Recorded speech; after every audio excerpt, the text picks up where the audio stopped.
Alright, chat, I'm just letting you know we're getting started soon. I just need to refill my water because I forgot that I'm going to need to make funny, silly voices.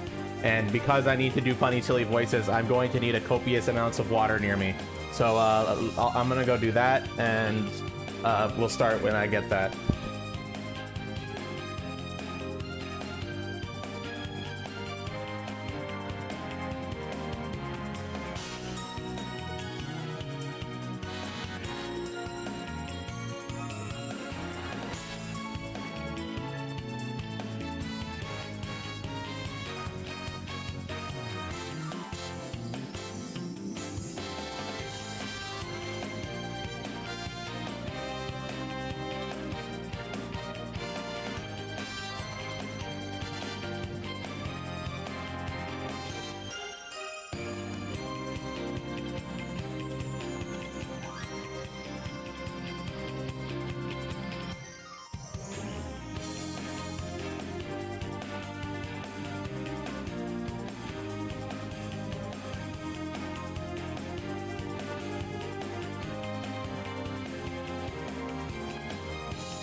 Alright, let's get started.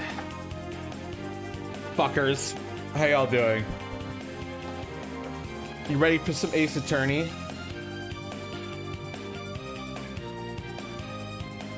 Robotic Janitor? That's fantastic. I'm stealing that. Fine Prince of Prolonged Mysterious. Fan-fucking-tastic. I'm here for that.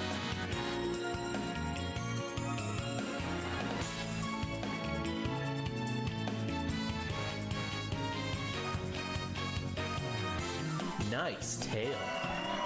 Perfect. Ah, shit, the video didn't show up. Nice tail. There it is.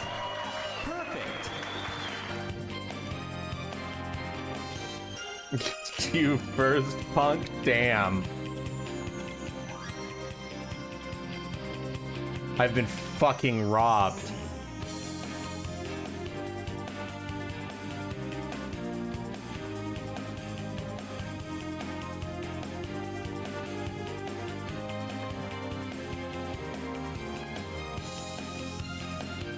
Okay.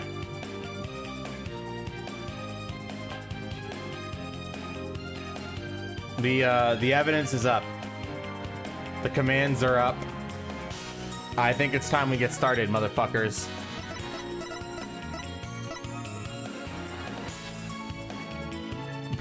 No, you don't present that.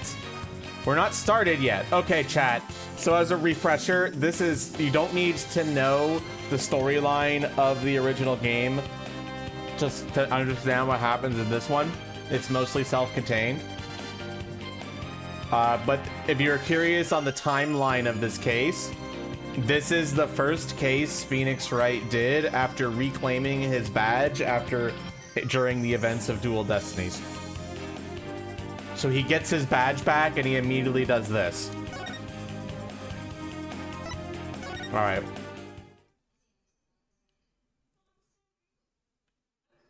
My name is Phoenix Wright, head of the Wright Anything Agency and a lawyer.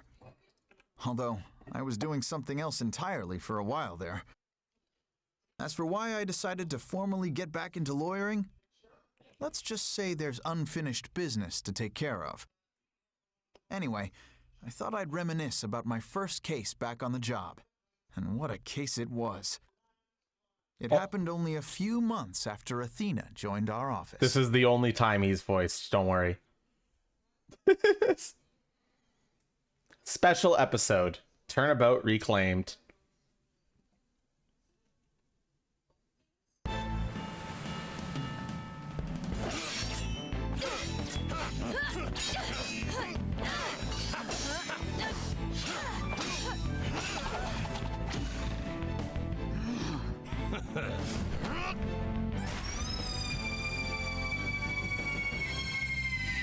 Friend. Marla, you made it just in time. Friend. We be pirates, we love to sail the seven seas. Just a bunch of scallywags who are as free can be. We swim through storms and waves, all because you see grand treasure and adventures waiting just for me. Yay! Hooray! That should have been me.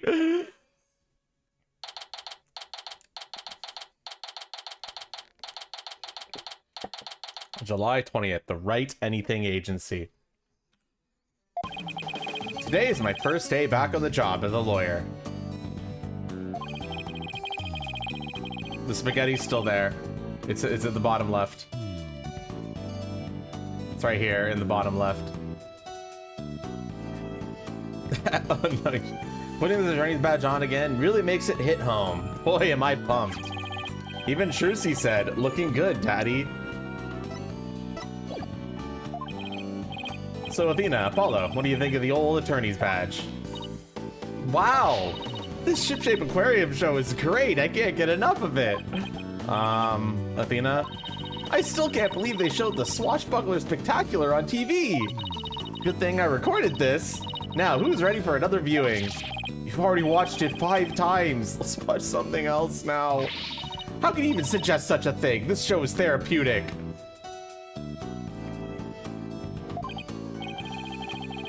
Boss here, asking you guys a question. What's so therapeutic about watching a killer whale? What? Don't you know anything? Animal-assisted therapy is an established psychiatric... I can't fucking talk. You're kidding. That kind of thing really exists? It's a real thing. I've been to the aquarium myself to try it, and it really helps. I still go there every now and then to further my psychology studies.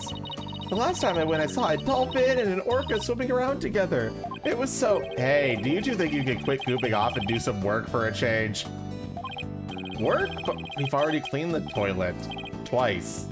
Each. Hey, wait a minute. Is that your badge I see? Wow, congrats on getting your attorney's badge back, boss. Thanks. Starting today, I'm officially a lawyer again. Sheesh, took him long enough to notice. Gee, Mr. Wright, with that badge on, you suddenly look so capable. Thanks. Sound like I was some lazy bum, you know. Wow, Apollo, you can't just say that.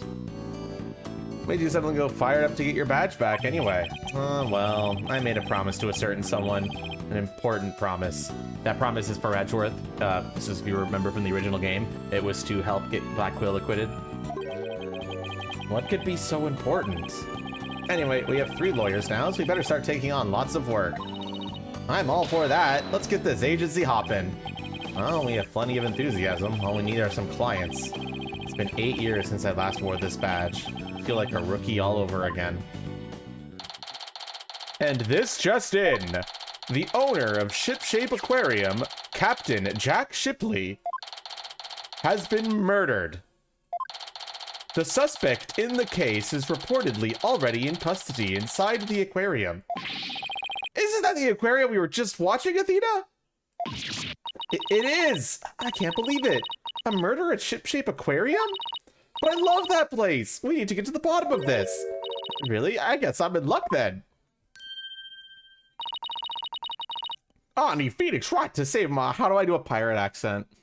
What's a pirate accent like? I need Phoenix Wright. How do I do a female pirate accent? I should have thought about this before streaming this. I should have thought of this, chat. I need Phoenix Wright to save my friend. That sounds like evil witch. It sounds like an evil witch. God damn it.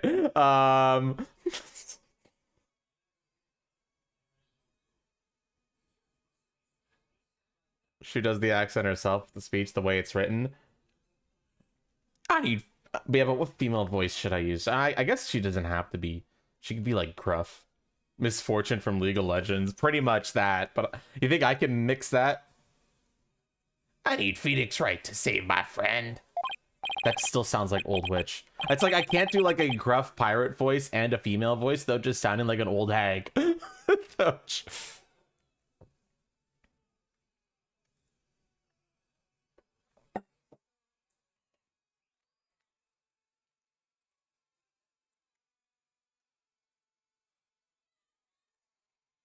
All right, how do I do this? All right, I got this. I can figure this out. Are you a client? Let's see. Wait, that costume. It looks just like... I've got it. You must work at Shipshape Aquarium. That's right, you Minto it. I'm Sasha Buckler. I perform like an agile catfish at our pirate show. It'll blowfish your mind. Is that good? That's not bad, right? Should I go with that? Something like that, maybe? Question mark. Minnow, blowfish. Those puns floundered a bit. So did yours, Phoenix. I figured out the client's identity. Chalk one up for analytical psychology. That's not analytical. That's not fucking analytical. Athena, you just looked at them and you just recognize. That's not psychology.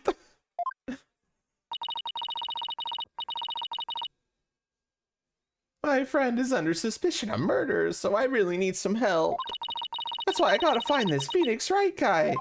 Well, I'm Phoenix Wright. And this is Apollo Justice and Athena Sykes. They're lawyers too. If there's anything you need, all you have to do is ask. Same goes for me too, Miss Buckler, and pay us.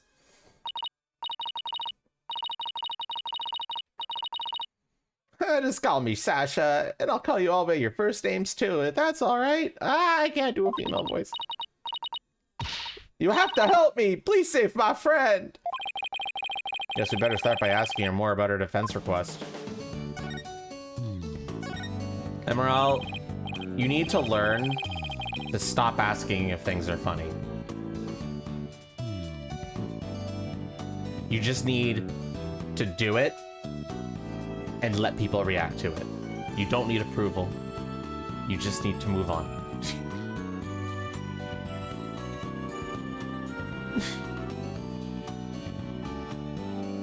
Okay. Can you tell us more about why you need our help? My friend is suspected of murdering the captain of Shipshape Aquarium. Captain? I thought the victim was the owner of the aquarium. Yeah, well, our aquarium has a pirate ship theme. That's why we call the owner our captain. We call the employees crew too. That's a pretty unusual aquarium you've got there. Anyway, one of the crew members, my friend, is being suspected of the captain's murder. They've already decided she's guilty. I think they're gonna give her the death penalty. What? What happened to due process? Yeah, what did happen? Anyway. My friend is as sweet, as gentle as a whale shark. She wouldn't hurt a guppy. I know there's no way she murdered anyone, but they won't believe me. But with a name like Wright, I think you'd be able to help me set him straight. Wait a minute. Don't tell me she picked you all because of a bad pun. Ouch. I see my reputation doesn't precede me. But seriously, my name can't be the real reason she's here. What's the real reason you picked me, Sasha? Well, to be honest, I asked a whole slew of lawyers, but they all refused. They said stuff like, there's no merit to taking your case, or I'm not sure I can help. They're all as cruel as sharks and darts cuter than white bait. She got fucking angry. Ooh, I can really feel Sasha's frustration. With nobody on her side, she must feel all alone. But helping people like her is the whole reason I became a lawyer in the first place. And then I heard about a lawyer named Phoenix Wright. They say he defends clients to the end, no matter how bleak the circumstances. Guess my reputation does precede me. Not sure how well deserved it is, though. Thought to myself, if anybody could save my friend, it's you, Phoenix. Quite a tall order there for a man who just got his badge back. But I don't want to let Sasha down. Or her friend. Let's help her, Mr. Wright. Let's save her friend. It's just what I was thinking. Sasha, we'll accept your case. You will? Oh, thank you. You're a lifesaver, literally. Well, no time to stand around and mull it over things. I want you to meet my friend right away. Come to Shipshape Aquarium with me. You got it. And I'll go too. Sorry, but I need you to stay here and keep an eye on the office until Trucy gets back. You never know when a new client might stop by. How come I'm the one who has to stay behind?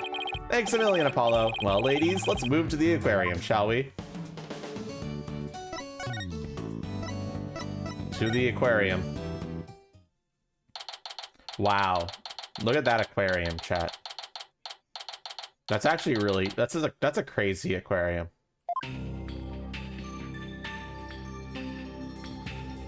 My home? The fuck you mean by that?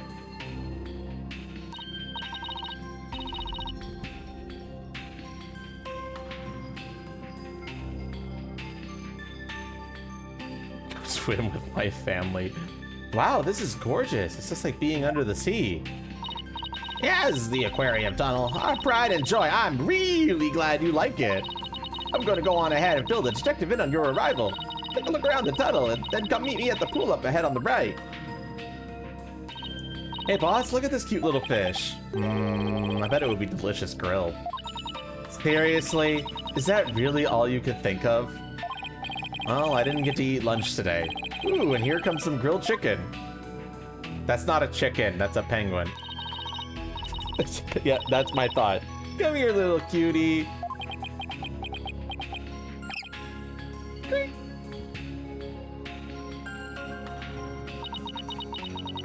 It ignored me. Maybe it was hungry too. Oh, look, it dropped something. Ah, it's an ad for the Swashbuckler Spectacular Show. The penguin had a whole bunch of these stuffed in his backpack. So it's passing out flyers, huh? How cute. A carrier penguin that distributes flyers? We could use one of those for our office.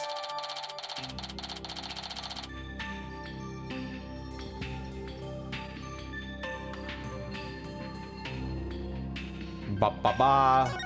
We have obtained our first evidence, chat. Well, can't keep the client waiting. We better get going.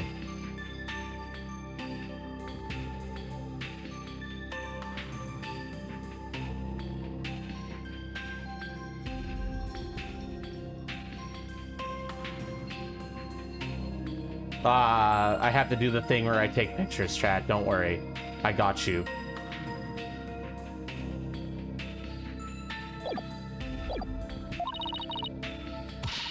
Yeah, you're right. Time to roll up our sleeves.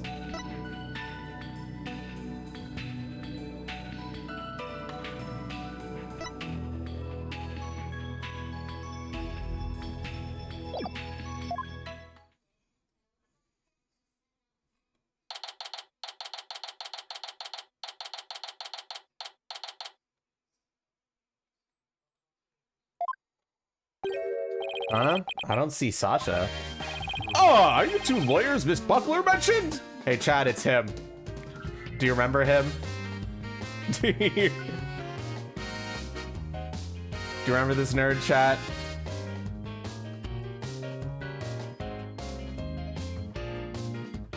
No.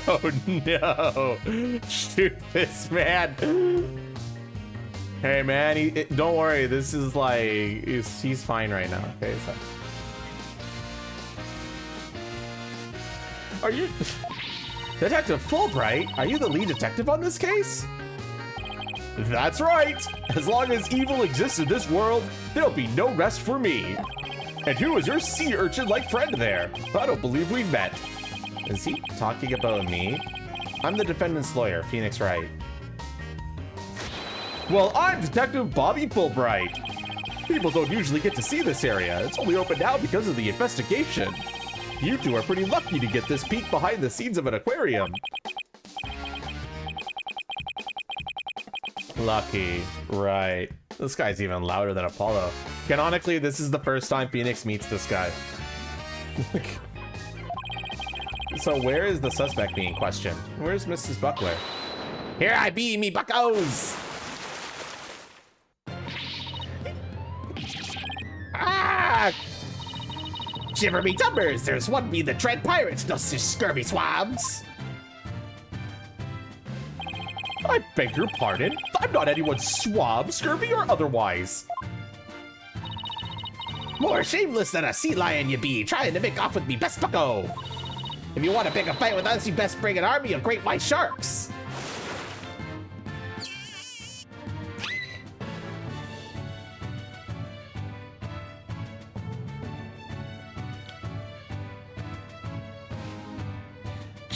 Because JP, this is the case. This is the first case Phoenix Wright took after getting their attorney's badge. It's my relative. Shut up.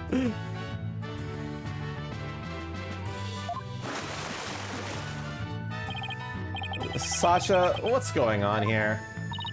Let me introduce you. This is the friend I was telling you about. Her name is Aura Shipley. But she only responds to Orla, so that's what people call her. I'm her trainer.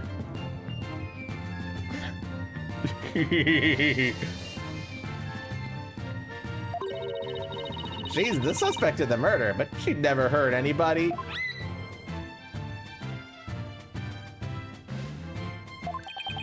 She's the suspect? Yeah, thank goodness he came before they put her down. I'm really grateful to the two of you. I just know you'll save Orla. What?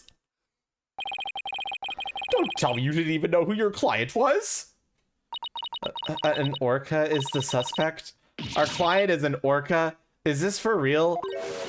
Oh, did I forget to mention that? Oopsies. That's one very big oopsie.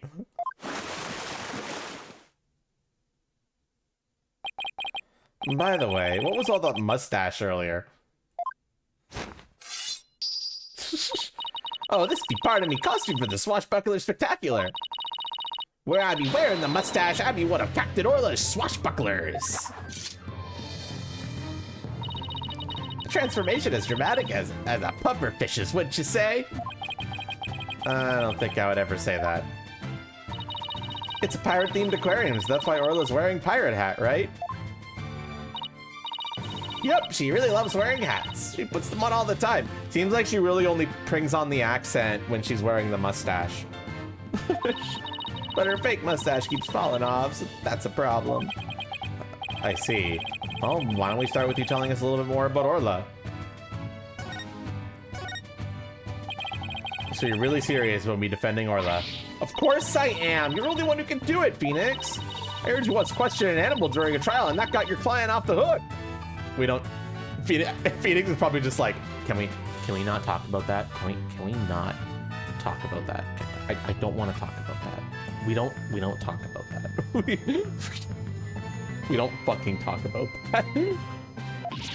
No way, you did that? I might have tried that at some one point in my career. Oh, you're gonna have to tell me about this later or ask Apollo for all the juicy details.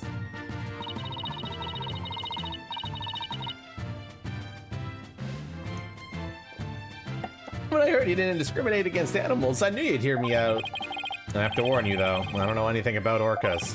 I mean, they don't eat people, do they? Yikes! I think I made her mad. I won't have you talk that way in front of Orla. Orcas have feelings too, you know. Yeah, boss, they have emotions just like we do. Sorry. Is anger the only feeling I inspire in women?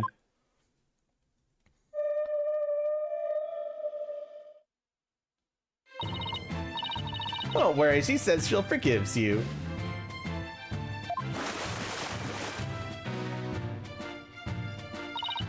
Besides, orcas are very picky eaters. Orla here only eats fish.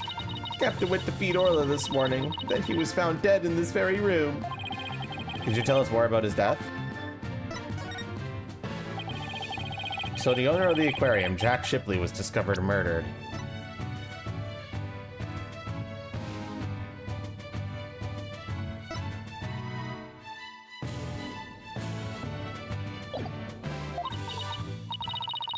Yeah, it was about 10:10 this morning, just after the aquarium opened. A visitor was viewing the orca pool from the visitor's corridor and screamed. The orca pool? Is this tank here? Yeah, that's right. This pool is built so that guests can see into it from the corridor on the first floor. Security guard and I heard the scream and came running into this pool room. We found the captain dead at the side of the pool in his swashbuckler costume. He was as big and tough as an old crocodile. Captain, still can't believe he's dead. Mr. Shipley was very important to you, wasn't he? Sorry, I didn't mean to get all sad goldfish on you.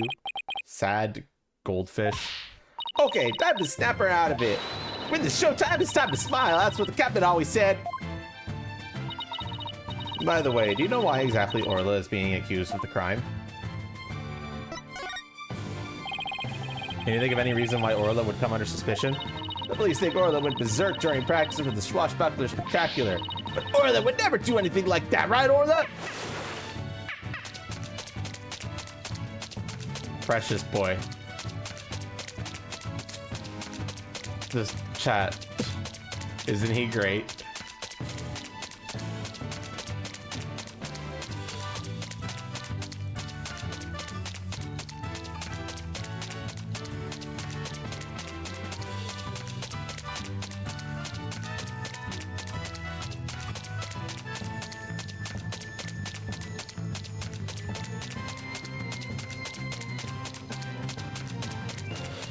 Okay.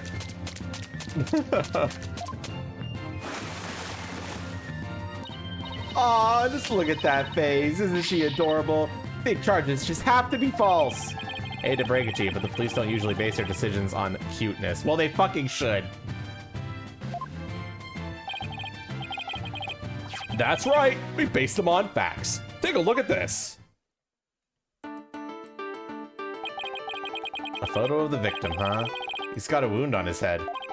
Very perceptive. The victim and the orca were the only ones here. What's more, we couldn't find a weapon of any kind around. Photo of the body added to the court record.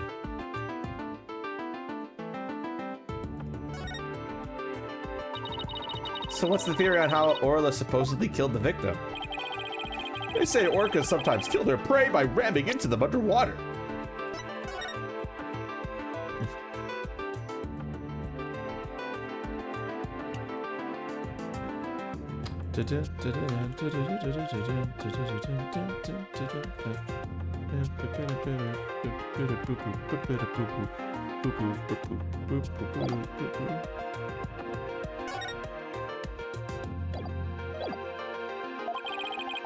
We believe this orca did just that by pulling the victim into the 65-foot pool and then ramming him while they were in the water. Without any suspects besides Orla, this could be one tough case. Orca pool diagram added to the court record.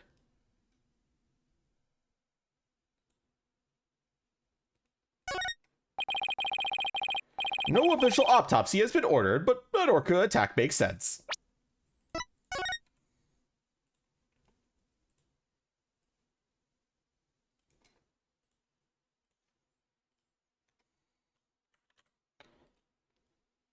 I know they always go on about, like, are you defending an orca? What? But in reality, if this case happened in real life, what would actually be happening is that you would be defending the aquarium from... Basically, it would basically be saying the aquarium isn't complicit with what happened and stuff. Why hasn't one been ordered? Accidental death due to a failure to exercise proper oversight over an animal. The medical examiner said it wasn't a homicide, so we don't need an autopsy. So Orla's gonna be put down without a proper investigation? That isn't fair. That's nothing short of police negligence, Detective Fulbright. The incident wasn't determined a homicide, so there's nothing we could do, Miss Sykes. Ordinarily, the owner of the aquarium would be held responsible for the oversight failure. But the owner is the victim himself, so all we can do is hold the orca responsible. Phoenix, isn't there anything you can do? They're gonna put Orla down. Bush and Orla are depending on me. I want to do everything I can to help them. But how do I help an orca? Wait. Yes, I could do this.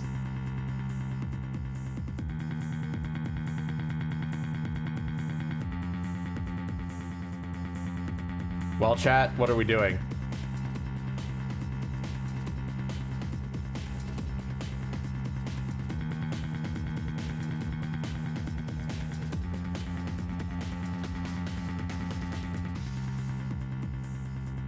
Two votes for one, 2 votes for 2.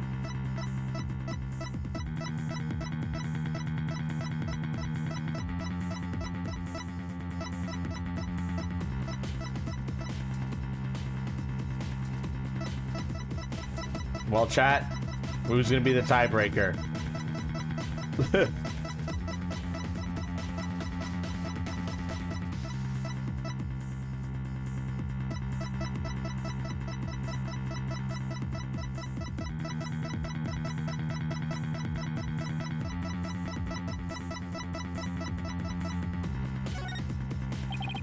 I got my badge back now, so I know exactly what I have to do. I'll defend Orla at court. Huh? An orca deserves a fair trial. If the one responsible for Orla is dead, then I'll take responsibility for her. You'll what? I guess doing crazy things just once in your career wasn't enough, huh? But what the heck? I'll take responsibility for her too. Are you two insane? This is a case of accidental death caused by an animal. It's not a murder case. With no evidence of foul play, this case will never go to court. Then let us investigate the crime scene. If we can prove this was a murder, we might be able to take it to trial. And then Orla would certainly need the help of a few good lawyers. I guess so. Who's ever heard of a trial for a killer whale? Because it's never been done before doesn't mean we can't do it now. I don't think that's how it works. What? Please, Detective Fulbright, for justice's sake. The police have determined that an animal that has harmed a human should be put down. But I don't know for sure whether that was a just decision. If your sense of justice compels you to take on the defense of this animal, then my sense of justice tells me to let this case be re-examined for possible merit. You mean it? Really? That's fantastic. You're not such a bad guy after all, Detective Fulbright. Ha ha ha ha ha ha.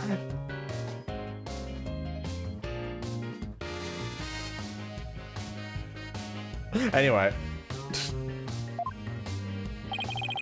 Just remember, this case hasn't been officially recognized as a homicide yet. I'll get in touch with the prosecutor's office, but I'm not making any promises. Anyway, I'd better be off. You two are our lifeboat. I'll be right here if you need me. Thanks, I've got a feeling we'll really need your help with this investigation. We're still not sure if it'll go to trial, but as Orla's lawyers, we'll do everything we can. To get this case into court, we'll need a prosecutor to make an indictment. So we have to find enough evidence to prove it's a criminal case. And there has to be something that shows the culprit was somebody other than Orla. At the Fulbright, there was no weapons in the area other than her. So we better look for something to prove him wrong. Better make a note of that so I don't forget. You sure are organized, boss. Maybe I should get a notebook of my own.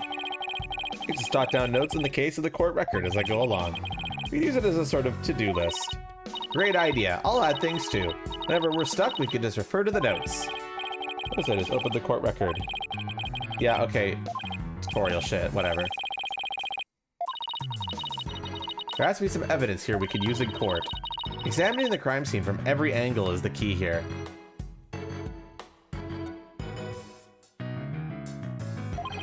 That's right. If we change our perspective, we might come across new evidence. Let's first see what we can find using WASD. And then when we're ready... I agree, McCary. The real culprit was PETA, probably. Like that outline of the body. I'm not reading this because it's just tutorial. I think they just did it in case you decided to do the DLC case first. Which is like Stupid as shit.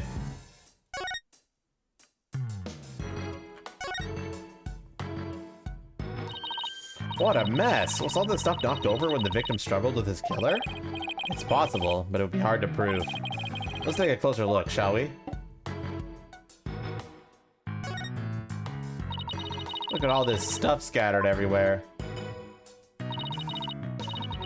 I see some swords. I wonder if they have anything to do with this case. They're made of rubber. I doubt they could be used as a weapon.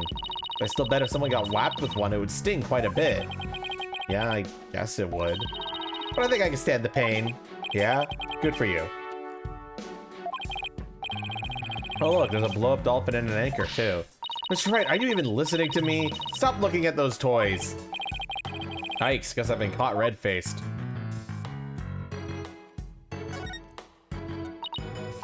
Ugh, so this is where the body was found, huh? They suspect Orla. Maybe they found some evidence of an attack on the victim? Orla didn't attack the captain, she loved him! The captain rescued Orla when she was little, after she got beached on the shore. He tried to release her into the ocean, but she kept coming back. I can tell Orla's sad about losing the captain. Hi, Val. Thank you for the raid. How was the art? Orla must really love this aquarium and the captain. He's the only one around here big and strong enough to play with the big tough captain. Every day she made a point of headbutting him and stealing his hat. It was fun? Hell yeah. You weren't kidding when you said the captain was a really strong guy.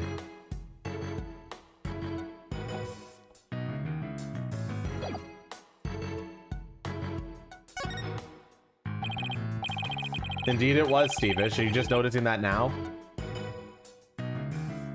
Oh look, there's a ball in the water. Is that another prop for the show? That's one of Orla's toys. She plays volleyball with it.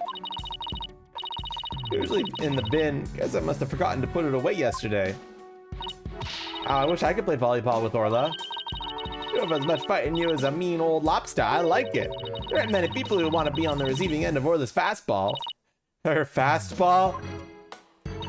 Yeah, she likes to be naughty and slam the ball into things around the pool. You should hear the sound that ball makes when it crashes into stuff. Well, maybe some other time. She suddenly went from fighting lobster to reluctant hermit crab.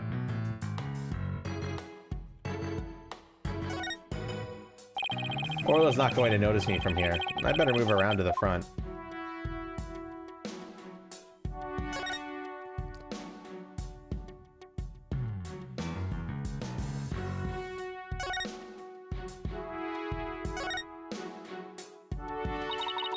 Does that show makeup above Orla's eye?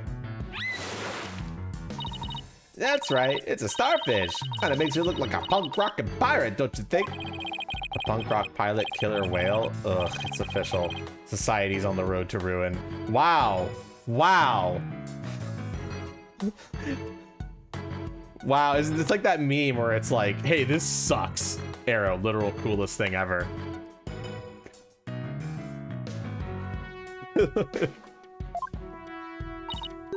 Well, I think Orla is one hot rockfish. Speaking of rocket, how do you get Orla to do what you want during the show? I give her signals with this whistle.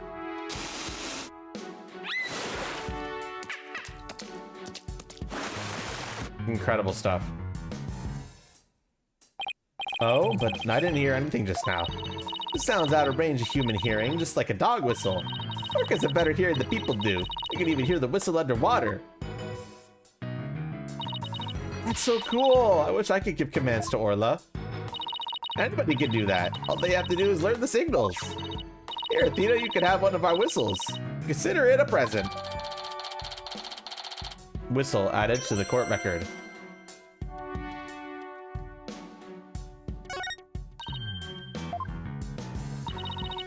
As for the actual commands, I'm afraid I can't teach them to you. They're top secret.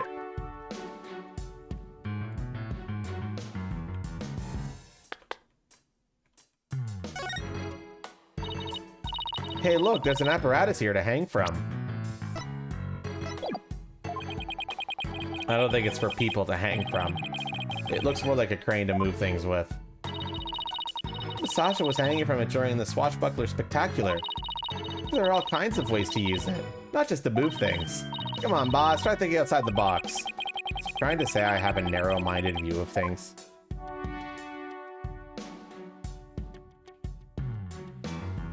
You get pinged when people use the evidence command. Skill issue? Question mark.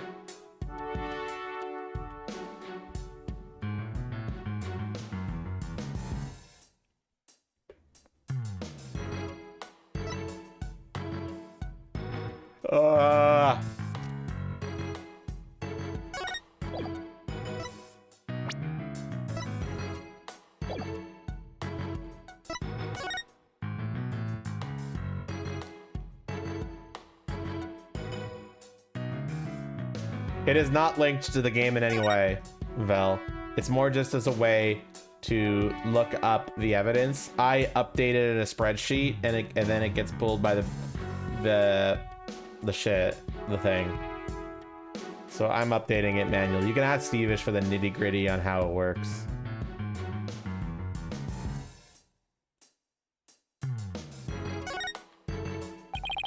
It doesn't look like the ladder goes all the way down to the bottom of the pool. There's usually water in the pool, so it doesn't need to. So apparently the pool spans 2 whole floors. Ordinarily, visitors only get to see what they can from the first floor. They said on TV that sometimes give behind-the-scenes tours. Sounds like that swashbuckler spectacular show you recorded is really coming into handy.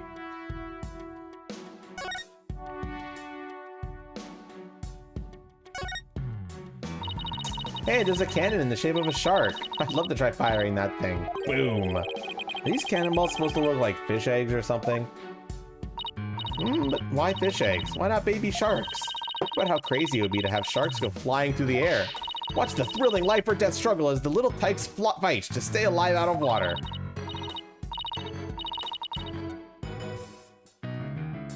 I can see it now. The drama, the mayhem, the whirlwind of teeth. A tornado of sharks? Not even Hollywood could conjure up something that insane.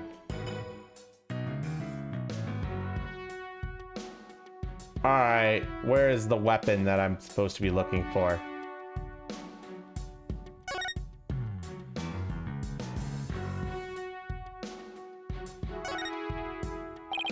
It's too far away to get a good look. I better get a little closer first. Yikes, look at that huge octopus! It must be a show prop too. One of its legs is missing too. Wouldn't it be exciting to take on a huge enemy like that? I'd like to give it a try myself. As a lawyer, that is. You know you have an insufficient number of limbs to out-object it, right? I guess that's about it. Under different circumstances, I would have loved to see the Swashbuckler Spectacular. The 3 of us always perform the show together. Me, Orla, and the captain. Today's show has been canceled, but we could put on a little performance for you now.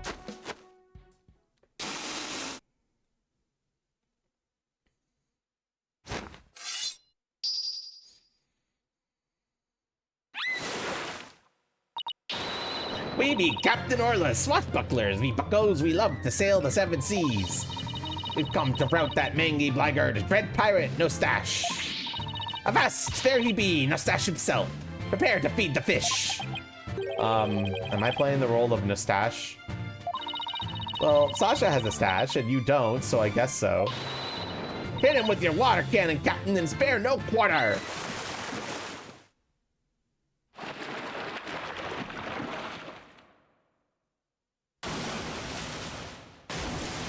Oh, shit. Ah! He's fucking dead, chat.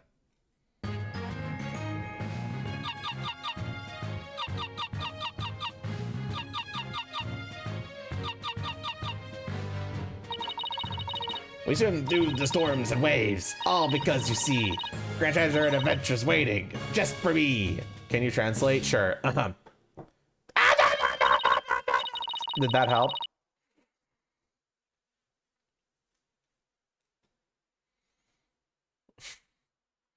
Oh, it's awesome. Your performance packed quite a wallop.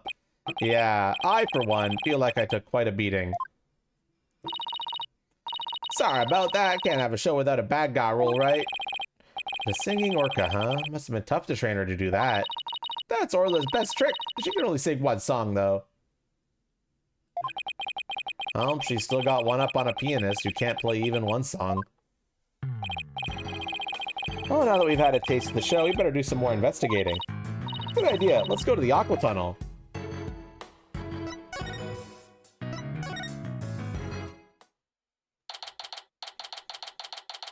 Ship-shape aquarium. Aqua tunnel. Oh. I don't know what. So you're done investigating the pool already. We had a good look around, but now we're moving on to other areas. How's the police investigation going? Would you say, for example, find any other suspects besides Orla? Ha ha ha! Wouldn't that be fortunate for you if we did? But no, I'm afraid not. Even more unfortunate for you, I'm afraid we found decisive evidence of the Orca's guilt. What? Please tell us more, Detective. So what's this decisive evidence? Don't hold on outside now, Detective Fulbright. I'm very sorry, but I can't share classified information with the defense. Especially not security footage that shows the moment the Orca attacked the victim. Yep, I'm to personally see it that this baby stays safe. It will never leave my side. Excuse me, but there's a call for you, Detective. I'll be right there. Sorry, guys, you know how it is. Well, he never said that he wouldn't leave its side, I guess. Now, let's sneak a peek.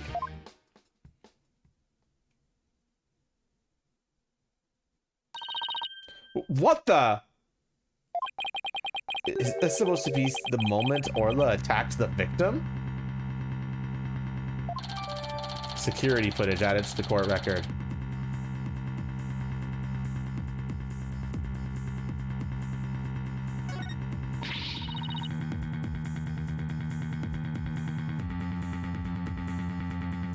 One second.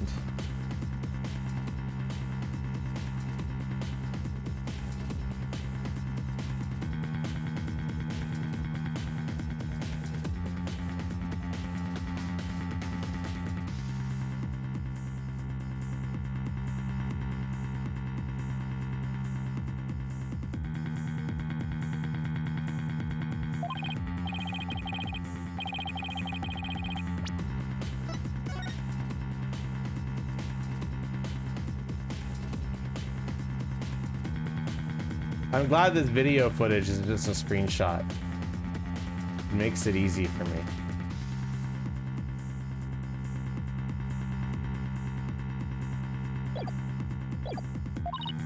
Good idea. Huh? There's a sticker on this camera that says, "Return to the Pubbo Danger." Guess somebody there managed the cameras? Let's check it out later. Sorry about that. Prosecutor Blackwell called to remind me to go feed Taka. So where were we? Oh, that's right. You two got any more questions for me? No, we're good. Thank you for leaking all your info.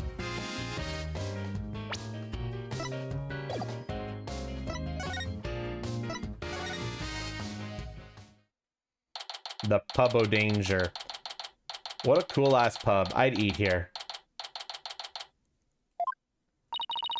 This looks like one of those hands-on exhibits. It has a real air of danger, don't you think? Well, the banner does say it's the Pubbo Danger. Let's see. According to the description, this room is a pub where pirates gather, explore, and interact with the sea creatures. Actually feel the electricity of electric eels and feed real piranhas. Experience the terror of the seas with these dangerous experiments. All of those sound less like terror and more like torture to me. I think you keep it down there, Blue Boy. I'm conducting an experiment. Okay.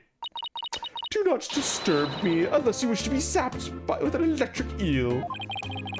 My apologies, ma'am. Wow, she seems intense. Excuse me, but who are you? Before you ask others, shouldn't you give your name first? Basic manners, young lady. Oh, yes, of course. My name is... Never mind. I will simply call you Yellow Girl. It's easier that way. I am Norma de Plume. I am very interested in Shape Aquarium and a frequent visit here. But I don't want to be Yellow Girl. You think I want to be called Blue Boy? Let's just see what she has to say.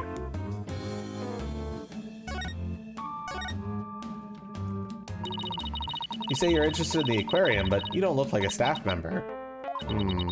Let's see. I've got it. You're someone completely unrelated to this aquarium. That's some deductive reasoning there, champ. I am a visitor, a patron, a customer, a guest, and what might you be? I'm not a what, I'm a lawyer. Hey, that's what I was going to say. Then I run a law office. Well, whatever you are, I don't have the slightest interest. Who does she think she is, boss? A visitor, a patron, a customer, and a guest. Remember, a patron.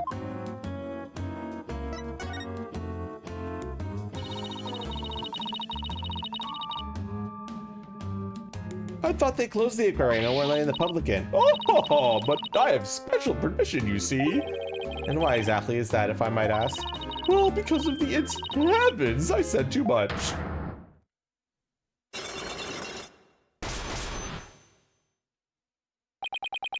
I remember this. Cyclocks. Huh? Psychedelic rock? Cyborg clocks? What? No, Cyclocks. It's the power of this Magatama. It gives me the ability to see the secrets locked away in someone's heart. If I can remove the locks, I can uncover their secrets. I didn't know you had a magical item like that. Looks like this lady knows something about what happened. I love how Athena just goes with it. It's like, oh, okay, sure. That works with me. Why not? I'll just use my Magatama and undo her Cyclocks. Huh? I can't see the locks anymore. Oh, the color of that stone looks different from before. That's funny. Maybe it's just out of juice? It can do that? Yeah, certain girl I know pearled her spiritual power into it for me. Without that power, I can't undo the Cyclocks. No way! Why do I have to keep quiet about it anyway? I've never been any good at keeping secrets. But I did promise after all, so I guess I had better keep my mouth shut. Who did you promise what to? No comment. Now go away. Just when I thought we could find out more about the case. Let's go to try to find them other way. I'm sure we'll find something.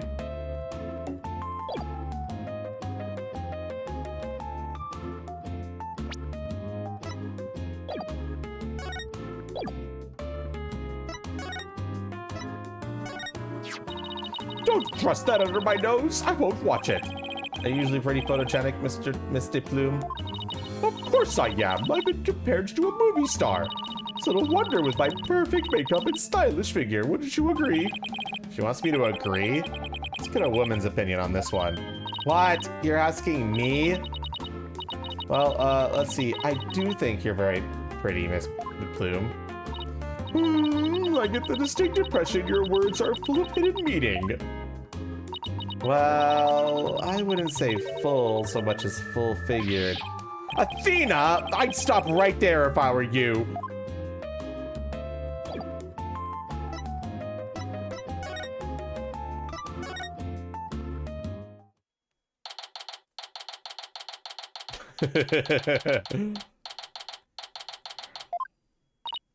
Hey, Detective Fulbright's gone. Looks like the police investigation is over, too.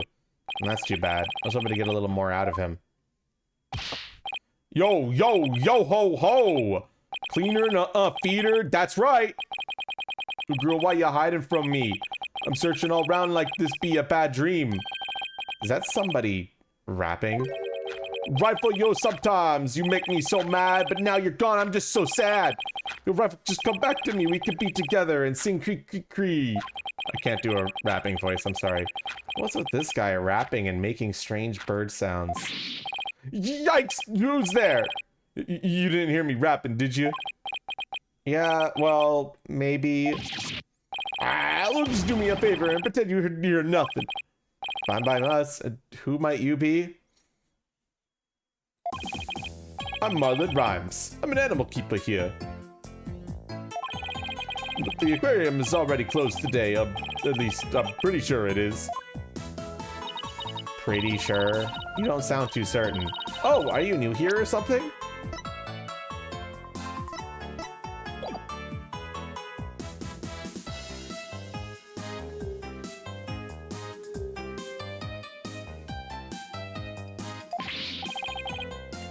Wow, yeah, that's right. Pretty good guess.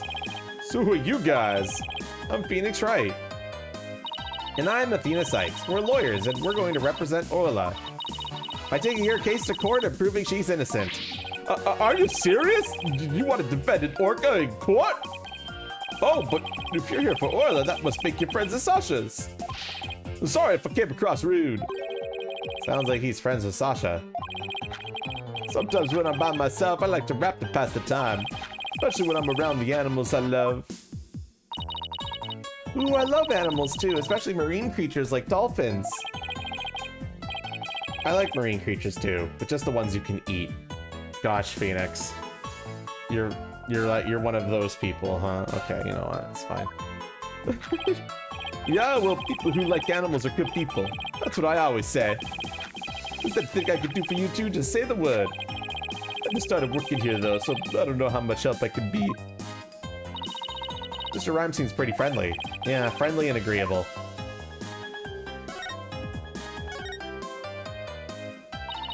So what exactly do you do here as an animal keeper?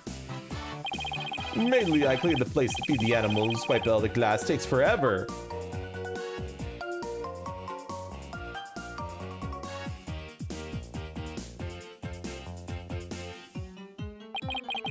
I can imagine. This tunnel alone must take most of the day. What else prep the food the animals eat? That's the hardest part of all.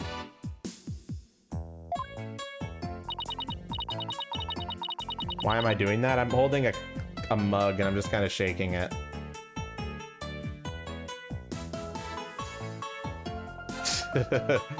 I can see how that looks a little unusual without that context.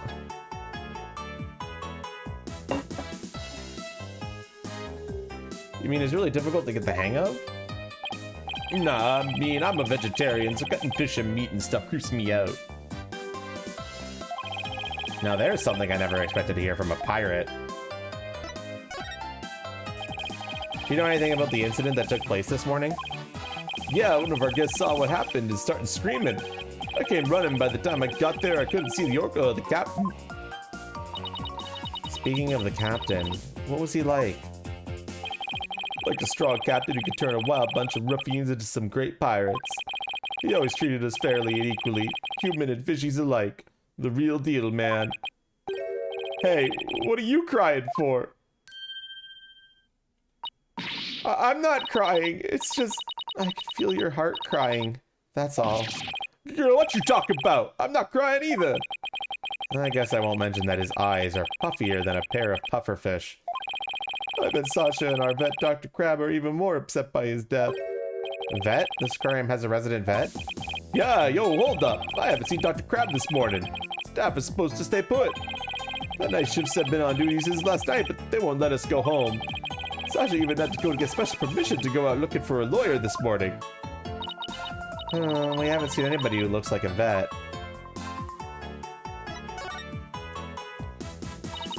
Were you rapping something about looking for a weapon earlier? A rifle or something? No, not a weapon. Rifle's the name of one of our penguins. Look at him, chat. A penguin? Why would you name a penguin something like that? Ahoy, yo, yo, yo, ho, ho! Prep for the battle, prep for the war. Little lady rifle going ever to score. Y'all think you can escape with your pride? Nuh-uh, you're just gonna be straight up denied. Yo, yo, yo, ho, ho. Yo, yo, yo, ho, ho. Anyway, that's what she's like, so we named her Rifle. Okay, but did you have to rap it? That's just how I roll. Does Rifle wear a backpack by any chance? Yeah, that's the one. So you've seen her, huh? She's always running away. It's such a good runner, we decided to put her to work delivering flyers. Do you really want a dangerous penguin like that running loose? Oh, Rifle's not dangerous. She only attacks people she doesn't like. When we ran into her earlier, she didn't attack us. She straight up ignored us, actually. Hey, I have an idea. If you run into Rifle again, would you mind feeding her for me?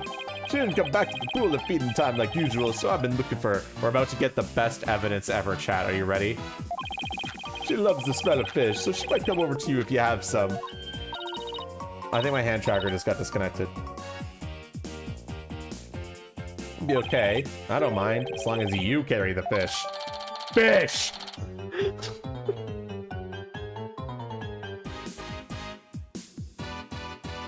Fish!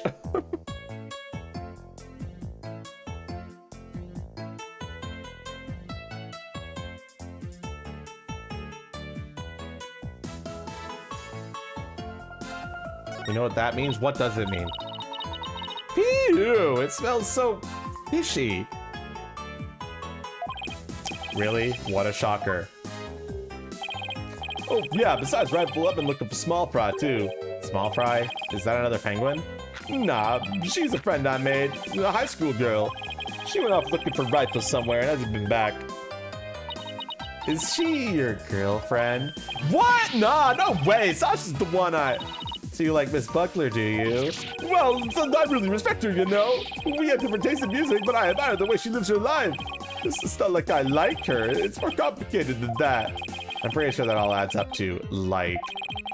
She tries to put on a brave face. But I think the captain's death is hitting her hardest of all. After all, it was her human show partner that got killed by that orca. So you think Orla really did it? Well, I can understand how Sasha feels. But she's the only one of us who doesn't think the orca did it. Oh, I see. I guess it isn't easy to believe in somebody who can't even speak up for herself. Anyway, let me know if you see Rifle and Small Fry, okay? Small Fry said she was going to go check out the orca pool. Maybe we'll head back there then.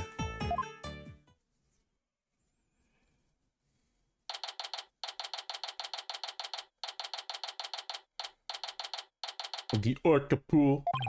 Huh? There's something on the left side of the pool that wasn't here before.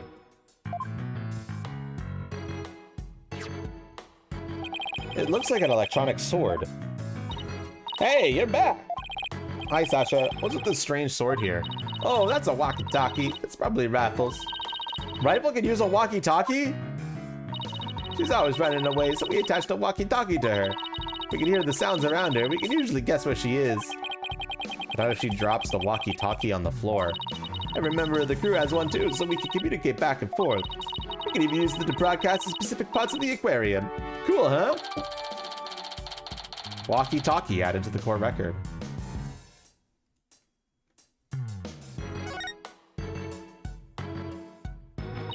Well, if Rifle's walkie-talkie is here, then Rifle might still be here too. Rifle, come out wherever you are. Eek! Wait. Are you okay? You have to be careful around pools or you might slip right in.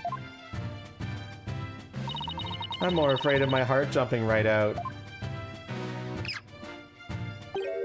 Hey, who's that riding on Orla? Isn't that Rifle? Hey, you're right. Come here, Rifle. Hey. Ah, she ignored me again.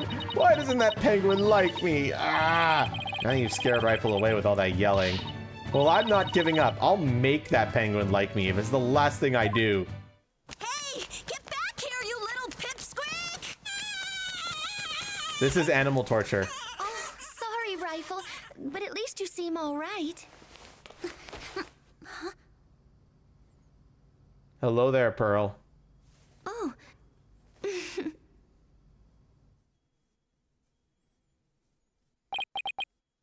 Hey, it's Pearls? Oh, Mr. Nick! I haven't seen you in ages. Tear up that creature. Could Pearls be the small fry Mr. Rhymes was talking about? Congratulations on your return to lawyering. I've been thinking about stopping by your office for a visit to congratulate you. This is Pearl Faye. I call her Pearls. She may dress a little funny, but that's because she's a spirit medium, a real prodigy with great power at that. I've known her since she was little, and she sometimes comes to the office to visit. She's just a little older than Trucy. She's been like a big sister to her. I guess everyone here knows Mr. Nick then? He's such a nice guy, don't you think? She's trying to be my big sister too now. What are you doing here, Pearls? My summer camp here is on a field trip. I've never been to such a big aquarium before, so I was really looking forward to it. But then that incident happened, and the police just finished questioning me. Oh, I see. Mr. Nick, who is that lady next to you? I'm Athena Sykes. I'm a new lawyer at the Right Anything Agency. Oh, how do you do? My name is Pearl Faye. My cousin and my friends call me Pearly. Pearly it is then. Nice to meet you. So, how did the two of you meet? Well, you know how I used to travel to Europe to study their legal system, Pearls? I met Athena on one of those trips. So tell me more about how the two of you met in Europe. Hey, I thought I was supposed to be asking the questions here. A long time ago, Mr. Wright helped me out of a difficult jam. That's when I started thinking about becoming a lawyer like him. So you're like her mentor, huh, Mr. Nick? Yeah, something like that, I guess. Mr. Wright is the whole reason I am who I am today. He was the one who told me my knowledge of psychology could help people in court. Gee, Mr. Nick, it looks like you've become a real adult since the last time I saw you. I've always been an adult the entire time I've known you, Pearls.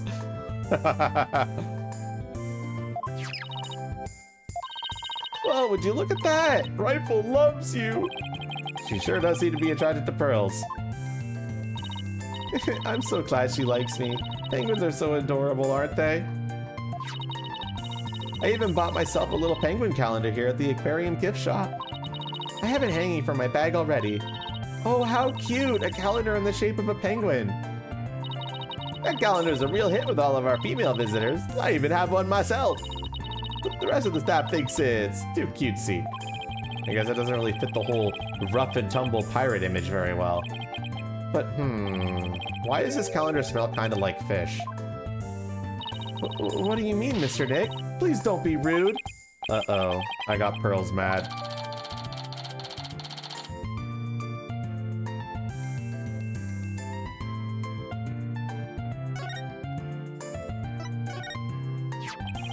So you were looking for Rifle too?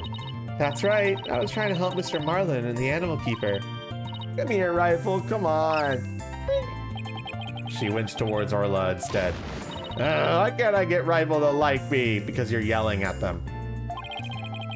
Maybe you should quit chasing after her with that scowl of yours. Mr. Nick, how could you speak to a lady so rudely? Uh-oh, I got Pearls mad.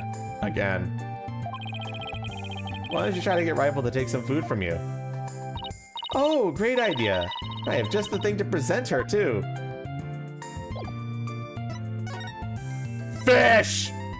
Wait, no, I need chat to do it. Chat, what? You gotta do it. Chat, what am I presenting?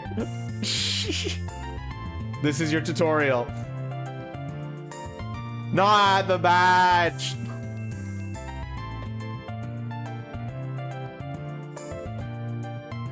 Present me. Son of a bitch. Fine. Rifle, I have a present for you. It's chock filled with love. Here you go.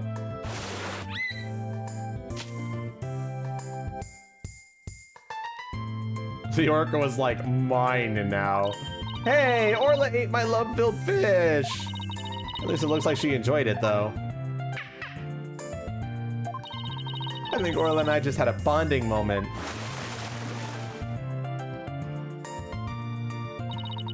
Friendship blossoming with the exchange of some food. Oh, isn't it moving, Mr. Nick? I think moving might be going a little bit too far. Anyway, how did you get Rifle to come to you so easily, Pearls? I heard Rifle was attracted to the smell of fish. Mr. Nick, are you saying I smell like fish? Maybe just a little, yes. I guess I need to change my clothes. That's odd. I wonder why Pearl smells like she's holding a bucket of fish. Orla doesn't usually want to eat at this time of day. I've even been giving her more food than normal at her regular meal times lately. Is there something wrong with Orla's feeding habits lately? Yeah, something's weird. The new guy Marlin feeds all the other animals besides Orla. But the captain and I, her trainer, are responsible for feeding Orla. It was the captain's turn to feed Orla this morning. But Orla keeps coming to me and signaling she's still hungry. She wants my fish, chock filled with love. How long are you going to keep saying that? She sure is excited to make a new friend.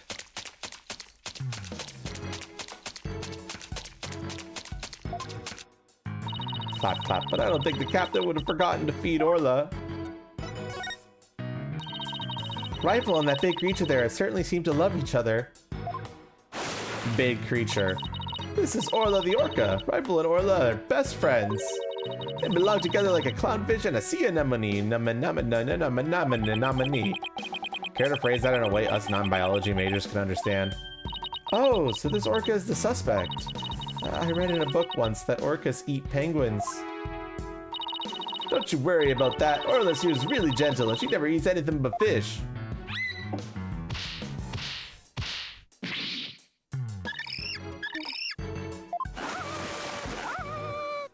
I have no idea what just happened. She's an old sweetheart. As a matter of fact, she even tolerates Rifle picking on her.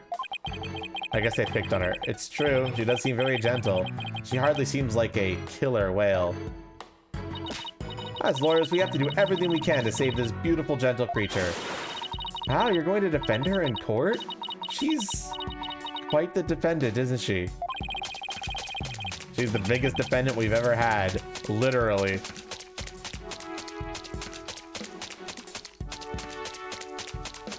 That clap, this clap is hilarious. Okay. Oh, Pearls, I have a big favor to ask.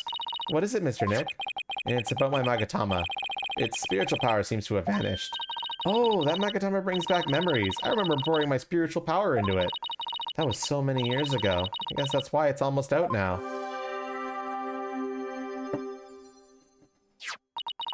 There you go, Mr. Nick. It should be fine now. Thank you, Pearls. Now I can break Cyclops again. I'm glad I could help. Well, I think I'll go find Mr. Marlin now. I have to bring Rifle to him.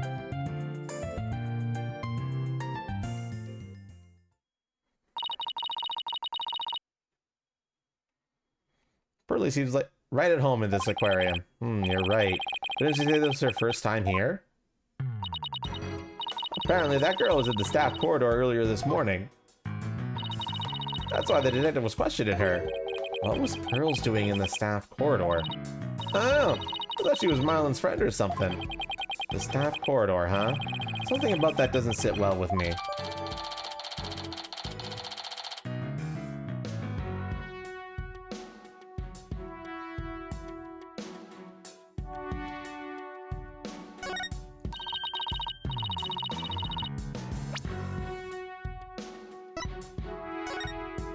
Okay, the picture didn't change.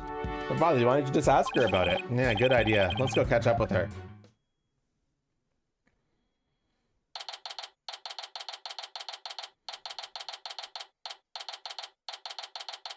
Aqua Tunnel. Looks like Mr. Rhymes and Pearls are talking. Oh boy, base small fry was so fucked with the assist. Rhymes and Rifle reunion, a tail ending in bliss. Now Animal Keeper Rhymes ain't gonna get cut. Mad prop small fry, this case is now shut. Yo, yo, yo, ho, ho. It was my pleasure. See you again sometime, Rifle. Okay, let's go, Rifle. See you, small fry. Oh, Mr. Nick, I didn't see you there.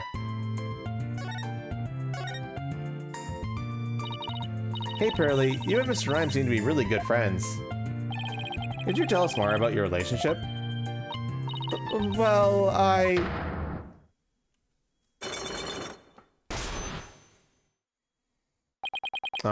Pearls, why do I see a Cyclops? I'm sorry, Mr. Nick, but I really shouldn't talk about it. I don't really feel right about digging into Pearl's affairs, but she was here at the aquarium at the time of the incident. Whatever she was hiding could help us in court. Sorry, Pearls, but I'll have to use my Magatama on you. Take that!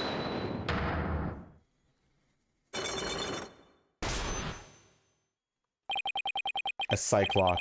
A lock on a person's heart that only I can see. The deeper the secret is hidden, the more locks there will be. Pearls only has one lock, so I should be able to undo it fairly easily. But if I make a mistake, I'll be locked in a loop and won't be able to move forward. Okay, time to give it a try. Pearls, you have to tell me about your relationship with Mr. Rhymes. Relationship? There is no relationship between Mr. Marlin and me. We're just the visitors of the aquarium and an animal keeper at the aquarium, that's all. But there are areas where ordinary visitors to the aquarium don't get to go. You were here before the incident occurred, weren't you?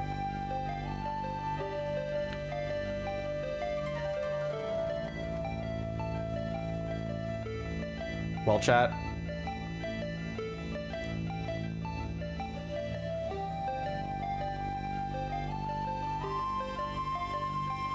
Two votes for staff corridor.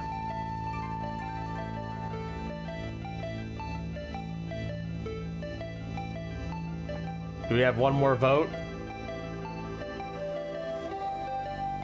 Or a different place? Make that 3. Yes, that's right. But how did you know? Someone told me you were there. I got confused and went the wrong way. I didn't know it was a corridor just for the staff. That's all it was. It didn't have anything to do with Mr. Marlin. Sounds reasonable. I guess I better move on to my next topic. Actually, there's something else I've been wondering about, Pearls. Why do you smell like fish?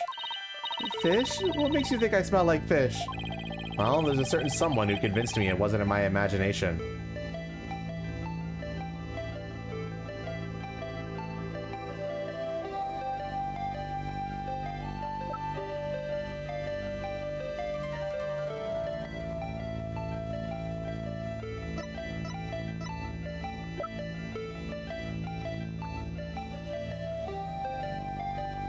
It wasn't what? Your imagination wants to present rifle.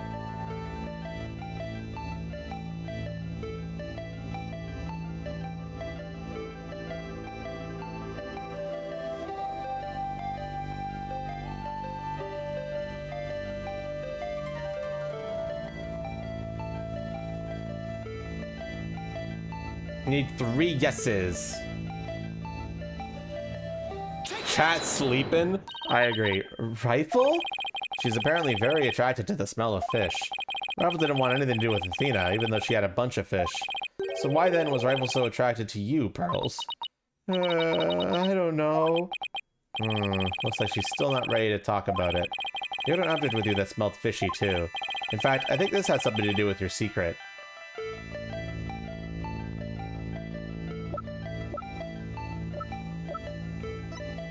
Well, chat.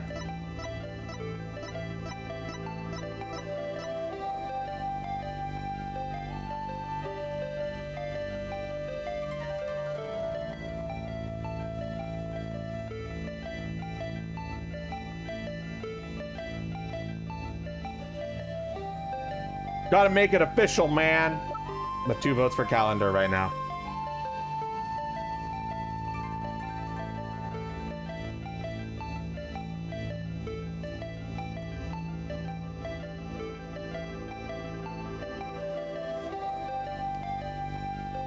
Wake the fuck up, Chad. It's time to play the video game. I think that's enough yeses on that.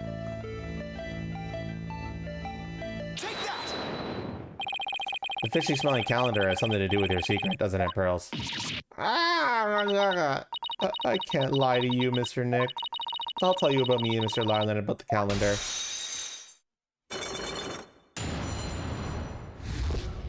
Unlock successful. Yeah, there was only 1 lock, but it sure took some work. Please tell me about your relationship with Mr. Rhymes. I became distracted by the gift shop almost as soon as we got to the aquarium. Before I knew it, everyone else had moved on, and I got lost. I was so embarrassed to be lost at my age. Oh, Pearls, I know big crowded places are hard for you. I sort of panicked and went down the wrong corridor. I ended up in the food prep room, and that's where I met Mr. Marlin. I really startled him when I called out to him. He jumped so much he startled me too, and I lost my balance and fell down. Oh, Mr. Nick, I spilled so many fish all over the floor. Fish. Fish. Fish. I guess that explains why you smell fishy. Pardon the pun. Yes, and my calendar fell off my bag and got buried in all the fish, too. This doesn't explain why Pearls wanted to keep it a secret. Why did you want to hide your meeting with Mr. Rhymes? Well, I didn't want him to get in trouble over feed sanitation regulations because of me. And Mr. Marlin said he didn't want anyone to know he was the food prep room. Huh? Why not? What was he doing in there? When I spoke to him, he was staring at a calendar. But because of me, he dropped his calendar too. We had to search for it among the fish. Wait a minute. This calendar of yours. It already has writing in it. It does? But I didn't write anything in it yet. There's something written here under today's date. Meet the captain at the Orca pool at 7 a.m. Maybe my calendar and Mr. Marlin's got mixed up? Pearls, about what time did you run into Mr. Rhymes? I think it was about 10:15 when he had the info desk announce that I was lost. So I must have first gone into the prep room at about 10:10. I see. Do you mind if I hang on to this calendar for a while? It might be a clue to the victim's movements before he was killed. Alright, but be sure to give it back to Mr. Marlin later, okay?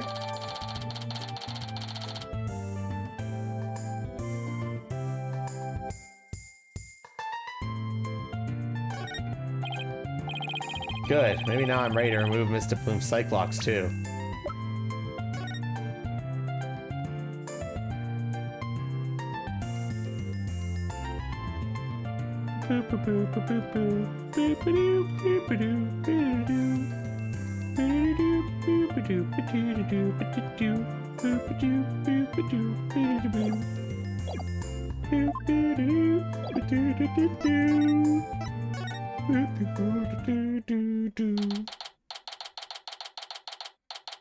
Ship-shape aquarium. We're in ship-shape over in here, bitch, baby.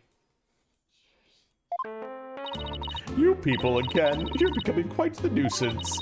If that veterinarian wouldn't come out, then I might just have to give up and leave. Veterinarian? Is that the Dr. Crab Mr. Rhymes was talking about? You are correct. He likes to shut himself up in that back room there and won't come out. But I don't think he's even in there today, so I'm about ready to go home. She sure seems to know a lot about the workings of this aquarium. Maybe a little something about the incident this morning, too. That's right, there's no time to be standing there thinking to yourself. Time to put your psychedelic clock skills to work and uncover her secret. That's Psyclock, Athena. Psych-lock.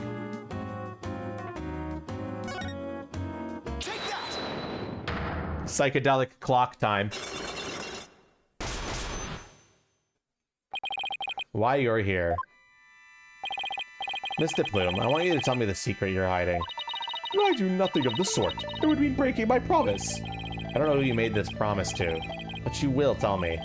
You're not an aquarium employee, and yet here you are, after the place is closed. That must mean you're connected to the incident involving the owner somehow.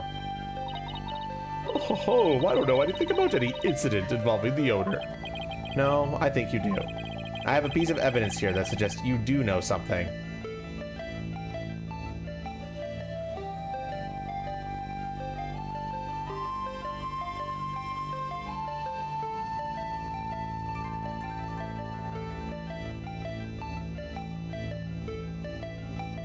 Well, chat, what is it?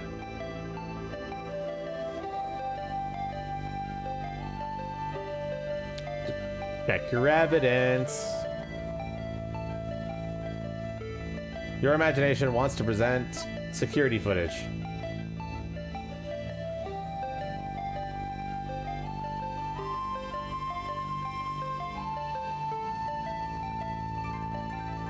Yeah.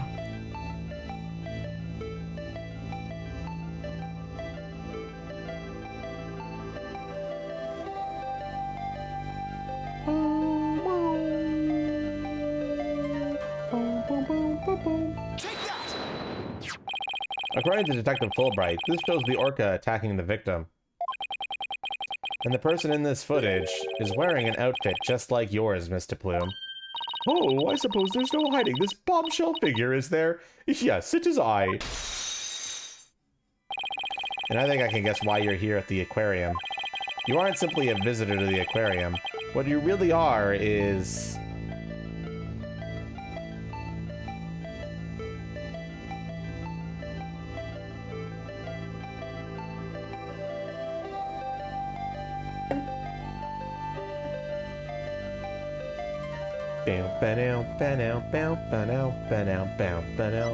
Good Warrior says 2.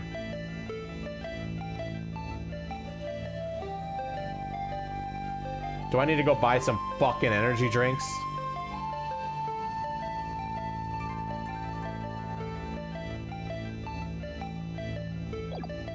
Or whoops. That's not what I wanted to do, game. I accidentally right click and it just cancels the whole fucking thing. Fuck you, game. Whatever. Think about it, I guess.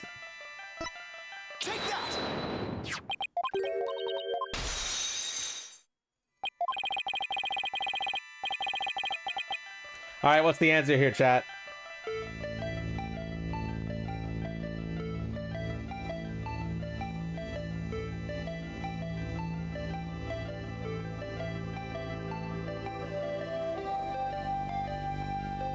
Crypt Warrior says 2. Your imagination says 3.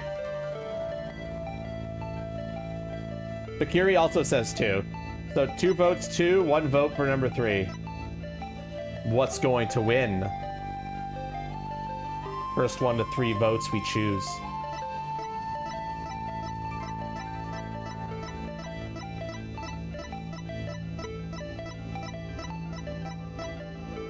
CrowQ says 2.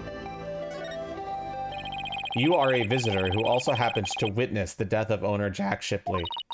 That is oh, I want to say it, but I promised the police. It's not good for you to keep things inside, you know. I'm sure you'll feel much better once you get it all out.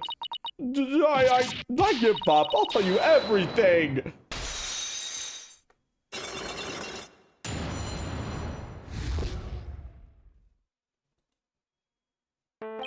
I would say if you know the answer, vote if Chad is being EP. Like, be the vote if Chad is being too EP. She wanted to tell me this badly. Why couldn't she have just done so from the top? I think anyone would agree that I held it in for as long as I could. But I couldn't be expected to withstand this commoner's badgering any longer. Please calm yourself, Mr. Plume. And that's top-class badgering to you. You are correct. I witnessed the killer whale's crime with my own eyes. You got a problem with that, Blue Boy? Boss, Mr. Plume's anger is so powerful. Even I feel like I'm about to explode. You have to do something quick. Please don't explode on me.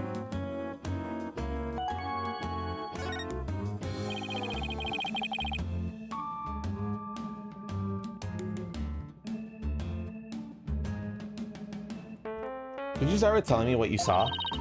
I witnessed the very moment the killer whale attacked the victim. I told the police what I saw as well. I'm the sort of person who simply can't resist until the truth is known. So both Mr. Plume's statement and the footage points to Orla's guilt. Pardon me, but you seem pretty pleased that you witnessed this incident. What? Pleased? Shame on you. Are you implying that I am happy about an innocent man's death? No, of course not. I just don't get the sense that you were afraid of Orla. It's more like you were interested in her. Are you? You know, I wasn't sure, but I was thinking that maybe. Are you perhaps one of my fans? Is that how you knew? That I am the non-fiction writer, Norma de Plume? Oh, that Norma de Plume. So, big fan, huh? No, I've never even heard of her. Then why did you say that? Well, now that you figured me out, there's no sense of trying to hide who I am, I suppose. Talking to fans is part of a writer's duty, after all. But I'm not a fan, I tell you. So what exactly have you written, Mr. Plume? Oh my, you mean to say you truly aren't familiar with my work? I write the truth, and I take great pride in my craft, you know. I've been gathering information on Orla the killer whale for a year now. I've been very worried about Orla's violent tendencies. And today my concern was proven to be well justified. Orla isn't violent, she's a sweet and gentle soul. Oh ho ho, the moment you let your guard down with that killer whale. Chomp! Shipshape Aquarium has always denied the killer whale's violent streak, but it has been rumored to attack people. Rumors are just rumors, they aren't necessarily true. Yes, I realize that, but I only write the truth. That's why I questioned the owner directly. But he refused to allow my research, and he even had the audacity to say to me, "You're nothing but a nuisance, coming here day after day. Don't ever come back again." Sounds like her research was a bit too much to take. But then, how did you get in here if you've been blacklisted? I have my methods. Oh, this lady is shameless.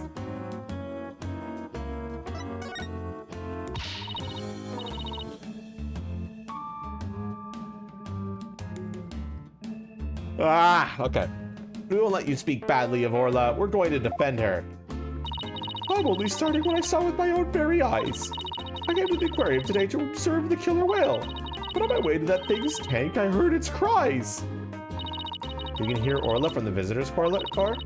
There are speakers there in the corner up near the ceiling.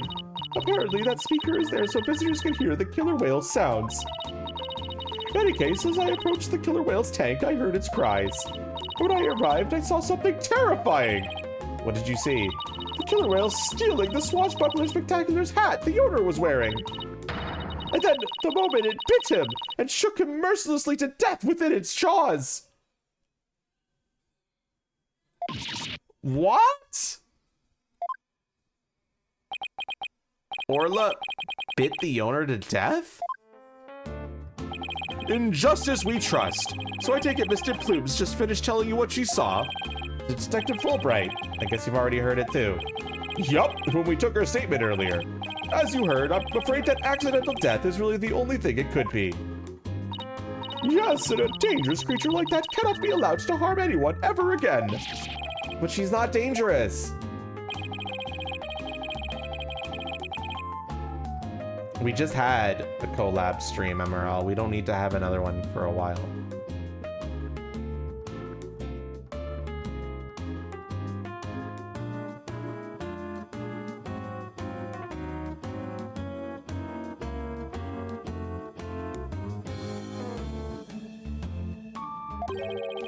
There was one prosecutor, though, who expressed an interest in the case.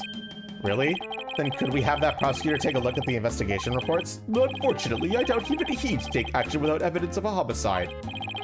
Look, I understand how you feel, Mr. Lawyer, but maybe you should give up on this one?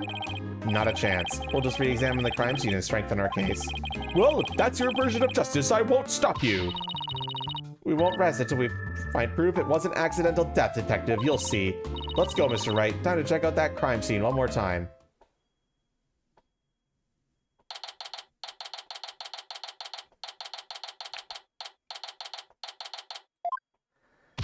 All right, then. Let's start re-examination pronto. I'm gonna go check out that mess in the back one more time. Athena, wait! No running! Ah! Are you okay? Didn't look like she tripped, but...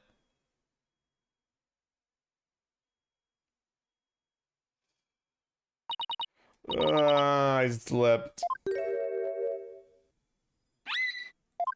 Wait, huh? Orla? What is it, girl?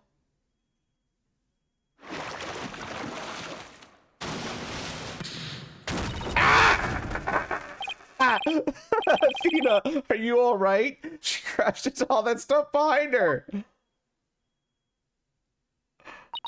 I tried to get out of the way, but all I did was slip and fall again. That was a pretty amazing wipeout. Are you hurt? I'm okay. But why did Orla spike that ball at me? After all the fish I gave her, I thought she liked me. Maybe she thought you were the main entry? Very funny, boss. In any case, let's give the ball back to Orla. Huh? Looks like everything got shifted around when I fell on it. Hey, you're right. There are things now that we couldn't see before. Like another ball. I guess Orla really likes them. Look, there's something new by the outline of the body, too. We better take a good look around.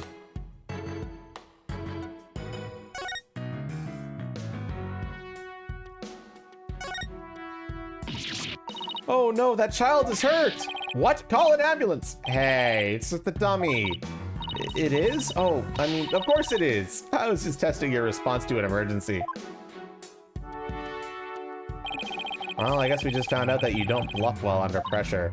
I guess I'll just have to keep practicing then. I wonder what the dummy is for anyway. Oh, that? We use it to train Orla. It's smaller than a human, but it does the job. Some of our tricks can be pretty dangerous, so Orla practices them on the dummy first. Forget the tricks, those bite marks look pretty dangerous.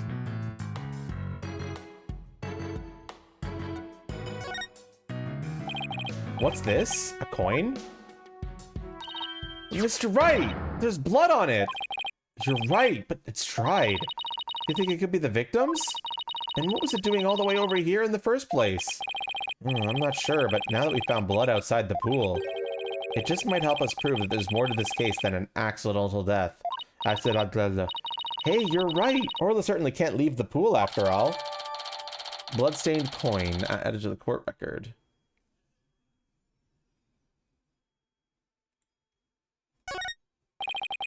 Speaking of coins, take a look at this. There are a few coins around the body here, too. You're right, boss, but where did they go? They aren't here anymore. You don't think someone picked them up, do you?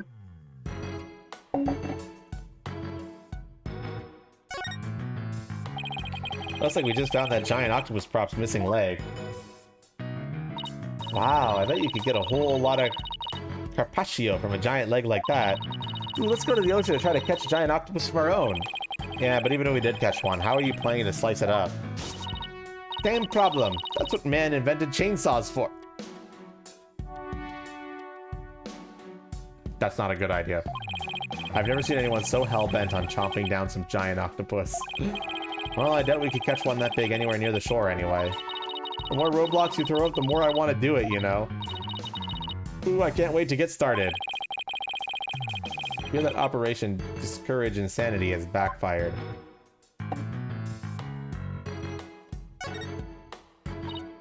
Hey, look at this mark on the floor. What do you suppose it is?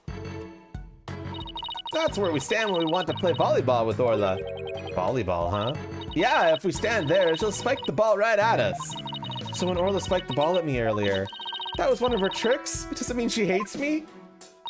Nah, she wanted to play with you. She loves volleyball. She used to play with the captain all the time. Aww, Sasha looks so sad. Okay, time to snap out of it. This is no time to be all dejected and mopey like a blobfish. That's right. Time to put on a smile and stay strong, right? What's a blobfish? Or do I not want to know? Hey, Sasha, would you happen to know anything about this coin? Oh, I guess I missed one. I just finished cleaning up the rest of them. You picked up all of the coins already?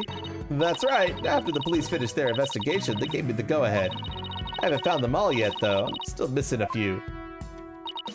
Well, if they aren't beside the pool, maybe they're in the pool? Let's go to that ladder over there and take a peek at the bottom of the pool, boss.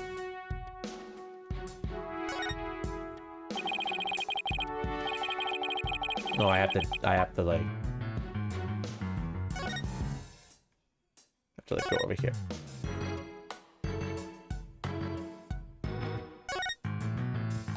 Look, I think I see something on the bottom of the pool. Hee, I knew it. Want me to go down and check? You can't jump in just like that. You'll drown under the weight of your clothes. No, I won't. I'm a pretty good swimmer, you know. Be that as it may, that pool's really deep. I doubt you can hold your breath that long. Maybe Sasha can. Woo! Phoenix, look at all these coins I found at the bottom. Thanks, Sasha. So there really were more of them down there, huh? We seem to be finding them all over. I wonder how many there are together. Including the ones I put away, there are 300 of them. They're for the show. Sounds like they'd be heavy. About 7 pounds, I'd say. A little lighter than a stringfish. Well, I better go put these coins away where they belong. So 7 pounds of coins scattered around the scene, one of them with blood on it. They have to be related to the case. I wonder how the blood got on that one coin. Wait a minute. Could it be? Remember how Detective Fulbright said they couldn't find a murder weapon? Well, what if these coins were the weapon? How could a little coin kill a grown man? Well, one coin by itself isn't much of a threat, but 300 coins together could definitely be used as a weapon. All you would have to do is...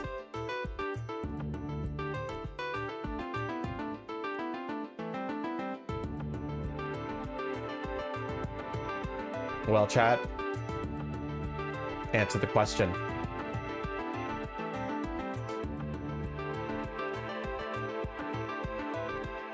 That's basically 2 votes for 2 right now.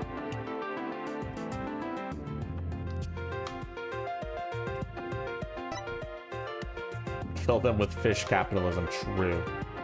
Oh, now we've got 2 votes for 3, but we do have 3 votes for 2. Your imagination, do you want to lock in on one of them? Oh, no, now Robotic Janitor is saying 2. We're gonna go with 2 then. If you put 7 pounds of coins in a bag and swung it at someone, it would make a pretty formidable blunt instrument, wouldn't it? It would explain how blood got on this coin. Oh, I get it. If that bag of coins is the weapon, then we can use it to prove Orla's innocence.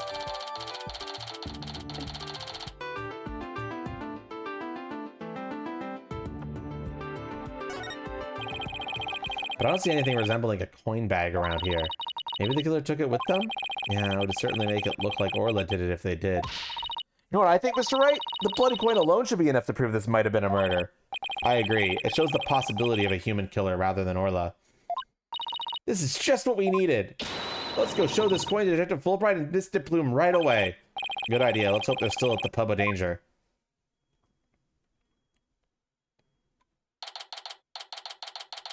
The Pub of Danger. Oh, you're back! So did you find anything? Of course he didn't. Remember, even if you don't succeed, it's the effort you make that's important. Is he trying to console me? Let's show them the evidence we found, the one that points to a human culprit. Right, because we won't let Orla be put down.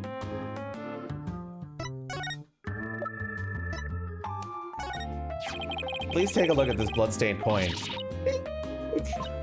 Cease and desist at once! What kind of man shows a lady blood? She doesn't have to get so worked up. What are you terrorizing this lazy with? Come on now, let's see it. We found this coin beside the Orca pool. We did see a large number of coins beside the pool, but not one with blood on it. We just learned that there are 300 of these, weighing about 7 pounds in total. Now, what do you suppose would happen if a person was assaulted with that many coins? What? So you're saying the coins might have been used like some kind of blunt weapon? If the blood belongs to the victim, then yes, it's entirely possible. I wouldn't call it decisive proof that the real culprit was human. You wouldn't? Why not? Because there'd have to be something to put the coins in to make them into a weapon. Without that something, it's just not going to be enough to pass muster. But I will say that your theory does seem to warrant further investigation. I'll call the prosecutor's office and ask to re-investigation from a possible criminal angle. You will? Thank you very much. I really hope that Detective Fulbright can convince them.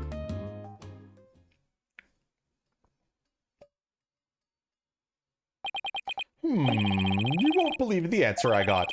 When I explained your passion for this case, the police's investigation, they said that the prosecutor I mentioned earlier would be willing to take this to court. Really?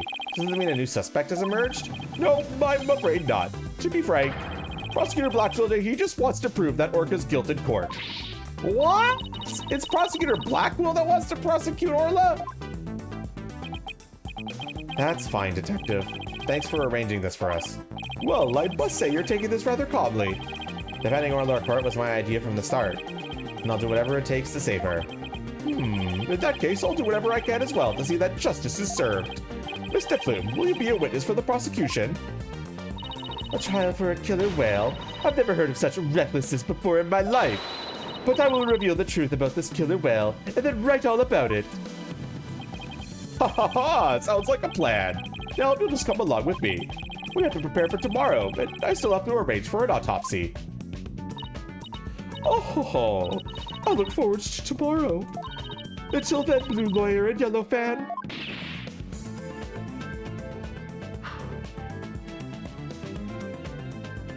Okay. I am not a fan!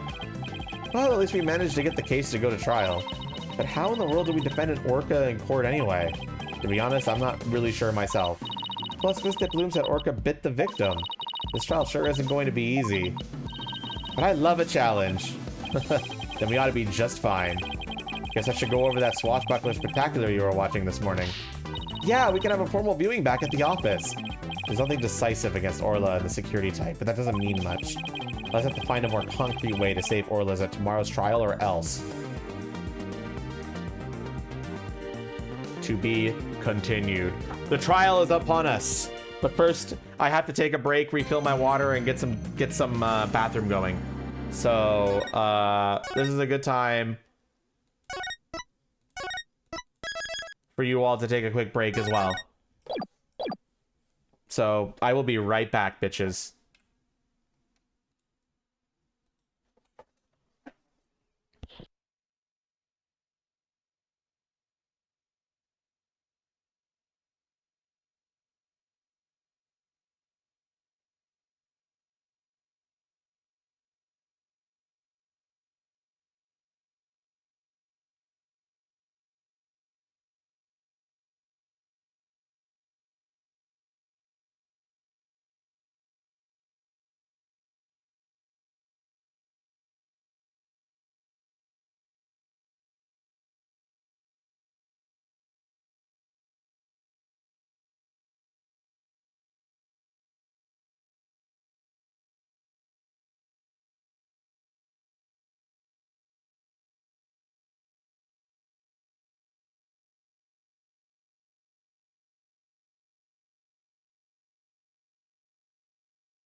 Sorry about the little bit of length. I had to wait for my brother to get out of the bathroom, and then I had to refill my water. And so, 1 second.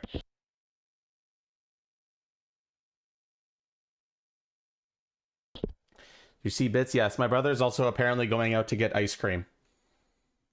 So, yay. Morning, Hanatoro.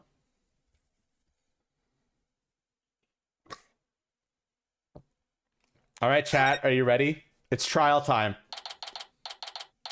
It's the confetti cake blizzard at Dairy Queen. Is what he's getting.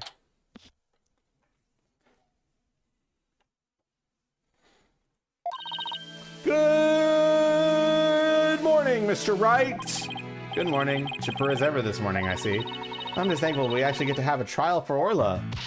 As a matter of fact, I just ran a few laps around the courthouse to get extra pumped. And I just splashed my face with some water to get the sleep out of my eyes. Oh, I also queued the Swashbuckler video so we can watch it anytime. Swashbuckler video added to the court record. Thanks, it just might help our case.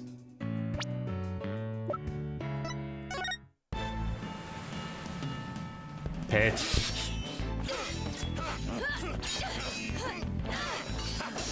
That's right, Chad, it's the whole video.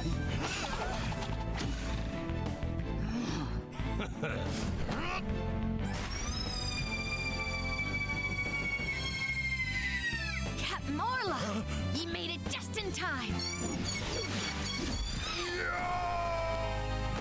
Yeah. We be pirates, we love to sail the seven seas. Just a bunch of scallywags who are as free can be. We swim through storms and waves, all because you see grand treasure and adventures waiting just for me.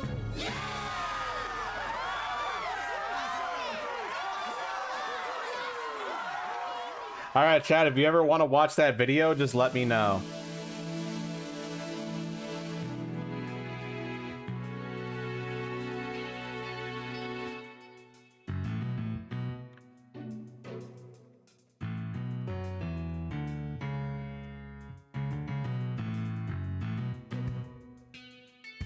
All right.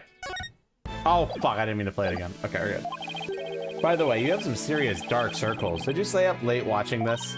What? Me? No. I just woke up early, that's all. Guess I need to cover them up. I get ragged on enough as it is by Prosecutor Blackwell. Hi, Doling. Speaking of being pumped, I'm pretty fired up for this trial, too. It's been a while. So is why your hair is spikier than usual. I mean, look at it. It's all super pokey and prickly and stuff. It's amazing. That was a compliment, right? Good luck, Mr. Nick. I'll be cheering you on from the gallery. Thanks, Pearls. It's been so long, I'm actually a little nervous. Good morning, Mr. Lawyer. Oh, Mr. Rhymes. You came to watch the trial? Yeah, Massage's back at the aquarium with the orca. So I thought I'd better come here to watch for her. Well, don't you worry. We're going to win for Orla. Isn't that right, boss? Right. One unprecedented trial coming right up.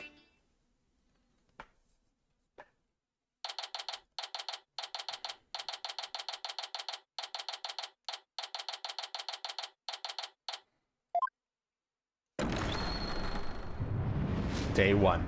Court is now in session. All rise. Court is now in session for the trial of Aura Shipley. The defense is ready, Your Honor.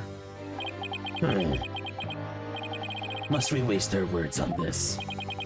Prosecutor Simon Blackwell, known as the Twisted Samurai, he's a prosecutor who's also a convicted felon. He's never conducts a trial without his loyal Hawk Taka by his side. Mr. Wright, it's been quite a while since I've seen you like that. The lawyer image suits you. You look younger somehow. Thank you, Your Honor. And you look just as young as ever yourself. Well, I have to keep up with you folks after all. By the way, has the defendant arrived in court yet? Surely you jest your boldness. Did you not receive the memo? The defendant, Aura Shipley, is an orca at Shipshape Aquarium. An orca?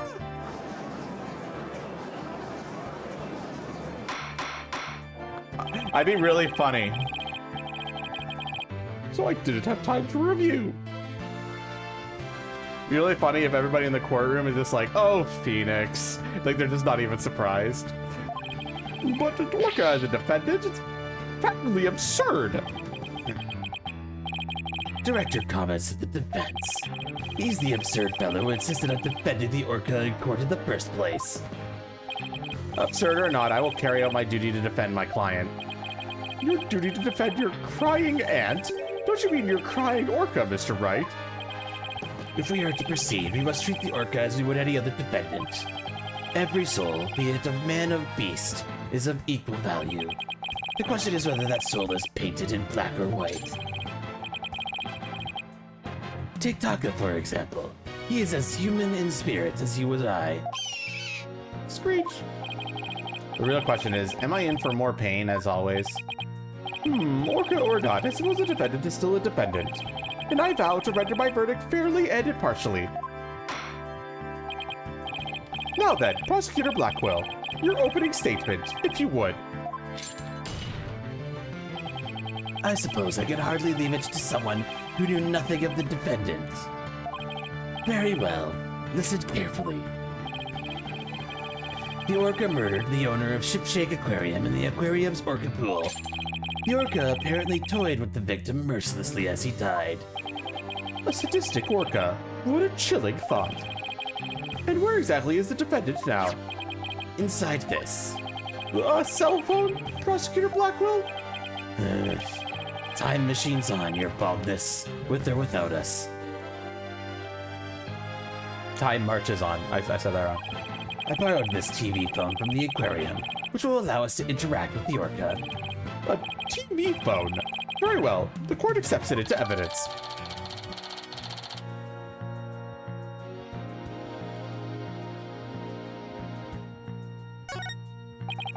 We will be able to view the defendant in question on this large monitor. Fulbright, prepare for transmission. Ha ha ha! You've got it, Prosecutor Blackwell! Look at him, chat. We will proceed with the defendant on telecast. So that is the orca that stands excused, isn't it?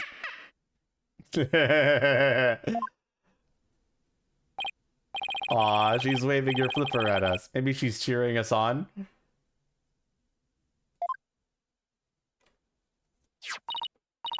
Hola, wish Phoenix and Athena luck.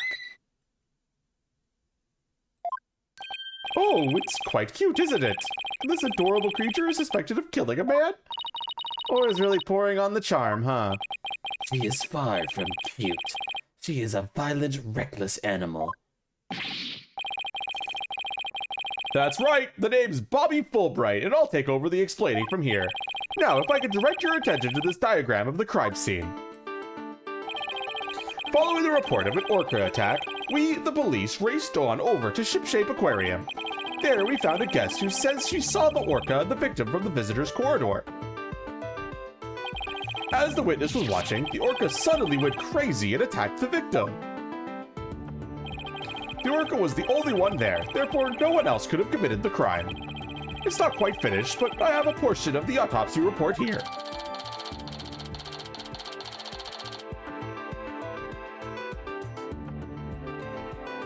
Instant death from a brain contusion. There are signs of blunt force trauma all over the body. Yeah, hi Purposely Lost Moth, how are you doing today? I can't imagine the terror of being attacked underwater by such a large creature. We're defending an orca in court.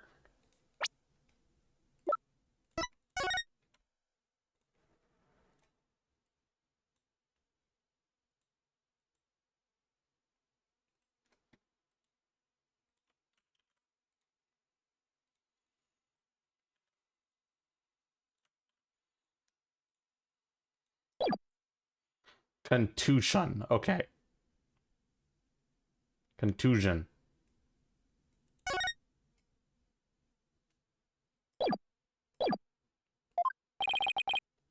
But attack it did. Prepare yourself for the grisly details, your baldness. The prosecution moves to introduce our witness, Fulbright. You got it, Prosecutor Blackquill. In justice we trust. One brave lady whose fine sense of justice compelled her to speak. Coming right up. How dare you make me wait? Don't you know I'm a busy woman? I could have written an entire book for all the time I spent in that lobby. Prosecutor Blackquill. Well? I am Norma de Plume, and I am a non-fiction writer. Am I the only one who isn't telepathic here? Looks like she could read into people's words just as well as I could read into people's hearts. Not everything needs to be a competition, Athena.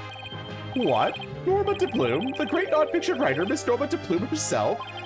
I've read all your works and enjoyed them immensely. Your million seller, The Great Grief of the Great Thief, is one of my favorites. Oh, are you a fan, Your Honor? I can give you my autograph if you'd like. Wait a second. I could swear you look much different in the photos in your book. Well, I used ones from 10 years ago in my books, so the paparazzi won't harass me. The judge seems so shocked. The visual disconnect must be really doing a number on His Honor's head. Could we get started, please? If I find you to be lacking as a judge, you will see your debut in my books. Such harsh comments. You really must be the real Norma de Plume. I knew Miss de Plume was so famous. Enough jabbering. Tell the court what you saw and keep it brief. I would thank you not to order me around. I am perfectly willing to tell everyone what I witnessed. It was the moment of the murder. Very well then, please proceed with your testimony.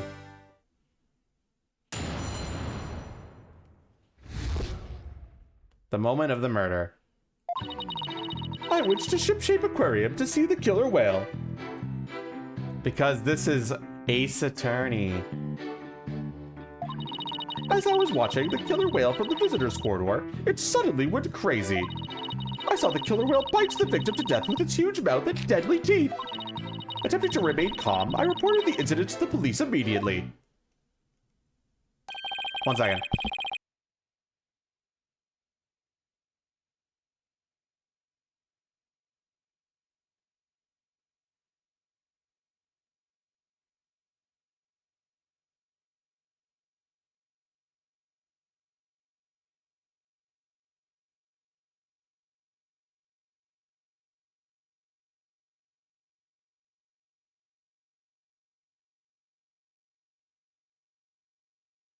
Sorry, I was just screaming at my brother to tell him to get me what to get me for food-wise.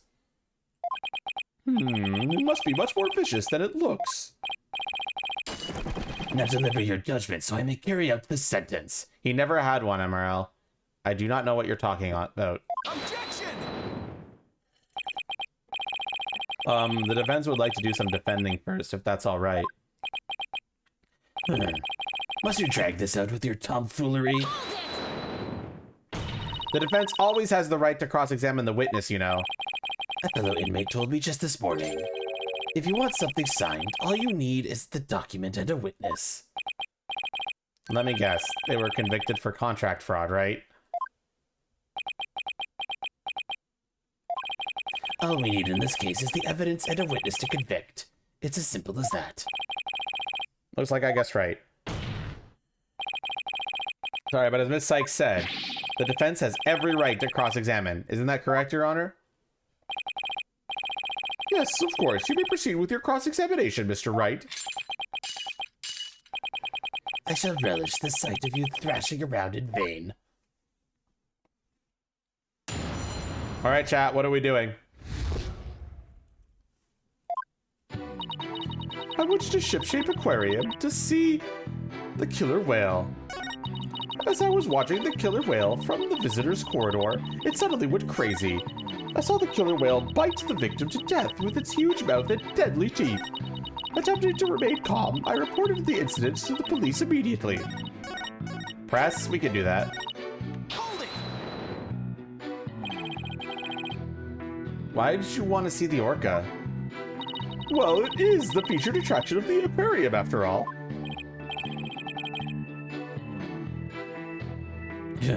Why waste energy on such tripe?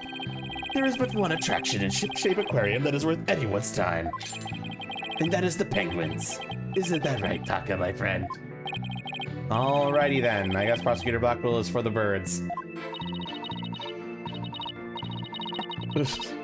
Guess I should jot that down. Note to self. Prosecutor Blackwell is on Team Rifle. I got an achievement for that. The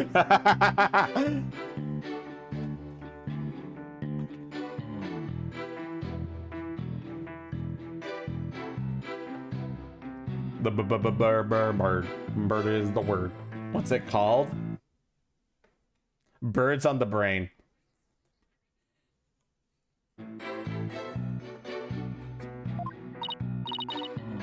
Yes, that's right. As I was watching the killer whale from the visitor's corridor, it suddenly went crazy. The orca suddenly went crazy, did she? Yes, it took a look at me and then all at once it started going berserk. Did you do anything to make her angry? I did nothing more than simply glare at it from the visitor's corridor. She glared at Orla? And that's what caused her to go berserk. The reason the defendant went mad is not the issue here. Only what she did once she entered that state.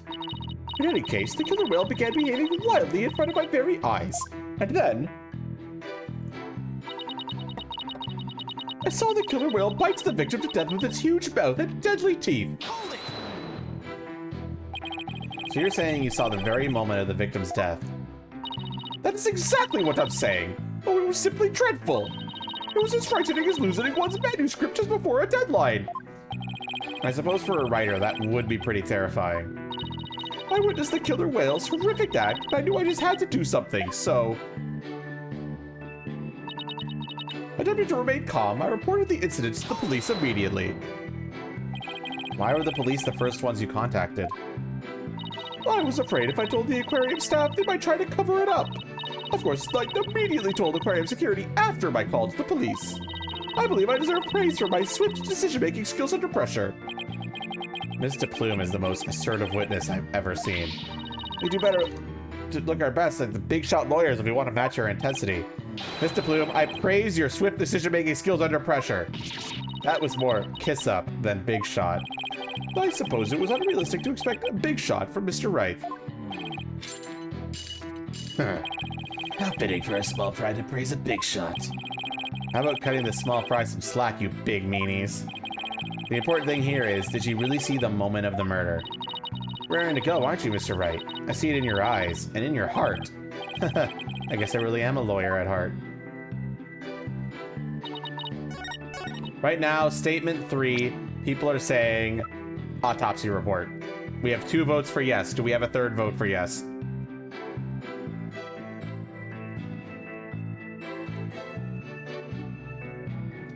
Basically, 3 people need to confirm your imaginations. Okay. Objection! It would seem that you are mistaken, Mr. Plume. I beg your pardon? The autopsy report does indeed say death thought to be a result of orca attack, but the actual cause of death is contusion from head trauma, not being bitten. Did I say that right? I know somebody gave me the contusion. Yeah, I said that right. Okay, cool. I don't usually see that word, okay? So calm down. What? What? But I'm sure the victim was bitten. I don't believe that can be true. Security footage doesn't show anything of the kind. Objection! Just as I suspected. I knew you would peek at the footage behind Fulbright's back. Well, what did you expect when he wouldn't play nice and share? But unfortunately for you, the footage you saw was only one small part. Huh? Yesterday, after I decided to take this case to trial, I re-reviewed all the evidence. Taka, the evidence I gave you for safekeeping.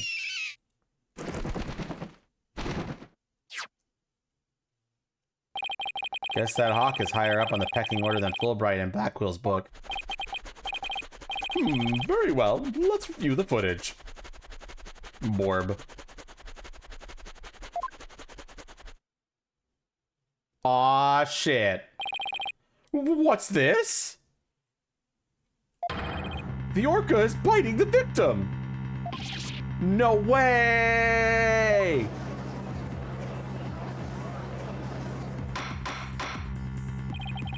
I have to say that this appears to be very damning evidence.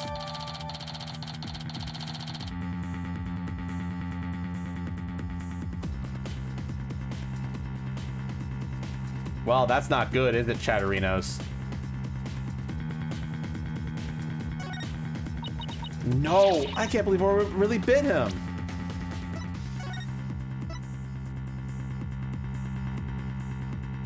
Take a picture of that to put it in the evidence so chat can view it. Yeah.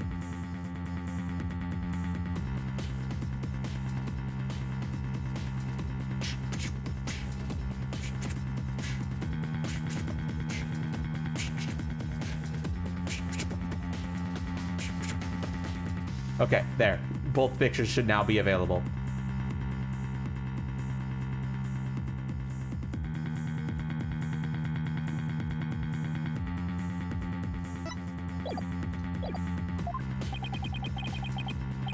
And there is more. Look at this. This photograph was taken while the body was being examined. There seems to be a strange bruise on the victim's right wrist. I'll have the crime lab examine the bruise and calculate its relevance to the case at hand. What's important right now is evidence that points to the orca as the killer. Look at the left side of the body. See the orca's tooth marks in the victim's clothes? Yes, they do appear to suggest that she did in fact bite the victim.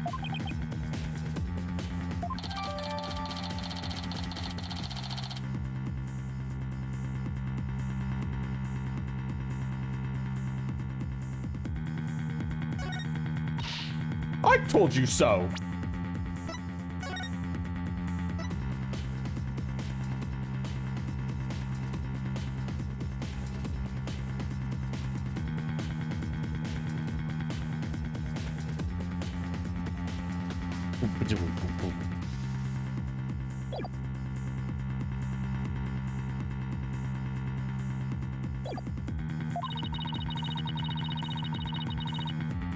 And then the killer whale swam up towards the surface with the victim in its mouth. Objection! Nice tail. Perfect. Thank you, Zoldo. I agree. It is a nice tail. I put the same picture twice. Shit. You're right.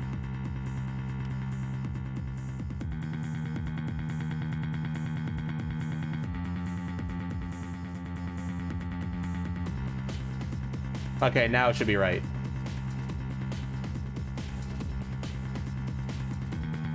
Objection! You are much too impetuous, right, Donna? Granted, the orca biting the victim was not the cause of death. The witness was mistaken about that. Then what explanation is there for what the witness saw? Did I not say in the beginning? The orca toyed with the victim mercilessly. My goodness! After killing the victim, the defendant swam around with his dead body in her mouth. Just like any other predator toying with its prey.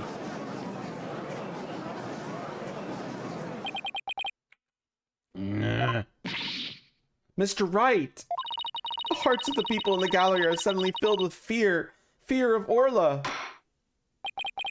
So the defendant bit the victim after she had killed him. But if that's the case, then we must still figure out how the defendant killed the victim. Prosecutor Blackwell, do you have a sound theory to give this court? I wouldn't be standing here if I couldn't prove whether the orca's heart was black or white. But Orla is black and white. Her body, I mean. Athena, please try not to provoke Prosecutor Blackwell. This witness also observed the actual moment of the murder. Think back, word mistress. Think back to what you observed before the orca bit the victim. Ah, I see what you're driving at. So that was the true moment of murder, was it? Now explain it in a way that even these simpletons can understand. There you go again, ordering me around. Stop that this instant. But whatever, I don't mind telling my story.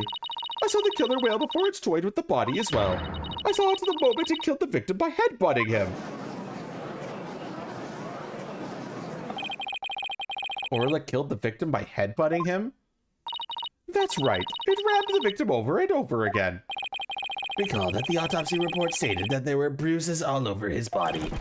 Recall as well how persistent the defendant can be when she's attacking her prey.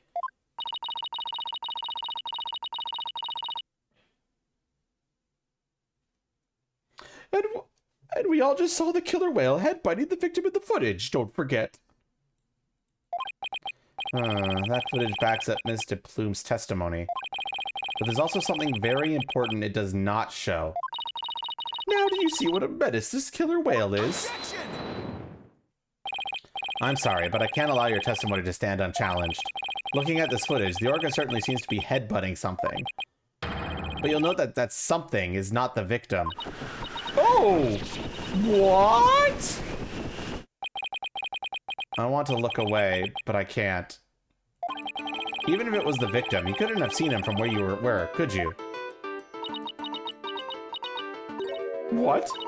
Oh, well, I suppose not. Mr. Plume, did you actually witness the victim getting headbutted by the defendant? Let's see. Oh, I remember now. As I recall, a rock in the shape of a skull was obstructing my view. So are you admitting that you couldn't see the victim? Yes. Yes, I suppose I am. However, immediately after the headbutting, the victim came floating up. He came up from behind the skull-shaped rock and his body was all limp. What else could I think except that the killer whale was headbutting the victim? Objection! But if you didn't actually see the moment of the attack itself, then it's pure conjecture. Objection! Must I do everything around here?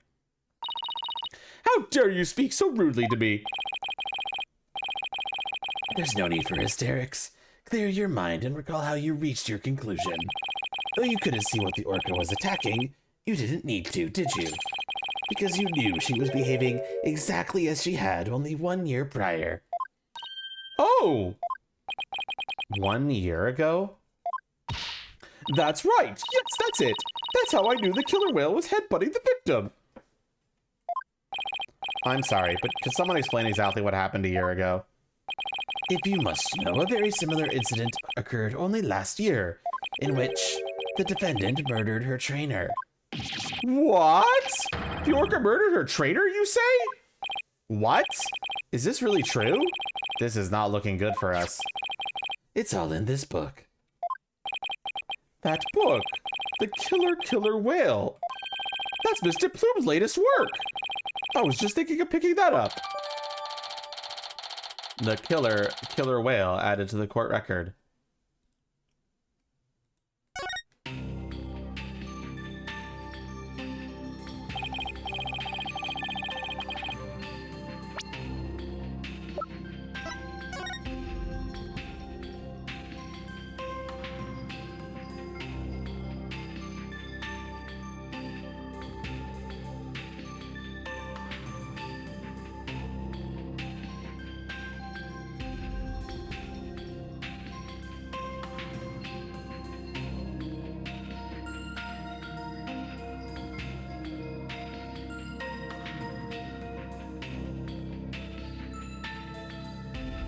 Okay. The orca headbutted and bit the victim. The same thing she's accused of in this case. That orca killed 2 people? That thing's a menace! Guilty, I say. I never want to go to the beach again. Oh, now everyone's even more convinced that Orla did it. We were doing so well, but now everyone in the room has a bad impression of Orla. I don't want to think she did it. But it's hard to keep on believing in somebody who can't even tell me her side. Phoenix, Athena, you gotta believe in Orla. There's no way she killed anybody. You gotta save her. Please, I'm begging you. Sasha, what am I doing doubting my client like this? This is the time to be strong. I believe in Orla, and I'm ready to fight for our clients. I'll take everyone in this courtroom on if I have to. Don't you worry, Sasha. We won't give up on Orla. We'll defend her to the very end. Thank you, both of you. Weep. We are Orla's lawyers. Who else but us can save her? We can't give up on her now. For an instant there, you were afraid of the orca, weren't you, right, Dono? When you saw the photograph of the victim from a year ago, you turned paler than me. He saw right through me. It's obvious you have neither the guts nor the determination to defend the orca. It's true that the Orla can't speak, and I don't know her thoughts. But there's a certain someone who believes in Orla with all her heart. I respect the trust she has in Orla, so I'm willing to believe in Orla too. And what do you know about orcas? Nothing. That's what.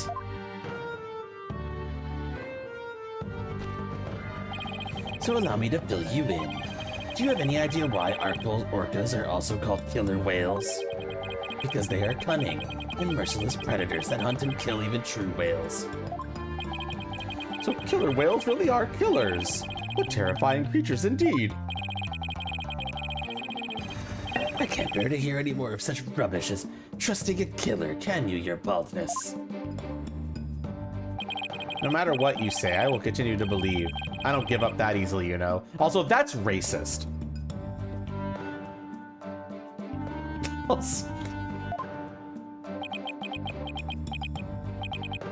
Dullard, you don't know when to give up, do you?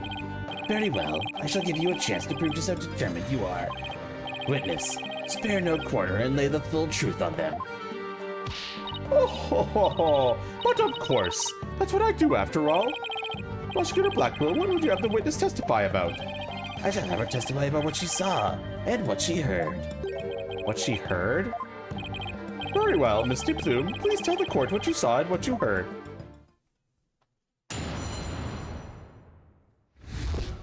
What I saw and what I heard.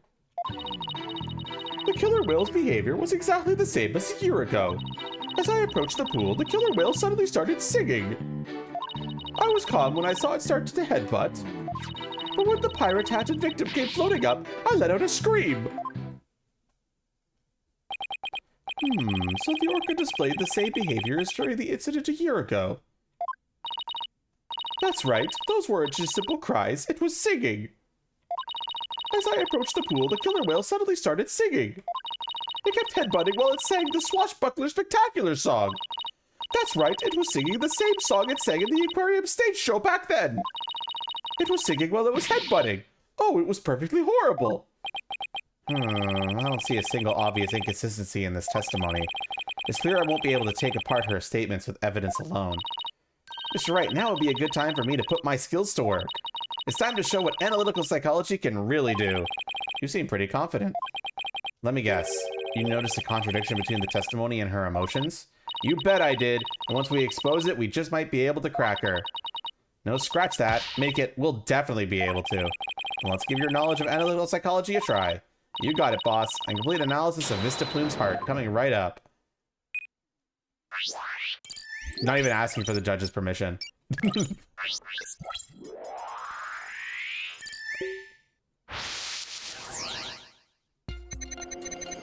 The killer whale's behavior was exactly the same as a year ago.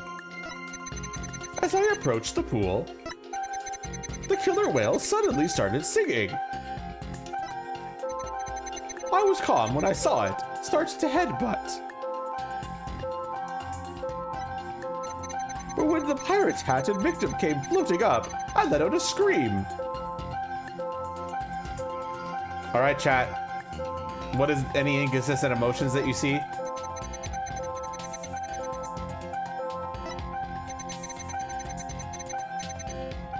Your imagination wants to present blue on this statement.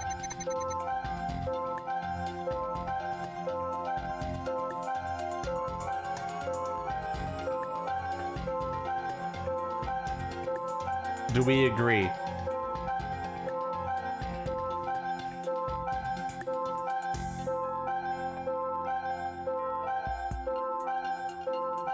Do we agree, chat? Wake up! Chad, wake the fuck up!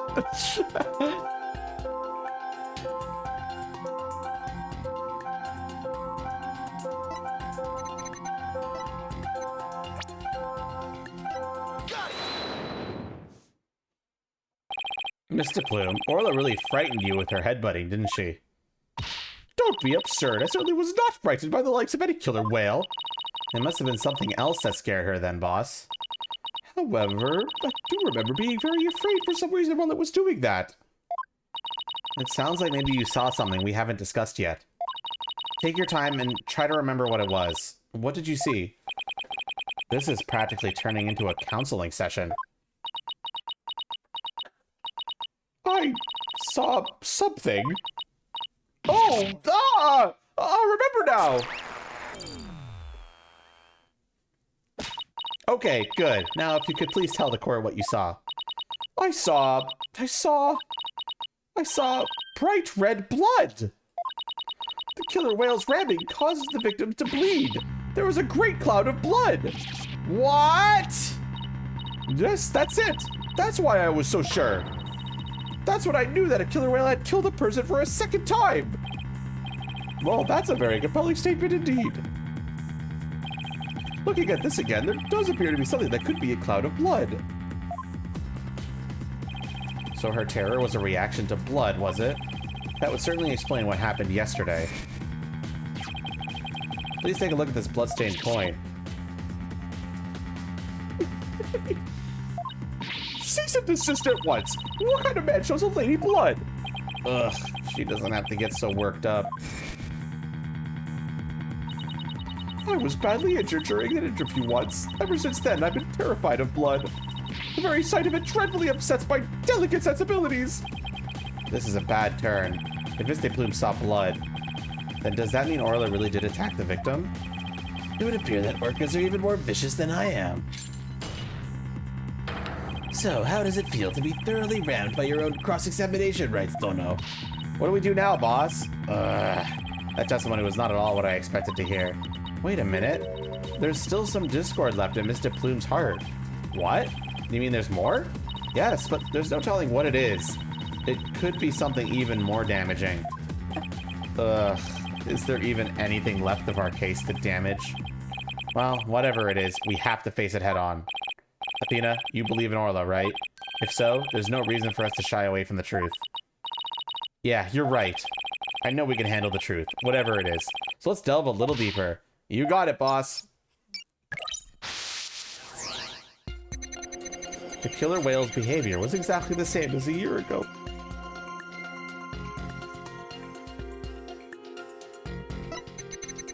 As I approached the pool, the killer whale suddenly started singing.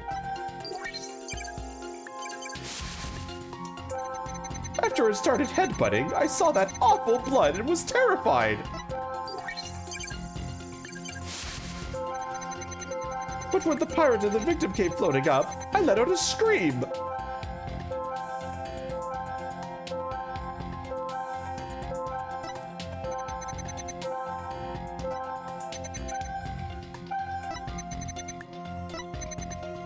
All right, chat.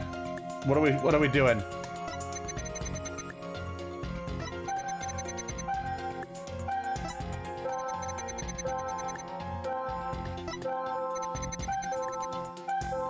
Any inconsistent emotions here? By the way, the one that's behind me is Surprise. As a heads up. I don't know if that matters or anything, just wanted to make sure because I'm covering it.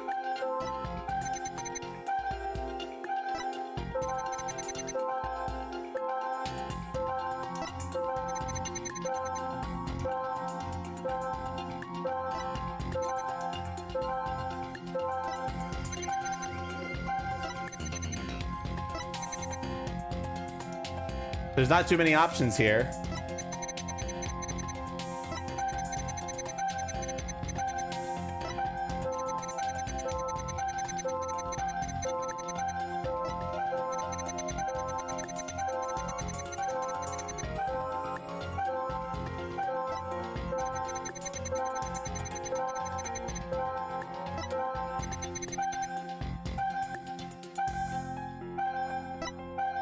Hanatoro wants to present, oops.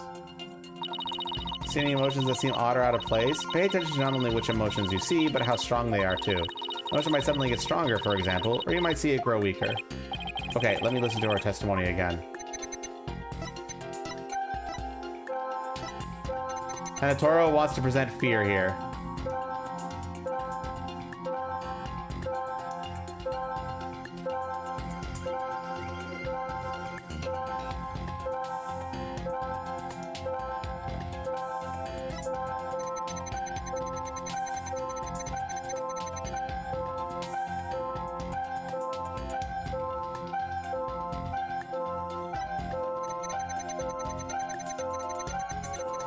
Your imagination, that's literally what you just did on the previous one. you want to do the same thing?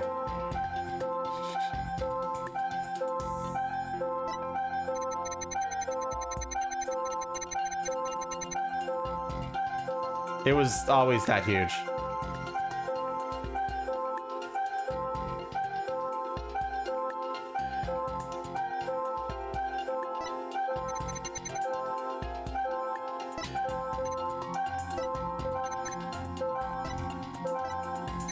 Robotic Jenner, do you want to present fear on this statement?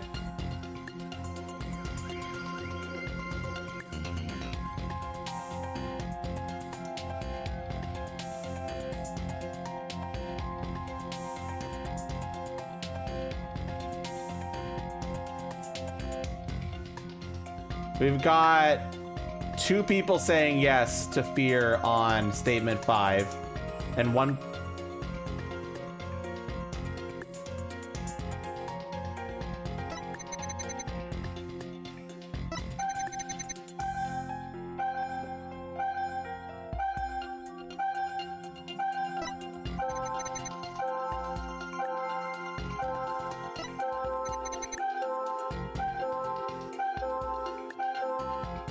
So right now the arguments are no fear when the whale started singing, and the fear being substantially less when the body appears. Those are the 2 logics we got right now.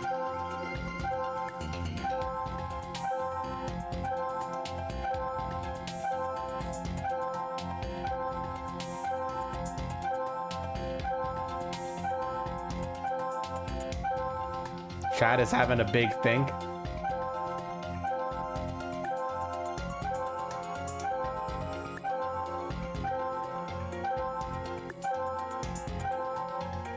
Chad is having a big think right now. But maybe too big of a think.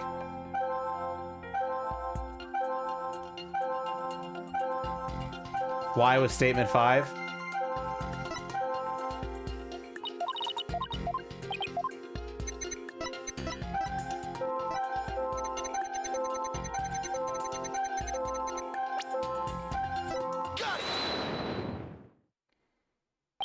Huh? Her fear appears to lessen here at this statement. Mr. Plume, weren't you afraid when you saw the victim with blood coming out of him? My, that's a very good question. I was shaken after witnessing a murder, yes, but then the blood seemed to disappear. Disappear? And why do you suppose that was? Simple! It was because of the pirate hat. After the killer whale put the hat on, the cloud of blood disappeared. Objection! And how exactly does that work? How should I know? I'm just telling you what I remember, Blue Boy. Wait a minute. From whom was this blood that Misty Plume actually saw coming from?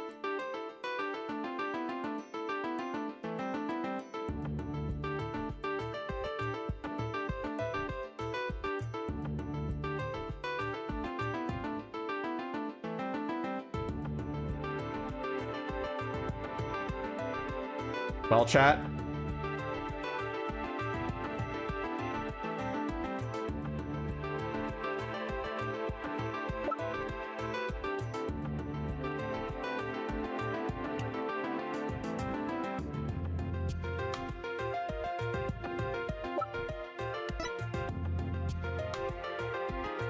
Tim Camper wants to present the whale. Do we concur?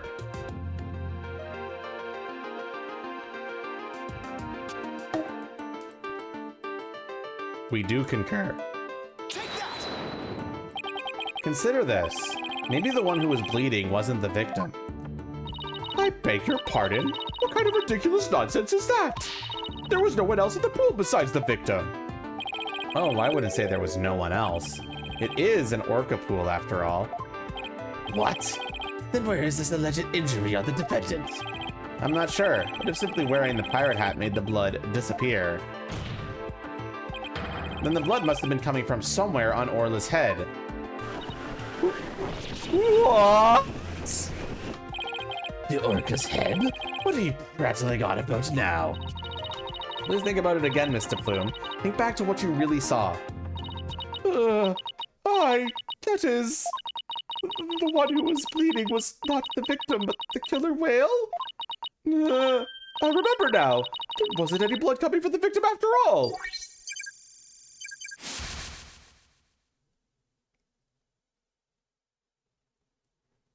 Bro, how does that hat get on their head underwater? How does that work? How the fuck does that work? How the fuck does that work? How does that fucking work?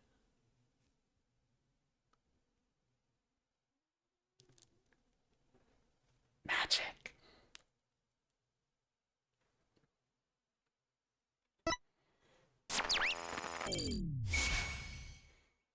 I don't know, man. Don't worry about it. We did it! Analytical psychology got us what we needed from her. That was a huge help, Athena. It's also pretty dicey for a while, though. Well, this is a surprise. The blood on the witness saw was the defendants, not the victims. That is correct. And since there was no blood coming from the victim, there's only one thing we can conclude.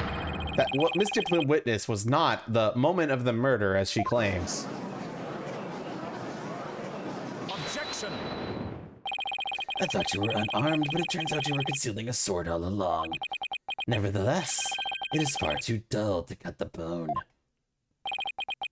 Meaning? I grant that what the witness saw was not the victim's blood, but it proves nothing. After all, being rammed doesn't always result in a wound that bleeds, does it? Death from eternal hemorrhaging is also a possibility. He has a point there. If you wish to challenge me to a duel, you'll need a sharper blade than that, Stono. I demand evidence that proves the witness did not see the moment of the murder. Ah. Oh, there must be something. Think, Phoenix. If I'm correct, the victim's death occurred.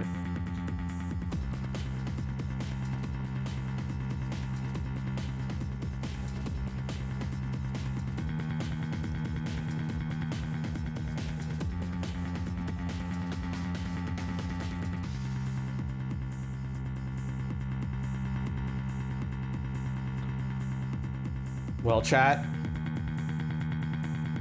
which one is it? Which one is it?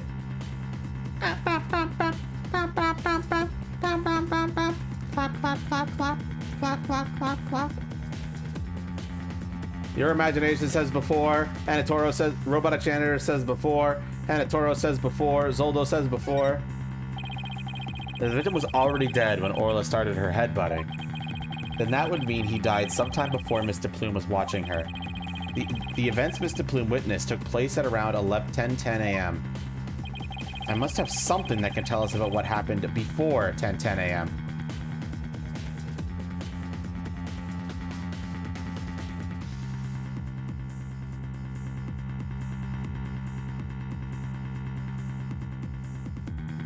Your imagination wants to present the calendar.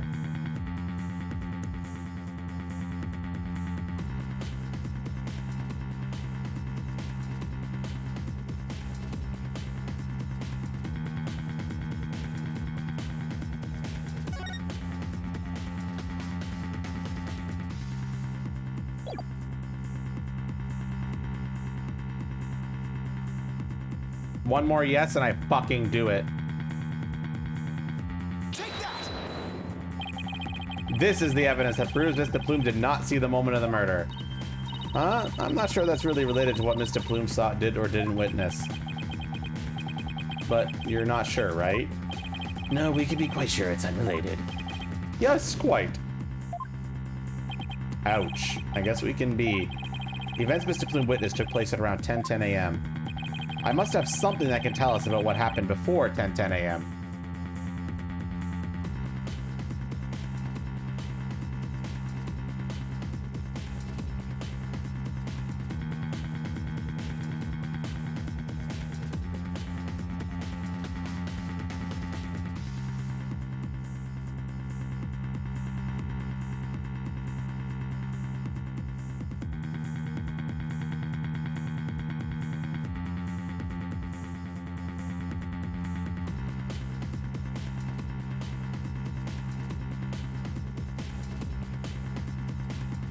Whoever's who lost us wants to present the security footage.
What's the answer, chat?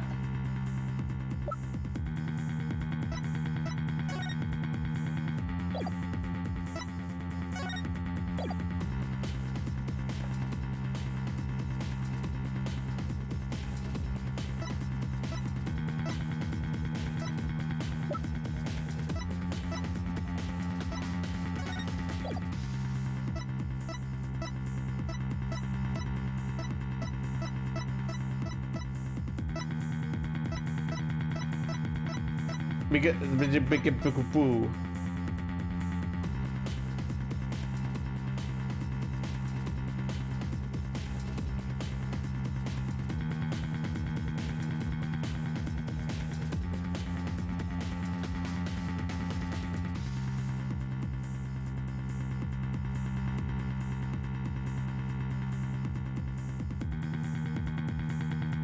What's the answer, chat?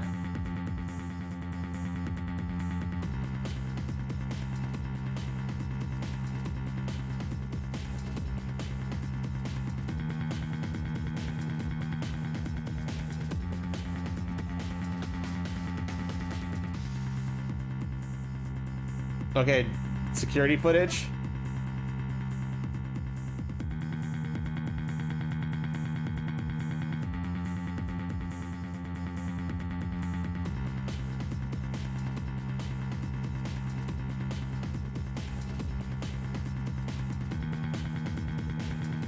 Let's just try it. Okay.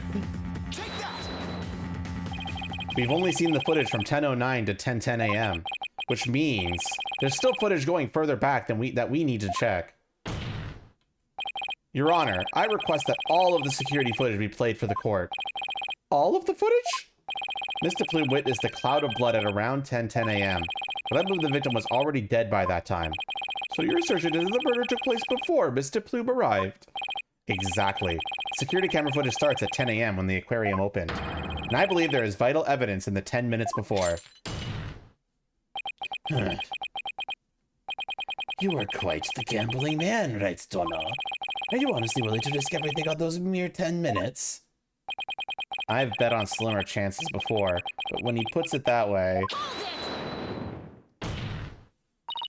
My boss is no coward, Prosecutor Blackwell, so I just get ready to eat humble pie. Uh-oh. I can't back down now. Well, if the defense is that confident in its importance, Prosecutor Blackwell, the security footage. Fulbright. Roger, I have the rest of the security footage right here. Very well, please play it for the court.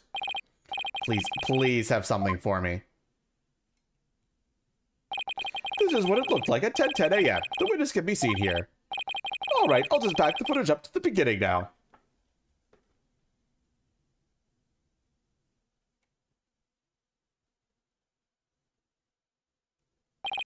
It appears Mr. Bloom hasn't arrived yet at this point. Now see if I can find something from before this point in time.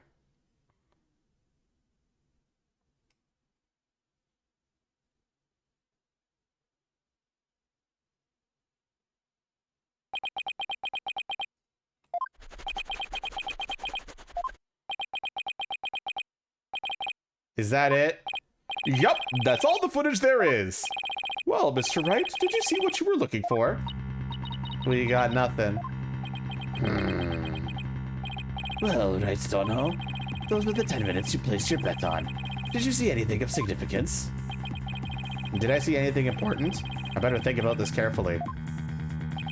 In the footage we see...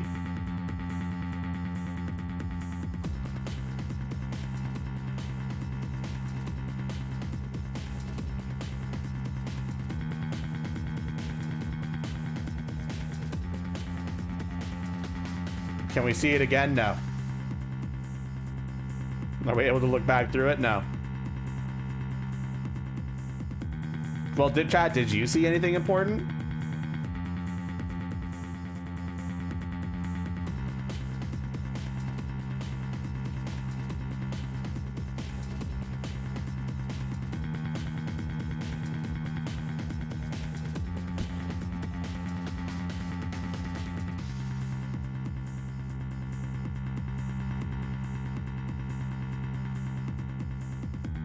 Two people say two. Do we have a third person saying two?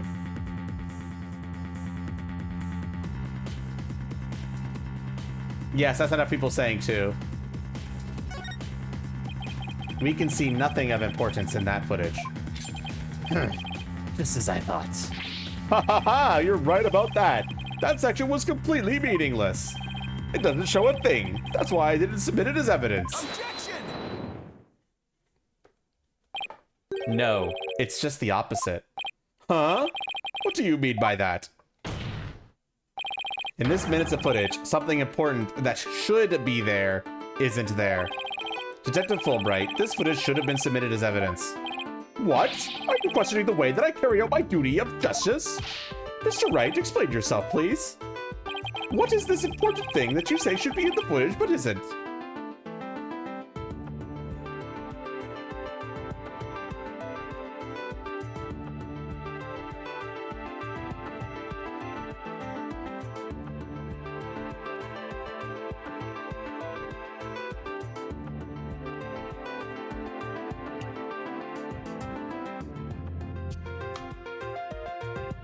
Toro wants to present the crime photos.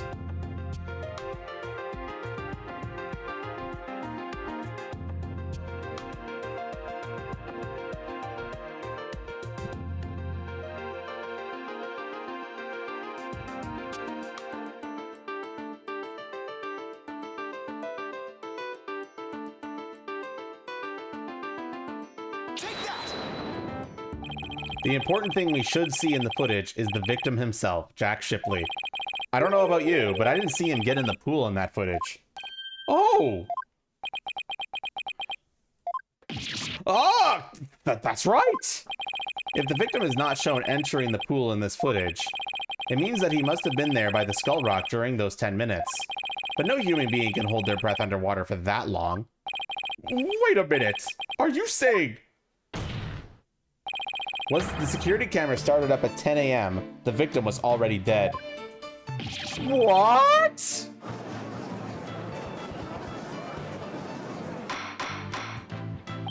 Order in the court. If that's the case, then when was the victim murdered? I don't know, Your Honor, but we now know it had to have been sometime before 10 a.m. Therefore, this footage can no longer be called decisive evidence against my client. But there's no one else who could have killed the victim. Not necessarily. The defense believes that the true culprit may have been human, and we have evidence to back up our theory as well. Do you now? I'd be very interested in seeing this evidence. The defense's trump card, that thing we found during our investigation yesterday. I wouldn't go so far as call it decisive, but now's the time to play it. Very well, Mr. Wright, please submit your evidence. What evidence shows that the crime may have been committed by a human?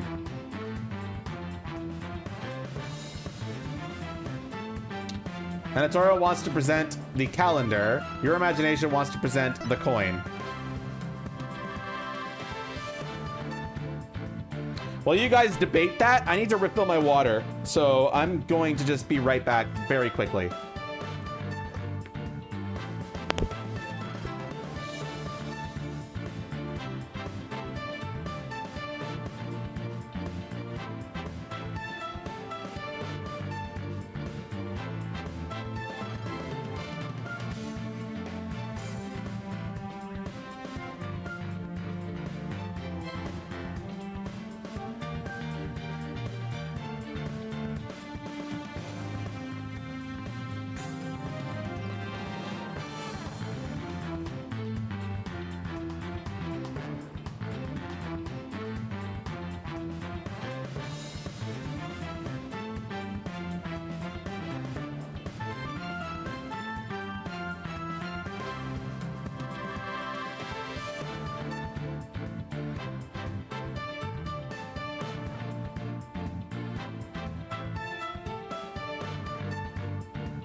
Did you all enjoy looking at my elongated posterior?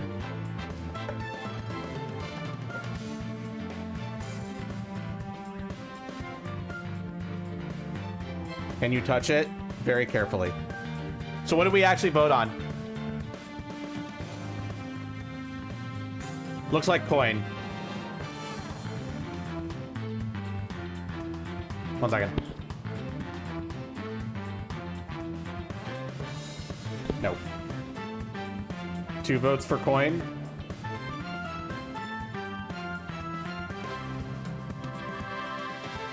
Okay, I guess Oldo wants to look at my elongated posterior more.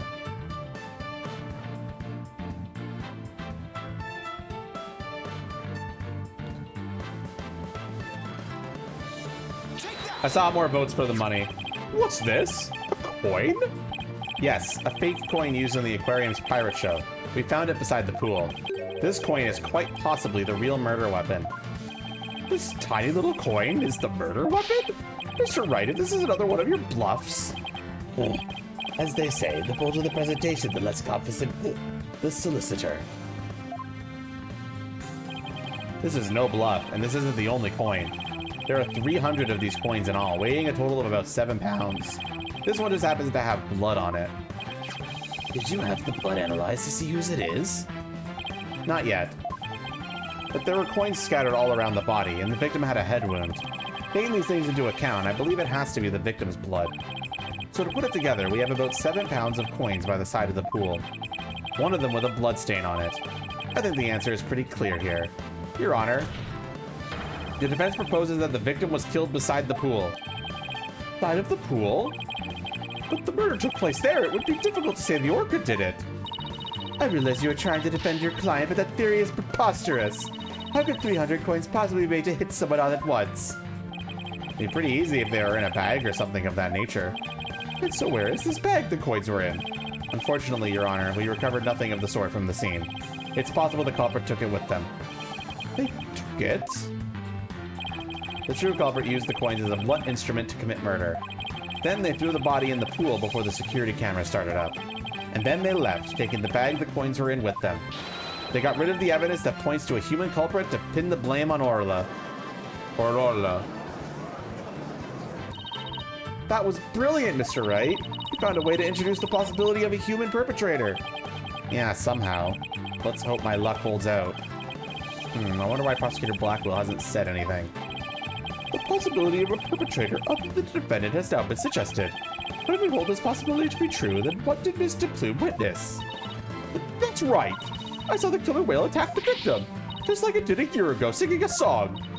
I guess there still is that.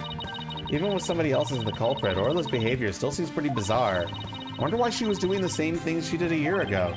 But is it really that bizarre? What do you mean? To explain the inexplicable, all we have to do is turn our thinking around. Turn our thinking around, huh? Sounds good to me. Time to give the old turn my thinking around method a try. Instead of trying to figure out why Orla did the same things she did a year ago, I should consider the results that were produced by her behavior this time around. Orla sang a song, did some headbutts, and bit the victim. If the real culprit wanted to shift the suspicion onto Orla, then they would have needed to give people a reason to think Orla did it in the first place. Mr. Wright, as her lawyer, how do you explain your client's actions? I believe we should think of it in this way, Your Honor. What kind of effect did Orla's actions have on the case? Very well, then why don't you explain it for the court? How did the defendant's actions affect the case?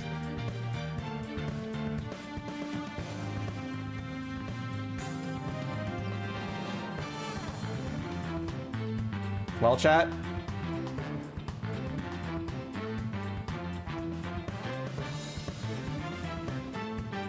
That's enough looking at my, my lengthy posterior.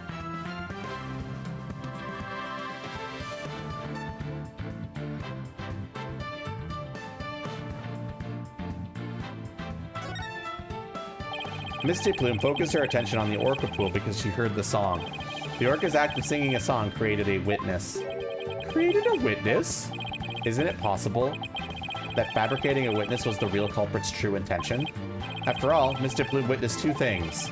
She saw Orla headbutt something over and over, and she saw the orca bite the victim. Those two actions of Orla's might have been the real culprit's plot to make the witness think the orca was attacking the victim. Are you saying that the defendant was being manipulated by the true perpetrator? Exactly. And that would explain Orla's actions perfectly. But the defendant is an orca. Is it even possible to manipulate her? Yes, there is a way to manipulate Orla's behavior. With this.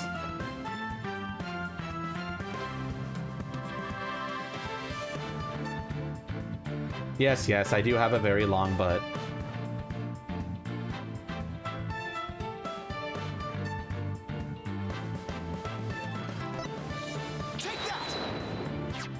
Is this a whistle?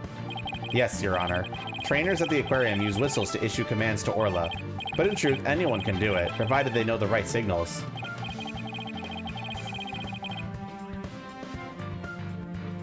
And that must be how they got Orla to do tricks for their pirate shows.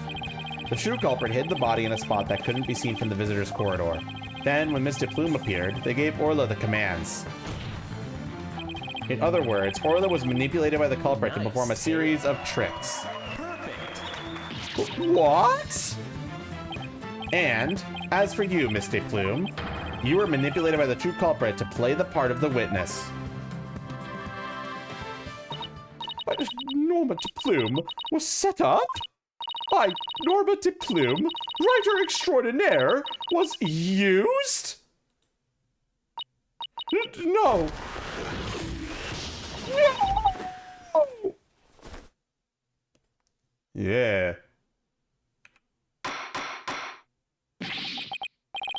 Mr. Plume, please do something about your attire. That was one wardrobe malfunction I did not want to see. It would appear that we need to shift our suspicion towards someone other than Orla. Prosecutor Blackwell, please have the bloodstained coin analyzed. You waste your breath. I guess even Prosecutor Blackwell can't refute the possibility of a human suspect. You did it, boss! If the crime happened beside the pool, there's no way an orca could have done it. And if only we could find the bag of coins we're in. In light of the new discovery, it would appear that the orca couldn't have done it. Exactly, Your Honor. The blood on the coin proves to be that of the victim. We can unequivocally overturn Orla's accusation. Well, the chains are broken. Overturn the defendant's accusation? I think not. Black! My hair! My beautiful hair! Yesterday, a new inmate was brought into the prison. He said, the moment you relax is when you're most vulnerable. What does this man go in for? He is merely a sneaky thief who enjoys the spot of fishing now and then. Chat, what if I did... What if I streamed like this? How would that make you feel, chat?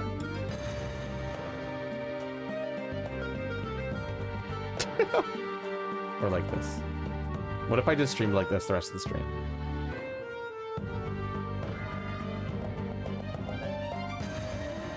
Would you enjoy that, chat? Better view of the tail base. I know, but I don't think it gives a very good viewing experience for people who aren't tail freaks.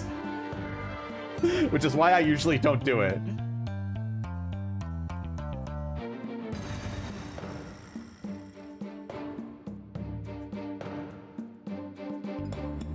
Okay.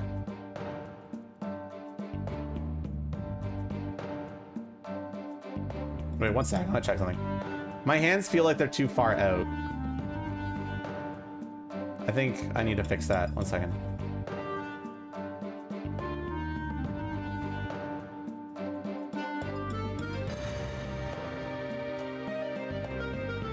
Maybe I'm just in a bad position.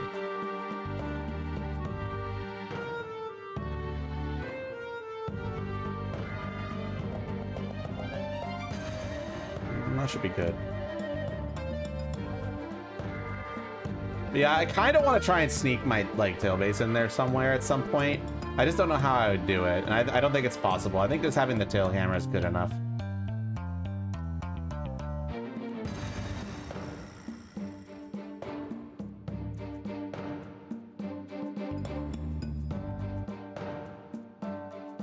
Light overhead cam. This. Nah, I think every single angle is like, it's good for tail, but it's bad for like everything else. And that's why I just go with this usually. Because like you can still see it. I wish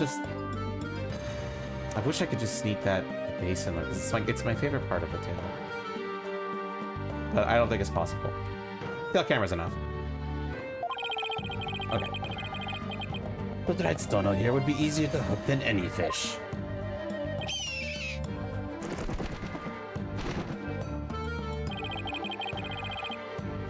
That hawk sure does love the judge's head. What's this? That coin from before and some sort of bag? A bag? I don't think I'm gonna like this.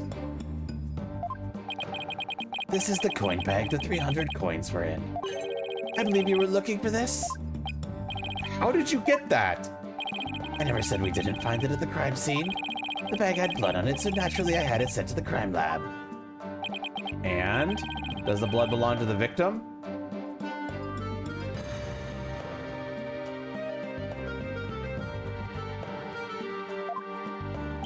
It does indeed, as does the blood on the coin. I knew it. So the blood on the coin did belong to the victim. The bag was open and the coins had all spilled out. But the bag alone wasn't proof enough to say that it was used as the murder weapon. However, thanks to the defense of their coin, I am now more than satisfied that it was.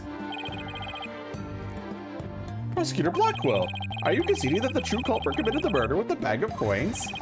I shall concede that the victim was put into the pool after his death. However, even with the bag,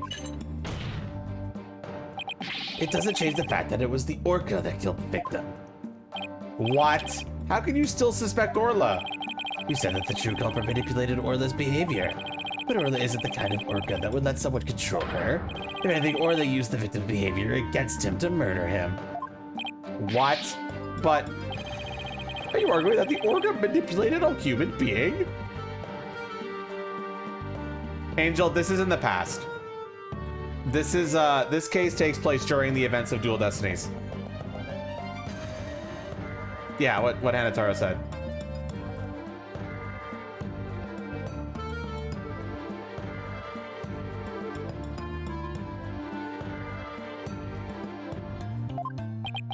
Huh.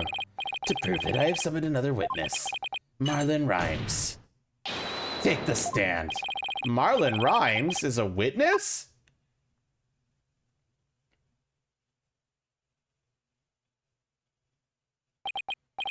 Well, don't just stand there. State your name. I told you I didn't want to be a witness. I thought one witness would be quite enough to prove the defendant's guilt. But apparently Raikkonen won't be satisfied until every stone is turned. Well, son of a... Alright, fine. If I gotta talk, then let's get this over with. Mr. Rhymes doesn't seem like a willing witness. I wonder what Prosecutor Blackwell is going to have him testify about. So could we have your name and computation for the record, witness? Ahoy, yo, yo, yo, ho, ho! People of the law, time to testify. Chilling with my crew at the ship-shape orcas, penguins, and the seascape. Cleaning and feeding, there ain't no end. But them bratty kids tours, I shall transcend. New animal keeper from the House of Rhymes. I'm the master keeper, Marlin with the rhymes. Oh my! I'm afraid I couldn't understand a word you said. Is that flip-flop music young people nowadays like? So close, Your Honor. So close, and yet so far. Please proceed with your testimony, witness. Without the flip-flop. Okay, fine. But I don't want to do this, I tell you. I feel like I'm selling Sasha out.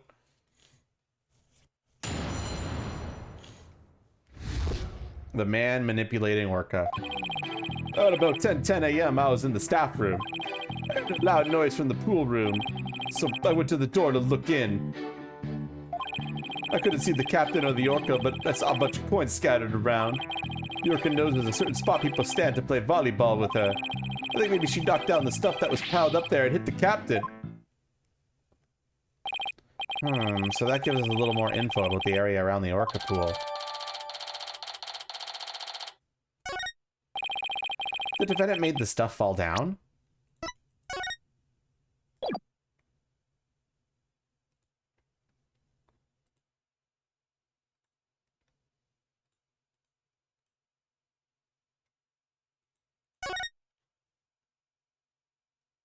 I think this is a new picture.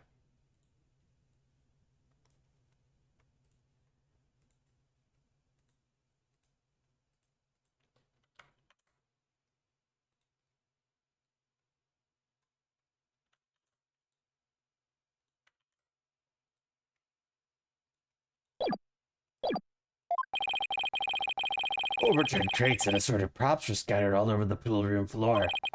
There's no doubt that it was the Orca that caused the mess. But could she really have done that from within the pool?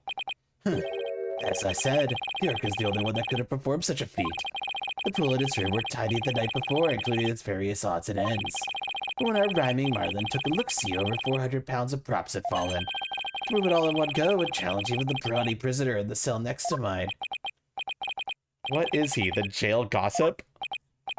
So how did 400 pounds of items fall all at once? I'll tell you how. The Orca pulled on the cloth that was underneath them. A weight that would all be impossible for a human to move. It was child's play to an Orca. During a friendly game of volleyball, the defendant made the crates fall, and the bag of coins that was among the items fell on the victim's head and killed him. The Orca then toyed with the victim's body underwater, which is what Mr. Plume saw. But the witness only said he heard a loud noise.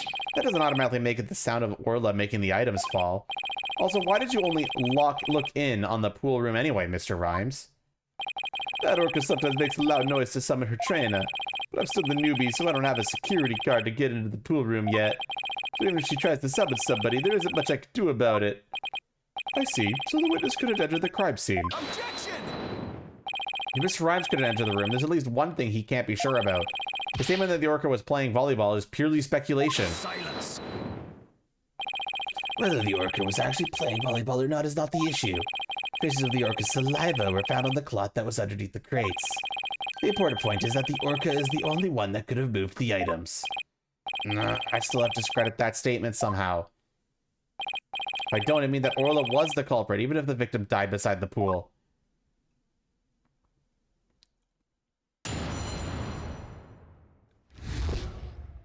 The man manipulating Orca. At about 10 a.m., I was in the staff room. Hold it! Are you sure about the time you were in the staff room? What?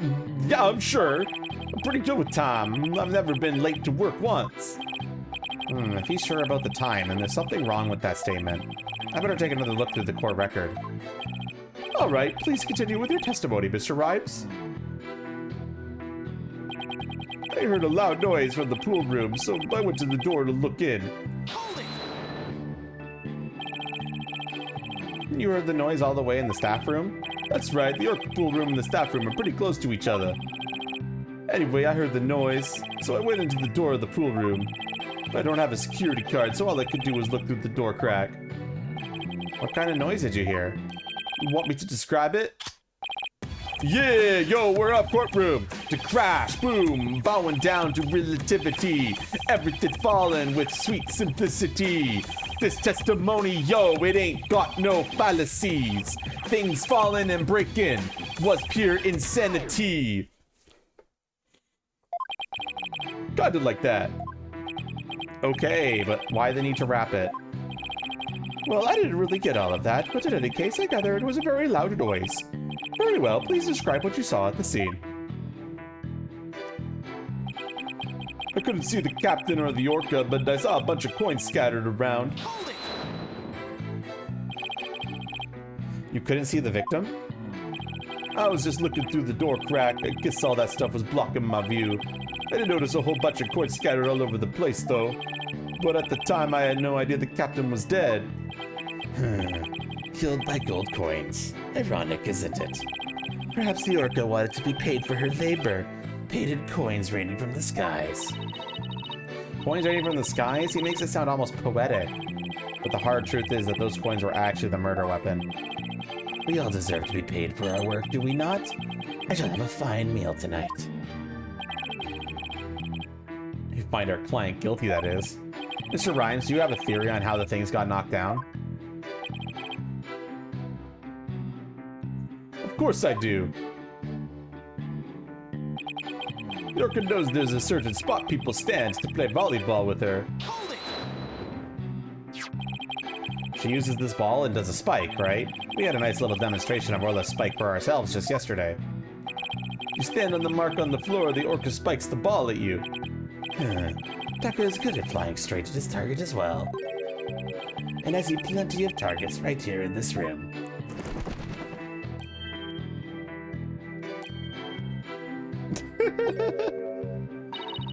Everybody's so busy protecting their head, they forgot about the trial, including you. Tell them what the defendant caused to happen. Well, the Orca knows people stand in certain spot for volleyball. I think maybe she knocked down the stuff that was piled up there and hit the captain. Hold it! Are you saying she thinks she knocked down the items on purpose? I don't want to believe it myself, but that Orca's pretty smart. It'd be easy for her to pull the cloth. The stuff was all while playing volleyball. Orcas are really strong. One good pull and all those things would come crashing down. I guess maybe an Orca could be strong enough to make that much stuff fall. I've never seen an Orca play tug-of-war myself, but the fact is this one did. The traces of the Orca saliva found on the cloth prove it. How long do you plan to walk tightrope on these shaky theories of yours? Wait until you see me do acrobatics.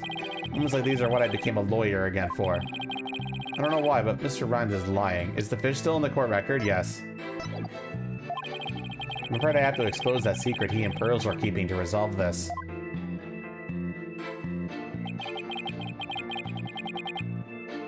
Alright, chat, what are we doing?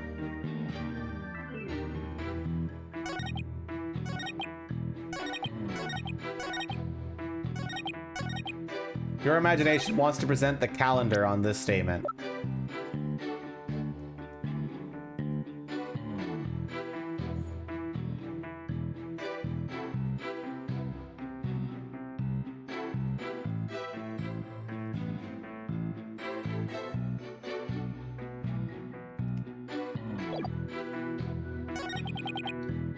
Do we agree? One more yes and I fucking do it.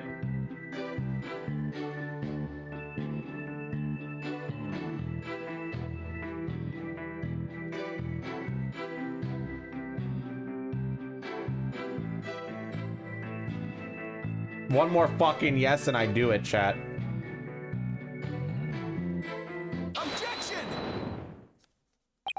You say you were in the staff room, but is that really true?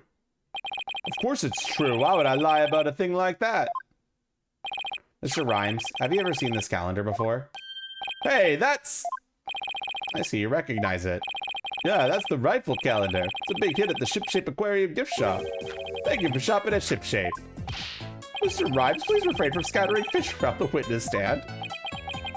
Not to worry about this. Doctor will have them cleaned up in no time. I guess that bird comes in handy now and then. All right, Mr. Wright, we have all seen your cute souvenir. Now, if you wouldn't mind. No, Your Honor, this isn't my calendar.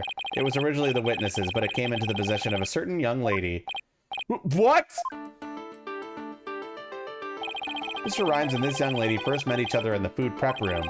After a mishap, their calendars got switched around. They ran into each other at about 10:10 a.m. in the food prep room.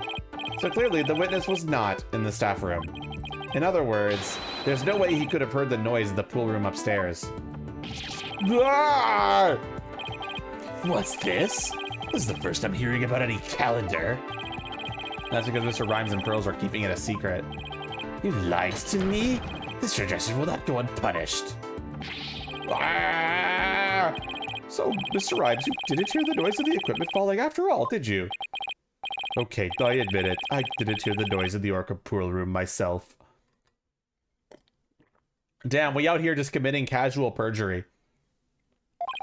But somebody told me about it. Who told you about it? It was, Unless you tell the truth, Mr. Rhymes, I can't save Orla. And I'm sure you know how sad that would make Miss Buckler.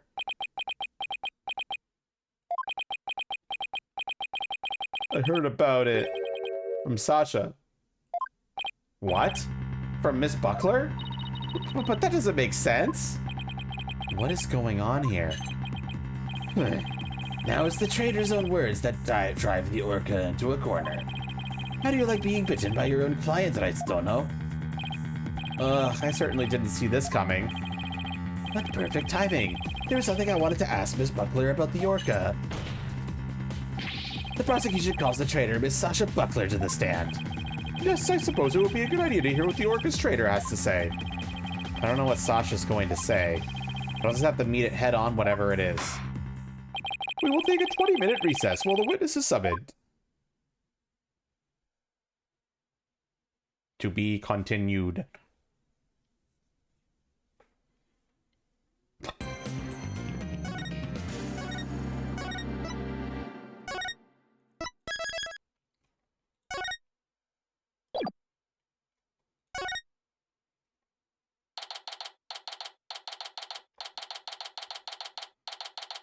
We're going right into it, chat.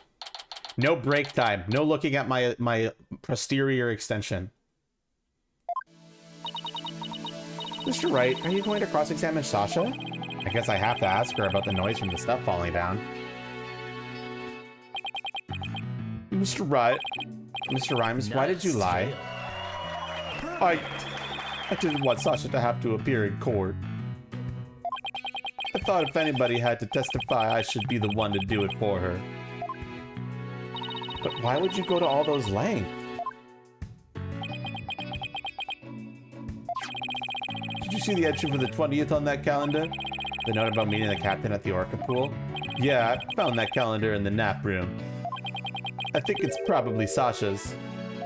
What? Then that means... I guess it does look like more of a woman's calendar than a man's.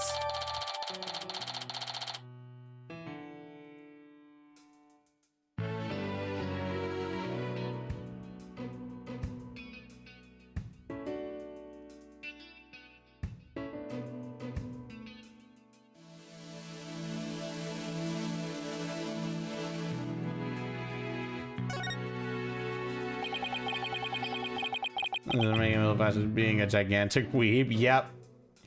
He's just a gigantic weeb. Oh, somebody released the tail camera. Fine, you do get to look at my fucking butt. And what's coming out of it. Bitch.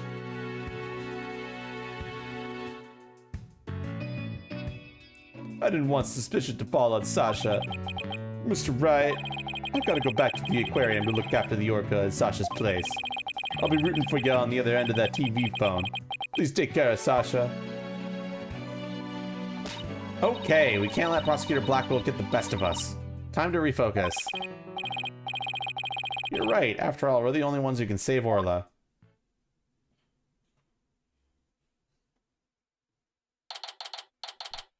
That said, it sounds like my ice cream's here, so I'll be right back, motherfuckers.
Okay.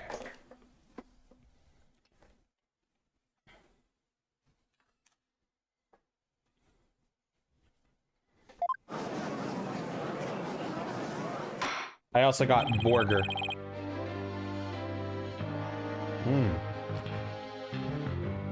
Pretty good burger, actually. Their ice cream, impossible. Oh man, this blizzard's amazing. What kind of ice cream? Confetti cake.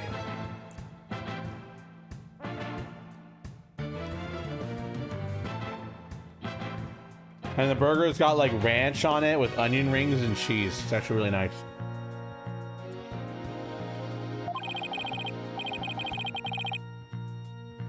Please call the witness to the stand. Again, you waste your breath. My name is Sasha, and I'll be one of the Captain Orla swashbucklers. I come to the rescue me buckle from the false charges put on her by the dread pirate Nostache.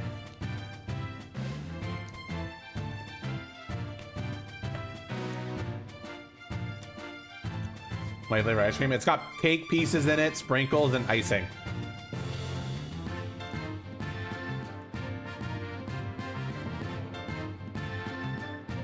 Are your favorite formats? I'm sorry, Sazray.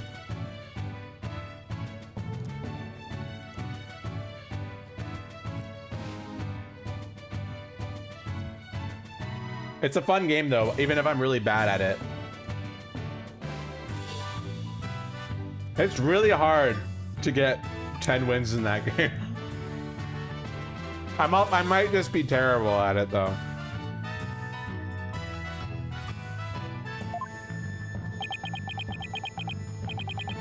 Nostache? This actually refers to Prosecutor Blackwell this time. Well, it can't be the judge. He has a mustache and a full beard.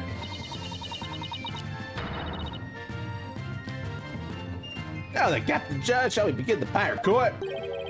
Captain Judge? I'd rather like that. Makes me feel like the salty old sea dog. Alchemist guy's Lord of How is hello. That's what Yugi just said, Mac.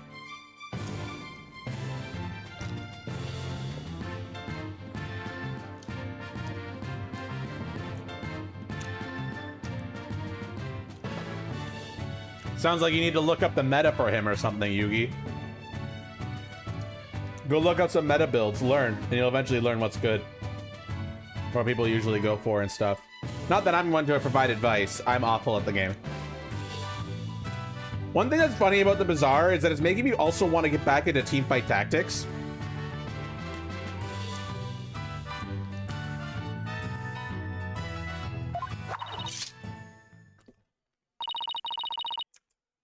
Oh, is that for a self-intro?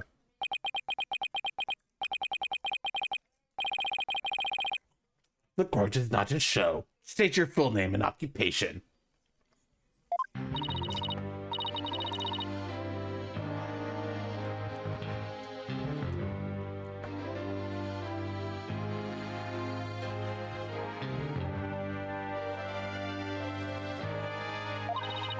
I perform a swashbuckler spectacular private show alongside Orla as her trainer.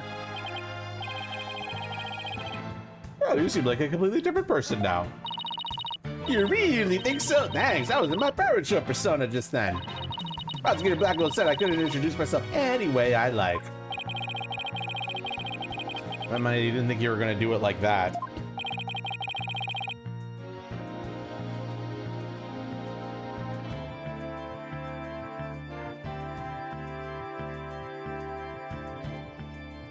The hardest part about the Bazaar is I'm not good at pivoting and knowing how to build early, I think. I think that's my biggest problem, is that I kind of have an idea of what endgame builds look like, but I'm not really sure what I should be building early to get to that point yet. And that comes with experience. That comes with just playing. We're talking about another game, Angel. So like I'll try to force something and it doesn't work and I get screwed for it.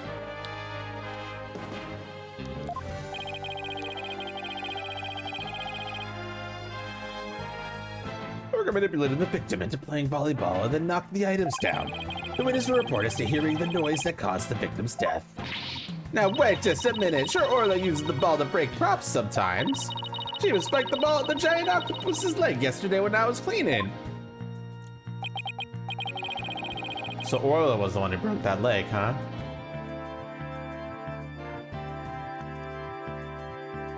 Oh, he's basically saying, Stevens is basically saying that my ice cream is just something a white person would choose. And he's technically not wrong.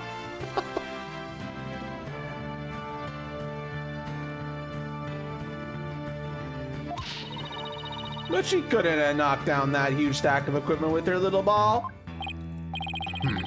I thought you were paying attention to the trial over the telecast. We apparently know nothing of what we have been discussing. The Orca knocked down the equipment by pulling on the cloth that was underneath it. No one said anything about the Orca knocking it down with a ball. What? Is that what we're talking about? I came in here to give Prosecutor Nostache a good calling. But I'm the one getting the cat and not tail, so he's as vicious as a tiger shark. Miss Buckler, just focus on your testimony and you'll be all right. Don't worry, we'll take care of that tiger shark for you. Thank you, Athena. I can do this. My testimony will be fin-optimal. All right, Miss Buckler. Please proceed with your testimony.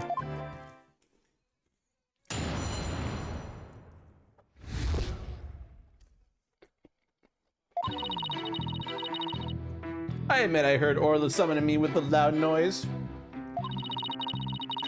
The aquarium's guest scream I heard over the walkie-talkie was more urgent.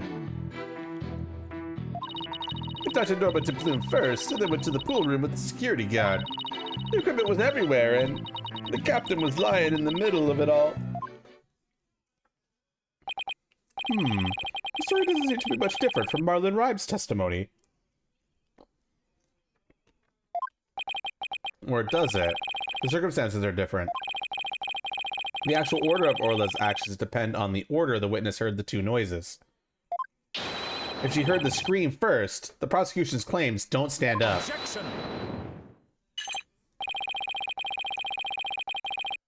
Unfortunately for you, she doesn't remember the order of what she heard.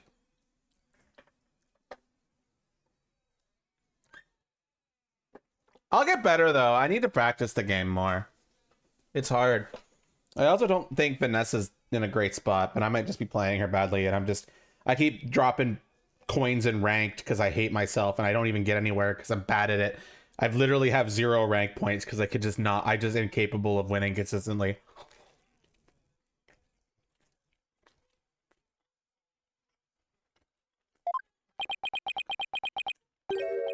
She doesn't. I was distracted at the time, so I don't really recall which one I heard first. I was lost in thought until the guard brought me back myself. Sorry, I'm no help. As long as the order remains unclear, I shall not alter the prosecution's claims. After killing the victim with the bag of coins, the orca toyed with the body in the water. I have to turn things around here somehow. Unless I can prove the sound Sasha heard was not the sound of the victim's murder. Blacko's claim that Orla pulled down the equipment to kill the victim will stand. If I want to save Orla, I have to find a contradiction, no matter how small.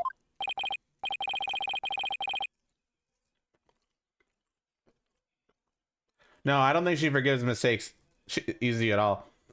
I think she just doesn't have a great early game compared to what I've seen from others. So she can have a really, really stupid end game, but I find it kind of hard to get there. But I think the only way you could get a good early game on her is if you go for a wide weapon build and burst someone down.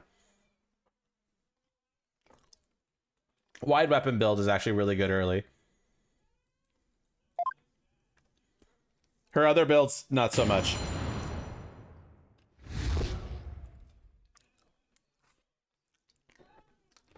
An infinite from charge synergies? Yeah, but the problem with that, Sasori, is that you're not always going to get that. And if you go for that, you could not get it and then get fucked by other things. You need to be flexible, but you're probably better than I am. But yeah, you want to get like Trebuchet to just constantly shoot off. You want to get like the Cutlass in a single thing to just shoot off, but those require some specific things. And some of those things are rarer than others. So you generally try to once you get the rare piece of a combo, that's when you probably want to start locking in on that combo.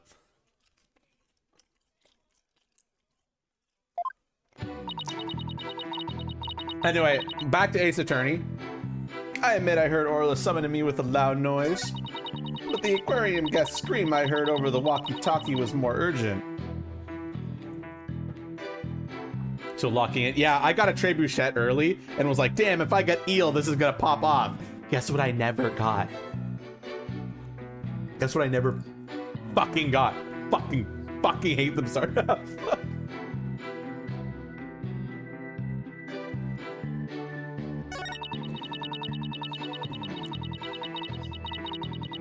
I talked to Norma de Plume first and then went to the pool room with the security guard.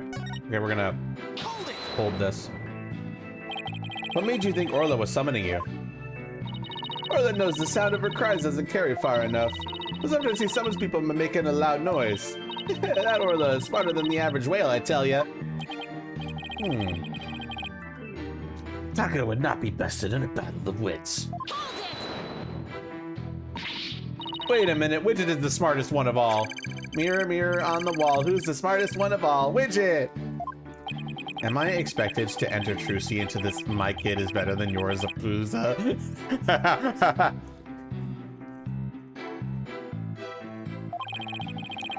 Did you heed the summons of this very intelligent Orla immediately? I couldn't right away, although I was concerned about her, of course. But the aquarium's guest scream I heard over the walkie-talkie was more urgent. You heard Mr. DePlume's scream. That's right, I heard her through the walkie-talkie of a guard making his rounds. Ah! I can still hear it in my head. It was so loud I thought it was a sea lion. Mr. Plume sort of reminds me of a sea lion, actually. I know, right? Ooh, I should call her Sea Lion Lady. See how she likes it. I guess Athena is still upset about being called a yellow girl. What do you do after hearing the visitors scream? I talked to Norma de Plume first and went to the pool room with the security guard. I'm doing Rhyme Boy for some reason, okay. You and the security guard headed to the Orca pool room? Yeah, apparently that obnoxious writer lady said she doesn't trust me by hers. So, I got hiccups, fuck. That's why after taking her, the guard and I went to the pool room together.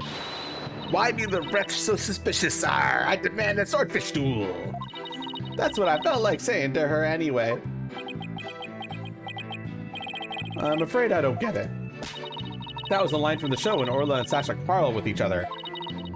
Didn't you do your Swashbuckler Spectacular homework, Your Honor? Why am I getting scolded here? Mr. Wright? And why am I getting scolded here, Your Honor? Miss Buckler, please tell me what happened after you headed to the pool room. Alright, when the guard and I got there, we saw that. The equipment was everywhere, and the captain was lying in the middle of it all. What do you recall about the scene exactly? I don't remember much, to be honest. I was in total shock from seeing the captain like that. If you ask me something specific, I might be able to remember, though. Specific questions, huh? Okay, let's see. What should I ask her about?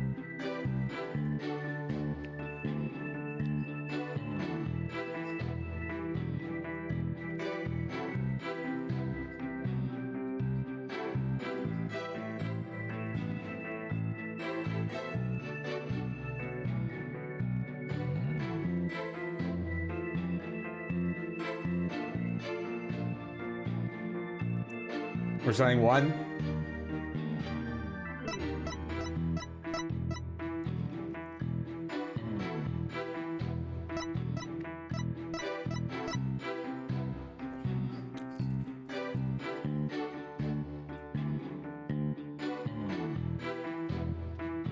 We need more votes. Do we say one? It doesn't really matter because we can do both eventually.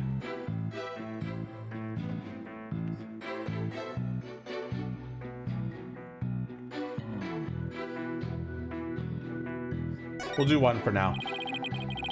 Could you tell me more about the things that were scattered around? They were equipment and props for the new show. The new show? Yeah, we were supposed to debut a brand new Swashbuckler Spectacular yesterday. We already defeated the giant octopus in Nastache, after all. We were going to have a new nemesis, a red stash. He's on the flyer. Oh my gosh, he's red. Oh, that's the flyer Rifle was distributing.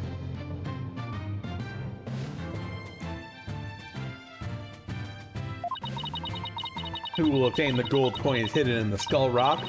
Ooh, I wish it could be me. Leave it to you, Athena, to know all about it. Orla's even got some new tricks for the new show.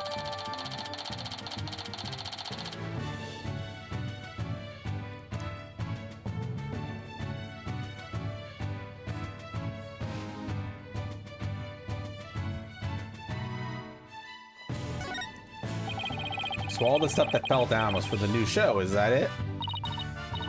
That's right, a bunch of props and crates and other equipment stacked up. Your Honor, for the record, I'd like that information added to the witness's testimony. Very well, Miss Buckler, please append what you just said to your testimony. Sure thing. The props for the new show are everywhere, and the captain was in the middle of it all.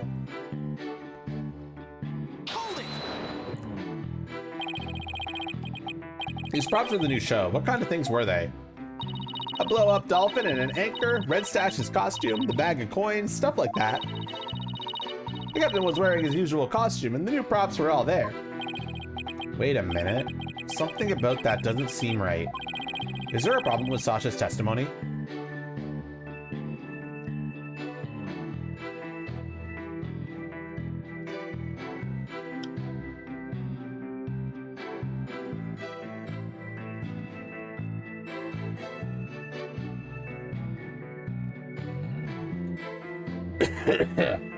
Is there a problem, chat?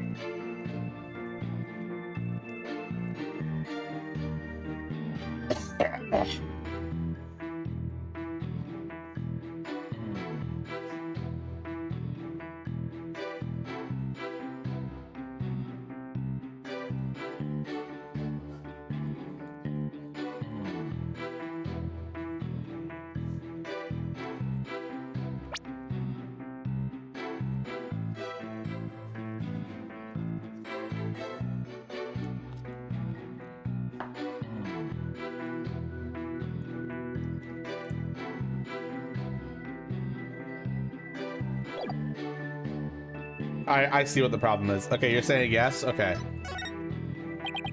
You say the captain was wearing his usual costume, but is that completely accurate? Come on, Phoenix, what are you nitpicking my testimony for? If we look at the body, we see that there's a discrepancy between that and your statement. You stated that the victim was wearing his usual costume, but you'll notice that the victim was wearing a red scarf around his neck. I imagine this red scarf is part of his costume for the new pirate show. Oh, you're right. It's written right here in the flyer for the new show. Featuring the dashing red stash with a fluttering red scarf. Yeah, I saw that as well, but I'm assuming nobody else in chat did. Oh, no, your imagination did. Okay.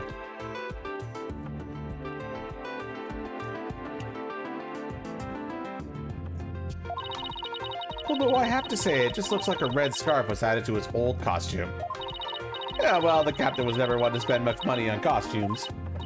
But, you know, the captain wasn't wearing that red scarf. But in this photo, I believe I see a red scarf. Yeah, but it's not wrapped around his neck. It's just draped on top of his neck. That scarf was packed away with the rest of the new show's equipment. It must have fallen on top of the captain when the equipment fell down. Oh, I see. It looks like your discrepancy wasn't really a discrepancy after all. So the scarf doesn't have anything to do with the case? But there's something about the timing of the stuff falling that bothers me. Hold on, the timing of the stuff falling? The timing. Maybe. My theory has been wrong from the beginning. Maybe the bag of coins isn't the murder weapon. And so your last cross-examination ends in failure as well. You should know that such a feeble slash will never hurt me. As I said, the orca made the equipment fall and then toyed with the body in the water. I'm sorry, Prosecutor Blackquill, but based on the circumstances at the scene, the defendant couldn't have dragged the body into the water after the equipment fell. And why, pray tell, is that?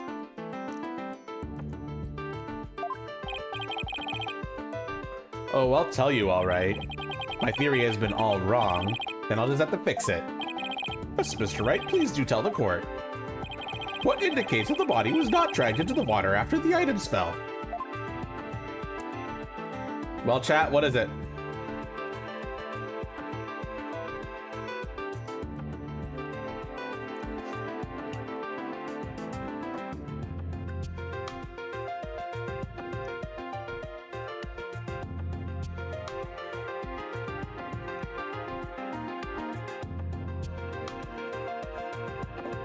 Purposely Lost Bot said scarf. Your imagination says head wound.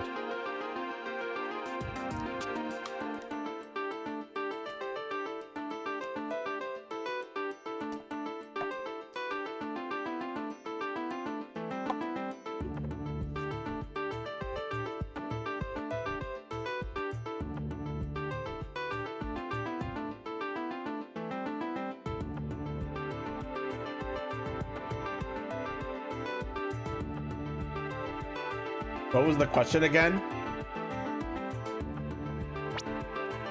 What indicates that the body was not dragged into the water after the items fell?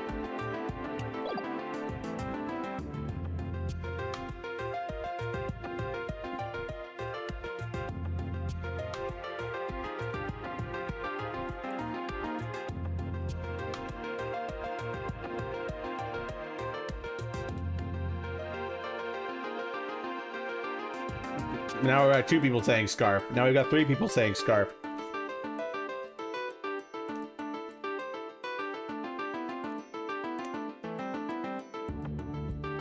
That's enough, people.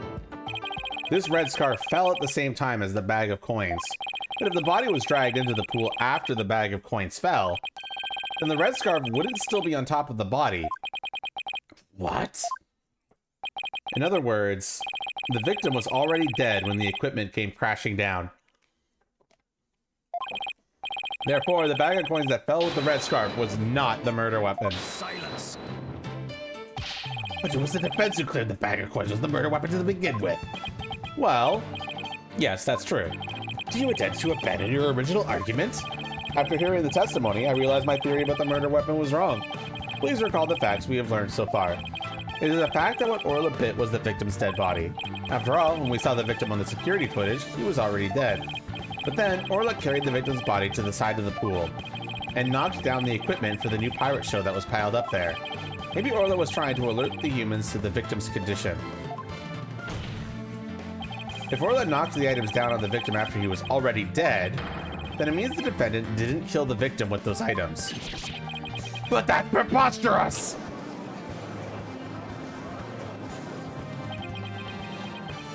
Excuse me. Even still, your argument is lacking. If neither the Orca's head buddy nor the bag of coins were the manner of death, then how do you propose the victim was killed? Yarg! A very good point. If the defense is now abandoning its original theory, then we would need a new theory as to what the murder weapon was. Alright. I doubt I have no clue would go over well. Alright, let's go over what we still need to find out about the victim's body. What we don't know is how he died and why his body was at the bottom of the pool. I wonder if there's something that would explain both of those things at once. How did the victim's body sink to the bottom of the pool? On a diagram, it's easy enough to move the body to the bottom of the pool. But in real life, the water would just cause the body to float. Right. Hold on. Water? Okay, then what if we flip that around? What if there was no water? Then the body would go right down in an instant. So could the real manner of death be... Thanks for the great hint, Athena. What? I helped you and I didn't even know it? Your Honor, I think we know the real manner of the victim's death. I think it won't do, Mr. Wright. I expect a clear answer. Now then, what was the real manner of Jack Shipley's death? What's the manner of death that moved the victim to the bottom of the pool in an instant?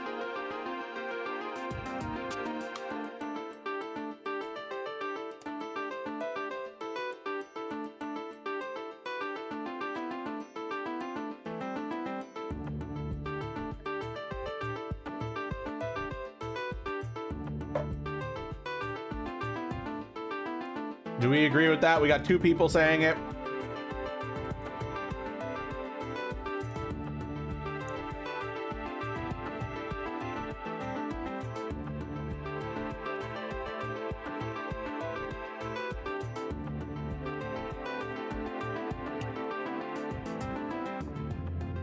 We got two people agreeing. Do we have a third? Huh? Question? Do we have a third? Do we have a third? Do we have a third? Do we have a third? Unfortunately, okay, we do. Okay. Please take a look at this diagram of the orca pool. Unfortunately, I was really trying to wait until the next intermission, but I can't. The bathroom is calling me again.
Ah.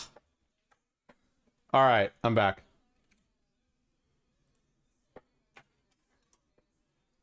Fuck, man.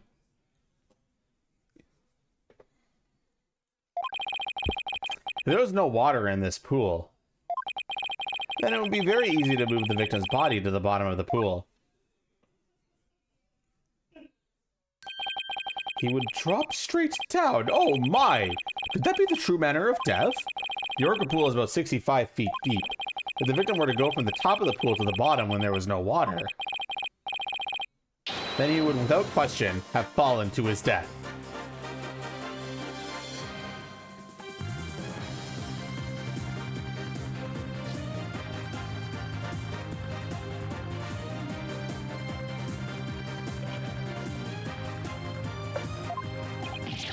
Death from a fall?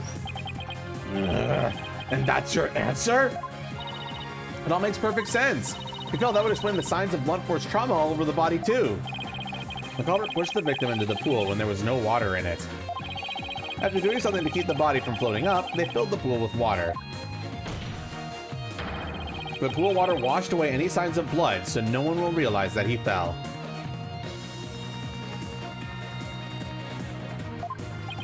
Surprisingly, that actually makes sense. Your secrets? I'm not small, Steve-ish.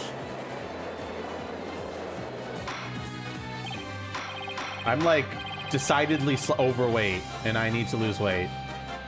I'm not like obese. I'm just like 210, 200. Around that range, probably closer to 210.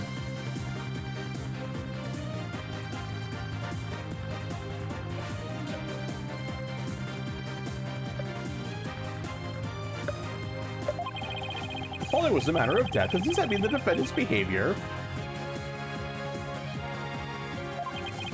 was the result of being manipulated by the true culprit, as the defense claimed? Yes, it would have to be. All that needs to be explained now is how the real culprit commanded Orla. Miss Buckler, is there a way to instruct Orla to bite someone? What? What kind of trick would that be? Of course not. Then could you tell us about the tricks Orla does know? Well, there's jumping, dancing, and playing volleyball. And she can spin, do the rock and roll trick, and sing the swashbuckler spectacular song. Those sound like pretty nice tricks, but I doubt they're related to this case. She does practicing 2 new top secret tricks. There's the human rocket, where she shoots someone up into the air. And then there's the lifesaver trick, where she brings a drowning person to the surface. Hey, one of these top secret tricks might have something to do with the case. Now, which of these 2 tricks sounds relevant to the case?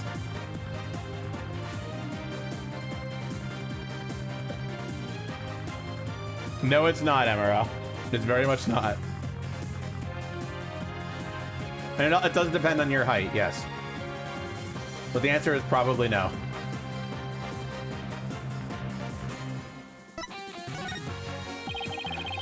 So in the lifesaver trick, Orla brings a drowning person to the surface, correct?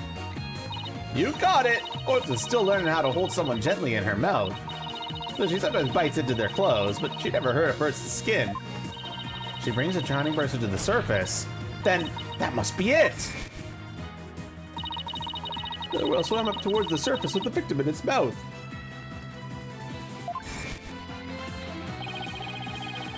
That matches up perfectly with what Miss Minpoon said in her testimony. The real culprit must have used the lifesaver trick command to manipulate Orla. I still find this very hard to believe. Let's see it for ourselves. Let's have Orla show us her trick using a practice dummy. As you wish. The prosecution doesn't appear to have any objection. Miss Buckler, please proceed. Okay, sure. I'll show you Orla's phenomenal trick. Hey, Marlon, are you ready over there? Okay, let me just go get the practice dummy.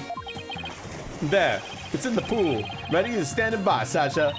Here goes Orla's secret new trick, the lifesaver.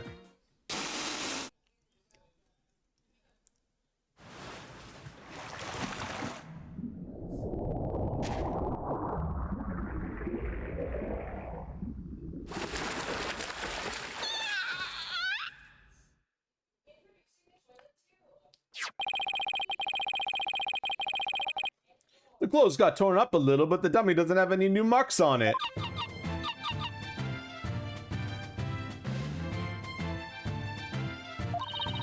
Am I able to do that too? No.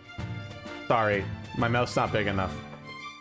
But I could grab someone from behind like a normal person would. I do have lifeguarding training. I haven't used it in like 20 years. But I technically am lifeguard certified, or I was. Not anymore, almost certainly. But I was. I never worked as one, because I got fired on my first day. We don't talk about that. But... What? Don't worry about it. Wow, that orca is really something. Hurt anybody. No, the gallery loved Orla's performance. That was great. That awesome trick captured everybody's heart. I've already told it on stream. Sorry. Bryce, you get back.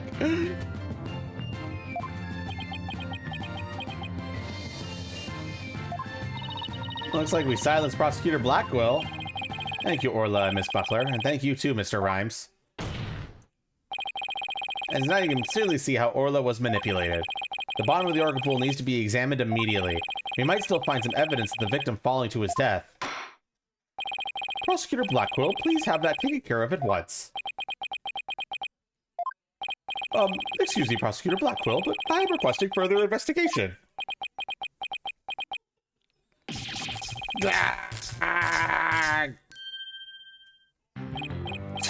Prosecutor Blackwell, you have to answer the nice judge politely. Oh, that's right, I almost forgot. The thing you asked for just came in. And you couldn't be bothered to think of a less violent way to deliver it? What did Prosecutor Blackwell ask for? I've been waiting for this. Oh, and what is that? An updated autopsy report. What? Why did it have to come now? During the recess, I ordered the body to be re-examined. But they started nagging at me during the course of the trial, you see. Here. I take you'd like me to read it. Very well. Cause of death. Thought to be from 65-foot fall.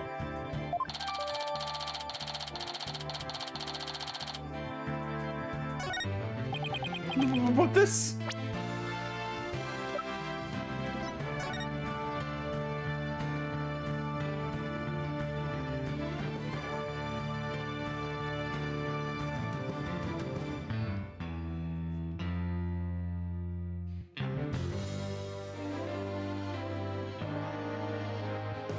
Updates your autopsy report. To be fair, this is a different situation because the previous one, it wasn't fully completed.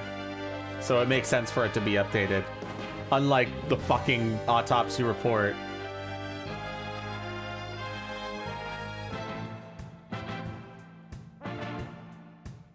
Okay. It's been updated. But this is decisive evidence that substantiates Mr. Wright's theory. What? It's something good for a change? If the manner of death was falling into an empty pool, the orca can't be responsible. It seems Orla's complete innocence has been proven. I suppose I can't deny that. This is fantastic! You did it, Mr. Wright. Prosecutor Blackwell is even trying to refute it. Orla is saved. Yeah. Is it really safe to celebrate? It would appear more investigation into this case is necessary. But first, allow me to render my verdict. The court finds the defendant, Ora Shipley,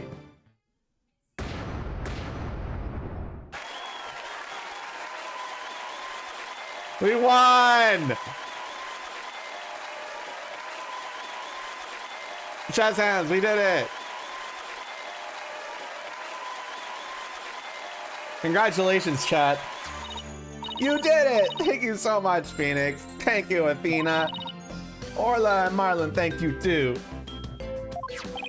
Congrats, Shasha. Sweet, sweet. Time to celebrate. Go on, eat up. Glad to see everyone so happy, and I'm absolutely thrilled about the verdict.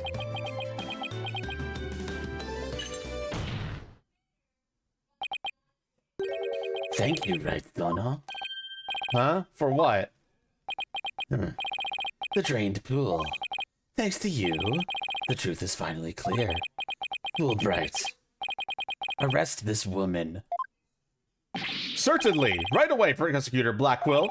Sasha Buckler, you are hereby under arrest for the murder of Jack Shipley. What? What are you talking about? What reason could you possibly have? Now, you must have had some idea in the back of your dull little mind. The true culprit manipulated the Orca in order to have false charges brought upon her. And who was the only one with the ability to accomplish that? It could only be the Orca's trainer. But I'm sure there's some other explanation. Silence. I don't need any of your baseless counter-arguments. Have you forgotten? In order to enter the Orca pool room, a security card is necessary. A security card that only the victim and Sasha Buckler possessed. Miss Buckler is the only one who could have caused the victim to fall to his death. Ah! What? No, I don't believe it. Miss Buckler was so upset by Miss Shipley's death. She couldn't have done it. Fulbright. We asked the security company yesterday to check their security card logs. The report just came in during the recess. The night before the incident, Sasha Buckler used her cards to enter the Orca pool room. After that, not a single person entered the pool room. Not until the incident was discovered when Miss Buckler and the guard ran in. Objection! But no one would commit murder where their card usage was being recorded. Apparently, the aquarium employees don't know that their card usage is tracked. What's more, Miss Buckler was seen arguing with the victim before the incident. So, Miss Trainer, what were you arguing about? It was a private matter. But it wasn't anything I would kill him over. That's ridiculous. Miss Buckler is the only one who entered the room, and she knows how to command Orla. Besides, I thought her suspicious from the very beginning. You suspected Miss Buckler from the start? The Orca did tricks because someone commanded her to do so. Possibly someone with a heart so black as to make her own partner the murder weapon. The possibility the Orca killed the victim. The possibility a human manipulated the Orca. I looked into both. So he suspected both Sasha and Orla all along. My gratitude to you. After all, you were the one who drew out that information about the lifesaver trick. The Orca you saved was an unwilling victim. A victim made to look like the weapon that killed Jack Shipley. Oh! All right, come along then. Let's have a good long talk. Wait, I didn't kill the captain, and I would never try to frame Orla. Why would I hurt the ones I love like that? Sasha, Phoenix, Athena, you gotta believe me.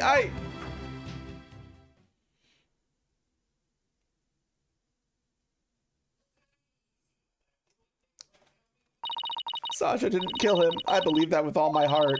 There's gotta be something we can do. I feel the same way. Could I have done something differently? But never in my wildest dreams did I imagine things turning out like this.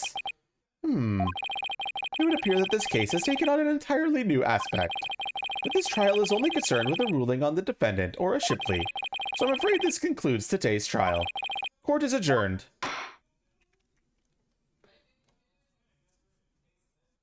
To be continued.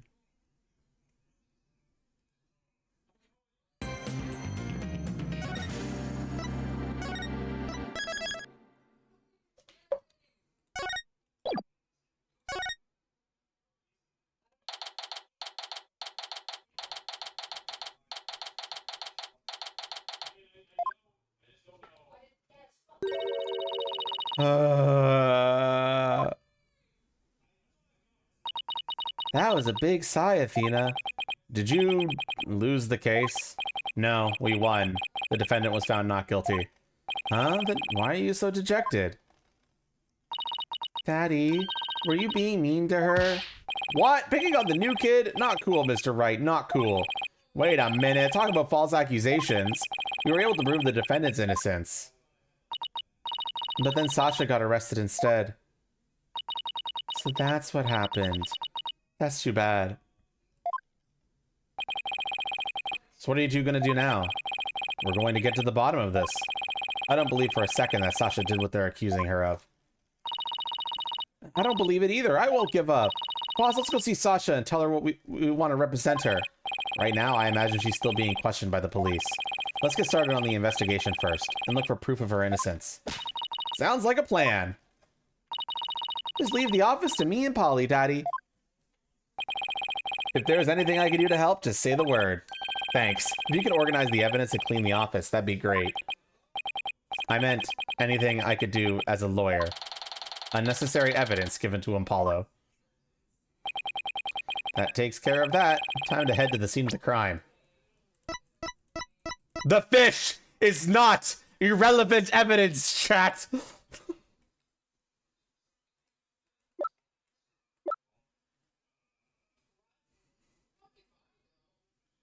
Looks like the pool diagram is gone, though.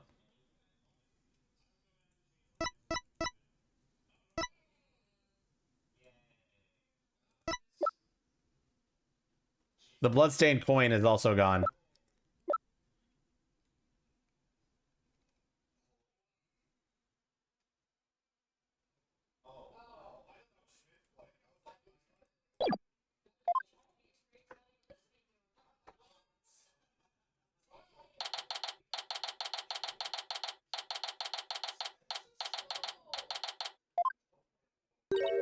Huh? There's no water in the pool.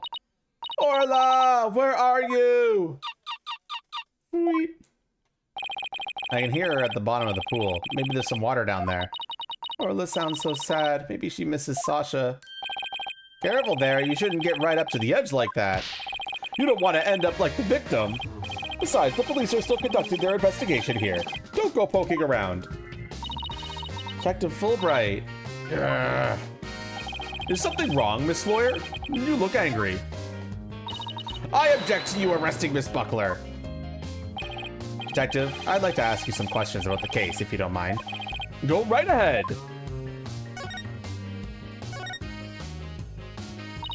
Ms. Buckler is 100% innocent, so why did you arrest her?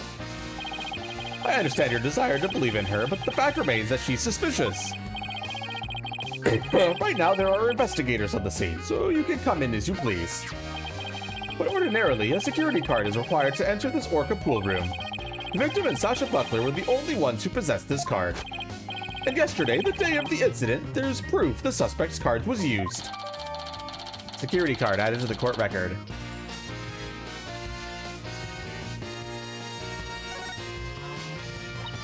Objection!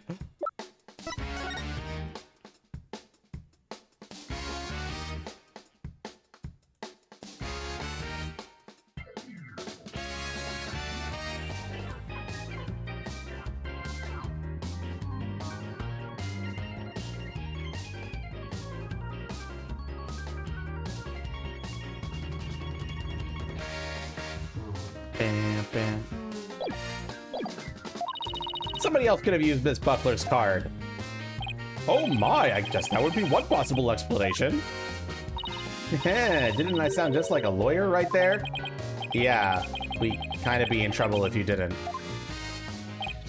Except the suspect confirmed she entered the room at the time the record states.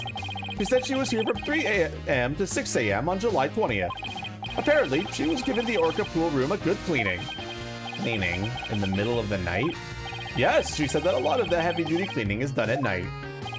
The suspect also admits that she was fighting with the owner before his murder. What's more, nobody saw the victim again after he met with the suspect. Objection! There must be something I can object to in there somewhere. Save your objections for tomorrow's trial. By the way, Detective Fulbright, do you think Miss Buckler's questioning is over? No, not yet. But I told the guy in charge to take it easy on her. Why? Is something wrong? Oops, forget I said anything. It doesn't concern you two anyway. But it does concern us. We intend to represent Miss Buckler. What? You do? In that case, I have a favor to ask. Could you get this medicine to her? Medicine? Looks like a prescription from Hickfield Clinic. I spent some time at that hospital myself. We confiscated from her home when we were doing a search. I can't get away here, so if you can make sure she gets it, that would be great. Medicine, huh? Does Miss Buckler have some illness? I think that's the kind of question you better ask her. In justice we trust. Now I need to get back to the investigation.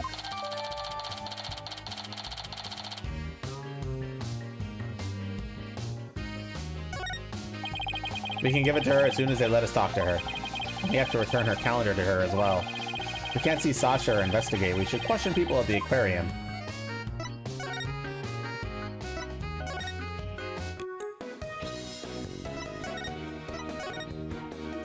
Go to the pub of danger.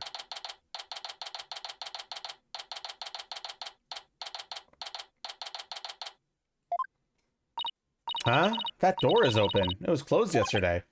Well, you know what we have to do, right? Of course, boss. We sneak in and check it out. Hey, you two. Who barges into a person's lab without permission? We're sorry. My apologies, sir. She insisted. Don't throw me under the bus, Mr. Wright. The polite thing to do is to knock and ask if you can come in. Now start over. Yes, sir. Come in. Thank you. Sorry to bother you. Now, what can I do for you? Medical problems? Well, yes. I'm not feeling super good at the moment. We're not making any progress on this murder investigation, and... Hey, miss. Where's the patient? Don't you have your pet with you? Uh-oh. Wait a minute. That was my last job. This is the aquarium. I was exhausted from all that questioning. I must have fallen asleep. What is with this guy?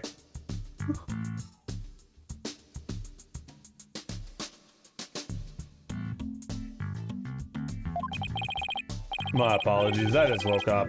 Was a little groggy. I'm Dr. Herman Crab. I'm Shipshape Aquarium's resident veterinarian. Oh, you're the Dr. Crab Mr. Rhymes mentioned yesterday. And Rhymes also mentioned he hadn't seen Dr. Crab around. I wonder where he was. Son of a gun. Little thing doesn't let me get any sleep. Beep, beep, beep, beep, beep, beep. Oh, what a cute little thing. Who is it? A penguin chick. Member of the little penguin species. She lives in my hair. Oh, you're so lucky. I wish I had a pet to live in my hair. Athena, no pets allowed in my office. Aw, you're no fun. If you don't have any particular business with me, please leave. I have to get ready to make my rounds. Back in you go, little one. Wait, we'd like to ask you a few questions to save Miss Buckler. Hold on. Don't tell me you're the curious pair who defended Orla. That's right. Please let us ask you a little bit about the case. Dr. Crab, were you gone from the aquarium yesterday? Okay.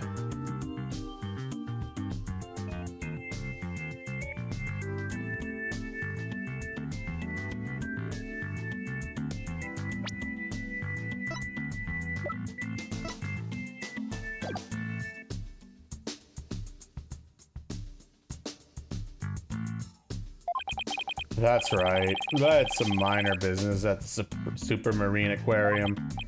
Supermarine? That's a funny name for an aquarium. The Supermarine Aquarium is the nation's biggest dolphin therapy treatment center. I go there myself. I'm friends with their dolphins. You and Apollo were talking about animal-assisted therapy yesterday, weren't you? I go to the Supermarine once a month, but I live here, of course.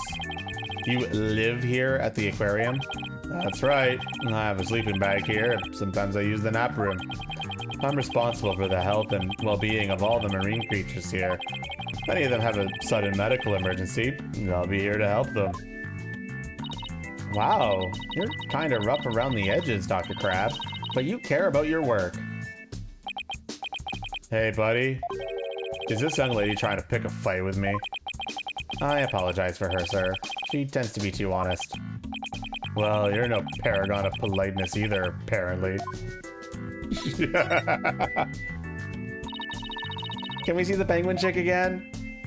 Stop! Don't come any closer! Ow! I'm sorry she attacked you. She doesn't like anyone but me, I'm afraid. I was the first one she saw when she hatched, so she thinks I'm her parent. She targets people from my hair, so please be careful. She's just like a little sniper, isn't she? Exactly. So I named her Sniper. Her mother's name is Rifle. Sniper and Rifle, huh? What a dangerous sounding mother and daughter. So this is Rifle's daughter, which means both mother and daughter now hate me. Little penguins are generally belligerent little creatures. It's hard to get them to warm up, but they're nocturnal, so you might be able to touch them during the day. You and Sniper get along well, don't you? Just like Sasha and Orla. But unlike Sniper and me, two of them seem to truly understand one another. Look at this guy, chat. Look at him in the hair. Look at him.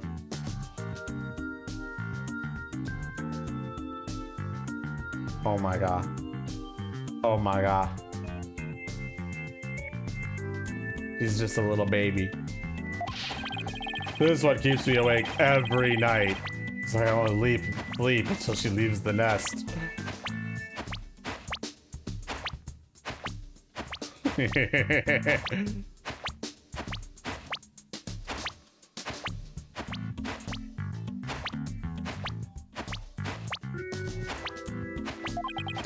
must be rough for him, but it's pretty cute to watch for us. Can you tell me anything about Jack Shipley's murder? Ugh. Still can't believe Jack's gone. He's the one who brought me here on board. How could he up and die on me? Did you and Mr. Shipley get along? He loved all animals and fish, but I'm not like that. But I still took pride in my work as a vet nonetheless. We got along well enough as business associates.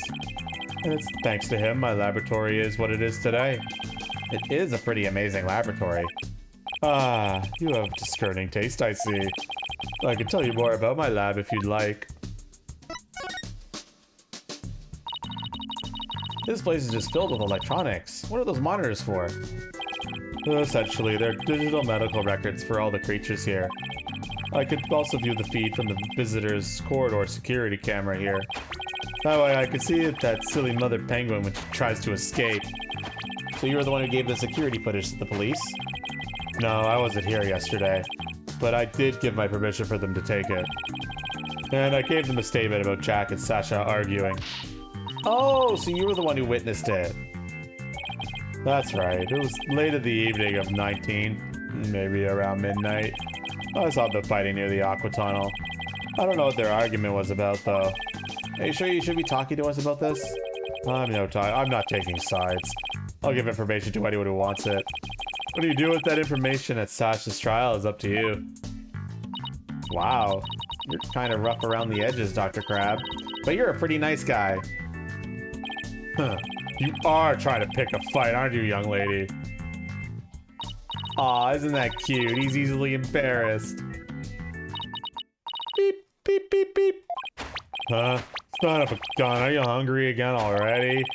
This silly mother penguin's nowhere to be found again. Beep, beep, beep, beep, beep, beep, beep. Oh, would you quit beeping in my ear? Or a walkie-talkie rifle is somewhere around the aqua tunnel. If you see her, could you bring her to me? I have to go examine some other creatures. No sweat, and this time I'll get her to like me too. Rifle has escaped again? What is she, the Houdini of the penguin world? There's no guarantee we'll find her right away, but let's head for the aqua tunnel. The Houdini.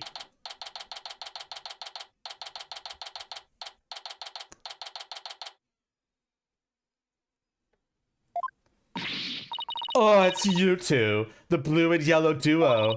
I'm very angry about what you did this morning.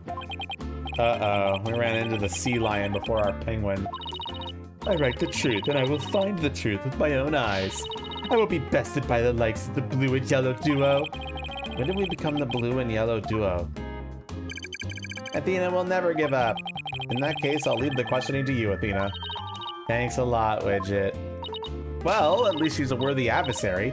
Okay, let's do this. You'll do great. You know, being the boss isn't half bad.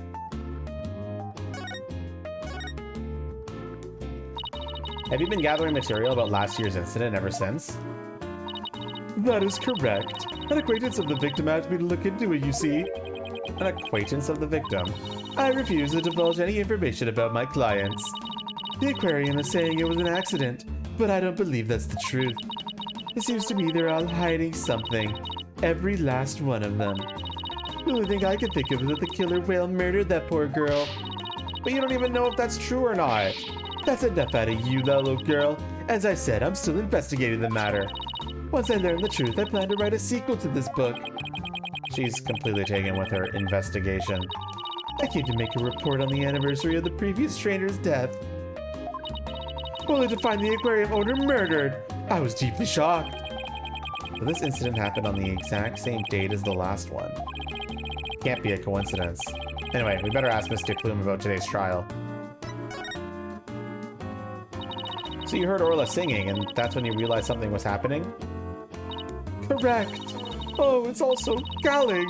Still can't believe the culprit used me, Norma de Plume. In any case, I swear that the killer's whale song brings misfortune. First last year, now again. A fun song like that? How could it bring misfortune to anyone? You think that barbaric song is fun? I'll never understand the tastes of children. I don't remember that swashbuckler spectacular song being all that barbaric. Well, if you don't remember it, I will gladly sing it for you.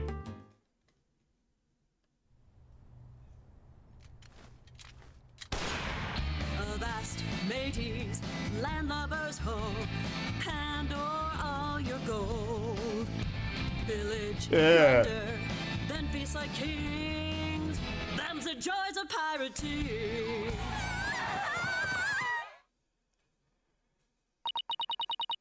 That's how it goes. Now, what is fun about those lyrics, pray tell?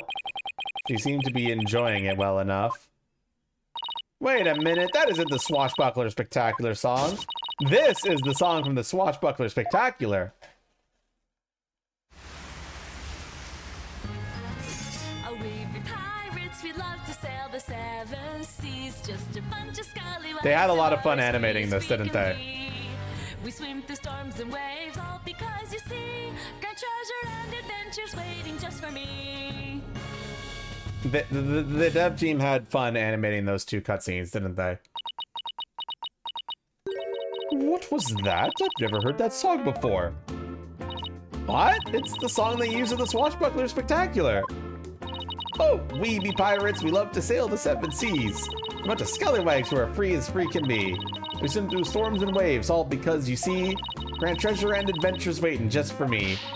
But that can't be. It's completely different from the song a year ago. Avast, mateys, landlubbers ho, hand over all your gold. Pillage, plunder, then feast like kings. Them's the joys of pirating. Unless you show me some proof, I won't believe your song is right. She's so stubborn. Well, if it's proof she wants, it's proof she'll get of the Swashbuckler Spectacular song. Alright, chat, what's the proof?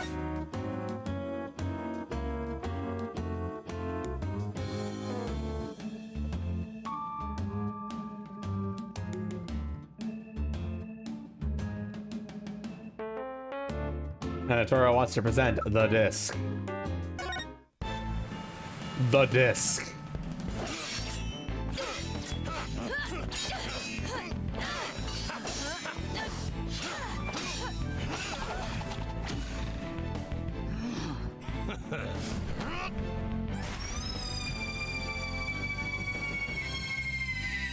Captain Orla, you made it just in time. Yo, get shit on, dumbass. We be pirates, we love to sail the seven seas. Just a bunch of scallywags who are as free can be. We swim through storms and waves, all because you see, grand treasure and adventures waiting just for me. Okay, is that what we want to present, chat? Yes, obviously. This recording contains a Swashbuckler Spectacular song. In it, you can hear Miss Buckler and Orla singing together.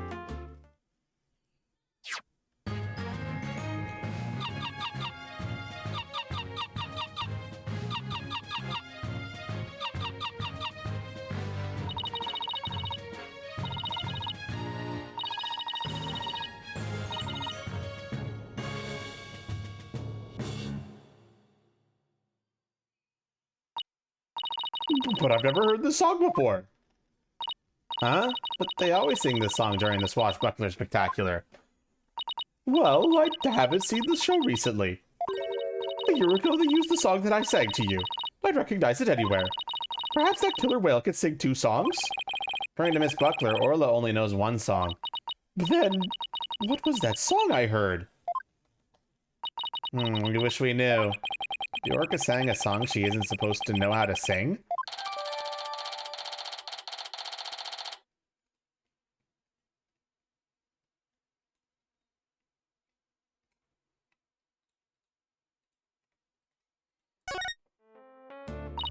It's obvious that I have a lot more investigating to do on Shipshape Aquarium. And perhaps I better look into the Center for Dangerous Animal Control as well. The Center for Dangerous Animal Control? What's that? It's PETA. No. Can you tell us about the Center for Dangerous Animal Control? Just as the name implies, it's an organization that monitors dangerous animals. The center demanded that the aquarium put the killer whale down a year ago. But put her down? But the aquarium owner refused their demand, saying it was an accidental death. But I hardly think that a persistent organization like that would just give up and go away. I'm quite sure the power of money helps convince them. What makes you think that? Once a month, the owner and the vet disappear from this aquarium. And I came to find out that each time a large amount of money was being paid out. Oh, and you think the money was going to the Center for Dangerous Animal Control? I'm looking into it now. You'll have to wait until my book comes out to see. In any case, I can't catch that man out on anything. That veterinarian is not to be trusted. Dr. Herman Crab. There's still so much we don't know about him. Well, I don't see Rifle here. What do you want to do next? I think we better stop by the office and discuss a plan of action.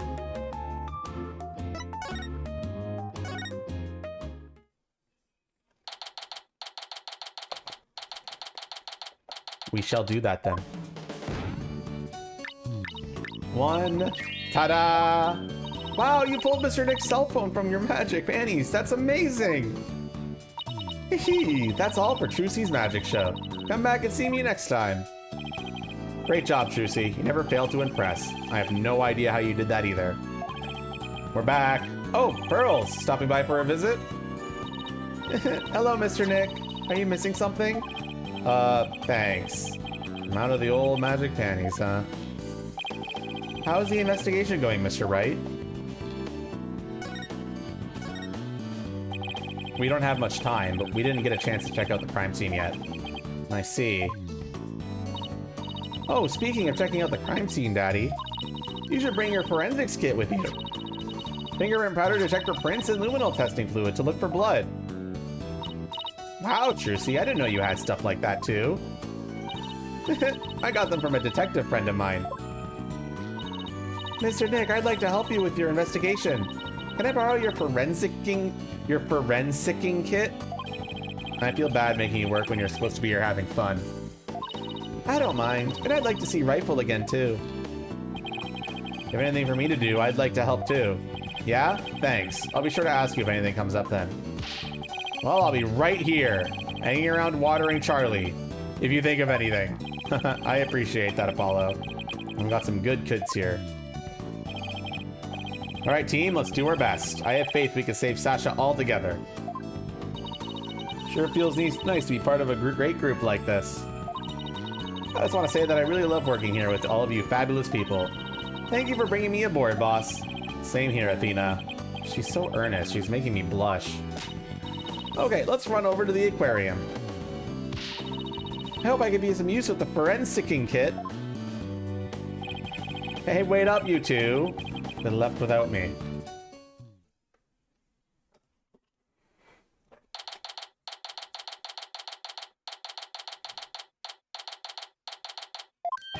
In justice we trust. Good timing. We're done with the crime scene for now.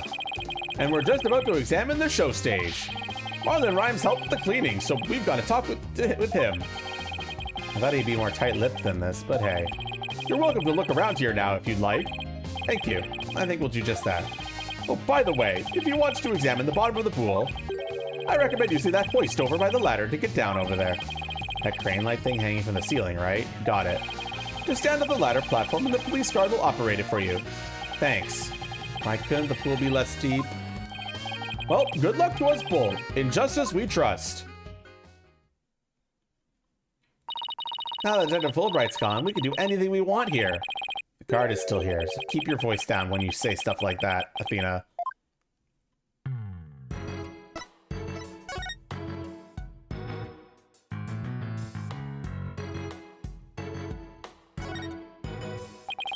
It looks like the water was drained for the police investigation. Seems kinda sad somehow, without the water. Something that was there before is suddenly gone, and it has a psychological effect. Like, for example, if all the magic props in the office are suddenly put away neatly. I don't think that's ever gonna happen as long as Trucy continues to practice magic. Well, she might not always be interested in magic, you know. She's at the age when young women start to worry about their future. Same thing happened to me, and I ended up becoming a lawyer. I'm pretty sure Trucy will always be interested in magic.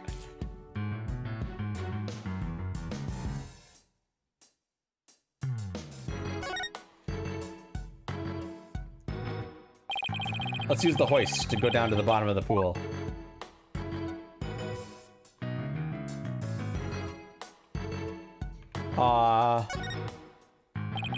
This must be Orla's bedroom. There's even a sofa and everything. Orla, congratulations on your not guilty verdict, but we have bad news. Sasha has been arrested instead. Whee! Orla seems sad. I'm sure she is. I could sense the sadness filling her heart. Don't worry, Orla, we'll save Sasha. Wait. I think Orla's wishing us good luck. Orla really seems to understand what we're saying. She can't understand our words, but I bet she can understand our hearts.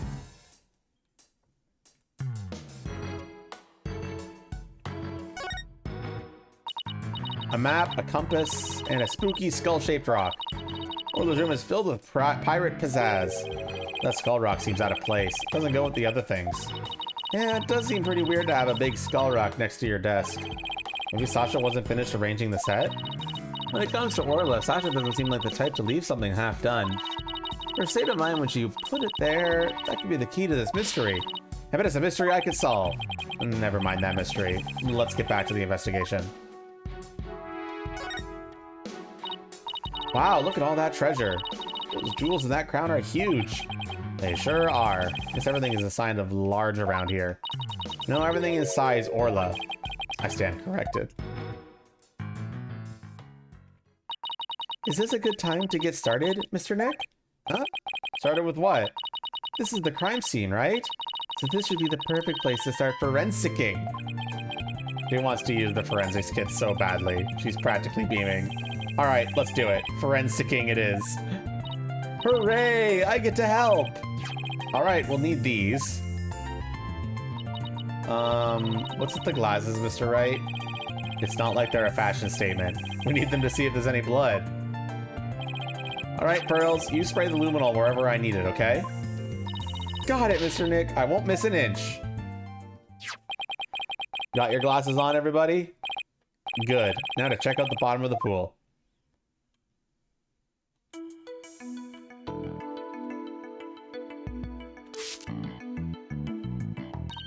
Look, I see something. If your detectors are correct, boss, I guess this luminol reaction means that the victim hit this skull-shaped rock when he fell to his death.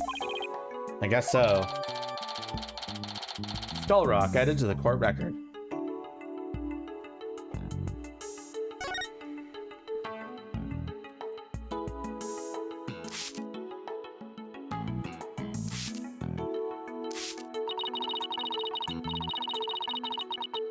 Means that the victim hit the skull-shaped rock when he fell to his death. I guess so. Luminol doesn't lie after all.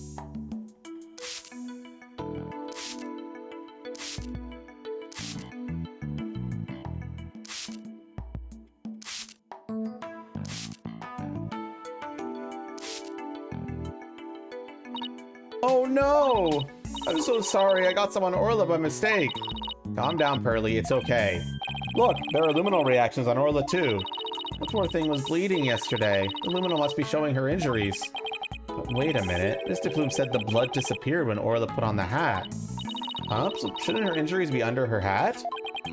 If this blood isn't from Orla's injuries, then what could it be?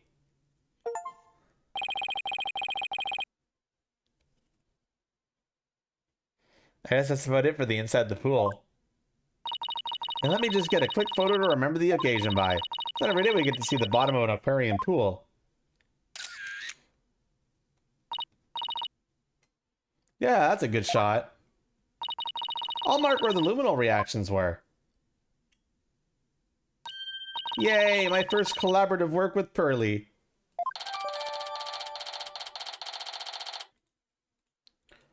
Pool bottom photo added to the core record. Huh? I heard something.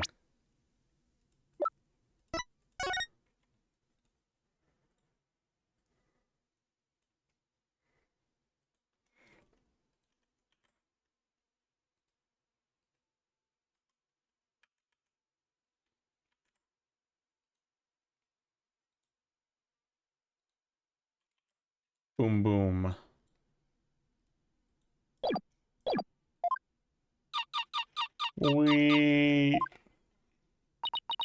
Orla? Boss, something's wrong with Orla. What? You're right. She's listless. And she's sinking. Oh no, maybe it's because of that luminol I got on her. But what do we do, Mr. Dick?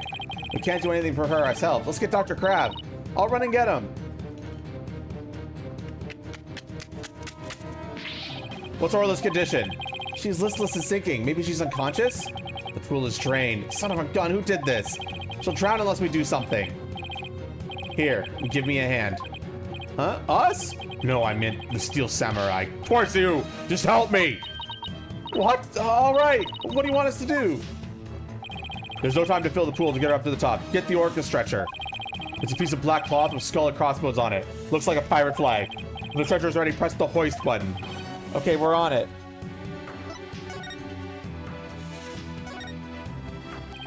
So this pirate flag is a stretcher for the orca, huh? We can't use all this stuff on it. Let's clear it off.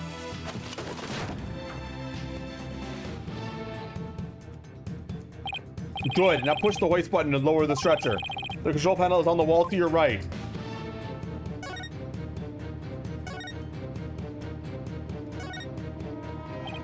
Ah, this must be the button to move the hoist.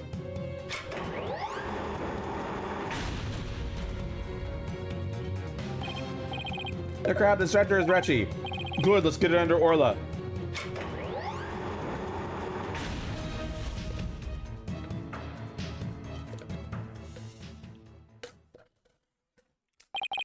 I'll take it from here. Stand back. I have to treat her immediately. Hmm? There's something in her stomach.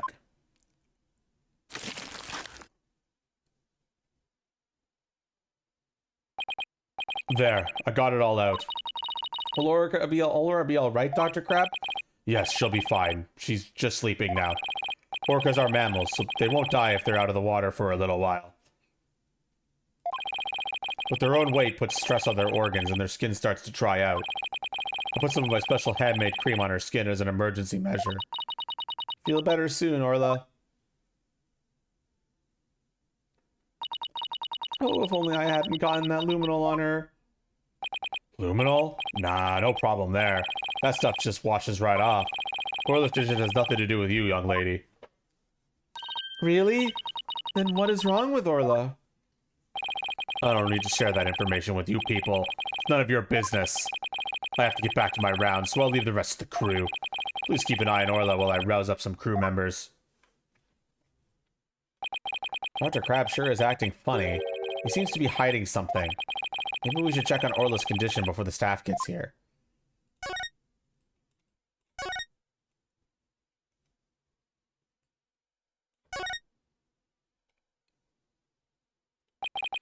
We should check out the contents of Orla's stomach, I guess.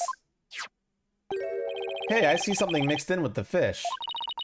It looks like a medicine capsule. There's something written on it.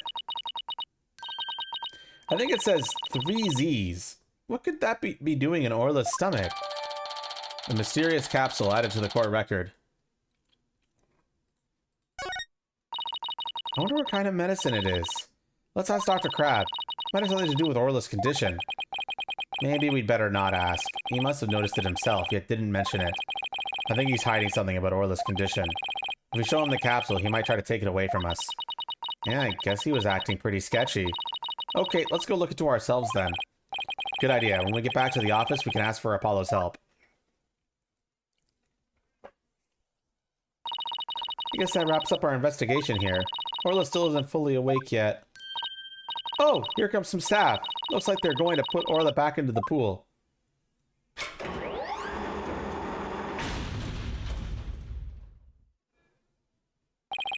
And I guess they're going to fill the pool back up. I bet that will take a while. Well, I guess we can leave Orla in the staff's capable hands now. Right, so where to now? This is your fish on Katja.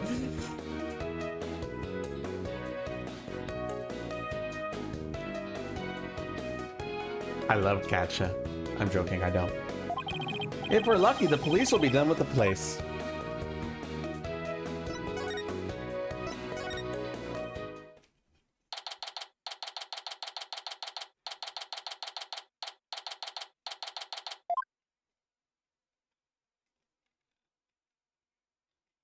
I can't stop winning! So this is where they hold the Swashbuckler Spectacular, huh? Most of the police are done with their work here. Hey, it's you lawyers! How could you let Sasha get arrested? Didn't I ask you to take care of her? We're sorry we couldn't prevent her from getting arrested. But as her lawyers, we'll do everything we can for her. Sorry I got upset. If there's anything I can do to help Sasha, just say the word. Marlon, you can trust in Mr. Nick. I'm gonna do what I can, too, with this forensicing kit. I'm going to cover this whole area with forensicing. That a girl, small fry. You can have free reign of this place. I want to check this place out, but I better talk to Mr. Rhymes, too. Are you help Sasha with the cleaning, Mr. Rhymes? Well, not really help. I was just taking care of the orca here while she cleaned. Sasha felt bad for making Orla stay up so late, so she asked me to give her a snack. It was a little bit less than her ordinary meals, but she seemed satisfied. Oh, yeah, and I put Orla on the transport stretcher, too. Transport stretcher? See that hoist up there on the right? The stretcher could be suspended from it. The stage show is right next to the orca pool room. And we use the hoist to move the orca or cargo between the two areas. So the rail we saw in the orca room runs all the way here, huh? Why? Do you want to take a ride? Aerial investigation, huh? Sounds good to me.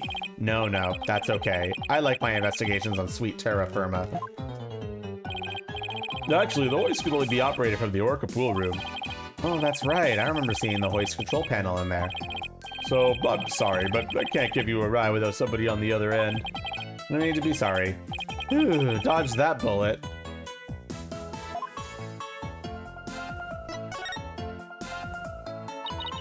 If it wasn't Miss Buckler or Orla, who else could have killed Mr. Shipley? Well, I know Sasha is innocent, but I'm not so sure about the orca. What? But we proved her innocence in court this morning. But a few days ago, that orca attacked Sasha right here in the show pool. I saw that orca take Sasha's body into her mouth and squeeze her chest. Her chest? They were probably practicing the lifesaver trick. But Sasha was being crushed so bad she couldn't even blow the whistle. I wanted to help her right away, but... Look, I hate to admit it, but I froze. I'm a weak man. I can't protect anyone. I doubt there are many people who would pit themselves against an orca. Everybody tried to talk her out of it, but she wouldn't give up on practicing. When we said Orla could kill her, she said she trusted Orla. Yeah, well, everybody else seems to think Orla is a killer. How can you trust a creature that can't speak?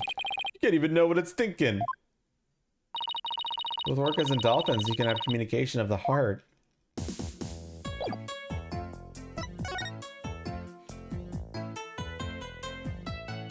Skeleton man. The skeleton adrift. Haha, it's the prop. Were you really scared? A little bit. By your screaming. Phoenix height.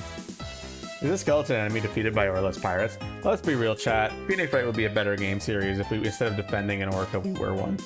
I'm just saying. I may be one right now, but...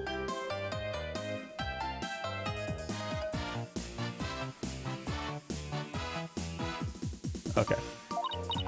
No, he's an informant named the Skeleton Kid. A dashing, spirited character. Neither friend nor foe. So you're saying he's alive in the show?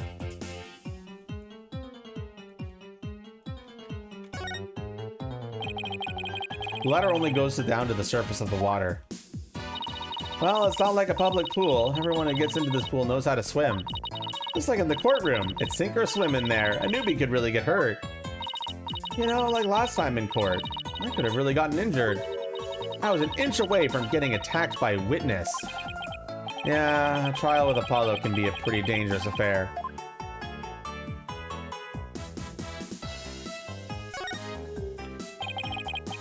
This colorful sign. Did Miss Buckler make it? Wow, how'd you know? Yeah, that sign is for the new show. Where she went to clean, she painted it and left it to dry. She told me to keep an eye on it while I was taking care of the orca. Huh? Isn't that the Skull Rock there on the right? Mr. Rhymes, the Skull Rock a part of the set for the new show? Yeah, I guess so. If they were going to use it in the show, what's it doing in the orca pool? Skull Rock updated for the court record.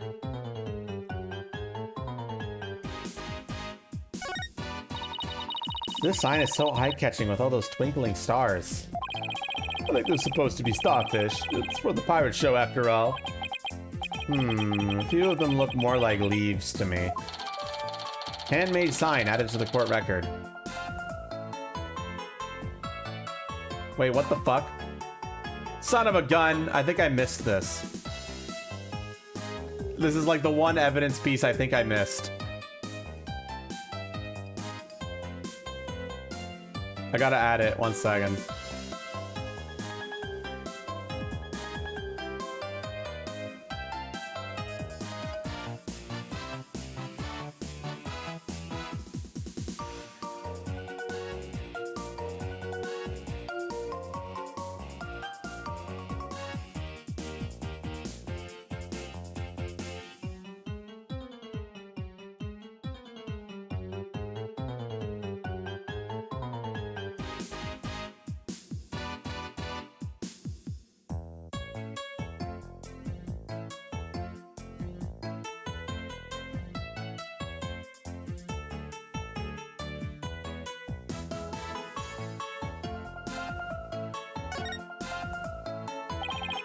God, I put so much effort into making this sign for the new show.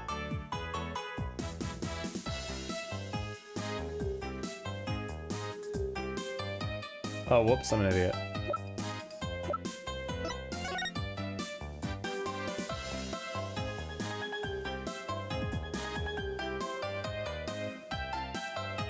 Whoops.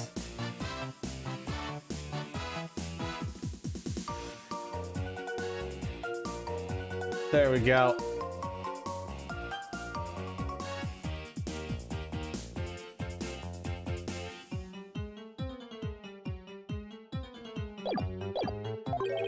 No wonder she was mad about what happened. Huh? I wonder what he's talking about. I better ask.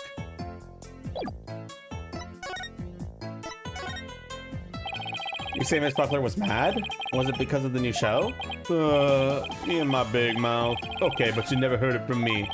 There was a rumor that the captain wasn't gonna let Sasha be on the new show. What? But why not? I don't know. It was just a rumor. I don't know if it was true. So Mr. Shipley was going to do the show all by himself?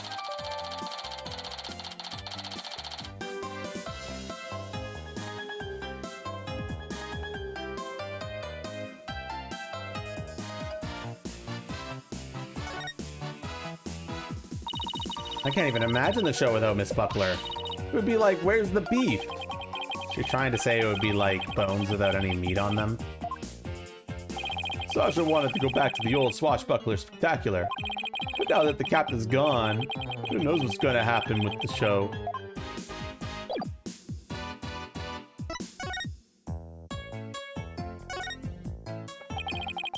We saw the same device in the Orca pool room too, huh?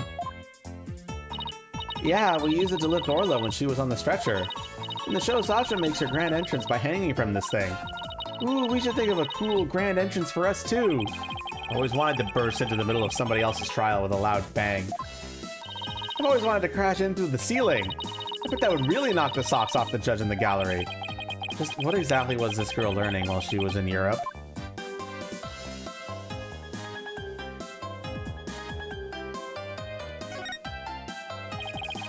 This galleon was in the Swashbuckler Spectacular too, wasn't it? Look at that cute figurehead. It looks just like Orla. It is cute, but it looks like it's also a cannon. The enemy lets their guard down and then blam! Very piratey, don't you think? I thought Orla and Sasha were supposed to be the good guys. We should do the same thing in court. Lure him in and then blam! Present evidence. I don't think the judge will appreciate any blamming in his court.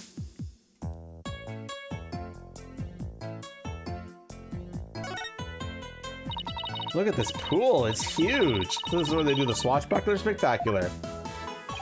This show pool is the same depth as the Orca pool. They practice the tricks of the Orca pool and then do the real show here. Are you interested in the Swashbuckler Spectacular? Oh, of course. I've only seen it on TV though. Well, I'm new here, so I've never even seen it once.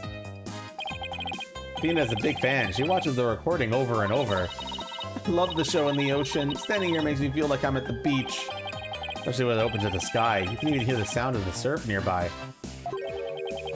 We should shoot the prosecution. Can you show evidence in game real quick? Sure.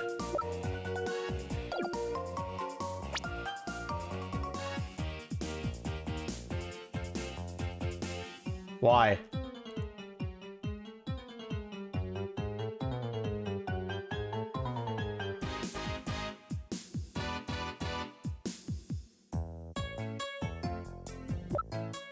You thought you were tripping? Whoa. Now I'm confused.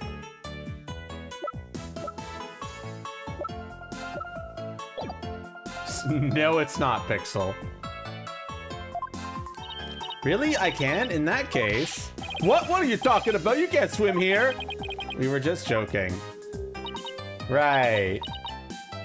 Of course, I was just joking too. Don't tell me she was actually going to do it. Mr. Nick, I found some peculiar fingerprints. Pearls! I almost forgot she's been forensicking for me all this time. Oh, who's that? Prosecutor Blackquill, what are you doing here? Just some business to attend to. Prosecutor Blackquill insisted, so I brought him along to get a little exercise.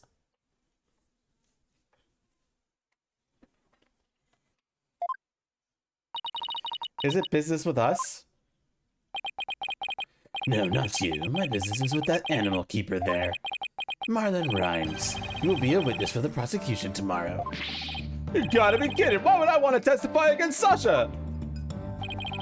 What you want does not matter. Now come along. But if I leave, who's gonna feed the orca? The animal keepers are too scared to go near her now. Maybe I can help? I'm concerned about Orla's health. And this way I can stay close and look after her.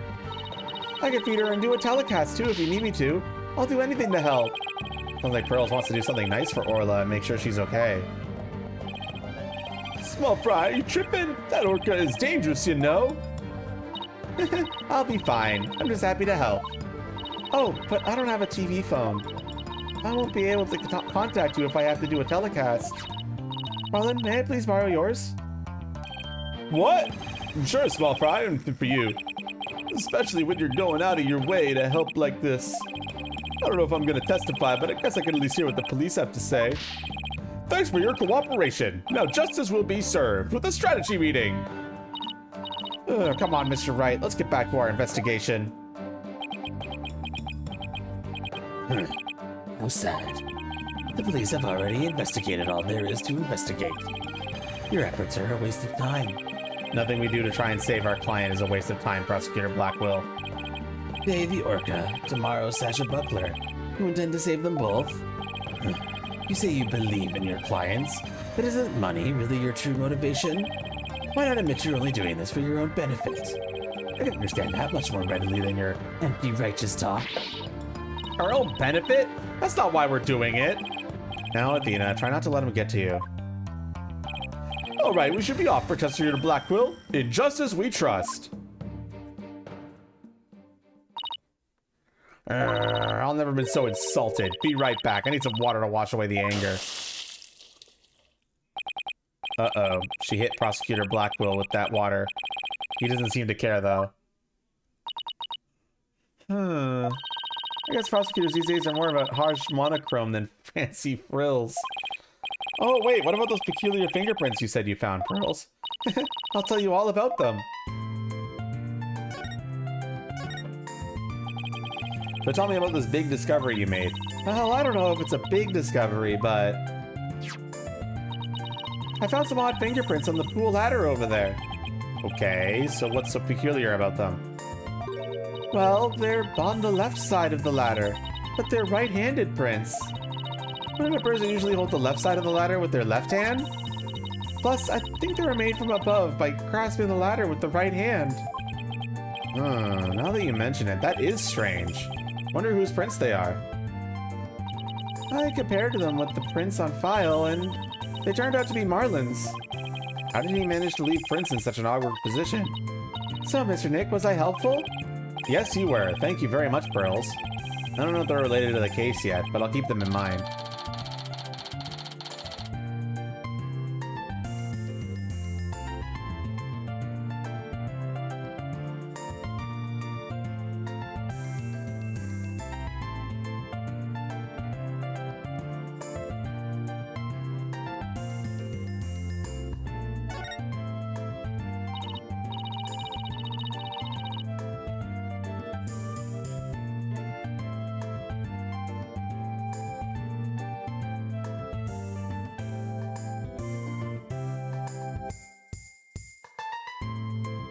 I don't know.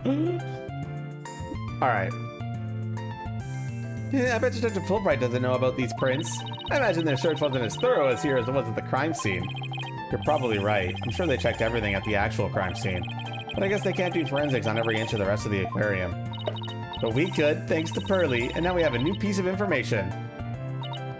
Oh, you're embarrassing me, Athena. Great! Still no bong? I should have played that time.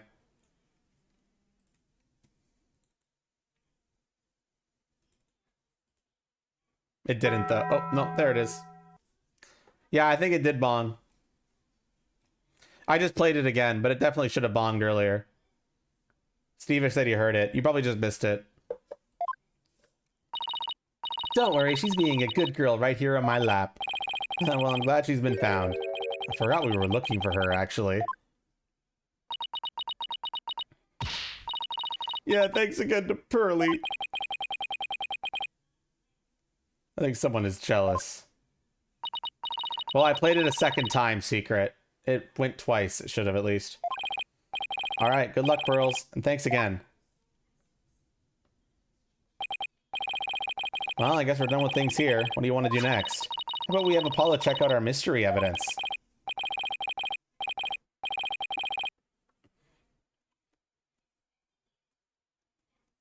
Does that answer your question, Steve-ish? Nah. Nah.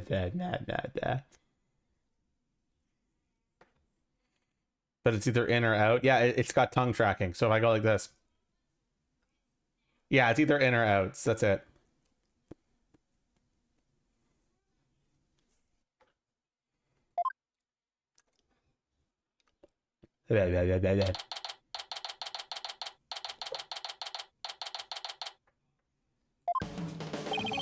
Oh, you're back. How's the investigation going? It's going pretty well, but there are still things we need answers to. Let me know if there's anything I can do to help. Would you like to help out with the investigation, Apollo? You bet I would. What do you want me to work on? Let's see. Do I actually have anything for him to do? Okay, and it's suddenly crickets. I know, boss. Let's have Apollo look at the evidence we collected. Good idea. He might notice something that will help us win the case.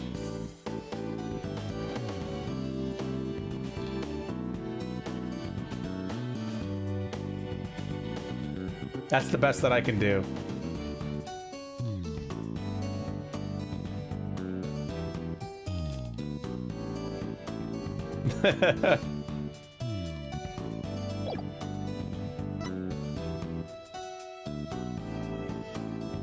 I think it's because the tongue blend shape has the mouth open a little bit by default.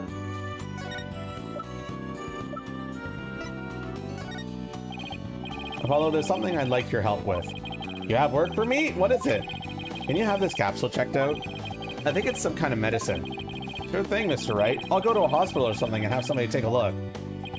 Let's see. I'm pretty sure the closest one is Hickfield Clinic. Good luck, Apollo, and thanks. I wonder if they'll let us see Sasha now. It has been quite a while. Let's stop by the detention center and see. There's something to deliver to her too, don't forget.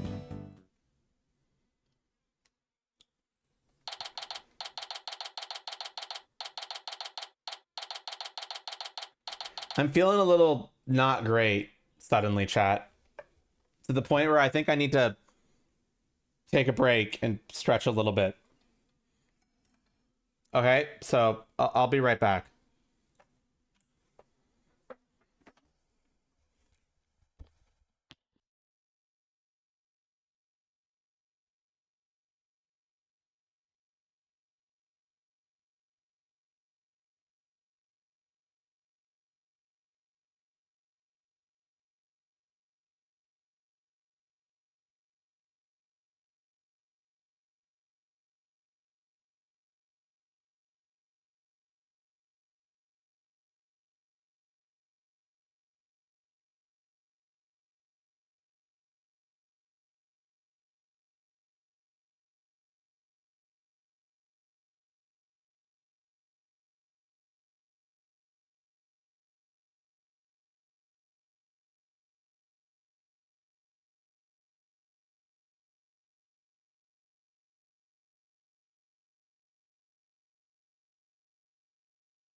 Okay.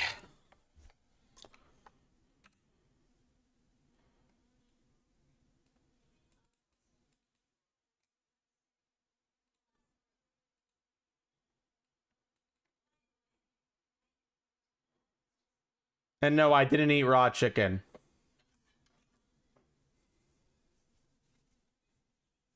Stomach ache? Yep, stomach ache. Just felt a little lightheaded as well. But I think I'm okay.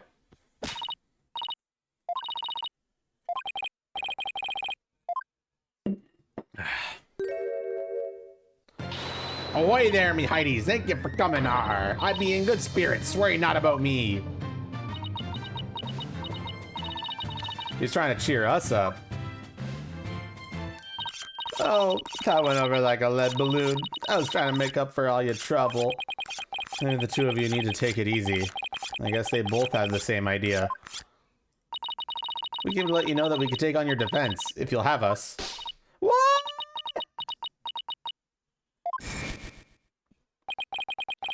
Is something wrong? Why is she hiding from us? Prosecutor Blackwell said that you two would abandon me. But here you are, to my rescue. That's why I'm so happy. Sounds like she's crying back there. Of course we wouldn't abandon you. Sasha, don't cry. Maybe the two of you need to take it easy. Great, now I've got crying in stereo.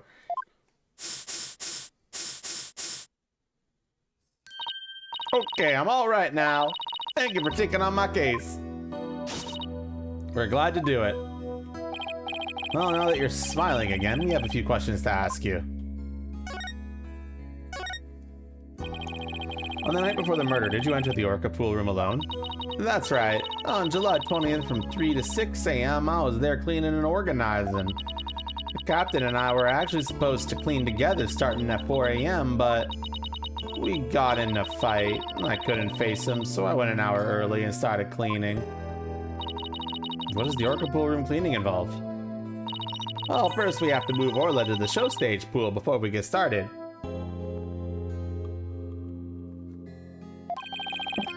Mr. Rhymes mentioned that he took care of Orla in the stage pool.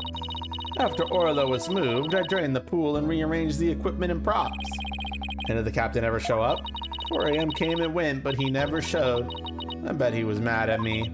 I wish I'd apologized to him instead of being all pricky and angry like scorpion fish. I'm glad we could prove Orla's innocence, but we didn't know you would get arrested. As long as Orla is safe, I'm happy. I'm so glad I found you two. You guys are the best. I'm glad you found us too. You're the best, Sasha. I never imagined Orla's tricks would ever be used to commit a crime. Can you tell us more about the lifesaver trick? Yeah, sure. There's a little speaker on the captain's clothes and on the training dummies. That speaker can emit sound waves. When a trick command is issued with the whistle, Orla uses the sound waves as a guide to find the person she's supposed to rescue. I see. Does anyone else know about how that trick works? The entire crew knows about it, but it takes quite a bit of practice to be able to command the lifesaver trick. It wouldn't be easy to do for anybody who wasn't a trainer. And that's why they suspected Sasha. And Orla can only perform one trick per signal. In other words, she can't perform 2 tricks at a time.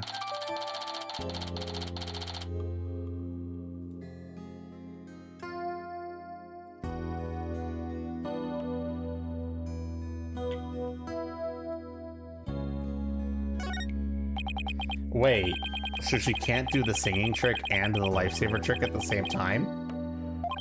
So what was that song Mystic Plume heard?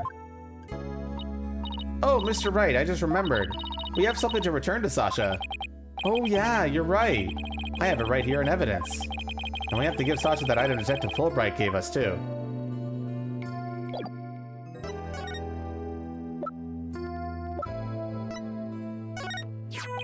This is your calendar, isn't it, Sasha? Ah, no, mine's at the aquarium. Yeah, Mr. Rhymes said he found this one in the nap room.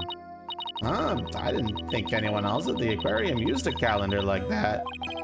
The owner of this calendar had a meeting scheduled with the victim. This mystery person might be the killer. We better find the calendar's owner.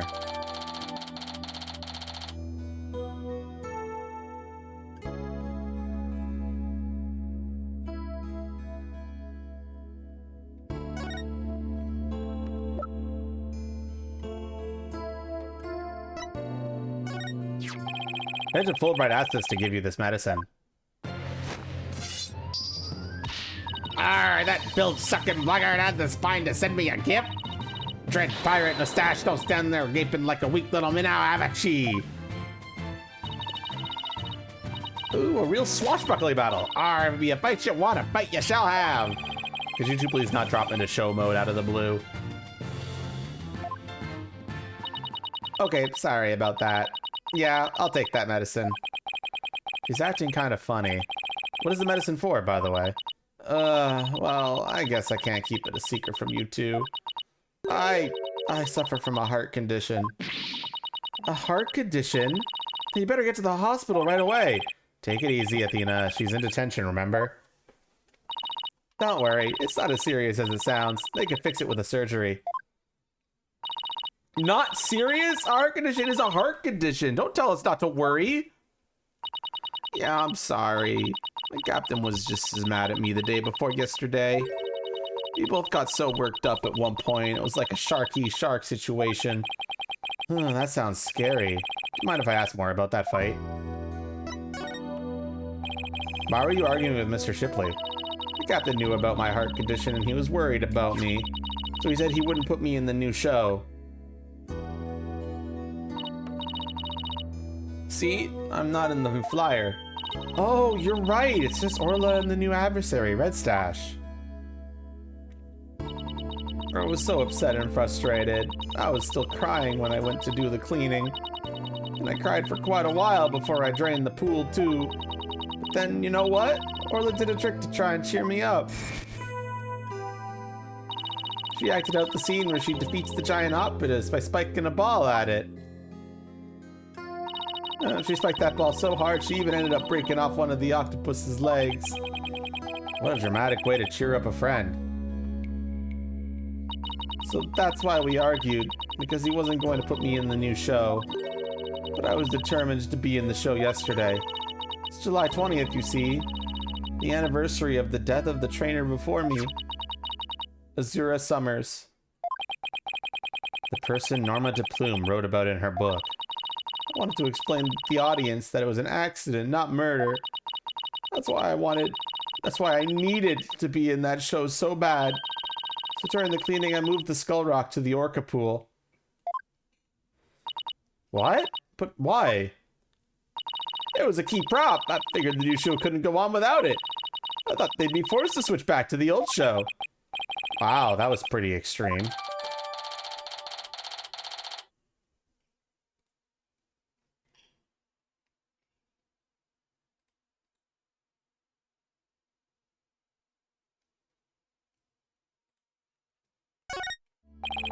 So Sasha moved the skull rock to the orca pool at the time of the cleaning.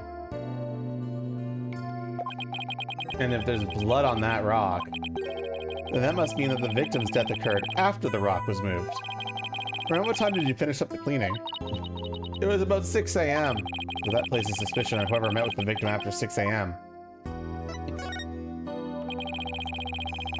So Azura Summers was the trainer before you? That's right. She was a year older than me. Hiccups again.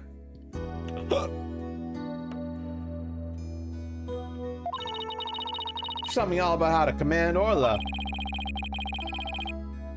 I bet Azura and Sasha were like sisters to one another. She was the one who taught me the signals for the singing and lifesaver tricks too. After she died, I swore on this charm. I vowed to become a great trainer someday, just like Azura. What is that charm? It's a keepsake to remember Azura by. She always wore it. She told me once that she and her boyfriend had matching charms. I never found out who he was, so I couldn't give this one to him. I've had it ever since. You're keeping the memory of Miss Summers alive. Captain always carried around a memento of Azura too, her walkie-talkie. Huh? Did the victim have a walkie-talkie on him? Maybe I should show Sasha the victim's photos and see what she has to say.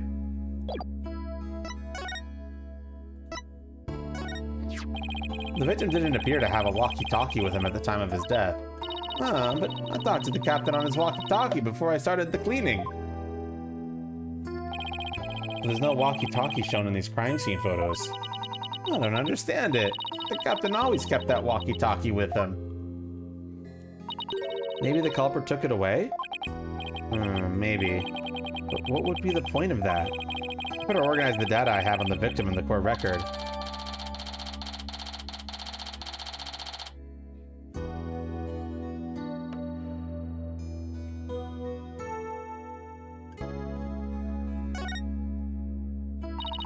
The captain always kept that walkie-talkie by his side.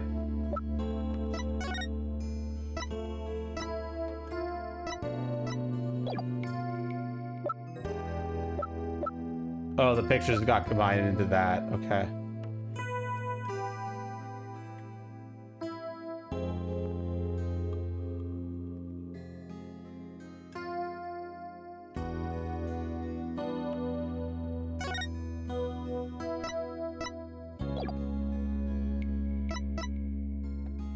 Okay. If it was the walkie-talkie Azura used right up until her death. In the middle of the show, the orca brought Azura up to the surface in her mouth. She left tooth marks in Azura's walkie-talkie.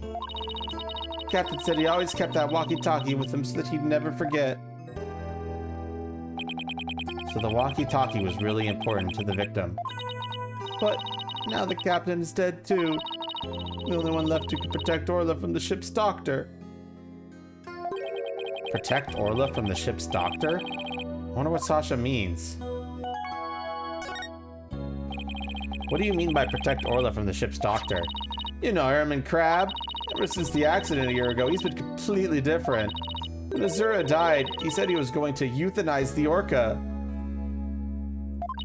Before that, he always used to say that euthanizing Asmo was a despicable act. Euthanize the orca? That's horrible. They all thought that Azura's death was the orca's fault. Nobody believed in her but me. The ship's doctor always keeps poison to euthanize the orca with on hand. And if Orla had been pronounced guilty in yesterday's trial, he would have used it. He was going to put her down right away? That ship's doctor was close with both the captain and Azura, you know. I think he hates Orla. I guess we better look into Dr. Crab a little more. Boss, let's go see Dr. Crab. I was just thinking the same thing. We have a lot of questions to ask him.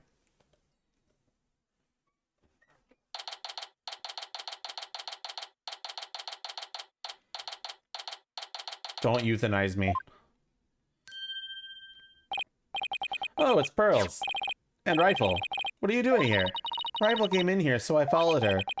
Oh, that's right. We were supposed to deliver Rifle to him. I completely forgot. Oh, Rifle. Ah, what are you doing? Stop that! You silly mother penguin. What if you injured my spectacular genius brain? Dr. Crab? Are you alright? Huh? Oh, it's you people. I see you brought Rifle for me. Rifle was really laying into you. Well, she hates me because she thinks I took her baby away from her. Beep. Gee, Rifle looks so happy. Is she actually playing with Sniper? Stop all this cacophony! The biological parent and the caregiver parent locked in a struggle over the child. You think you could hold this silly mother penguin down for me? Alright, I will try. Cree. What are you doing? I think Rifle just threw something up. Oh, I'm getting food for Sniper out of Rifle. Other penguins stock up food for their babies in their stomachs. They bring it down in there so it's easier for the baby to eat. Wow, you sure know a lot about animals. You're trying to pick a fight with me again, aren't you, young lady? Yes, I know a lot about animals. I'm a licensed veterinarian. Rifle certainly is in a bad mood, even for her. Is Rifle okay? Hold on, I'm checking her now. Girl in the strange outfit, could you turn Rifle over on her back, please? Alright, Rifle, I'm just gonna turn you over, okay? What's this? The bottom of her feet are pink. Oh no! What kind of sickness is that? We have to get her to a doctor! I think I get a hold of yourself. Dr. Crab is a veterinarian, remember? It's just something she stepped in by the looks of it. It's her stomach that's the problem. There's still something in there. Here we go. Creak, creak, creak. Looks like she swallowed something odd. I know this penguin will eat anything, but where did she pick up something like this? Son of a gun. I'll have to talk to Marlin about her care. Dr. Crab, may we see what was in Rifle's stomach? Huh? Please be quiet. I'm busy right now. Busy? But you're just staring at that weird machine. I'm checking to see what Rifle adjusted the foreign object. He just keeps looking at that machine. He won't even glance our way. I'm really curious to more about his monitoring system. Could you tell us about the monitoring system you have there? It's a collection of electronic medical records for all the creatures here. With this system and the camera footage, I can monitor the creatures 24/7. I won't tell you any more than that. It's private company business. The medical records are usually just a history of past medical exams and data. Never heard anything that can monitor 24/7. Good point, Mr. Lawyer. I can see there's no fooling you. But why would you want to fool me?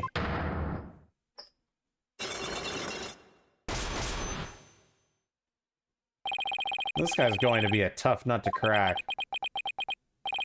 I have my reasons. Take that!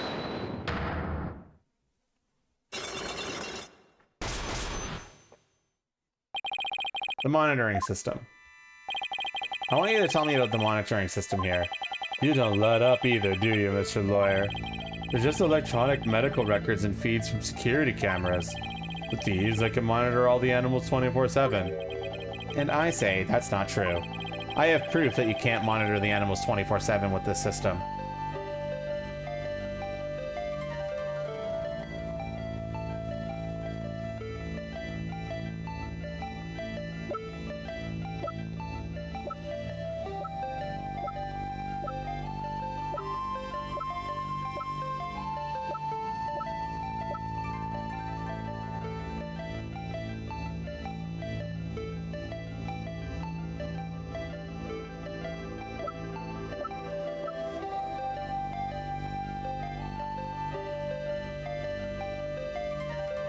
Well, chat.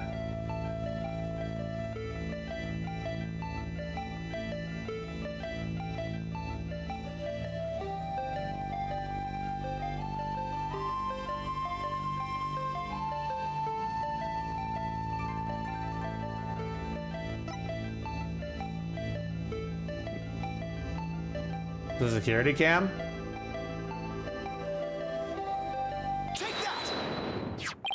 The security camera doesn't begin recording until 10 a.m. If that's the case, how could you possibly monitor the animals 24/7? Okay, you got me. I guess that was a pretty weak explanation. You're right. I guess I can't monitor the animals 24/7. But if I see anything unusual on the camera feeds, I could spring it to action right away. And if I could examine an animal, I could usually tell what's going on with them. Wow, he's really confident in his abilities. They still say you can't do that 24/7. I'm here at the aquarium most of the time. I could go anywhere, anytime to examine an animal. Anywhere? I say that's not true either. I have proof that there's a place you can't go.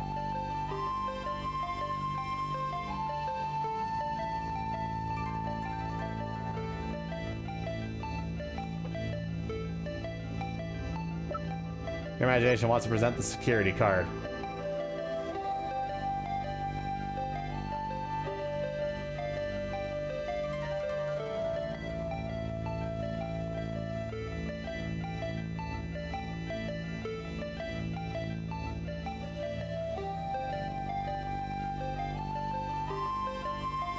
Any objections?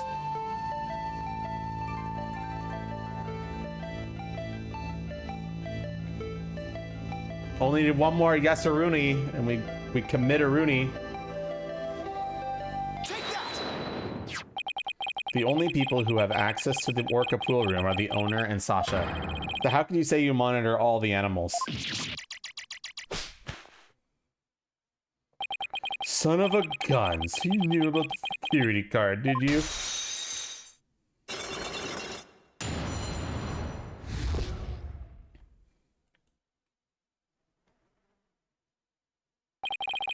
Yes, tighter security was imposed on the Orca a year ago as a precaution. Due to Sasha's objections, I wasn't allowed to have a card. Guess she was trying to protect Orla from him. So you're monitoring the animals with a system that's private company business. But I have to insist you tell me about this monitoring system. Now you're trying to pick a fight with me. Very well, I suppose it's only fitting that the spoils go to the victor. I'll tell you about Shipshape Aquarium's ecological data organization system. I object to that too, Pixel. So what does that machine you were using do?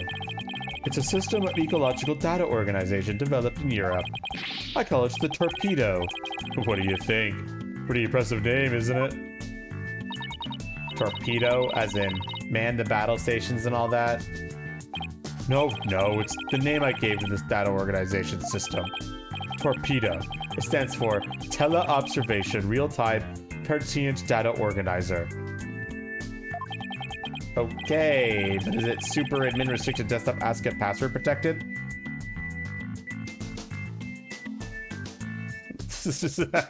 Call back to Ace Attorney 1 trilogy. The torpedo collects data through sensors placed on or near the subjects. Temperature, heartbeat, vocalizations, etc. It gathers this information 24 hours a day. Sparta. Yeah, it was a joke in the original trilogy, don't worry about it. Which we will stream the original trilogy at some point later this year, maybe. All of this data is then sent to my terminal and these monitors. Wow, this torpedo sounds amazing. Does Rifle have a sensor on her too? Yes, she does. Where and what kind of sensor is attached depends on the animal. The penguins have theirs attached to the ID tag at the base of their flipper. The torpedo doesn't tell me where Rifle is when she escapes, though. It's hard to attach sensors to the orca fish, so theirs are on the tanks themselves. Places where the creatures don't normally live, like the show stage, don't have sensors. Okay, here we go. It's telling me the time Rifle swallowed the foreign object. Approximately 4 a.m. on July 20th. What an odd time. That was when Sasha was doing the cleaning. Maybe that's why she wouldn't take my fish, because she was full from the night before? At least Orla ate it, so that's okay. Orla ate another animal's food? That's odd. She's never done that before. But then she had that episode, too. I better take a look at her data. Huh. She didn't eat anything from the evening of the 19th to yesterday afternoon. So Rifle had a late night snack, but Orla went hungry, huh? It appears so. Well, let's see. She's been eating normally since yesterday afternoon. Come to think of it, Jack was supposed to feed Orla yesterday morning. Maybe he died before he had the chance. I'm worried about Orla's condition. Better remember this torpedo data.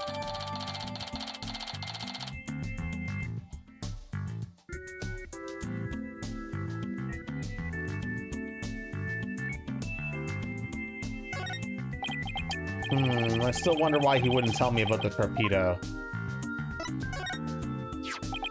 Huh, this looks like the charm Sasha had. Dr. Crab, do you know anything about this charm? Charm? Hey, leave that alone! That belonged to Azura! What was Azura's charm doing in Rifle's stomach? That's odd. When Sasha was telling us about the charm earlier,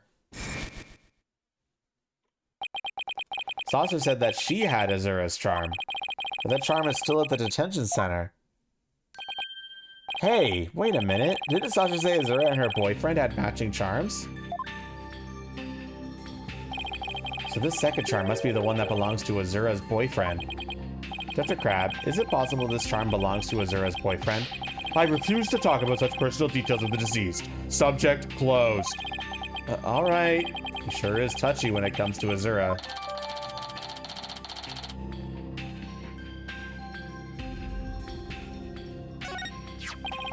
Azura Summers. Yesterday was the anniversary of her death, wasn't it? That's right. She was killed by the orca. Do you really think Orla killed her? I don't believe it. Who could say if the orca did it on purpose? The fact remains that she killed Azura. I was right there, day of her death a year ago. I saw the orca bite Azura with my own eyes. But is that really the whole truth of what happened? I guess only Orla knows what really happened, both a year ago and this time. Dr. Crab, why did you want to hide the existence of the torpedo system? Well, it's a safe system that has been approved for use in other countries.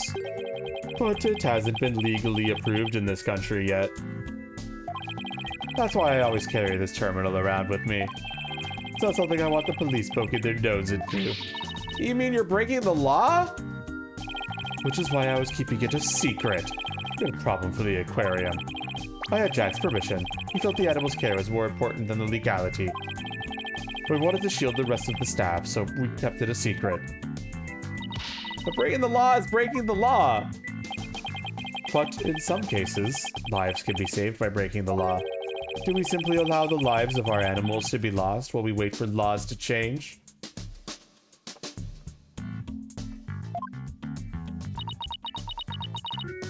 Now you're twisting things around. I'd like to use this evidence during the trial tomorrow, but it may result in you and Shipshape Aquarium being brought up on charges. Well, I followed my own convictions and I have no regrets. You're only doing your job. I can't blame you for that, Mr. Lawyer. I appreciate that.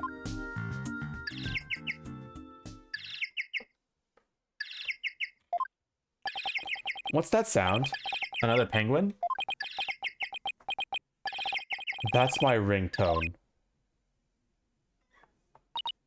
Gee, Dr. Crab sure likes cute things. Maybe he wanted to sound like Sniper? Hello? Crab speaking. Son of a gun, you people again? Stop harassing this aquarium. Orla was found not guilty. Why on earth should she be put down? Huh? Come there on the 26th and explain? Fine, just let me write it down in my... Son of a gun, where did my calendar go? His calendar? Could he be talking about that calendar? I realize that. If it comes to that, I'll use that drug to euthanize her. Mr. Wright, he said euthanize her. You better ask him more about this.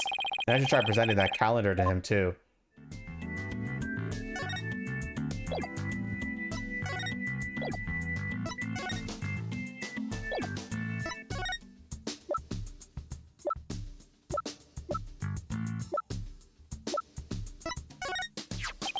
Dr. Crab, isn't this your calendar? Yes, it's mine. What are you doing with it? Mr. Rhymes found it in the nap room. Oh, I must have forgotten it there when I tried to get some rest. Sure is a cute calendar. I guess you're crazy about penguins. Somebody gave it to me, okay? Now please don't tell anyone about it. It's embarrassing. Zura designed this calendar, but here is a prototype. She designed a calendar for this year that she tied before it went on sale. Were you and Miss Summers romantically involved? What gave you that idea? It's just that I sensed sadness in your heart when you talked about the calendar. Of course we were romantically involved. I don't believe in romantic feelings. He looks shaken, though. By the way, did you meet Mr. Shipley at 7 a.m. on July 20th as scheduled? No, we were supposed to meet, but Jack didn't show up. Is that really true? Sasha finished cleaning the orca pool room at 6 a.m. Dr. Crab managed to get into the pool room somehow and meet with the victim. Then he would have had the opportunity to kill Mr. Shipley.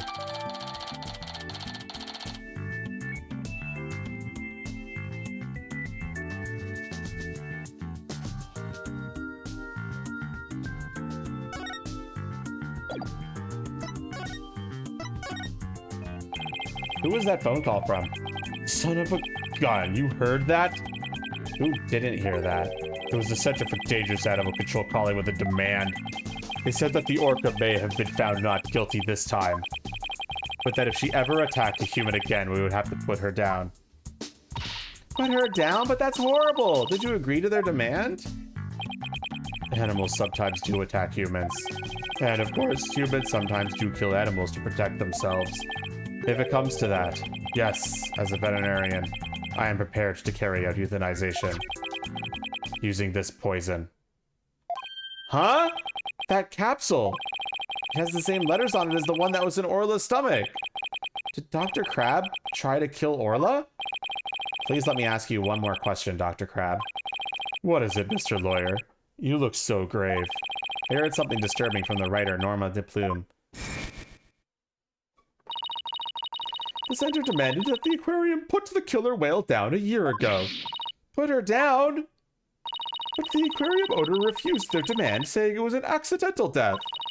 But I hardly think a persistent organization like that would just give up and go away.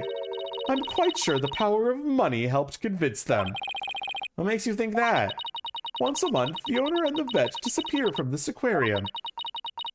And I came to find out that each time a large amount of money was being paid out. I think Ship-Shape Aquarium might be keeping some kind of secret. And that it has something to do with the recent murder.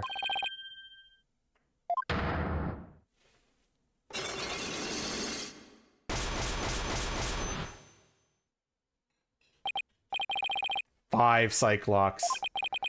That writer, she just has to stick her nose in everyone's business. Son of a gun, I should have dealt with it all more carefully. How am I ever going to remove all those locks? Huh? Sorry to interrupt, but Prosecutor Blackpool wants Dr. Crab. Detective Fulbright? You again? Couldn't possibly have any more questions for me. Well, you see, we're having a little problem. We were going to call the animal keeper as a witness for the prosecution, but he's being very stubborn and refusing to testify. And so we thought we'd ask you to be a witness in tomorrow's trial. Huh. Did you really now? Well, I'm not taking sides. I'll tell you what I know. No more, no less. That would be fine. Now, if you would please come along with me.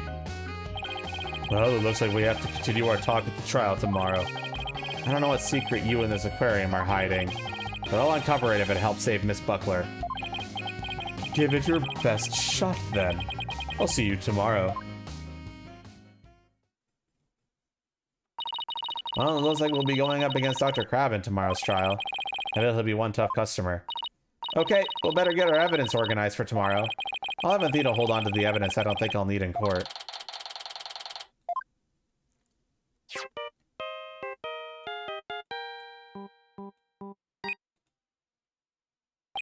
Hello?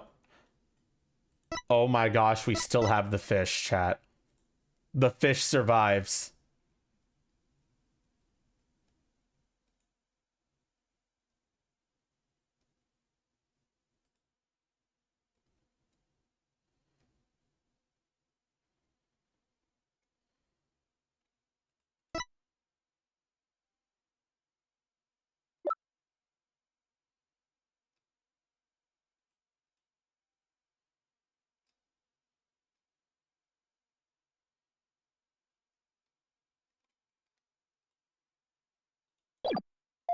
Mr. Wright, I went to Hickfield Clinic.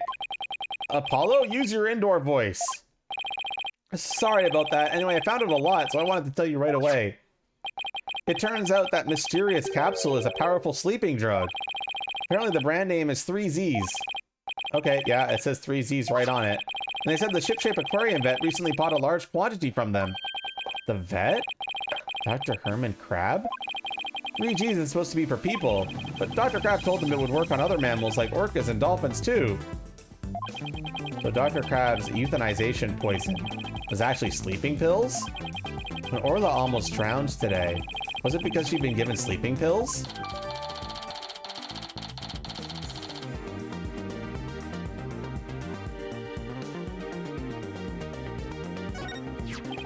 And I found out more than just about that capsule. Dr. Hickfield himself gave me some information. Ship-Shape Aquarium has someone on their staff named Azura Summers, right? Yeah, the one who died a year ago. Well, Azura Summers was getting a certain medication from Hickfield Clinic last year. The same heart medication as Sasha Buckler. Really? Azura Summers had the same heart condition as Sasha? Nice work, Apollo. Thank you. We'll be coming back to the office soon. Okay, Trucy and I will be here. Well, we better get back to the office and get ready for tomorrow. What are you going to do, Pearls? I thought I'd stay overnight here and be with Orla and Rifle. I'll be ready for a telecast during the trial tomorrow. Good luck to both of you. Thanks, Pearly. That way when we prove Sasha innocent, she can see Orla right away. I'd love to see Sasha and Orla back together again, both free and clear. But before that can happen, I have to prove Sasha's innocence.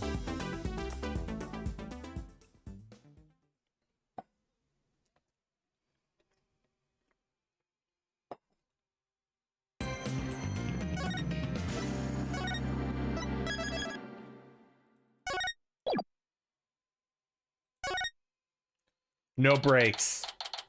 We don't believe in breaks in this household. The final trial. It is time, boys. How am I holding up? I'm fine. What? That ship's doctor and Azura were romantically involved? Well, that's my theory, but I don't actually know if it's really true. Azura would never get involved with that god-awful ship's doctor. But I do admit they were friends. But would Azura send Dr. Crab's videos, I wonder? Videos? What do you mean? Azura used to send her boyfriend videos of herself teaching the orca tricks. I used to help Azura take the videos on her TV phone. This is an interesting bit of information.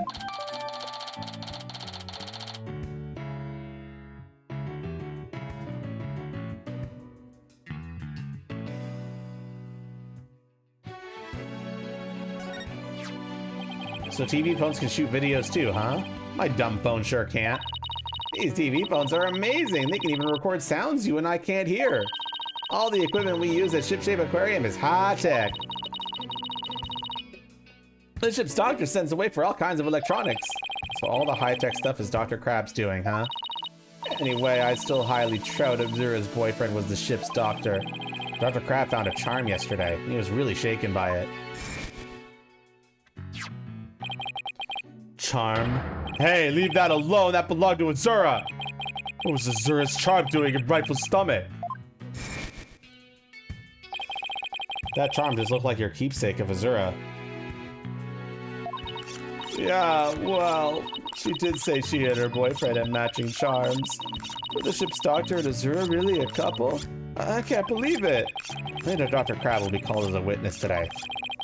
Still so many unanswered questions. But I hope to solve them all in today's trial. I believe in you too. I know you can do it. And we will, Sasha. We promise. Get your thinking caps on, baby.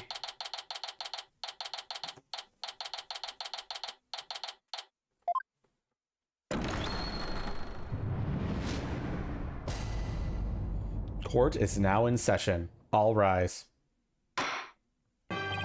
Court is now in session for the trial of Sasha Buckler. The defense is ready. Ah! Ready. Now I'm completely thrown off. Very good. It appears both the prosecution and the defense are ready. Yesterday it was proven that the orca was not guilty and that the victim fell to his death. Prosecutor Blackwell, did your investigation of the orca pool area turn up anything? It did. We found a bloodstain from the victim at the bottom of the pool. On this. Oh my, what a frightening looking rock. And you say it has a bloodstain on it? Just looking at it gives me the willies. So can we assume that there was no water in the pool at the time of the incident? Very good. What a clever little deduction. Oh, well, it's nice to get a compliment from the prosecution for a change. Prosecutor Blackwell has completely tamed the judge with his carrot and stick approach.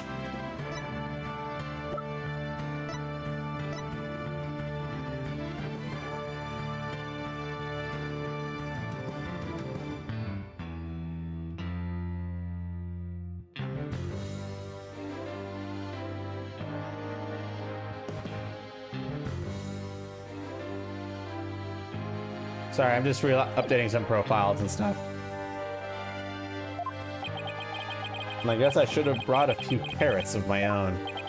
Right, moving along. I have prepared a witness.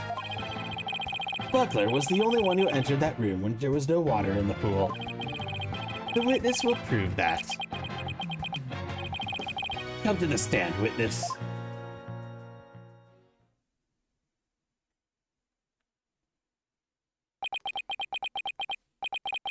Name and occupation.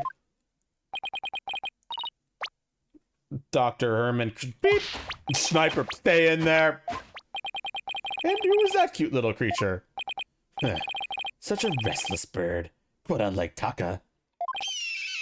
Grah. Wow, chalk one up for Taka. He shut Sniper up with a single sound. Son of a gun. Dr. Herman Crab, Shipshape Aquarium's veterinarian. And could you tell us the name of your cute little friend there as well? Your Honor, please focus on the case. But it's important to learn all we can about the witness. This is Sniper. Beep, beep, beep. Beep, beep, beep, beep. She's the offspring of a penguin named Rifle. Sniper lives in my hair. She might cause a commotion now and then, but please try to ignore her. I was originally going to call the animal keeper to the stand, but he refused to testify, so I settled on the veterinarian. Now tell us, why was the defendant in the orca pool room when the water was drained?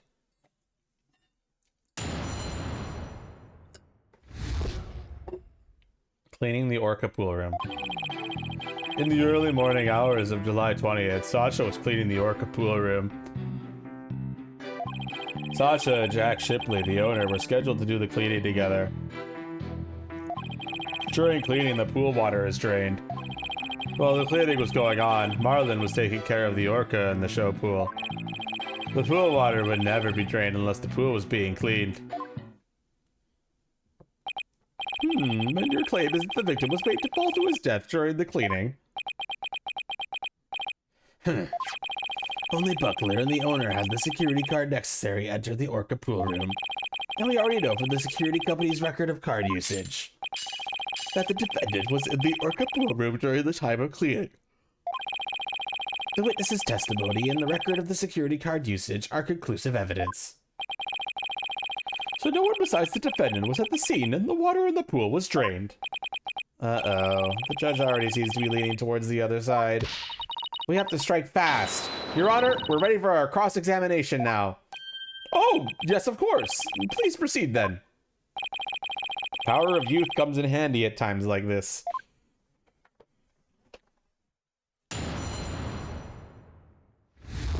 All right, chat, what are we doing?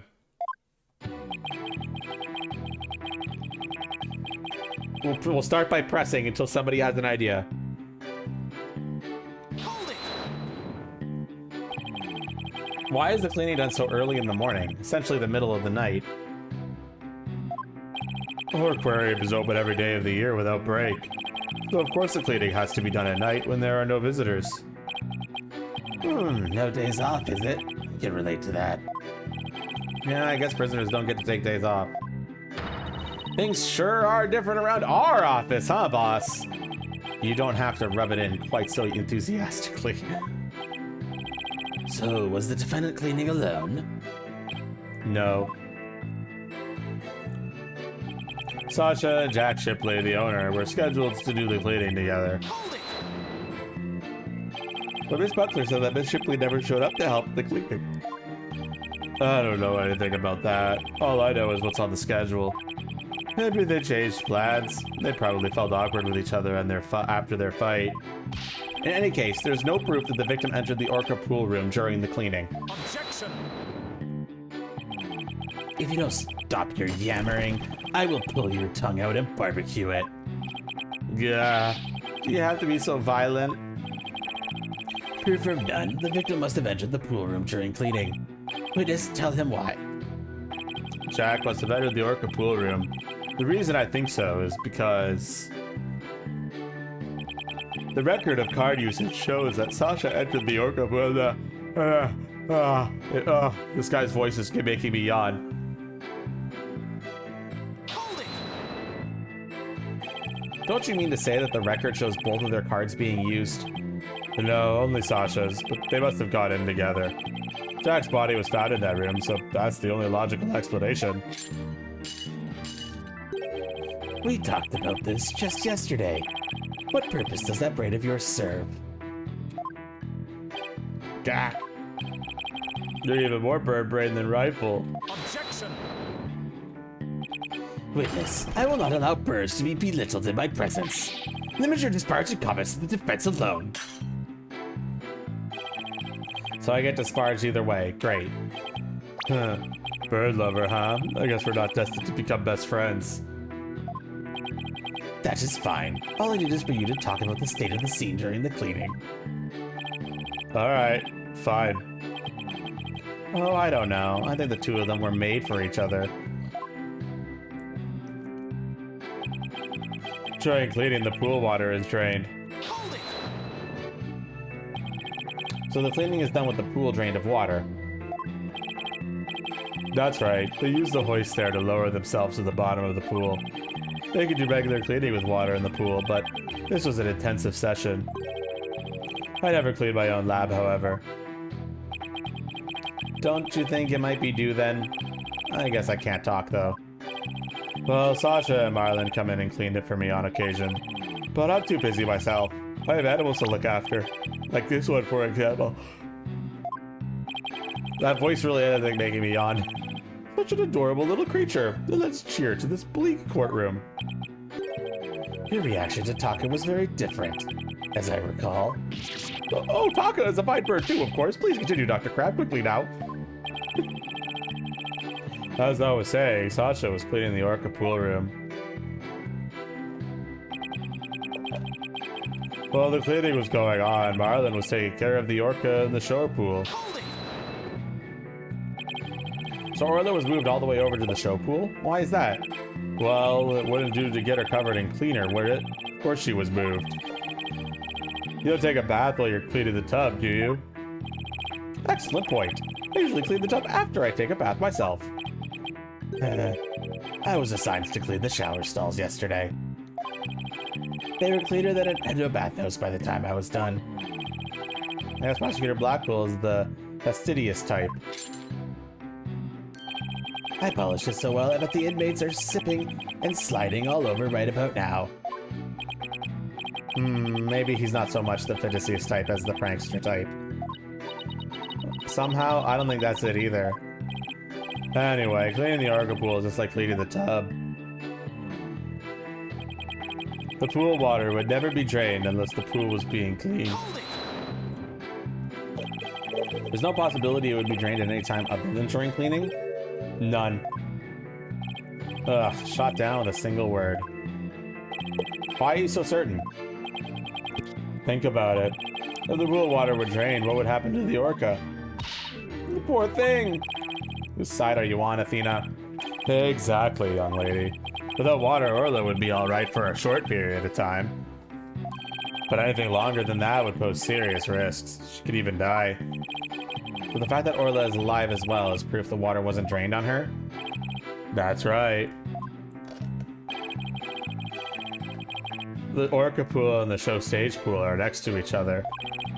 A hoist runs between the two to move the orca and equipment back and forth. When intensive cleaning is done, the orca is moved to the show stage pool first. So the water is only drained while the pool is being cleaned. Please add that information to your testimony. If there was no water in the pool, the orca could die. I guess you're right. Son of a gun. Then why did you harp on it so? The defense loves to make a fuss over nothing. You like to stir up trouble, don't you, Mr. Lawyer? Just like this one. Beep beep. How rude. Don't compare Mr. Wright to Sniper. Granted, his suit may make him look like a penguin. Athena, is that what she really thinks of me?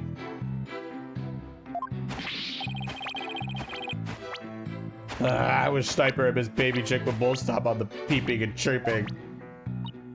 Miss Baby Chick? How dare you? No, wait, that actually sounds pretty cute.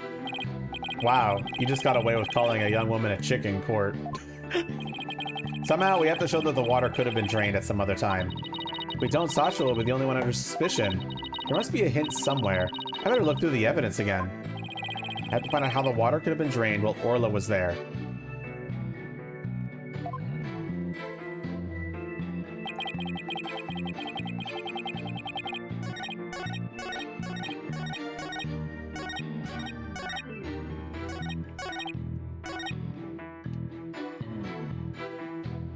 Last statement, pool bottom photo.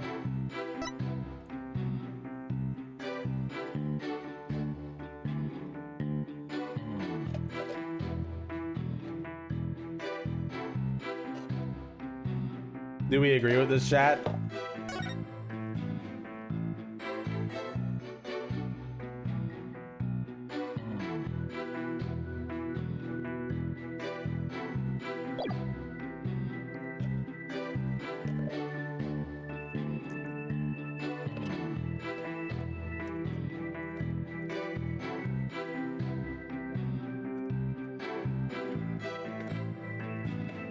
Do we agree, chat? Chat, wake up!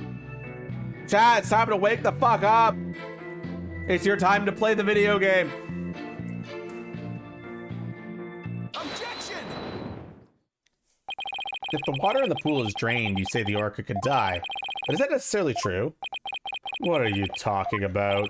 There is a way to let the water out without harming the orca, isn't there? Your Honor, please allow me to submit this photograph.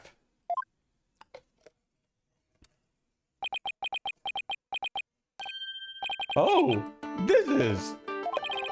As you can see, there is no water around the Skull Rock area. The pool in this state, the victim could have been made to fall to his death. However, there is water on the other side of the petition. And Orla looks just fine.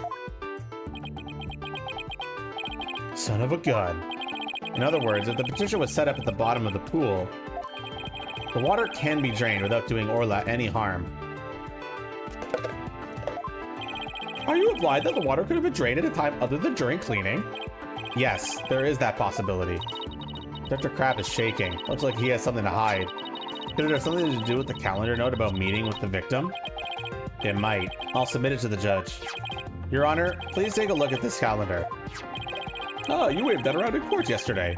No need to drag out your souvenir today. Actually, I would like you to make note of the entry for the day of the incident. Let me see here. Meet the captain at the orca pool at 7 a.m. This note is about meeting up eating plan with the victim. What? The defense would like to argue that at the time of the meeting, the pool may have been drained of its water. Whose calendar is that? It belongs to Dr. Herman Crab. Isn't that right, Dr. Crab? Son of a gun. So you suspect me, do you? What is the meaning of this calendar entry, Dr. Crab? Explain yourself. Fine. I was supposed to be Jack at the orca pool at that time. But I ended up not going. So you're saying you simply broke your promise? Can't get out of it that easily. I believe you have some explaining to do. Objection!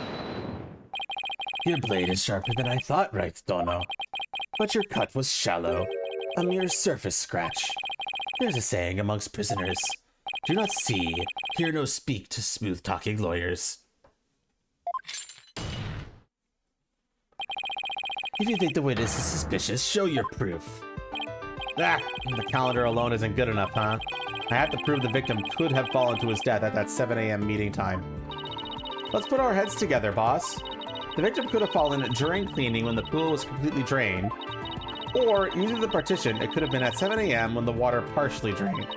What would be the major difference in circumstances between these two possibilities? What circumstances was different? The answer could really tell us something. What circumstances was different between the two possibilities of cleaning and 7 a.m.?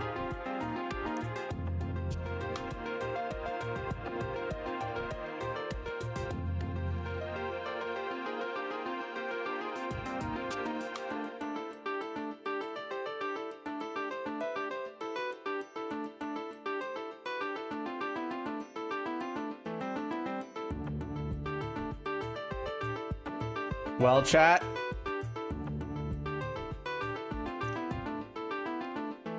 It's spot the difference time.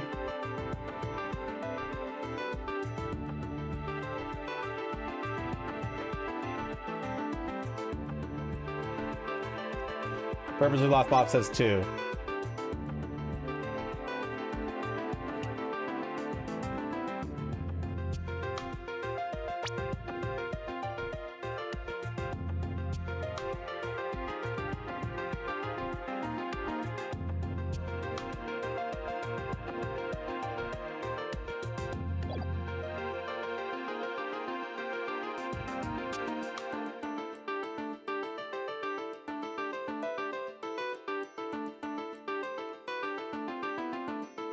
Everybody's last off is now saying 1.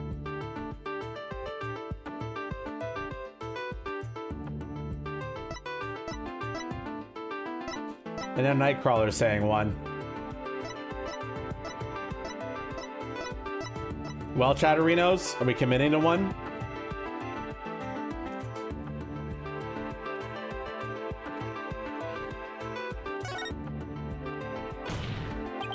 If the murder was at a time other than during cleaning, the pool must have been half filled. I suppose there's half a possibility the pool was only half filled. But if you wish to make that claim, let me see your proof. Proof? I don't have any proof. In that case, there's much more than half a possibility that I will assign you a penalty.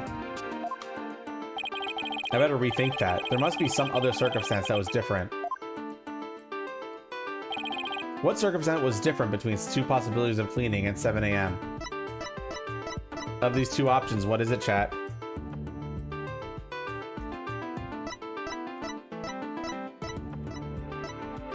Your imagination is now saying 2. Do we agree?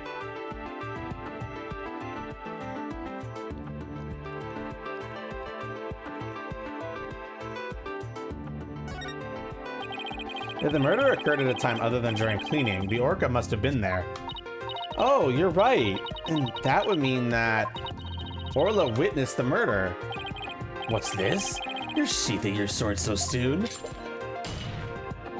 Stop yammering to each other and show me how you wield a sword. All right, then. My sword is poised and ready. If the murder was committed at a time other than during cleaning time, then Orla must have been present at the scene. If I can prove that the murder happened right in front of Orla, then I can prove that Miss Buckler is not guilty.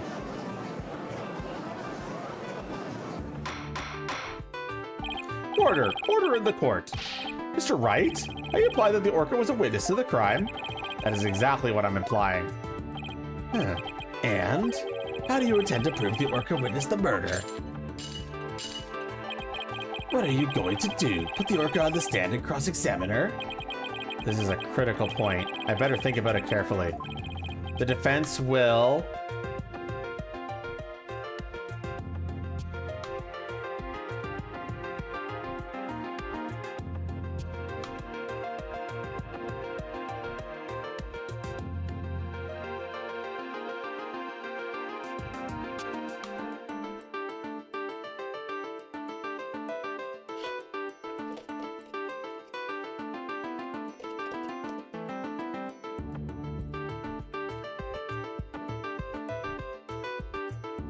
We got 2 votes for 3 right now.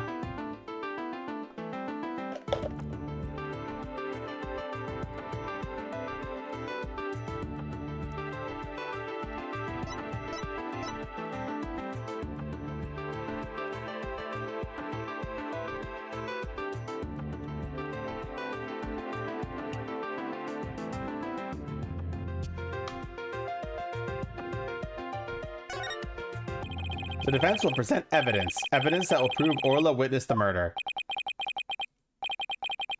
You're going to present evidence?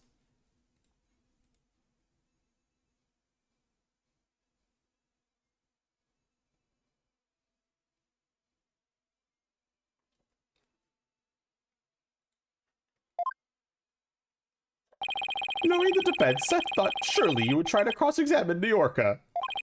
I must say I'm a little disappointed. Gee, sorry to get your hopes up, Your Honor. Very well, let's see this evidence then. What evidence shows that the murder took place right in front of the orca?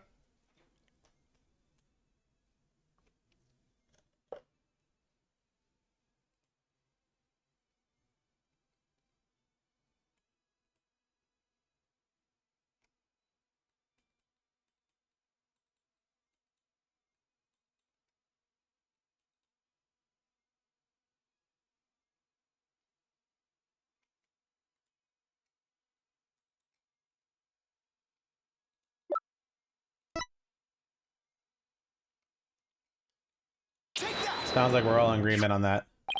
This photo indicates where we discovered luminol reactions yesterday.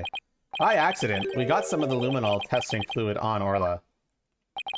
We were then very surprised to see luminol reactions on Orla's body. Objection! So what of it? There's nothing odd about that. As was discussed at yesterday's trial, the orca was bleeding. Traces of the orca's blood were also found on the skull rock. The orca must have injured herself when she rammed the rock. So that cloud of blood Mr. Plume saw was from Orla headbutting the skull rock, was it?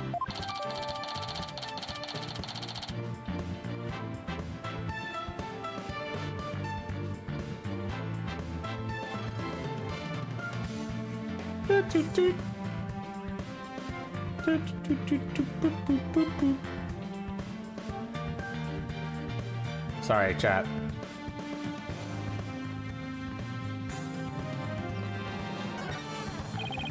Those luminal reactions saw the orca are most likely from her headbutting. But what's odd is the position of those bloodstains. Please take a good look at the photograph. Yesterday, Mr. DeBloom said the blood disappeared when Orla put on the hat. That testimony indicated that Orla's injuries were under the hat area. However, these luminal reactions are in two entirely separate areas from her injuries. These bloodstains can't be Orla's own blood from which she was headbutting. Then where did the blood come from? It's my firm belief that it is the victim's blood. The victim was killed right in front of Orla. And the victim's blood splattered onto Orla's body. Glag! Thick-tail confidence. Now it finally all makes sense. Orla was a witness to the murder, so that's why. Orla? Boss, something's wrong with Orla. What? You're right. She's listless, and she's sinking. There's one more fact that indicates Orla was a witness to the murder. There's more? The culprit was afraid Orla could somehow reveal what she witnessed. And that's why they did what they did. It's the only thing that makes sense. I have to present that evidence. That evidence that proves the culprit thought Orla was a dangerous witness.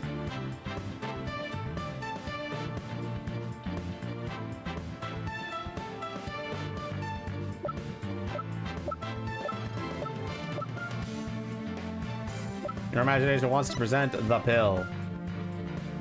Zoldo wants to present Zenless Zone Zero.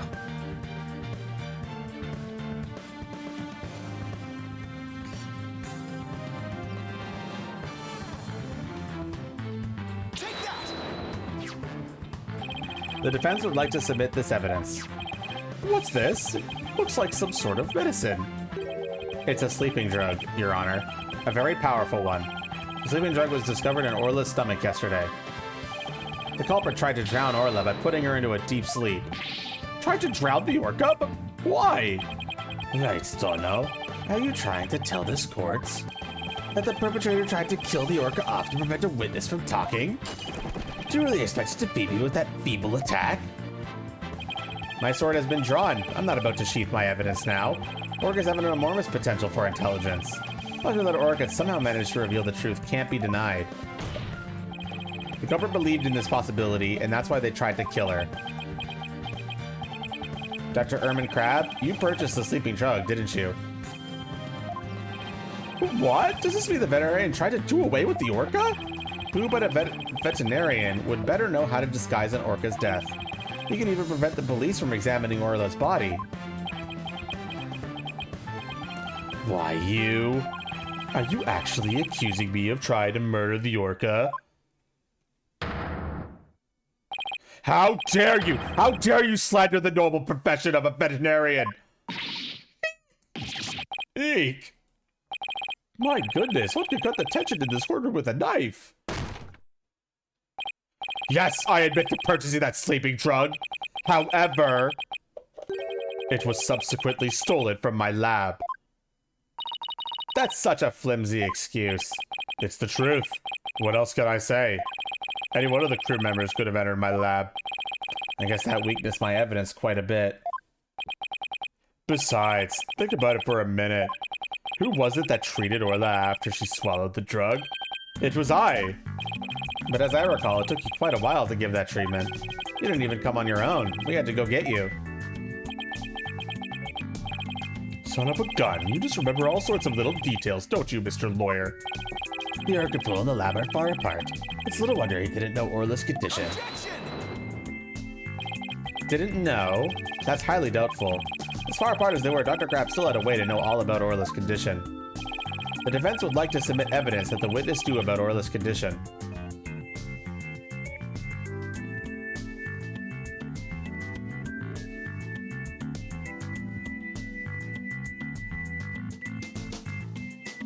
What is it, chat?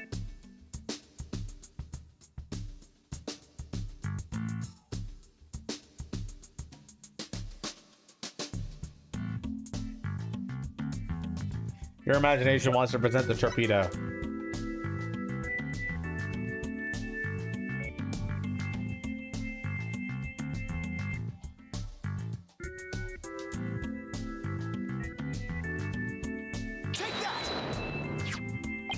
The torpedo. You just had to bring that up, didn't you?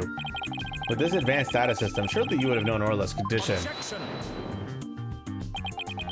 Wait just 1 minute. What is this torpedo? Dr. Crab, how dare you bring a weapon of mass destruction into my courtroom? The torpedo, or a tele-observation real-time pertinent data organizer, is a data system. Until yesterday, only Dr. Crab and Mr. Shipley knew about the torpedo. It isn't legally approved in this country, so it was kept secret from the police. It's illegal? Dr. Crab, I demand an explanation. Son of a gun, you and your big mouth, Mr. Lawyer. Yes, it's true. I'm using an illegal system to monitor the creatures at the aquarium. The system uses sensors like these, and yes, there's one in the Orca pool too. These sensors send sound waves through the water to gather data on the creatures. If it finds abnormalities in their condition, the torpedo alerts me with a sound. Oh my goodness, how very high-tech! But if it's illegal, I will not turn a blind eye. This matter will be appropriately dealt with at a separate time. Now then, Mr. Wright, please continue.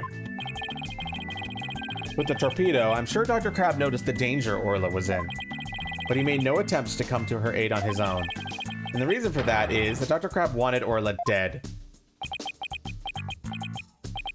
The torpedo didn't give me a warning message. That's why I didn't know there was anything wrong with Orla. The sensor in the Orca pool wasn't working during the police's investigation. Can you prove that statement?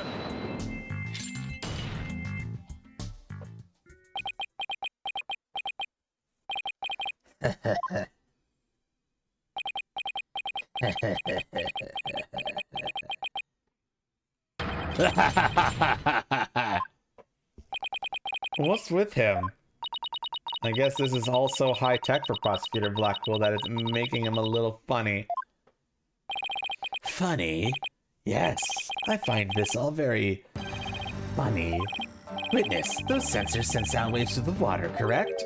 But what if there isn't any water? Then they wouldn't work. They would automatically switch off. I see. And where is the sensor in the Orca pool located? I don't know. Jack is the one who attached it for me. You don't know? Then I will tell you. The police found a sensor just like the one you just showed us. They found it attached to the table at the bottom of the pool. Table? Did you mean the table in this photograph?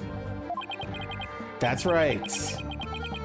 Don't you get it yet, right, Dono? The table is on the Skull Rock side of the partition. It's affixed to the bottom of the pool and can't be moved. Oh, and so if the water was drained from the Skull Rock side of the pool... Precisely. Without water, the torpedo sensor would not work. Witness, when did that sensor automatically switch off? Hang on, I'll look it up. The only times lately were during cleaning 2 days ago and the investigation yesterday. Of course I knew the pool would be drained while they cleaned it. But I had no idea they drained it for the investigation. No one let me know. That's why I didn't know about Orla's condition yesterday. So Dr. Crab really did want to save Orla? Did you hear that, right, Dono? Oops, my hand tracker. Okay, we're good. Yes, the water can be drained without harm to the Orca if the partition is used. But if the water is drained from the Skull Rock side, the sensor turns itself off. If the sensor was always on except for during the cleaning and the investigation, it means there must have been water in the pool at all the other times. It was never drained. In other words, no one but the defendant could have committed the crime. Yarg.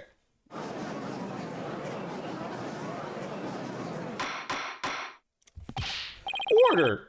Order in the court! This completely shatters the defense's argument! Yeah, but...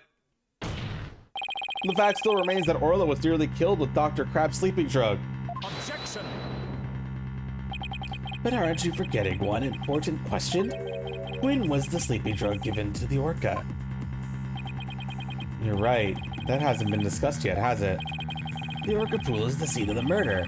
The police were there all day yesterday. The only way to give that drug to the orca undetected is to put it in her food. Yesterday, someone gave the orca food during the trial. Someone did? I'm afraid I don't remember that. You don't remember? You're not that old yet, are you? It was the defendant, Sasha Buckler. So that is the orca that stands accused, is it? Aw, she's waving her flipper at us. Maybe she's cheering us on. Orla, wish me to see Indina good luck.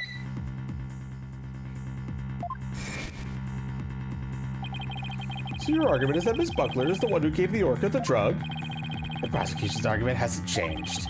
Buckler made the victim fall into his death and then manipulated the orca to pin it on her. Still not satisfied, she further plans to kill the orca with the sleeping drug. I didn't hear any reports of Dr. Crab beating Orla. Maybe he didn't have a hand in Orla's attempted murder after all. But is there anybody else who could have fed Orla besides Sasha? If it's true that the defendant is the one who fed the sleeping drug to the orca, then that places even more suspicion on her than ever. Objection! The defense objects to the prosecution's claims. Well, you still haven't admitted defeat. Prosecutor Blackwell, I don't appreciate the way you only mention the parts that are convenient for you. What do you mean by that, Mr. Wright? The prosecution failed to mention that Miss Buckler wasn't the only one to feed Orla. As you will all recall, there was another person who gave Orla food. Oh, you mean that person? Looks like Athena remembers now, too. Congrats, Sasha.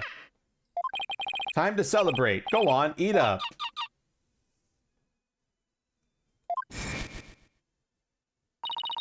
Oh, Mr. Wright, no. I don't want to believe it either, but we can't ignore the truth.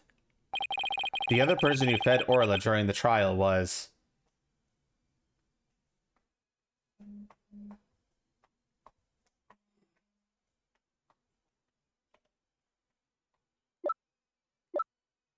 Your imagination wants to present Marlin.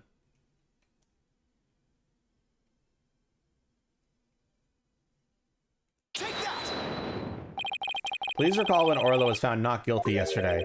Marlin Rhymes gave the orca a large quantity of food. If the sleeping drug was mixed in with that food, it could be given to the orca without arousing police suspicion. Now that you mention it, I do remember that flip-flopper feeding the orca. Objection! So you remembered, did you? I see the time for a true sword fight has come. I call Marlin Rhymes to the stand. Mr. Lawyer, both Miss Orca Lover and Marlin Rhymes are important members of our crew. I don't want to suspect either of them, but I'm ready to accept whatever truth you find. Here, take this. That charm. It's the charm that matches the one Azura Summers had, isn't it? So you and Miss Summers were romantically involved, were you, Mr. Crab? What? No, of course not. Sorry to disappoint you, but this doesn't belong to me. At the time, I thought it was Azura's, so I grabbed it. But it wasn't hers. Now it's up to you, Mr. Lawyer, to figure out whose charm it is. I will. Thank you, Dr. Crab. After all, I'm interested in the outcome of this trial, too. Now then, please summon Marlin Rhymes to the witness stand.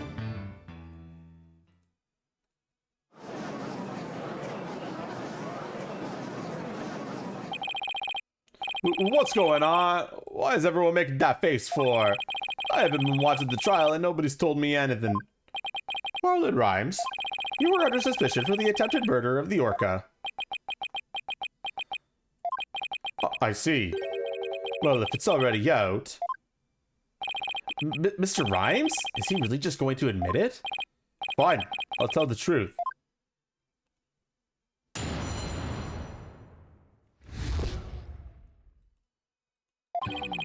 Sasha is lying to protect that orca. At 3:30 a.m. on the 20th, there was still water in the orca pool. The incident happened before the orca was moved to the show pool.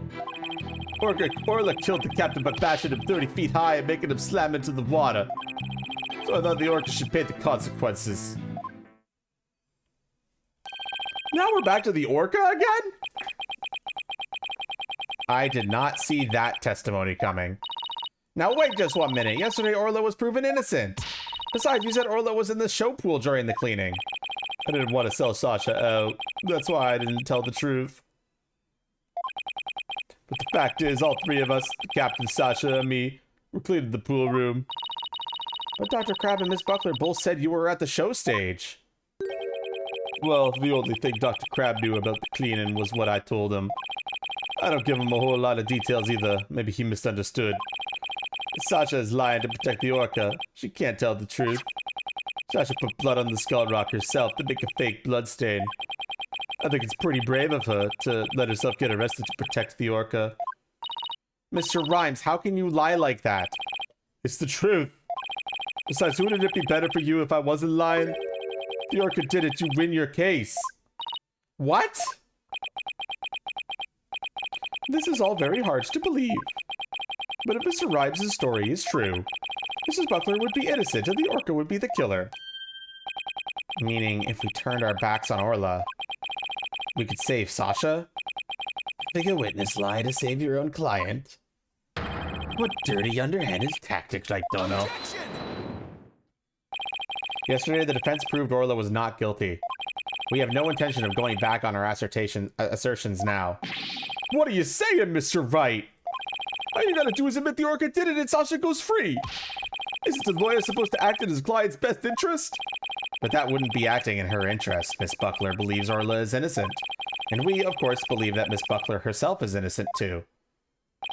Acting in the client's best interest is an important part of our job as lawyers. Using dirty means to win a verdict would destroy our client's faith in us. That's right. We believe in both Miss Buckler and Orla's innocence. Huh, I just don't understand how you can treat a human and an orca equally. Sasha or the orca, you can only save one of them. I don't know about that. I think I could save them both. All I have to do is disprove your testimony. Oh yeah?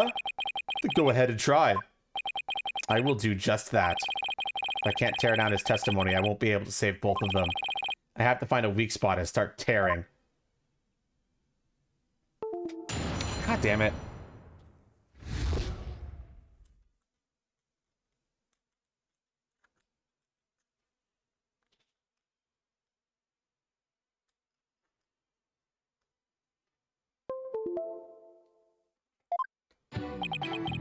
Sasha is lying to protect that orca. At 3:30 a.m. on the 20th, there was still water in the orca pool. The incident happened before the orca was moved to the show pool. Orca killed the captain by bashing him 30 feet high and making him slam into the water. So I thought the orca should pay the consequences.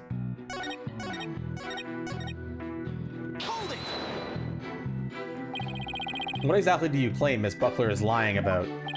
Sasha put that bloodstain on the skull rock and stuff herself as false evidence. For the fake traces to try and save the orca.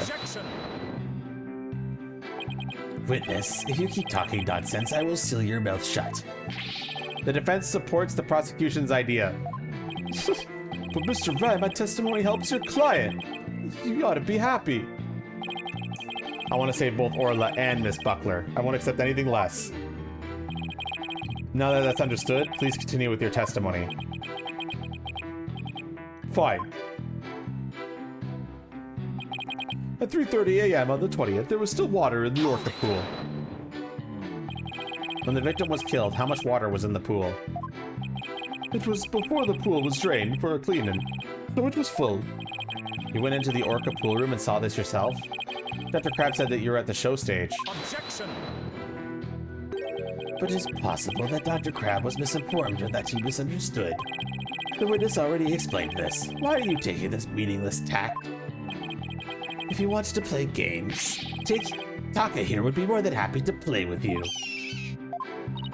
We better be careful how we press the witness. Taka is watching us like a hawk. Witness, continue. The incident happened before the orca was moved to the show pool. Hold it! So you're saying the incident took place before the cleaning began? Yeah, I guess so. The Captain Sasha and I were gonna do the cleaning together. It's much more efficient than trying to have just one person do it alone. In the defense's case, however, more lawyers means simply more lawyers, nothing more. What? You're one to talk. All you have on your side is a cantankerous bird. What about me? I'm up here all alone. Are you people done? You need the witness to keep you focused. For shame, right, Dono? Hey, I was the only one who kept my mouth shut. Anyway, the incident happened in the orca pool before the cleaning got started. Orca killed the captain by bashing him 30 feet high and making him slam into the water. Hold it! Can an orca even do that? Send a person flying up into the air like that? Yup, of course. I've seen orcas bash seals 60 feet into the air. So naturally, Orla could do that to the captain, too. What a frightening thought, and you mentioned it so casually, Mr. Rhymes. Well, what else can I say? It's the truth. Mr. Rhymes is claiming that Orla killed the victim by sending him flying into the air. But would something like that even be possible in the orca pool room? There's something about that statement that bothers me. And so you witnessed the moment the victim was killed by the orca, is that right? Exactly. So I thought the orca should pay the consequences. Hold it! And that's why you put the sleeping drug in Orla's food? Oh, boy, yo, ho, ho. Sasha could be felt guilty if we let her be, but if the orca died, Sasha could go free. I thought if the orca was already dead, Sasha might tell the truth and free herself. That might seem cruel, but the bad kill an animal has to be put down. The culprit must have tried to do away with the Orla because she was a witness to the crime. If Mr. Rhymes is the culprit, why would he try to protect Sasha? I'm sensing some very complex emotions from Mr. Rhymes. I need more information before I could do a proper analysis. I'm going down to tear down his testimony, then I guess I have to present evidence. Of course we don't believe Mr. Rhymes' testimony, but he's suggesting that the murder took place in the orca pool. Unless we can disprove that, we won't be able to save both Orla and Sasha. Alright, chat, I see the contradiction, but do you?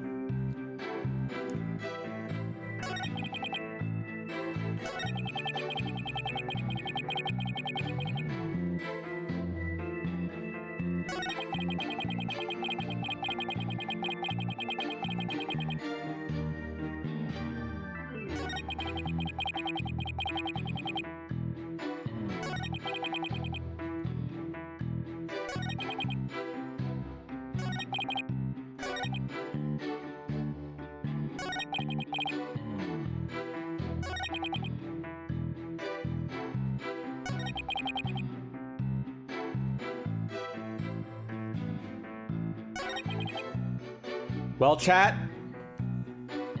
put your thinking caps on.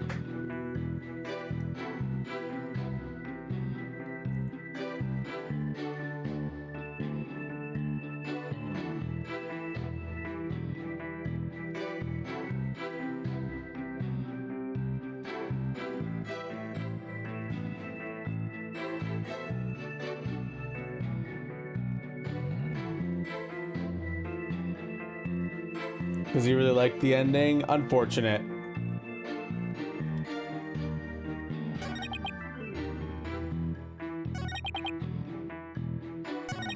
You mean this one?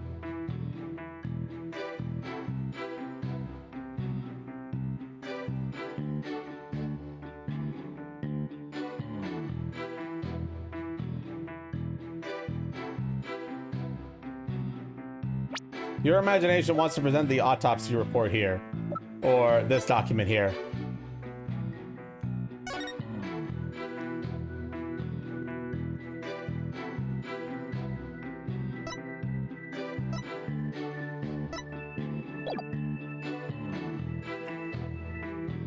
Do we all agree?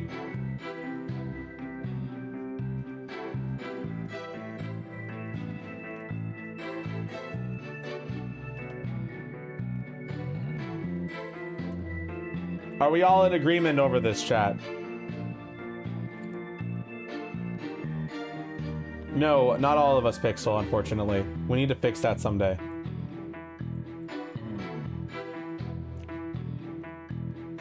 We need one more yes, guys. Chat, wake up!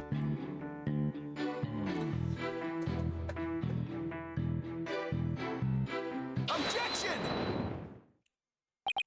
When lies are piled on top of each other, contradictions start to emerge. This time is no different. Are you saying there's some kind of inconsistency in my testimony? That's exactly what I'm saying. You claim that the victim was sent flying about 30 feet into the air. But the autopsy report shows that the apparent cause of death to be from a 65-foot tall fall. What? Additionally, in your testimony a moment ago, you said at 3:30 a.m. on the 20th, there was still water in the orca pool. With the pool being 65 feet deep, there's only 30 feet between the water and the ceiling. If the pool was full of water, as you claimed, it would be impossible for the victim to fall about 65 feet, as the autopsy states. Ah! Mr. Rhymes claimed he was in the orca pool room so he could make these statements. But the truth must be that he was at the show stage, just as Dr. Crab and Sasha testified. I believe that brings us back around to the orca didn't do it. I didn't believe the witness's testimony from the outset. I am grateful to you, Right Stono, for shutting the witness up. As I thought, the only person who could have killed the victim is Sasha Buckler. The fact still remains whether the witness was the one who tried to kill the orca or not. Son of a... Mr. Rhymes was right about one thing. His testimony was advantageous to our case. But pointing out the contradiction in his statement will only drive us into a corner. As Prosecutor Blackwell said, suspicion against Mrs. Buckler is now deepened. Uh-oh, if I don't do something fast, the judge is going to find Sasha guilty. Mr. Wright, is there anything we could do? There has to be a way to prove Sasha is innocent. At a time like this, the thing to do is turn my thinking around. Instead of trying to prove that Sasha couldn't have done it, I have to think about what made it possible for someone else to have done it. As long as the crime scene is the orca pool room, then Sasha is the only one who could have committed the crime. No need for pity or baldness, just finish him off with a swift verdict. It appears the defense has no objections. Very well, I will give my verdict. Your Honor, please hold off on that verdict. But you were so quiet, Mr. Wright. Do you have something to say now? The defense has a counter-argument. You do? Pitiful. Such desperation. You look pale. Are you sure you're prepared to make this counter-argument? The worst of times are when lawyers have to force their biggest smiles. I'll never forget those words, no matter how many years go by. Even though it's probably just a bluff, I'll give it to them with a smile. What if the scene of the crime was somewhere else? The scene of the crime? Somewhere else? What? You're finding fault with the police investigation now? As I understand it, the prosecution's argument is as follows. The scene of the crime was the orca pool room. Only the defendant and victim entered to that room when there was no water in the pool. Therefore, only the defendant could have committed the crime. That is correct. But if the scene of the crime was not the orca pool room, then somebody other than the defendant could have committed that crime. Are you sure you're going with this? I might not be too sure, but I can't back down now. Mr. Wright, I hope that I'm wrong, but this isn't one of your bluffs by any chance. Of course not. The judge knows me far too well. And do you have a theory of where the actual scene of the crime was? Yes, of course. Think, Phoenix, think. Think of a place other than the orca pool room where one could fall to one's death. Then, by all means, please share your theory with the court. Where was the real scene of the murder?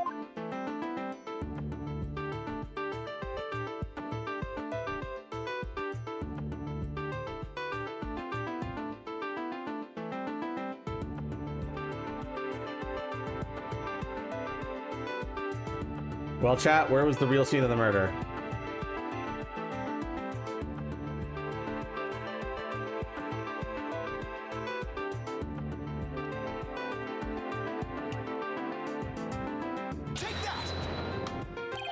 The show stage pool might have been drained of water at some point as well.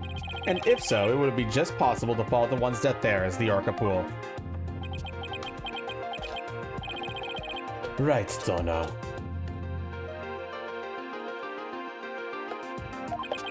What you're doing is a disgrace to your profession. I sincerely hope you have some basis for what you're suggesting. Of course I do. I will, as soon as I think of something. The victim's body was found in the Orca pool. How do you explain that? How about if, after the victim was killed in the show stage pool, his body was moved to the Orca pool? How about if? What kind of presentation of your argument is that? You would better have a reasonable explanation of how the body was moved. There's no turning back now. I have to think of a way the body could have been moved. Was there something at the scene that could have been used to move the body?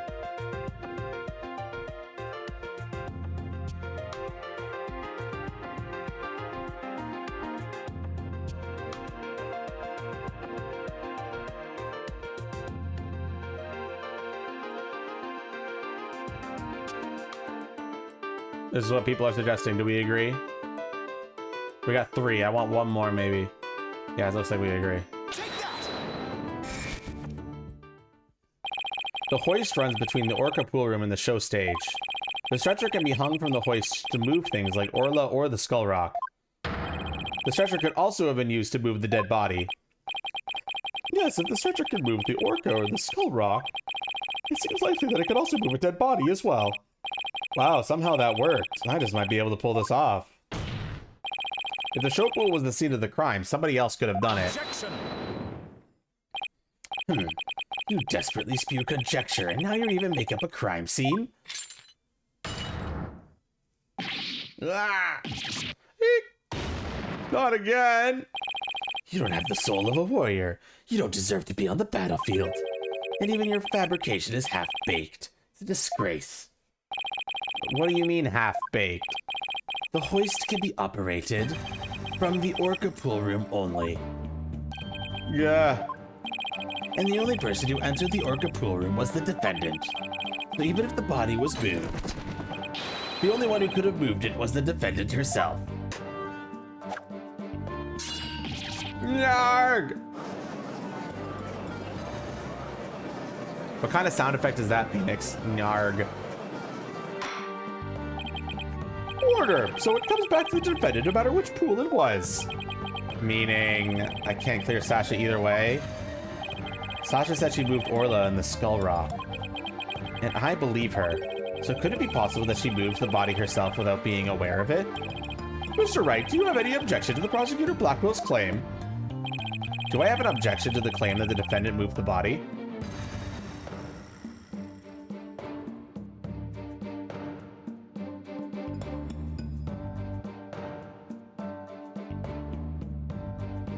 Well, chat.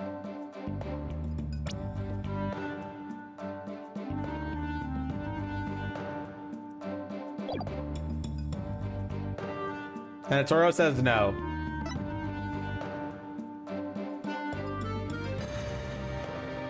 Your imagination says yes.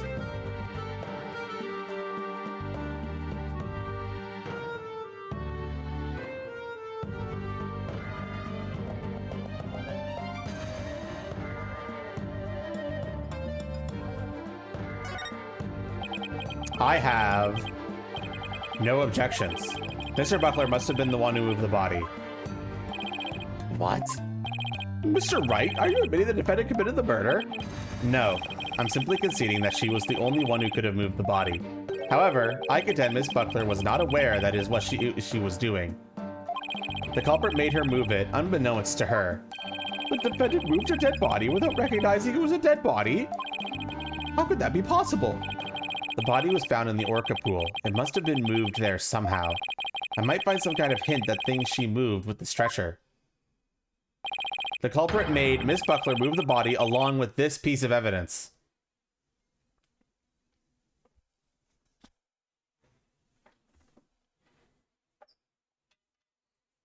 Well, chat.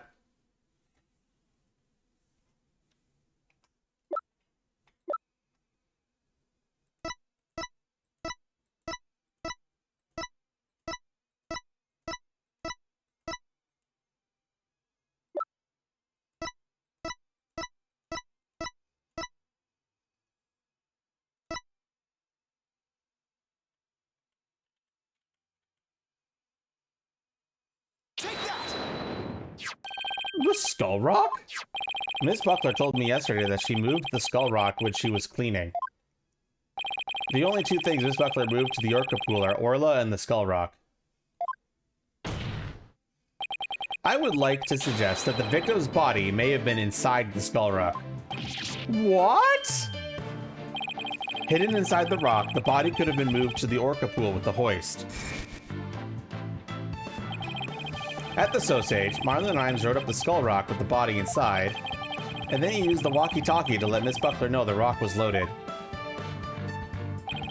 Miss Buckler operated the hoist from the orca pool room and moved the stretcher. She moved the rock without knowing the body was inside. Do you really think there's enough space inside the skull rock to place a body? The sauce smuggler Siler indicates it could be possible.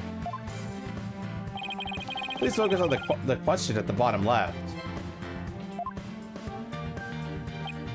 Oh, it says, who will obtain the gold coins hidden in the skull rock? In that case, I suppose the rock is most likely hollow. What's more, if the body was inside the skull rock, it explains the remaining unanswered questions. Such as... Please take a look at the security footage of the scene Misty Plume witnessed. Where did the body that Misty Plume saw come from? Please recall, what was Orla doing to the skull rock at the time? She was headbutting it. Oh! That's right, Orla's ramming released the body from the skull rock. The body had been placed inside the skull rock and moved there from the show stage. I assert that the real murder scene was, in fact, the show stage pool. Silence. A court record check? Why? It should be all up to date.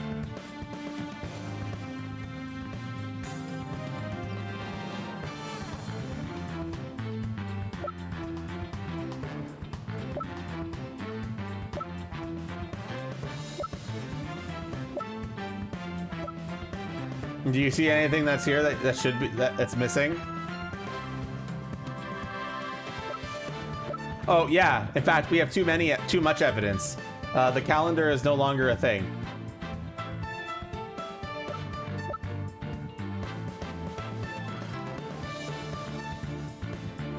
The calendar is gone, so we actually had too much evidence.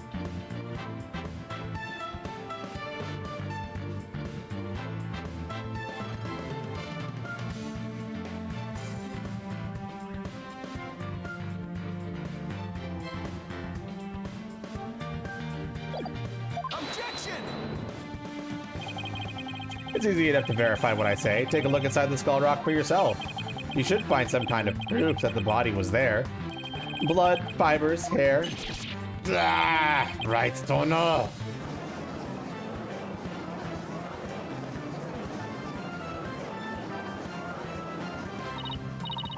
Mr. Wright, that was incredible. You really turned things around.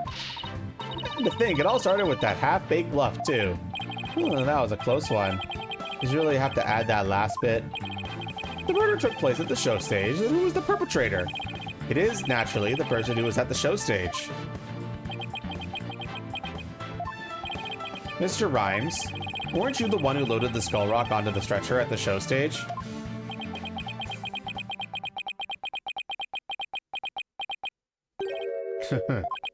Wow, Mr. Wright, that was some pretty smart brain work you did there. To be honest, I never thought you could figure it out. I tried to protect myself, but I guess it came back to bite me. Are you confessing you gave false testimony before, Mr. Rhymes? That's perjury! Yeah, what Mr. Wright said is true. The body was inside the skull rock. And it's true that the captain was killed in the show pool, too. What? He's admitting it that easily? This time, I'm gonna tell you the whole truth about what happened that day.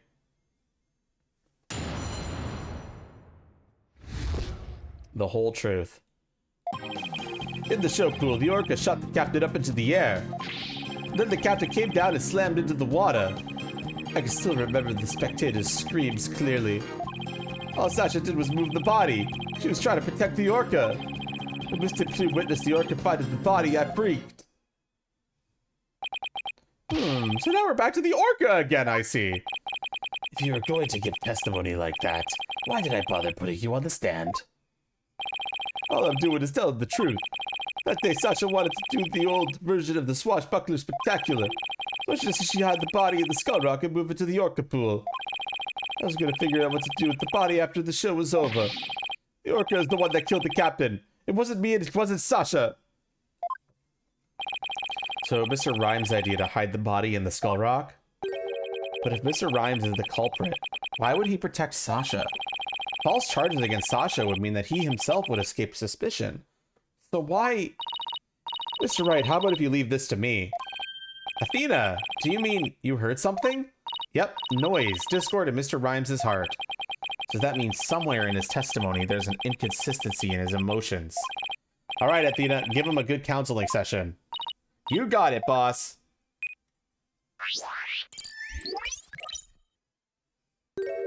Huh? What's this? What are you getting, Athena? This testimony is pretty complex. Feelings of deep sadness and intense anger are being called up. Those two emotions appear to be running out of control. Out of control emotions? Is that going to be a problem? We'll have to probe their cause if we want to get to his true emotions and testify.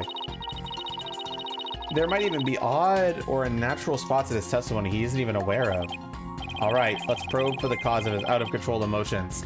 And thank you so much for the follow! Nim, how are you doing today?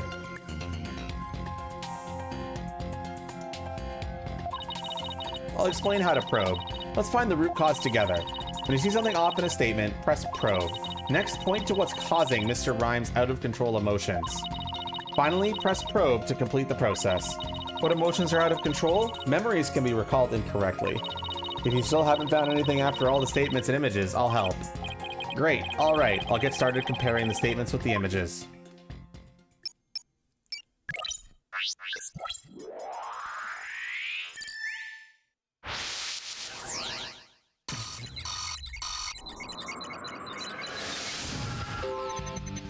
In the show pool, the orca shot the captain up into the air.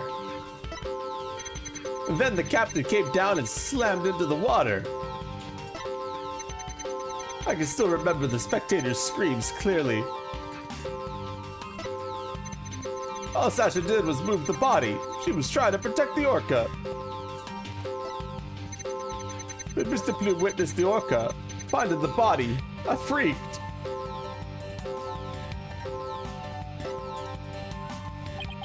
What could be the cause of his out-of-control sadness and anger? It'd be hard to find them both at the same time. Let's concentrate on probing just one. He did make one odd statement I was wondering about. I highly doubt there are any spectators at the scene of the crime. Hey, good point. That just doesn't fit. It might be the cause of his out-of-control emotions. Let's try pointing it to the spectators. Sure, I'll explain how to probe one more time. Yeah, that one's obvious.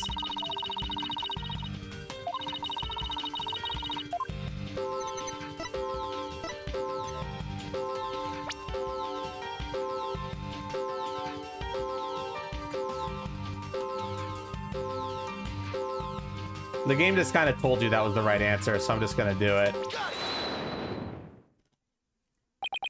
I doubt there were any spectators there at the show stage when the owner died. If there had been, those witnesses would have told us the true crime scene right away. What? Oh, right. Of course. I just made a mistake. Okay, that made the sadness subside. So maybe the spectators part was what was making him sad?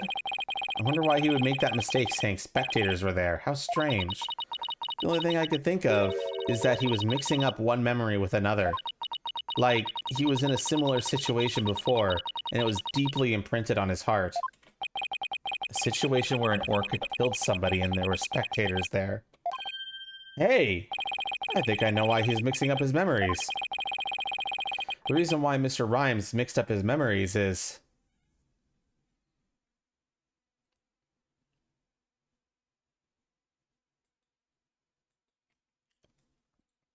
I might, Stevish.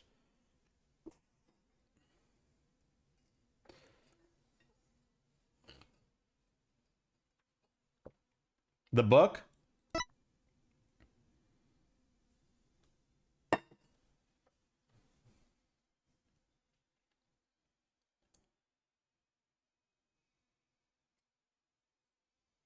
Take that! Mr. Rhymes, I think I know what happened. Could you have been mixing up what happened a year ago with this incident? Blueprints. Yeah, that Pixel, that's the pun on the name. The name is called Blueprints because it sounds like blueprint. Maybe that's why you slipped and said the owner was killed in front of spectators? What? How did you... You're right. I did see the orca kill somebody a year ago. But what about it? I was just one of the spectators. Really? Just another spectator? There must be a reason why you feel great sadness about that incident last year. Silence. Stop this nonsensical scrutiny of feelings. Just present evidence to prove your point. Beep. Boss, do we have any kind of evidence that would back us up here? There is one piece that comes to mind that might explain his sadness. Well, I'm waiting. Let's see this evidence that has to do with Marlon Rhymes' sadness.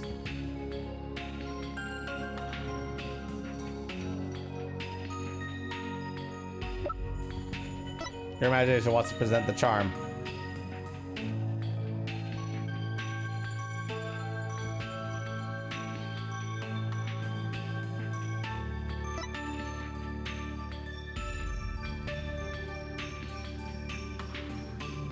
One more yes and we fucking do it.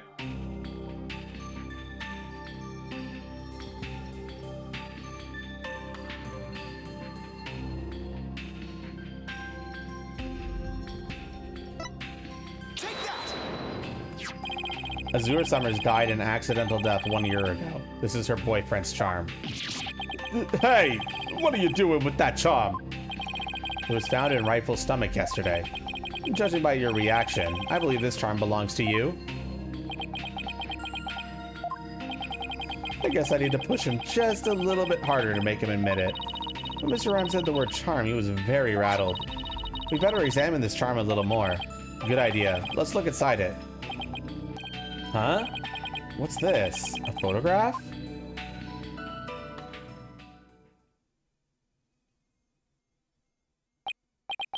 Hey, this is...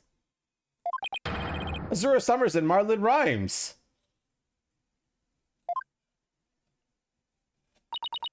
Mr. Rhymes, you and Azura Summers were a couple, weren't you? Ugh.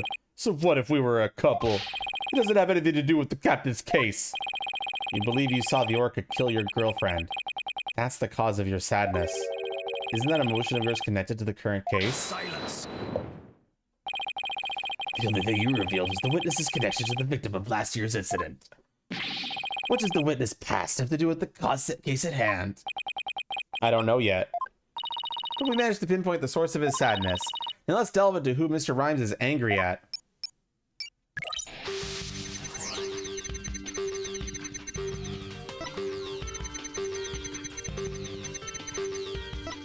Chat, what in this is Rhymes angry at?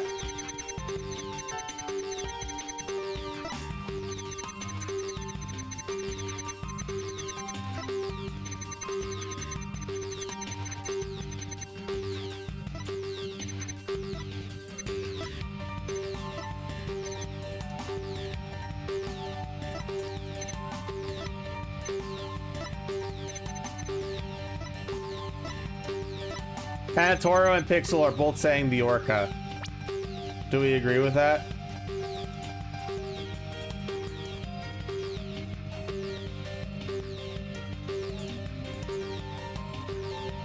Purposely lost boss, says the captain.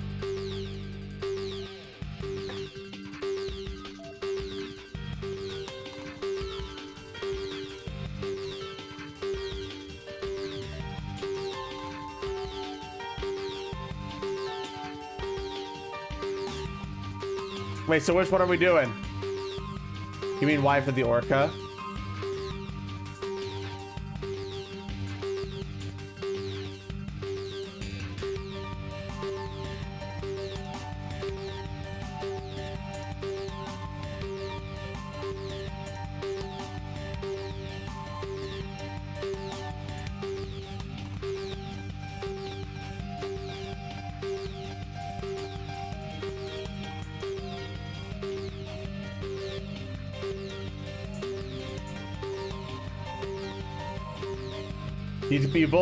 You all seem conflicted.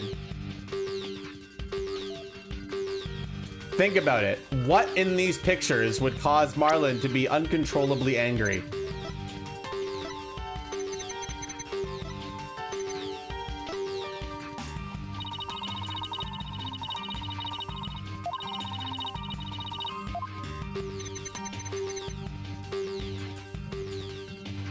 Purposely lost boss is now saying orca as well. Whereas Dragon Rider is going back to the captain. Bro, you guys are flip-flopping too much.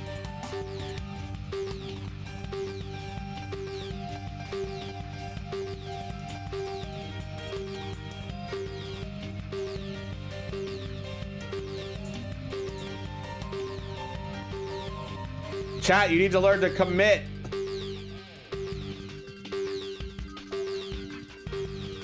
I'm so confused. I don't know what chat's committing to. I'm gonna fucking eeny, meeny, miny, moe it eventually.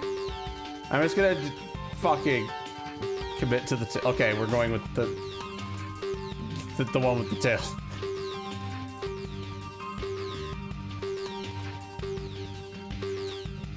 Wait. What if 3 people just say yes now? We might be good.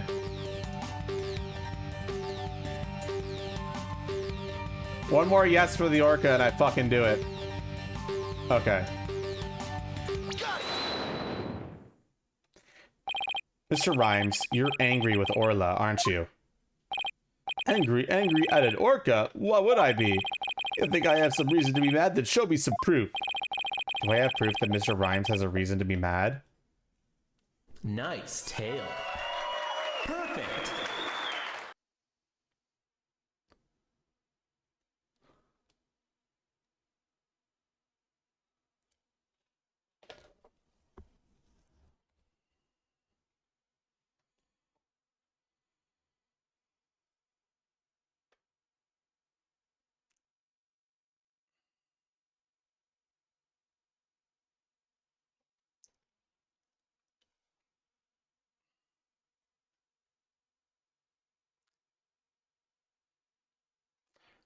I think I see people saying 1, so we're gonna go with that.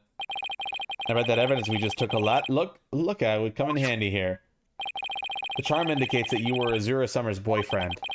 I'm sure you believe Orla killed your girlfriend a year ago. You lost your girlfriend, and so you've been angry at Orla. Alright, I admit it. I'll never forgive that orca. Azura is dead and that orca is still swimming around happy as a clam. I became an animal keeper just so I could prove that orca is a killer. You're right, I want that orca to pay. There, do you feel good dragging up a person's past? Still doesn't change anything. Ah, he's right. I disagree, it does change things. His out of control emotions quieted down. Now we should be able to find the truth behind that emotion. Okay, now it's back to normal emotioning things, chat. So you're gonna be looking for unnatural emotions, just as a reminder. So, in the show pool, the orca shot the captain up into the air. Angry, sad. Then the captain came down and slammed into the water. Angry, sad. I can still remember the captain's dead body clearly. All Sasha did was move the body. She was trying to protect the orca. When Mr. Plume witnessed the orca finding the body, I freaked.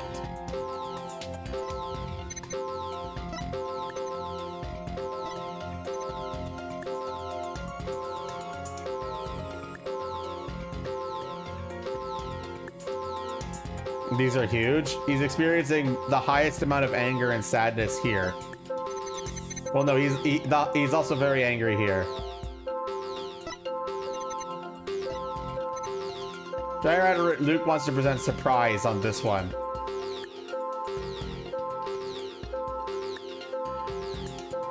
Most likely assuming his mentality is the lack of it. Do we agree with this?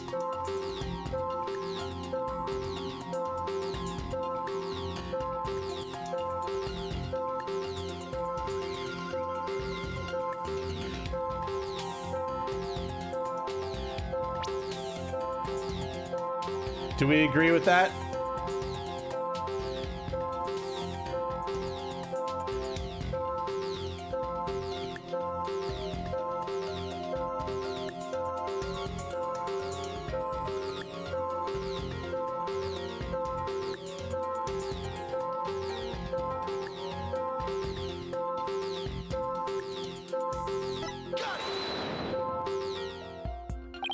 When we view your emotions alongside your testimony, we find the unexpected emotion.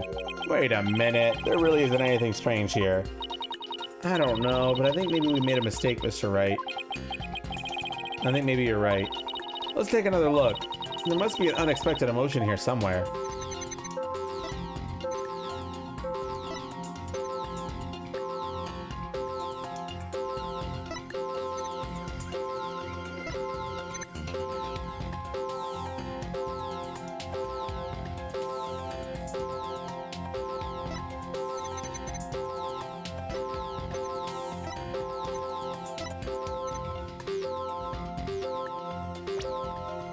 Your imagination now wants to do this.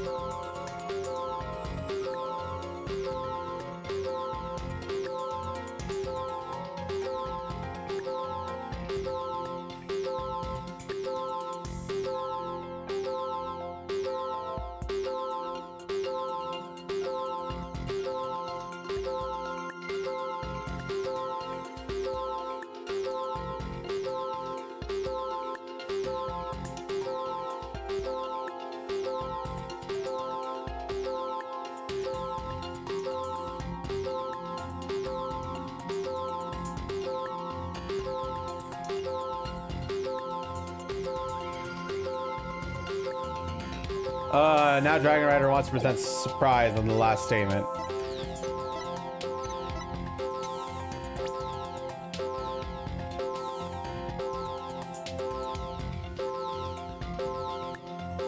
He like went under him, swimmed up, and pushed him into the air is what he's arguing.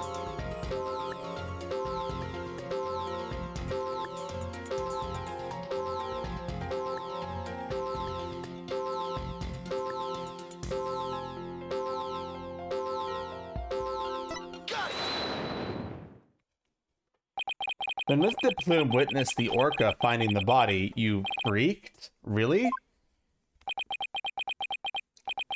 What are you getting at? When Mr. Plume as a witness, Orla was guaranteed to be accused of the murder. Didn't it work out exactly as you'd hoped? In order to have Orla put down, you made sure Mr. Plume witnessed that scene.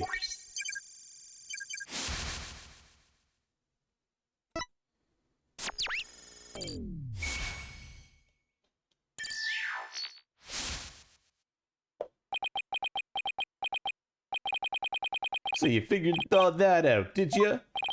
Mr. Rhymes, are you admitting it? I didn't really want to have to fight anybody but the orca, but you leave me no choice.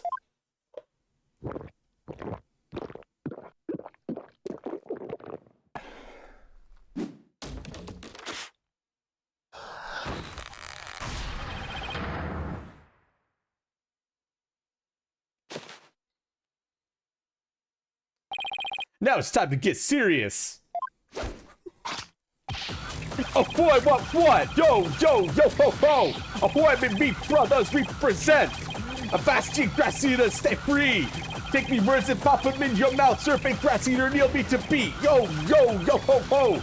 Bro, I'm ready for the showdown. What is going on? Where did the pirate fellow come from? He looks like a completely different person.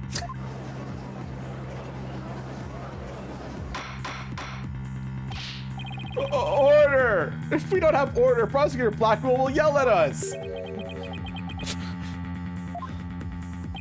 Even Prosecutor Blackwell is at a loss for words. So I planned to have that wretch be a witness? You cut me out. It be true that I thought the Orca's murderous ways should be found out. That's why I schemed to have Vtuber see the body. Gotta talk like a pirate now. So you admit it? You deliberately framed Orla? It be true. But what skin be that up anybody's nose? That Orca be a murdering scurvy dog. I may have a grudge against that Orca, but I always felt grateful towards the captain. The Orca murdered Azura, the captain, so of course she should walk the plank. I don't have a response to that. I agree it wouldn't make any sense for him to kill the owner. Why would he? But his hatred for Orla, on the other hand, comes through loud and clear. Wait a minute. If killing Mr. Shipley doesn't make sense, who would it make sense for Rhymes to kill? Maybe my theory has been all wrong. Your Honor, I think I just became aware of a new fact. Oh, but what is that?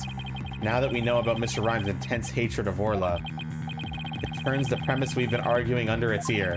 I will now reveal the identity of the individual Mr. Rhymes meant to kill from the start.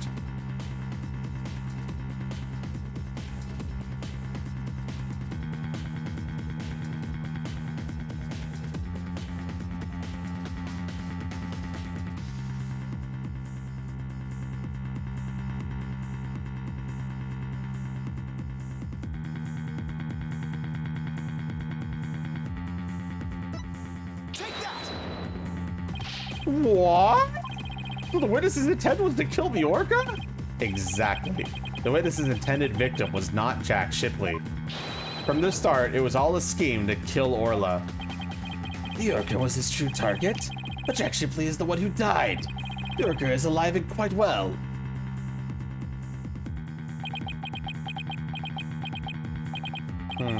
He's right. He wanted to kill the Orca, and yet it was Jack Shipley who fell to his death. How did that happen? Wait a minute. What if Mr. Rhymes wanting to kill Orla was somehow connected to Mr. Shipley's death? At a loss for words, are you? What happened to your bravado a moment ago? Enough of these reckless words without any basis in fact. They are reckless words. The basis for my claim is at the real murder scene, the show pool. What are you talking about? It's my contention that the two incidents happened at the show pool. The attempted murder of the Orca and the victim falling to his death. First of all, in order to kill the Orca, Mr. Rhymes removed something from the scene. And by doing so, he made it possible for Mr. Shipley to fall to his death. He did what now?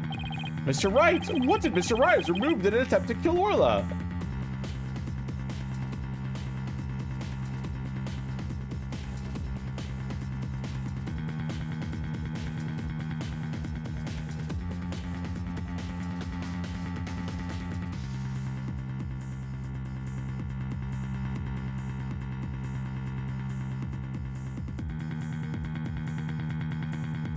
Three people have presented water now.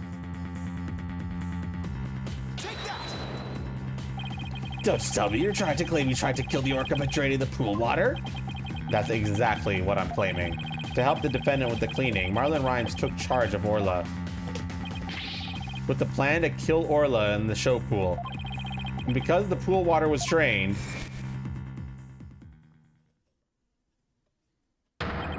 it made it possible for Jack Shipley to fall to his death in the show pool.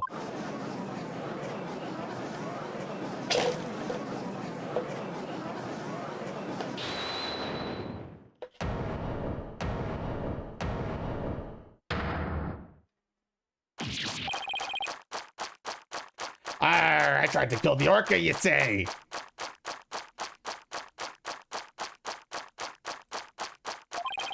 Can you even prove there was a drop of water in the pool? That day I was simply looking after the orca. Why would I have the monstrous thought of killing it? Objection! You claim you were looking after Orla in the early morning hours of July 20th, but I don't think you were doing a very good job of it. After all, Orla wasn't given anything to eat during that time. How would you know such a thing? I know because of Orla's record here in the torpedo data system. This system continuously records data on the subject it monitors. From Orla's record, we can tell exactly when she ate, or didn't eat. Sink me, nobody ever told me about that dastardly contraption. Only a few of the ship-shape aquarium staff know about this system. According to Orla's record, she never ate in those early morning hours of the 20th. You planned to kill Orla, and that's why you didn't feed her. Silence! You're wasting time. What proof do you have of that? Perhaps the orca simply wasn't hungry? He's right. I don't have any proof. If Orla simply didn't eat, then that would create an inconsistency. Where did her fish go? Her fish? Good question. Where did it disappear to? Fish? What does it matter? What relevance does it have to the case? Cease this stalling with inconsequential questions. Stop delving into the depths of the orca's stomach and delve into the case instead. But wait, it may seem like a small inconsistency, but it's an issue of great importance, I think. What are you driving at, Mr. Wright? How could the fish disappear? Somebody must have eaten it. So who came to the show stage and ate Orla's fish? I think I might have a pretty good idea. I believe there must have been a visitor to the show stage that Mr. Rhymes didn't notice. Visitor? Are you trying to introduce yet another suspect at this 11th hour? If you utter more of your careless remarks, Taka won't look favorably upon it. I don't plan to utter any careless remarks. Whether my remarks are actually related to the case or not, I don't know yet.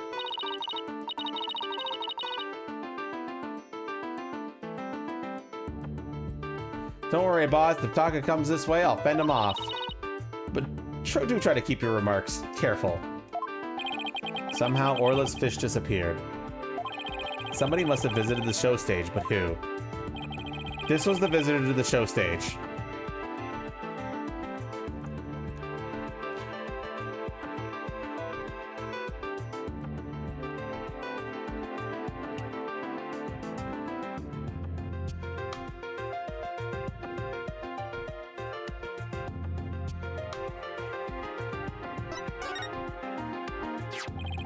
I believe Rifle the Penguin visited the show stage.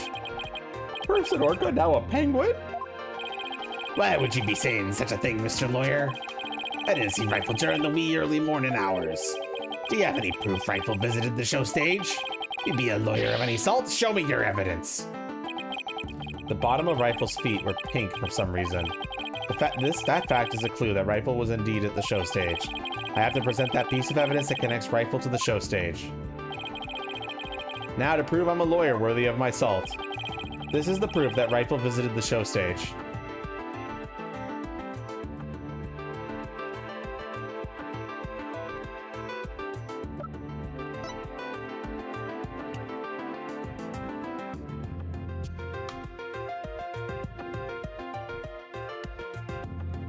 Do we agree? I think yes. Oh my, what a cute little sign. Look at all those adorable stars. These stars are actually starfish. Miss Buckler painted the sign.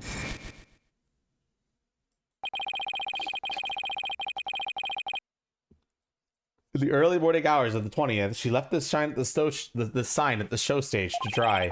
Mr. Rhymes kept an eye on the sign for Miss Buckler while the paint was drying. Aye, that be true, but what's your point? On this sign is proof that Rifle visited the show stage. Proof of the penguin's visit? I'm afraid I don't see it. Where is the proof that the penguin visited the show stage? Please point it out.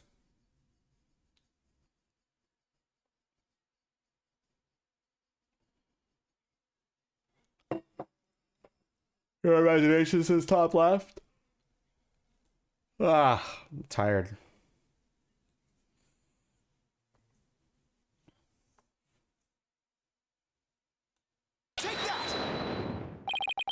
A couple of the pink starfish are shaped a little differently from the others. Oh, you're right. They look almost like little leaves. Rifle had pink paint on the bottom of her feet. These little leaf-like shapes of the sign are actually Rifle's footprints. Rifle made these footprints by walking on the sign before it was dry. Oh, what cute little pink penguin prints. So there are footprints. What of them? Marlon Rhymes was watching over the sign at the show stage while the paint dried, and during that time the penguin paid a visit. According to the torpedo data system, we know that Rifle ate something that morning of the 20th. Most likely, Rifle ate the fish meant for Orla that was at the show stage. Orla's snack was a small quantity of fish. Even a penguin could have eaten it all. Begad, Rifle ate Orla's fish? Who be ye to say Rifle ate Orla's fish? She could have picked up food anywhere. Better than to change the fact that I really was at the show stage. After all, I had to help move the skull rock. It couldn't have been moved without me. The witness claims he never saw the penguin. How do you explain this contradiction? Both Mr. Rhymes and Rifle were at the show stage, but Mr. Rhymes didn't see her. So where could Mr. Rhymes have been at the time? Right, Stono, if you aren't up to the task, I could disprove this witness's testimony for you. But leave it to Prosecutor Blackwell. Sasha will be declared guilty. I can't let him interrupt this line of reasoning. Alright, let's try to figure out how things looked when Rifle came to the show stage. Mr. Rhymes was at the show stage, keeping an eye on Orla and the sign. And we know that it must be true because he helped move the skull rock. And then Rifle came in and walked over the sign.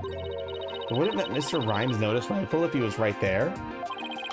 Well, let's think about where Mr. Rhymes could have been. Is there a place in the show stage area from which Rifle couldn't have been seen?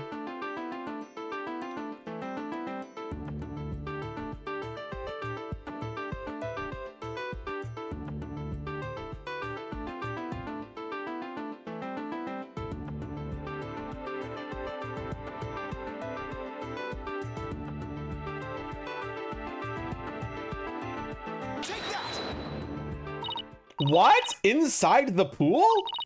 But you're right. If he was inside the pool, he wouldn't have noticed Rifle. So are you saying Mr. Rhymes was underwater the whole time Rifle was eating? No, not underwater. When I think about what he was trying to do, the answer is clear. Now I'm finally starting to get the whole picture. Just like yesterday. Must you two always be whispering to each other? Why don't you admit that resorting to a penguin will get you nowhere? Objection! Oh, I don't know about that. The fact that Mr. Rhymes didn't notice Rifle is such a small inconsistency. But it's a key point that proves what Mr. Rhymes was trying to do. The penguin is a key point? The show stage pool is very deep. If Rifle came to visit while Mr. Rhymes was at the bottom of this pool, he would have never noticed Rifle. Orcas can be out of the water for a short time without sustaining damage. But if they're out of the water for a long time, they weaken and eventually die. In order to kill Orla, Mr. Rhymes had to drain the pool. And while the pool was drained of water, Mr. Shipley fell to his death. The show stage pool is about 65 feet deep, just like the Orca pool. Without the water in the pool, a person could be made to fall 65 feet. Mr. Rhymes probably wondered what to do. If he continued with his plan to kill Orla, how would he dispose of Mr. Shipley's body? So he devised the plan to kill two birds with one stone. What? How? Mr. Rhymes went down to the bottom of the pool and put the victim's body in the rock. He then had Miss Buckler move the rock and the body together. Silence! And the witness made the defendant do this somehow without arousing her suspicion? That's right. Mr. Shipley told Mr. Buckler that she couldn't perform in the new show. Miss Buckler became upset and wanted to switch back to the old version of the show. So Mr. Rhymes conveniently suggested that she take and hide a prop from the new show. Mr. Rhymes then manipulated Orla using her singing and lifesaver tricks.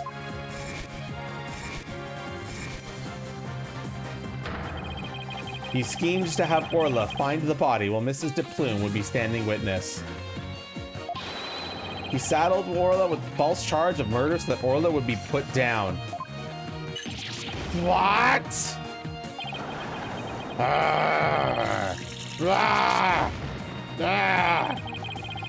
So the fact that the witness didn't see the penguin shows that when Rifle visited the show stage, Rhymes was putting the body in the rock at the bottom of the pool.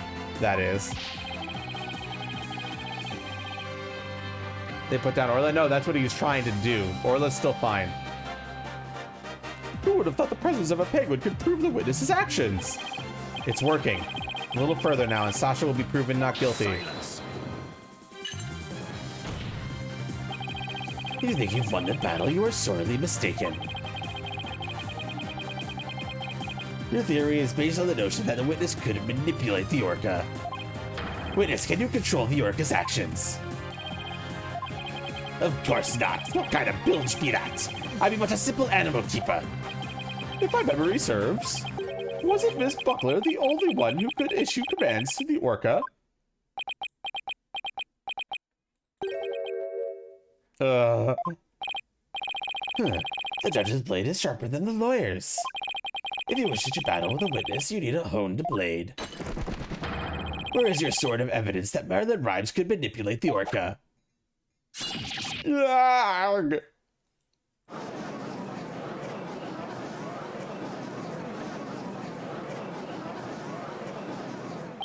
Rhymes had to have manipulated Orla in order for his plan to work.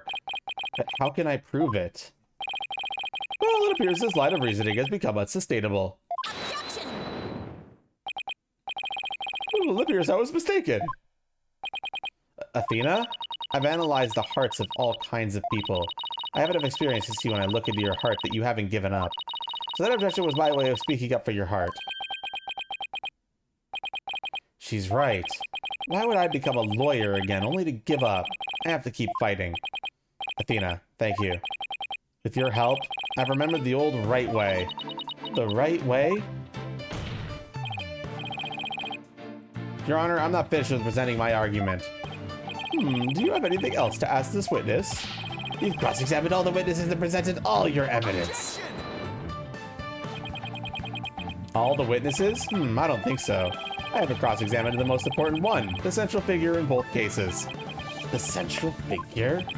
The one involved not only the case a year ago, but this current case too. I never called her as a witness, but it's time to do so now.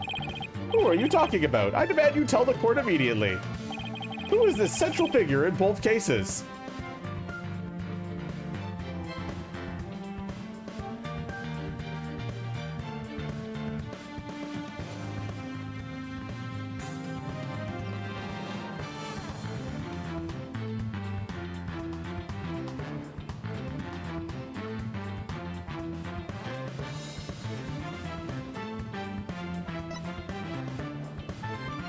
Enough people have said it.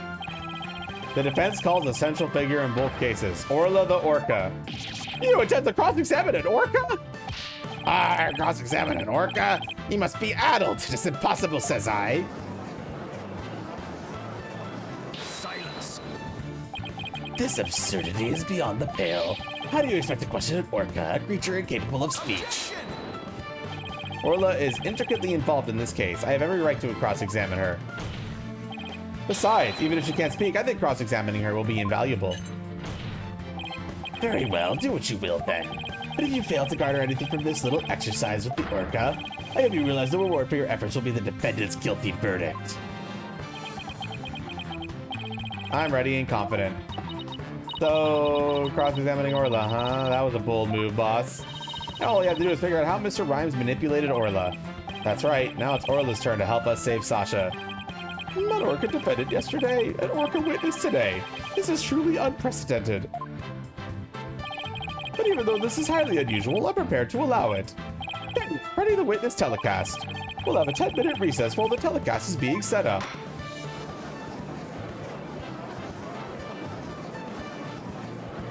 He's cross-examining an orca. Hey, I'm right here. I can talk. Clearly cross-examining an orca is fine. You can cross-examine me.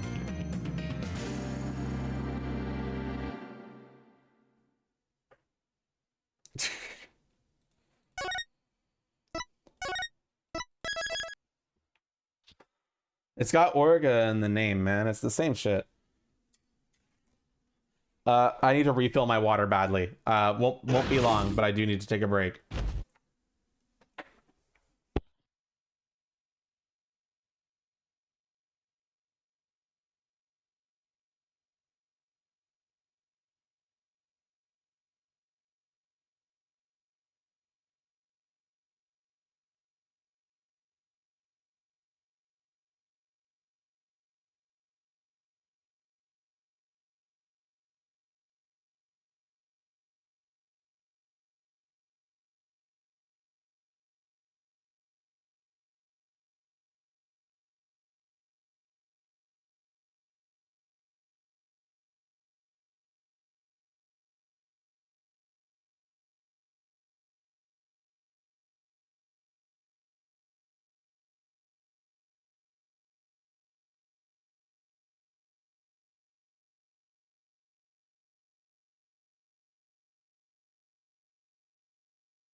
All right.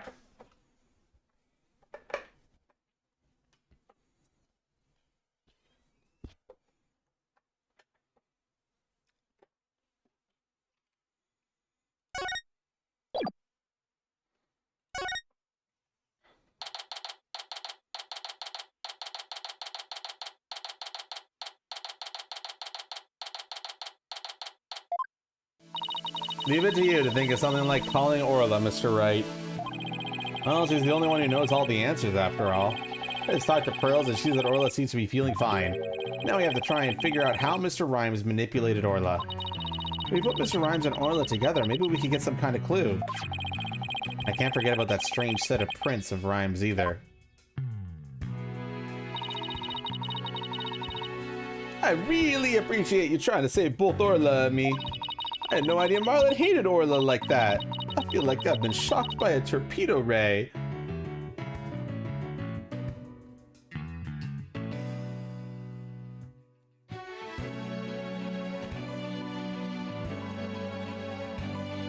Nice tail. Perfect. Are you shrimping right now? No, actually.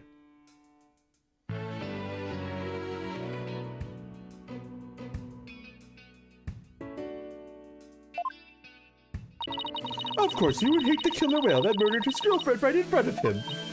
Oh, Mr. DePlume, you've been watching the trial? Oh, yes, I came to make a declaration of war. A declaration of war? No matter what's the results of today's trial, I will report to the truth in my new book. Even if that truth goes against what I wrote in The Killer Whale. I don't know what the truth is. Not even about what happened a year ago. Dr. Crab. Azura died right in front of my eyes, in the middle of a pirate show. She suddenly fell from the orca's back and began to thrash around in pain. The orca was singing a song and then started headbutting Azura over and over. Finally, the orca took Azura in her mouth and brought her to the side of the pool. Just before she died, Azura was holding her chest in obvious pain. She was holding her chest? Wait a minute. Could it be... I don't think Orla was to blame for the incident a year ago either. What? I think the cause of Miss Summer's death might have been...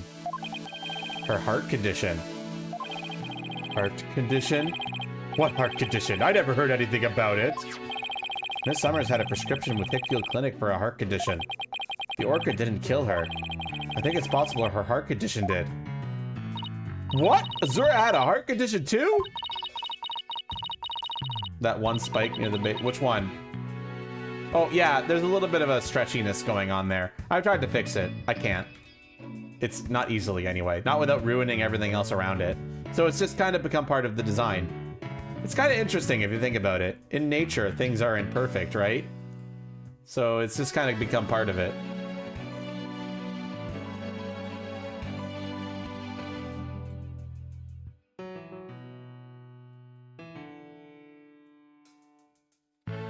right. Let's try this intriguing angle. So that means the orca was innocent a year ago too? It's just a theory, but I think the orca headbutted Azura to check on her. And then did the lifesaver trick to rescue her. So there was no need to put the orca down after all? So you really did intend to put Orla down? No. Jack and I were against such a thing from the start. But you said you were going to euthanize the orca. Yeah, I've been wondering about that. Dr. Crab, about this capsule, it's not a poison but a sleeping drug, right? That's right, even if Orla attacks someone. Or even if the Center for Dangerous Animal Control to meds should be put down. I never had any intention of killing her.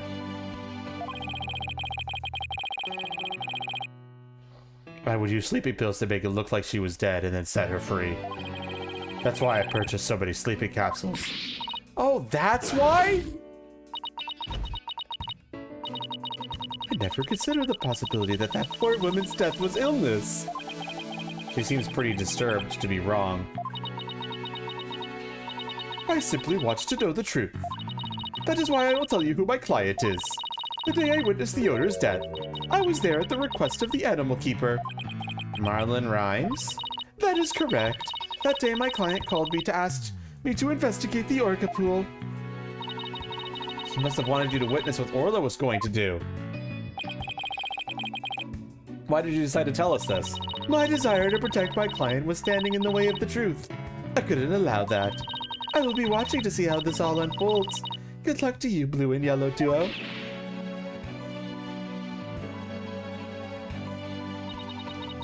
Well, that was quite a bombshell she just dropped, and so casually, too.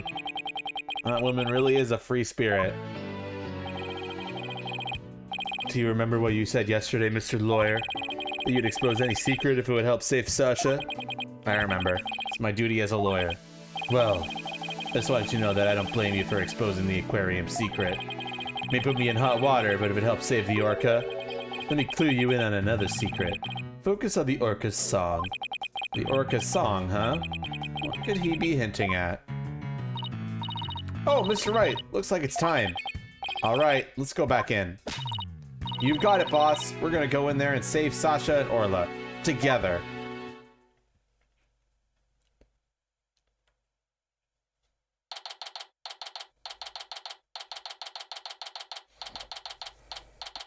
Time to cross-examine an orca. The court will now reconvene. Is the witness Orla Shipley, commonly known as Orla, ready? Well, the orca is present, but I hardly doubt she understands what's going on.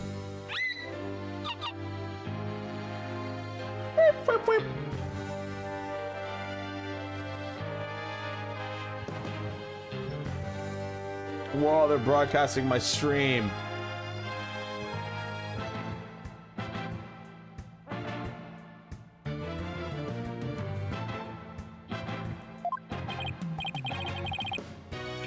Bye, Angel. Oh, just as adorable as yesterday.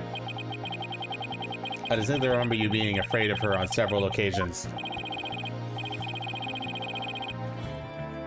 How do you propose to cross-examine the witness? I intend to have the young lady there with Orla help me. Hello, everybody. That young lady? Didn't I meet her once before, a long time ago? Yes, that's Pearl Fay, my old friend. Oh, well, didn't she grow up to be a lovely young lady? Ah! I have no interest in this chit-chat. On with the cross-examination.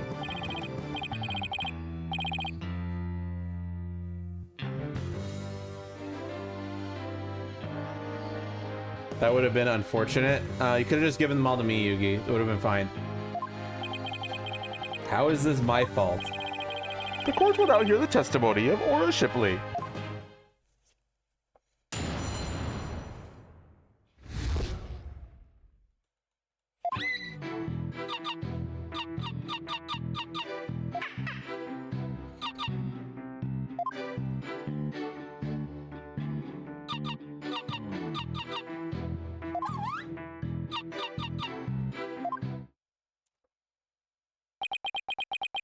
Fantastic. Mr. Wright. Yes, Your Honor. Do you seriously intend to cross-examine this orca? Well, she is a key witness for the defense after all, sir. Every time you come to my courtroom, you open my eyes to a new way of thinking. It appears this will be another one of those times. Yes, he's giving me the go-ahead. I'd like now to put the witness and Mr. Ripes together to see how he manipulated the orca. Hopefully Orla will have some kind of reaction. Fine by me, but not what happened, I tell ye. Weep, weep, weep, weep, weep. It was right, nothing happened. I guess I shouldn't have expected it to be easy.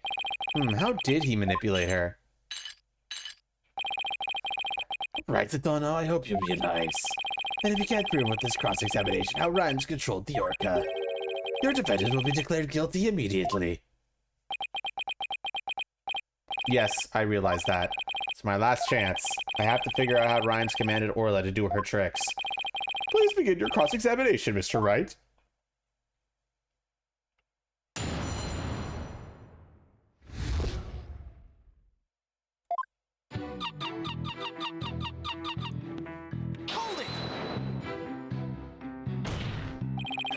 Miss Shipley, I'm afraid tweet is not going to get us anywhere. This is your plan of action? You are incapable of interpreting Orca's speech. This entire exercise is folly. You leave the interpretation of Orla's heart to me. All right, girl, what do you got to say? Let me hear it.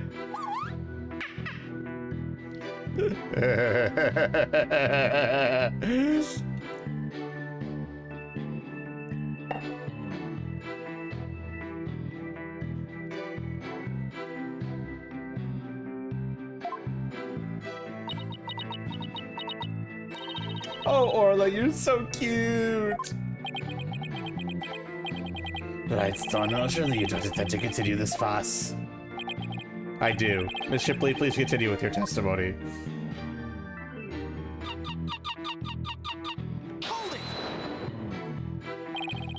Could you interpret that to the court, Miss Sykes? Whoosh. I'm getting a strong reading of happiness. Maybe she thinks she's doing a show. I demand serious witness testimony. This is no time for fun and games. If you continue this mockery, I will subject you to 40 lashes with a wet fish. Not a wet noodle? That just sounds fishy. Hey, speaking from experience, anything is better than 40 lashes from a whip. The defense will please caution its witness to conduct herself with propriety.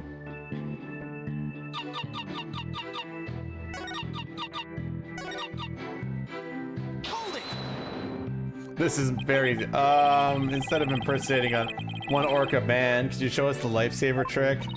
I guess Orla won't do what you want unless you give her the proper signal. Ooh, doesn't Orla sing beautifully? Taka's singing voice is much more melodic and clear. Sweet. Nah, neither one should quit their day job. Please continue your testimony, Miss Shipley.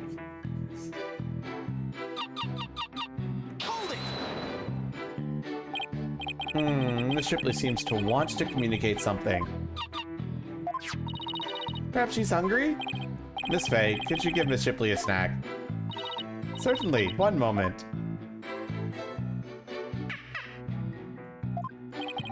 What a heartwarming scene. It reminds me of my granddaughter with her pet. Wow, your granddaughter must have a pretty large pet.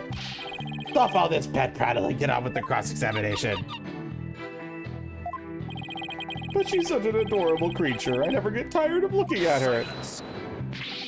On the other hand, I've had more than my fill of this tomfoolery. Enough is enough. It sounds like Prosecutor Blackquill is about to blow his top. What should I do? Should I continue the cross-examination?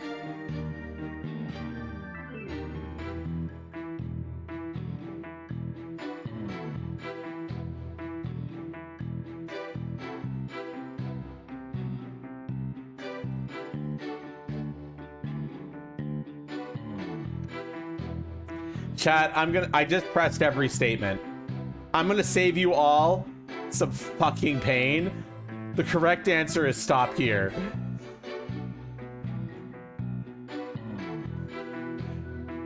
I kind of want to go to bed this century.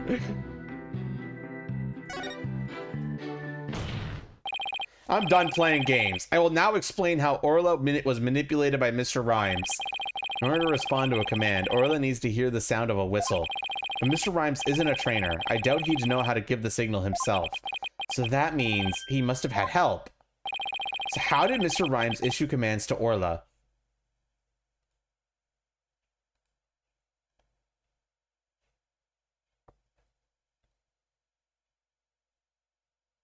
Your imagination wants to present the video phone.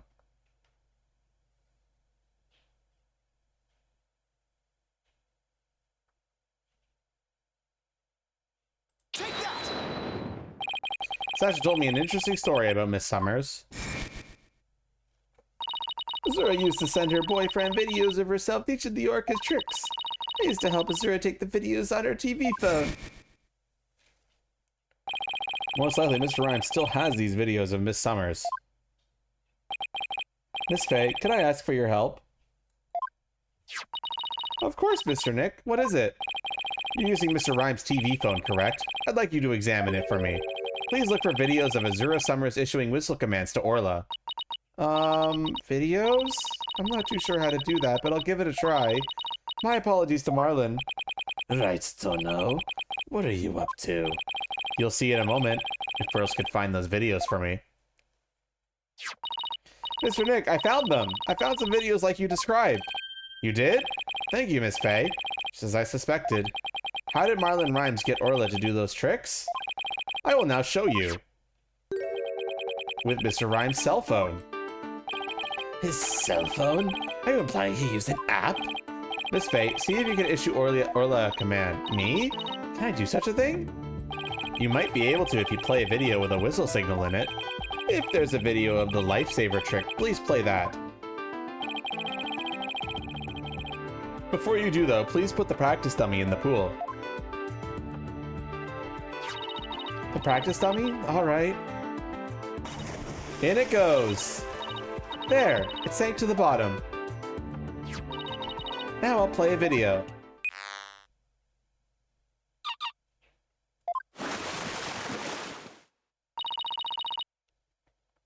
Orla's diving down, heading straight for the dummy.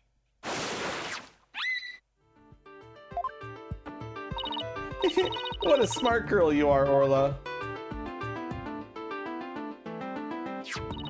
Lifesaver trick was a complete success, Mr. Nick.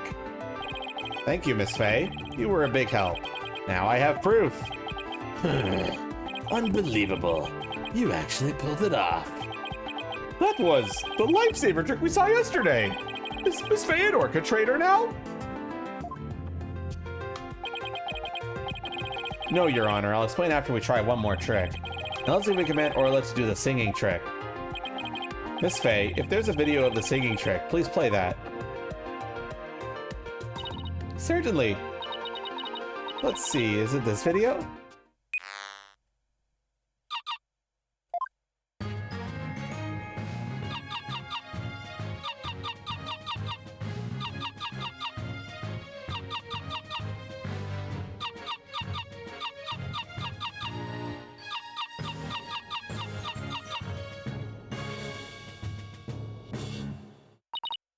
Oh my, isn't she wonderful? That was the Swashbuckler Spectacular song. Your social media like Telegram and for I dabble in both, but I don't use them either as my primary.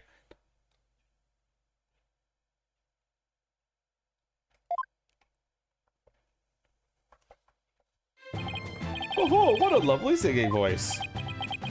It wasn't bad. By the way, how did Miss Faye give the orca those commands? Marlon Rhymes has something on his phone that his girlfriend Azura Summers sent him. They're videos of Miss Summers issuing commands to Orla with a whistle. If they have Orla listen to the sounds of the signals, anyone at all could command Orla. Oh my, anyone at all? Yes, I believe so, Your Honor. All they would have to do is play those videos. Mr. Wright, please submit those videos as evidence. I'm getting the suspicion the judge just wants to try it out for himself.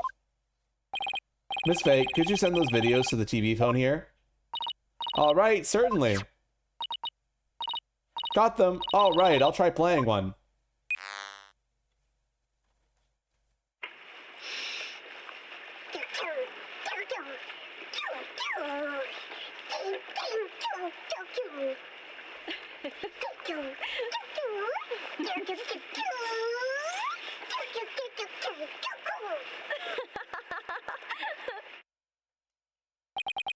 So this was a training session a year ago, huh? But wait a minute.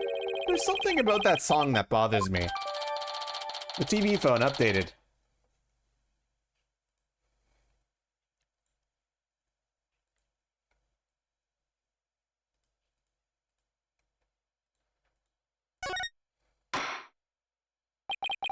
If the organ can be commanded using videos on a cell phone...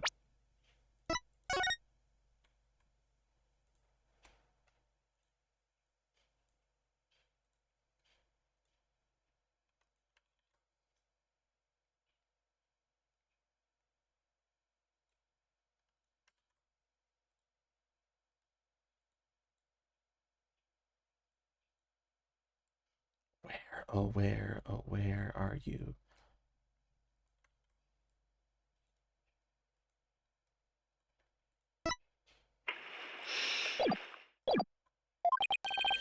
That means Marlon Rhymes could have manipulated the creature. Arrgh.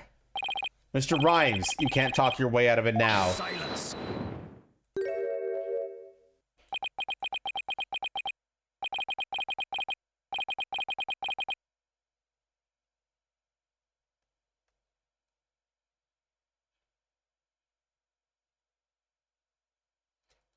I have to commend you. That was very good proof. I concede Marlon Rhymes could have manipulated the orca. But isn't it true that the defendant could have done it as well? All she would have to do is use the whistle. The whistle she knows how to use so well. And she wouldn't have had to use those videos. Surely you admit it's a possibility. You could have easily had Noma to Blue witness the singing and the lifesaver trick. So he's trying to argue it was equally possible for Sasha as it was for Rhymes, is he? So let me think it over for a minute. That's right. Those weren't just simple cries. It was singing. As I approached the pool, the killer whale suddenly started singing. It kept headbutting while it sang the Swashbuckler Spectacular song. The culprit made sure Mystic Plume heard the song and saw the lifesaver trick. Could Sasha have shown these two tricks to the witness?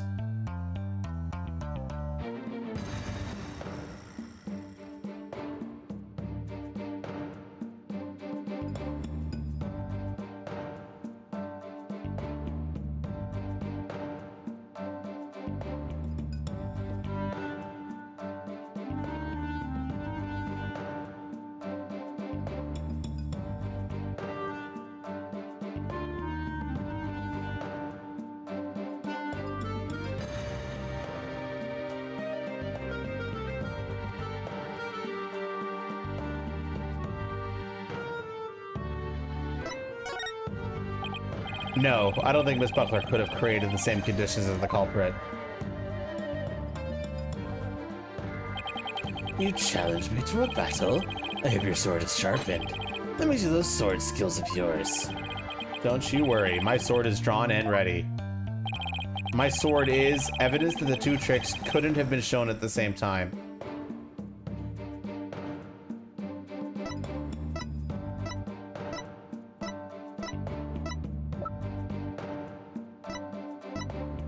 Your imagination wants to present the whistle.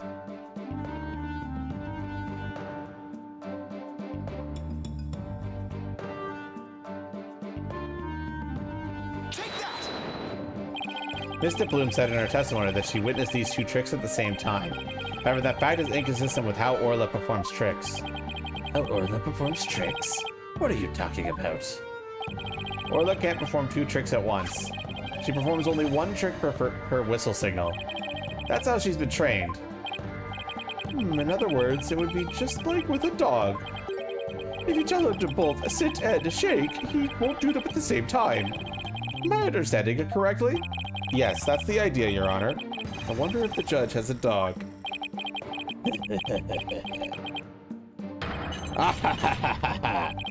What a farce. So you say that the witness somehow managed to produce an impossible scenario? Arr, if the creature's own trainer couldn't do it, how could I? Yes, it is a mystery, isn't it? But boss, you don't have to agree so cheerfully. The defense is claiming that Marlon Rhymes manipulated the orca.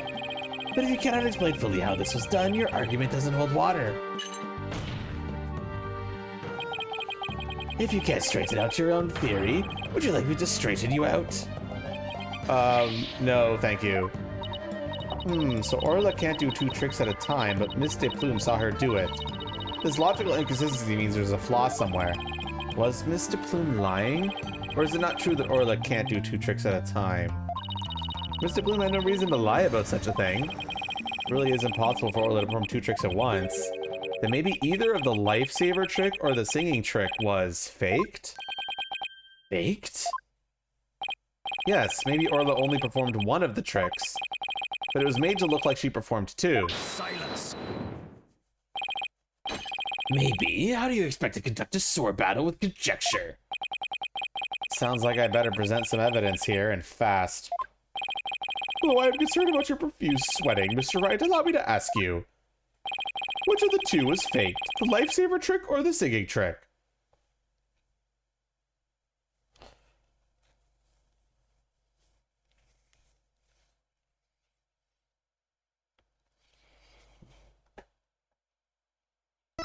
The song.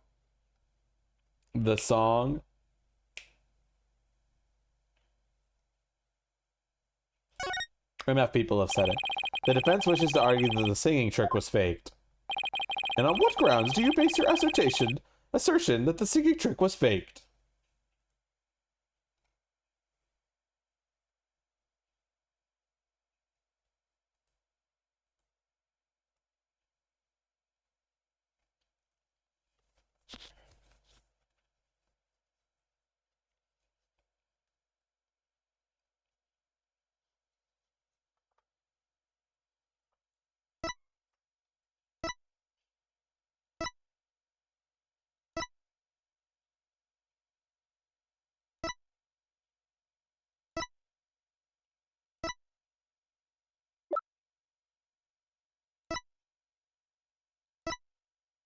Anatoro wants to present the phone. Take that! That item proves the singing trick was faked? No, Your Honor, this piece of evidence will not prove that. In other words, this piece of evidence is a fake out. And if this evidence is a fake out, then the singing trick was a fake out as well. Boss, I don't think that makes any sense. Momentum is key at times like these. I can hear every word you're saying, Mr. Wright. I'm still confident it was the singing trick that was faked. Wasn't somebody looking at something and saying the songs were different? I ask you once again, Mr. Wright. And on what grounds do you base your assertion that the singing trick was faked?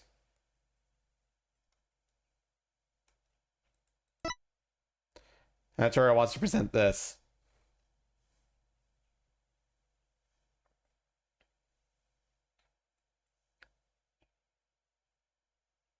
Take that! This is a recording of the recent Swashbuckler Spectacular. In this recording, Orla sings the same song she sang for Miss Faye earlier. But Miss de Plume said this song is different from the one that was sung a year ago. The song is different?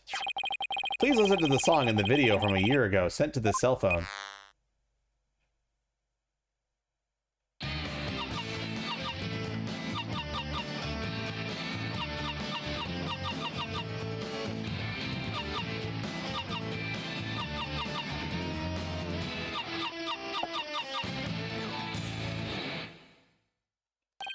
Yes, sounds quite a bit different from the song Orla sang for Miss Faye earlier.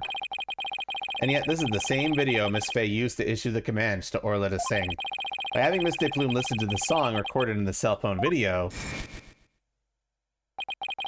the true culprit made Miss de Plume think Orla was singing the song from a year ago.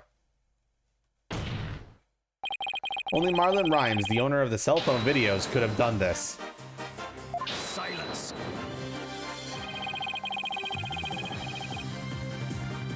But Miss de Plume said she heard the orca singing right in front of her. How do you claim he made her think that? How was the song recording played? I intend to explain that too, of course. What? The answer lies somewhere in the Orca Pool Visitors Corridor. Marlon Rhymes played the song recording by using this.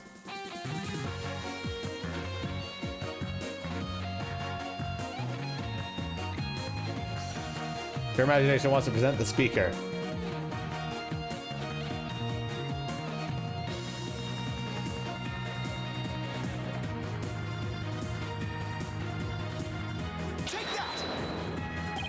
Mystic Bloom heard the song while she was in the Orca Pool visitors corridor.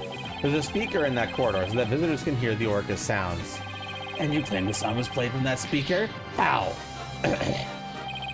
Here's how Rhymes played the song over the speaker in the visitors corridor.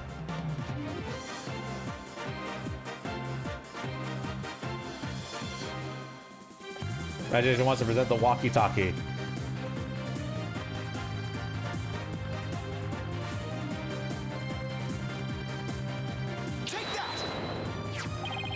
Mr. Rhymes could broadcast the song and the video to the speaker by using a walkie-talkie. And he could get Orla to do the trick by letting her hear Miss Summer's whistle signal too. He played the singing through the speaker and he made Orla do the lifesaver trick. All of this was the doing of the true culprit, Marlon Rhymes. Ah! This is what you did, isn't it, Mr. Rhymes? You did it! Now we can save both Sasha and Orla. Just leave it to Captain Wright's swashbuckling lawyers to win any case. I don't remember agreeing to that name. So it actually was possible for Mr. Rhymes to manipulate the Orca. I'm stunned. I see we'll need to hear more from this witness. Mr. Rhymes, the time has come for you to tell the court the truth.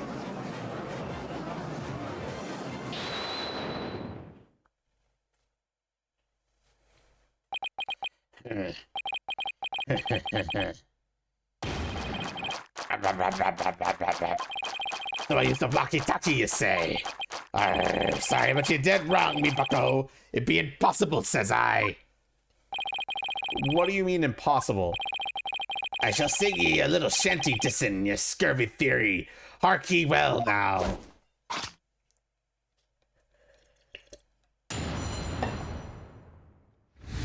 The Dissin of Phoenix Wright. Yo, walkie-talkie be broke for real. Mr. Lawyer's freestyle got no appeal. Broke that before the bloom on the scene. Broke before Wright could have a dream. Legit proof during cleaning time, aye, but bald-sucking lawyer spitting lies. Don't listen to me, Kay. Kill the cat, you so cray-cray. Here we go again with that flip-flop music. Broken of all the flimsy excuses. Bilge sucking, that was uncalled for.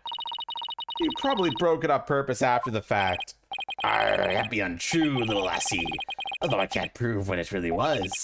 Lucky it be for me, lawyers be the ones who have the proving to do. Even after everything we've uncovered, he still won't admit it. Somehow I had to prove that he still could have done it.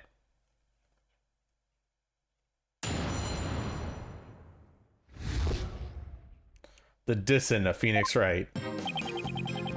Yo, walkie-talkie be broke for real. Mr. Lawyer's freestyle got no appeal.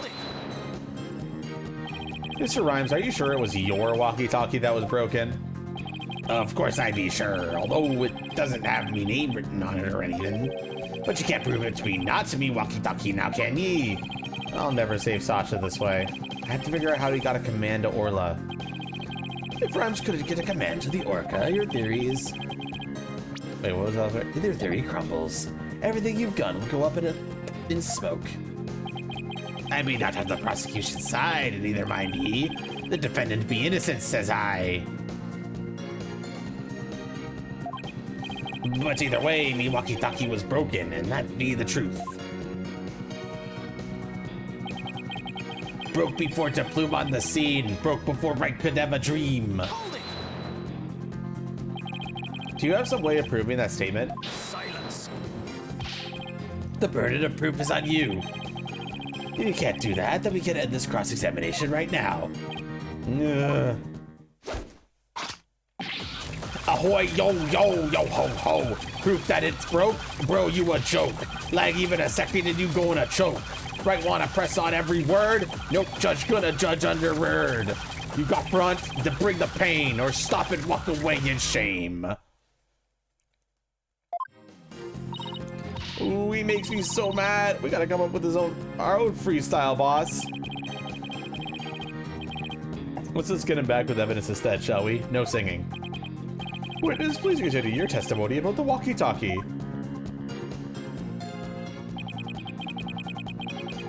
Legit goof during pleading time, but build-sucking lawyer spitting lies.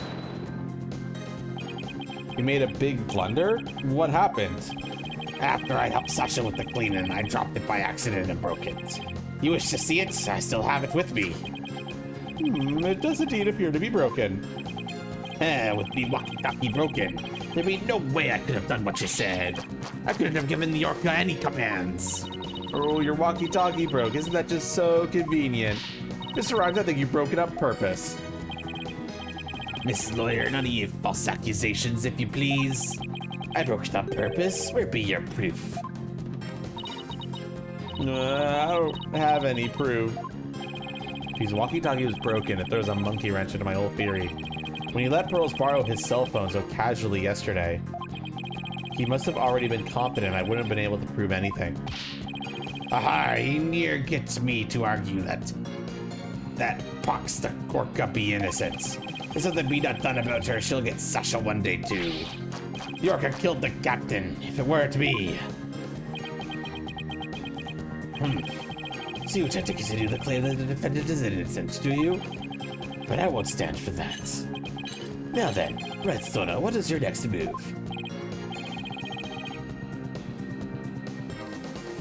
Your Honor, I would like to examine that walkie-talkie if you don't mind. Certainly. Here you are. Let's see if there's any way to tell when the walkie-talkie was broken. If he gave Orla that command, then it couldn't have been broken at the time. I can use the arrow keys to rotate the evidence, and space to examine if I note anything of interest. I don't care. I'm not going to read this tutorial out loud.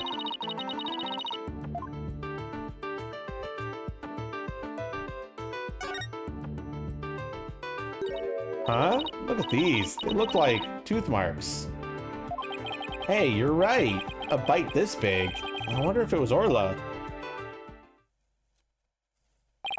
Wait, a walkie-talkie with tooth marks? Didn't we hear a story like that just yesterday? Was the walkie-talkie Azura used right up until her death? In the middle of the show, the Orca brought Azura to the surface in her mouth. She left the tooth marks in Azura's walkie-talkie. The captain said he always kept that walkie-talkie with him so he'd never forget. Rhyme said this walkie-talkie was his, but could it be... not odd about it, don't you agree? Time to give it up, Mr. Lawyer. Forget the Orca, just save Sasha, says I. I can't do that. Now that I'm finally a lawyer again.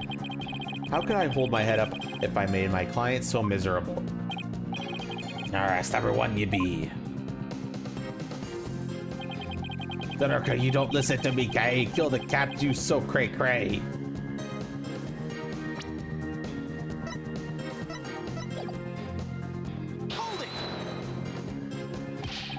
There could have been some other way besides the walkie-talkie to issue the command. Silence. Yes, the Orca could have received the signal from the defendant's whistle. Is this the point you're trying to concede? Objection! No, that's not what I'm saying. Some other way besides the whistle. That guy, Samurai, time for a freestyle drive-by. Sasha is legit, that's the truth. Orca is guilty, you got to admit.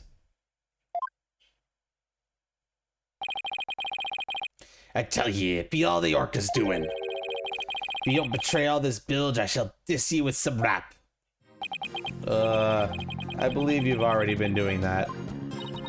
We tried pressing him, but it didn't change anything. Oh, I don't know about that. His statements might not have changed, but the meaning of one of them may have. Really? You caught something? And that one statement just might be the breakthrough we need.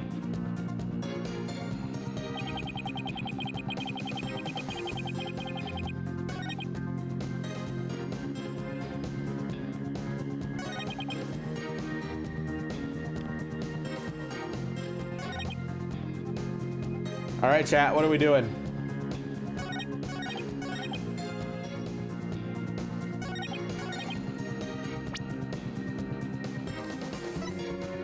You want to present the Shipley data here?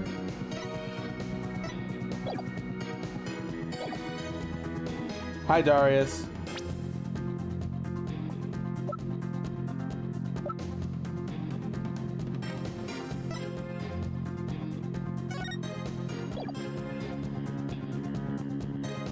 Did I finish blueprints? No. I just already had this on my schedule for today, so we're doing this. Anyway, chat, what are we presenting here?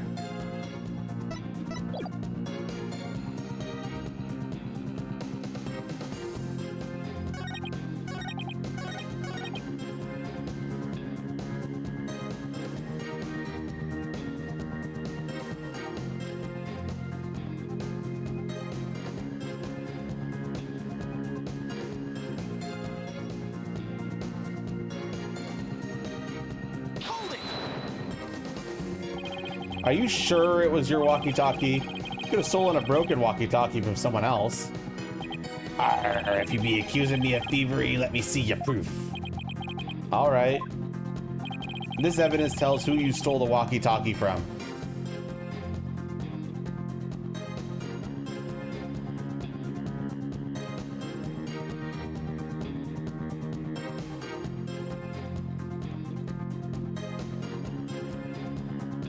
Now your imagine says it's this.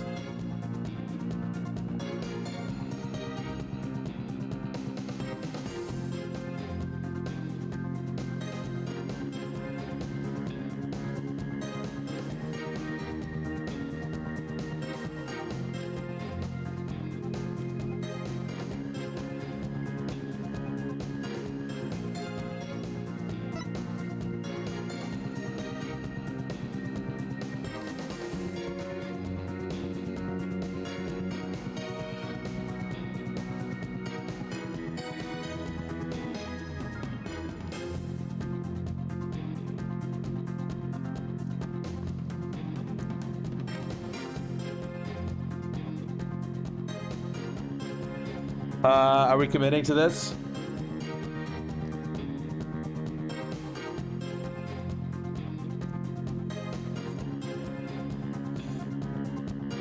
Ugh.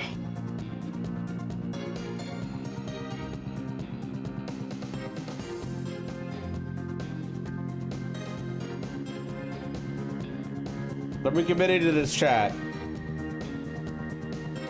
Or are we gonna commit to something else?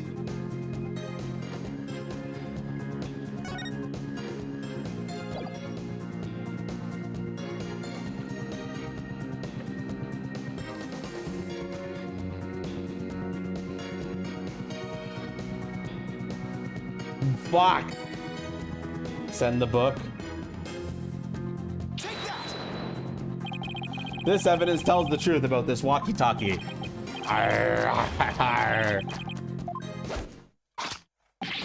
Oh, yo, ho, ho. Yo, me buckle, you be trippin'. Ain't worth going all in. You say the walkie-talkie be not mine? The proof you just presented doesn't prove airtight. I guess you're right. I agree. That piece of evidence doesn't tell us anything.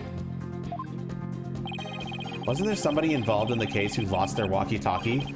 I better take a look at the evidence again.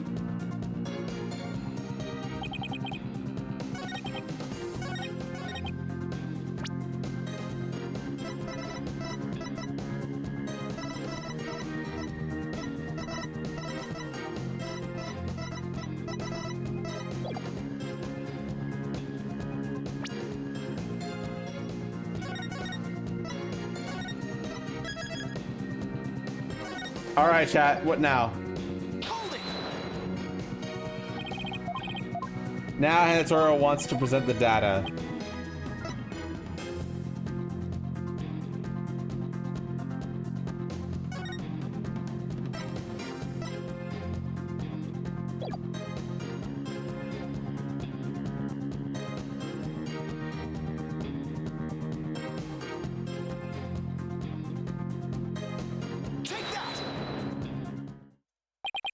According to the defendant's statement, Mr. Shipley talks to her on his walkie-talkie before his death. However, no walkie-talkie was found near the victim's body. He thinks the police just didn't look hard enough. Besides, the captain walkie-talkie wasn't broken. Be that not right? Those walkie-talkie had nothing to do with mine. I'm not so sure that's true. The victim fell to his death. It's quite possible his walkie-talkie broke in the fall. You stole the walkie-talkie after the victim's death, didn't you, Mr. Rhymes? Silence. I will not allow such leading questions, right, Stono? If you claim the walkie-talkie belongs to the victim, show me your evidence. Certainly. I plan on doing just that. Please look at these tooth marks here on the walkie-talkie. Tooth marks? Well, yes, I see them. The victim's walkie-talkie was a keepsake that used to belong to Azura Summers, who died a year ago. These tooth marks were left by Orla when she carried Mrs. Summers in her mouth.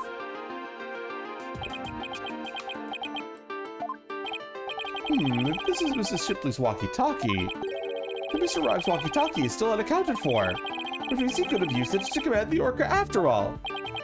And that's not all, Your Honor. The only one who could have taken the victim's walkie-talkie is the culprit himself.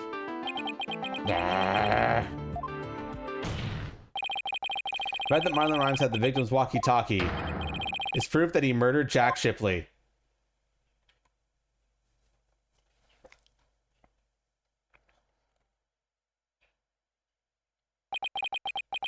Sink me.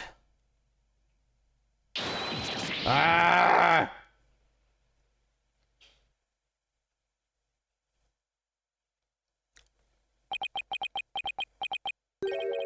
Not so fast, Mr. Lawyer. What? He still won't admit it? This walkie-talkie be mine, says I. Then how do you explain the tooth marks on it? I've had many that run in with that orca myself, fire. She bit me more than once, and me walkie-talkie too. Evidence our fights are carved here into me body. My goodness, I can clearly see the tooth mark scars in your skin. What? Are those really scars from being bitten by Orla? Oh, yo, yo, ho. You want answers? I've got some, mate. These scars from Orla? That's right. Them girl can put up a nasty fight. That orca bit me and left me scarred. Had a rep to protect, so I went in hard. So lawyer, I win just being frank, and Orla, heck, you get the plank. I can't let him run this show. I have to find a way to prove the walkie-talkie belonged to the victim.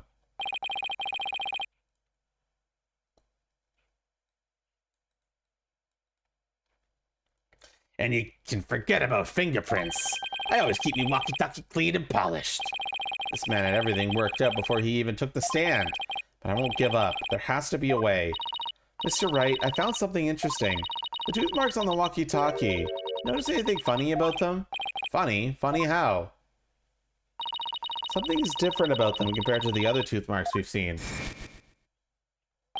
The only other ones I remember are the ones on the practice dummy. It's just a tiny difference. It might not even mean anything. Right now, we need to consider every possibility we can, no matter how small. If I can figure out what's different about the bite marks, maybe I could somehow prove Rhymes' walkie-talkie actually belonged to the victim. Think, Phoenix. You can turn everything around right here, right now.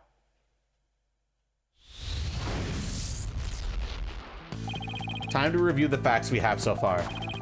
With the intent of killing Orla, Rhymes drained the show stage pool. But Rhymes failed to kill Orla, and instead he tried to pin Shipley's murder on Orla. In order to manipulate Orla, Rhymes must have used a cell phone and a walkie-talkie. But the walkie-talkie Rhymes has is broken. I think it's the victim's walkie-talkie, the one he kept as a memento of Azura Summers. I have to find a way to prove that it's indeed the victim's walkie-talkie. Which piece of evidence on the walkie-talkie could prove it belongs to the victim?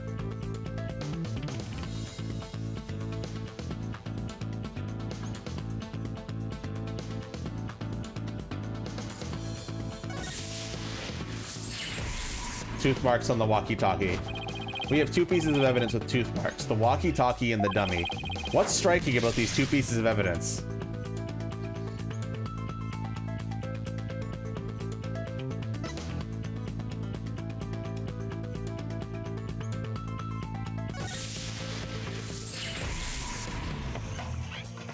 When I look closely, I see 2 different bite mark patterns. 2 variations, huh? Wasn't there a trick of Orla's that had 2 different variations as well?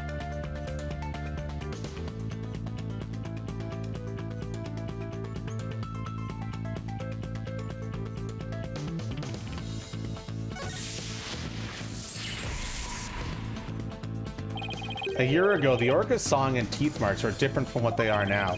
What could be the cause of these 2 inconsistencies?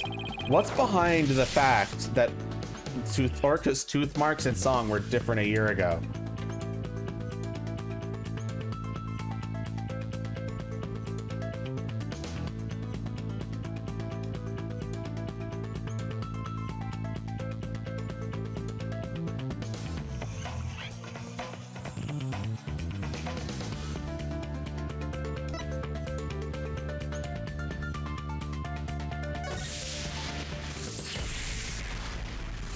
There are 2 different orcas.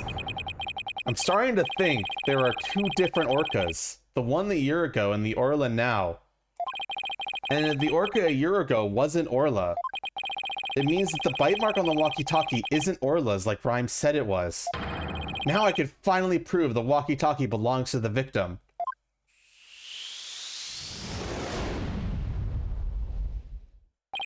Mr. Wright, you appear to be lost in thought there.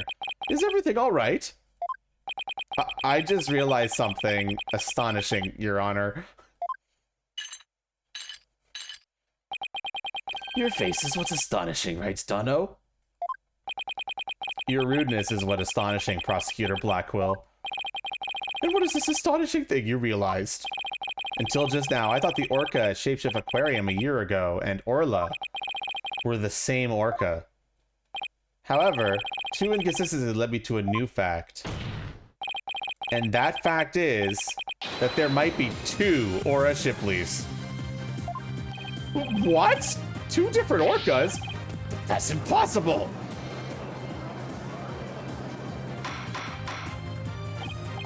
Order in the court! Explain yourself. What is the basis for this preposterous claim? The orcas show song a year ago and the one now are different. I believe it's because the orca a year ago was a different orca. 2 different orcas, 2 different songs. It explains the show song contradiction. What is this bilge wanna talk? I don't understand. I'm talking about the truth. Truth that will finally catch you out of your lies. You claim that the tooth marks on the walkie-talkie were Orla's, but that's not true. The 2 different bite mark patterns on the walkie-talkie and on the dummy prove this. What? 2 different patterns, you say? Silence. Well, I would concede there is a possibility that 2 different orcas exist. Bite mark patterns alone are not proof enough. I want more conclusive evidence. Alright, I will show you conclusive evidence then. So he wants to see evidence other than the bite mark patterns, does he? The one here a year ago and Orla have different songs and different teeth. Don't I have 2 videos on hand that can be used to compare those differences? I will now submit 2 videos with its different songs and teeth can be compared.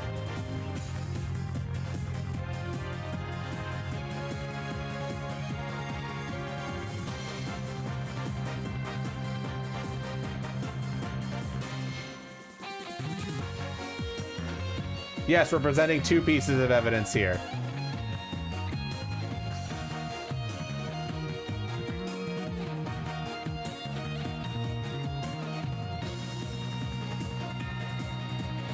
Everyone's saying CD and phone. Take that! And here is the other. Take that! Please compare these 2 videos, one from a year ago and one recent. As discussed, the 2 orcas are singing 2 different songs. Please also pay special attention to the appearance of the 2 orcas' teeth. How exactly do you claim their teeth are different? Let's look for shots in the 2 videos where the orcas' teeth are shown. This is Orla in the recent video of the Swashbuckler Spectacular Pirate Show. As you can see, she has all of her teeth. What a healthy smile she has. I'm a bit envious. Let's take a look at the TV video from a year ago. Just as I thought, their teeth are different. Oh, what? Believe this smile looks a little different from the one we saw a moment ago. So you can see the orca from a year ago has one tooth that's broken off. Ugh. the teeth are different, then... Yes, if the teeth are different, they of course leave different bite mark patterns. On the practice dummy, you can see Orla's uniform pattern with all teeth intact.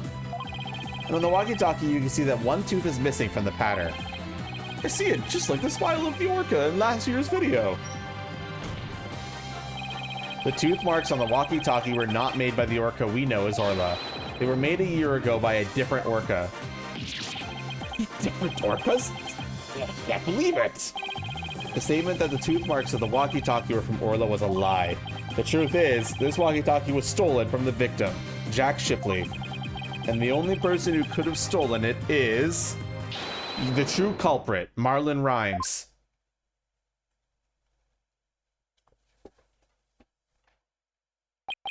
No, you got it all wrong! It's beyond the fault of that orca!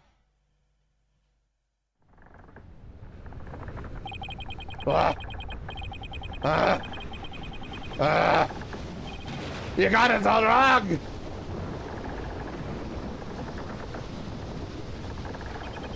Blaming! It's be the orca's fault! This can't be! Ah!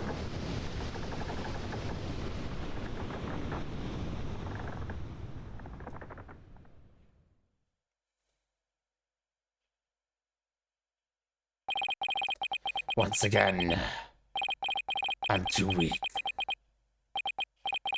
to help anybody.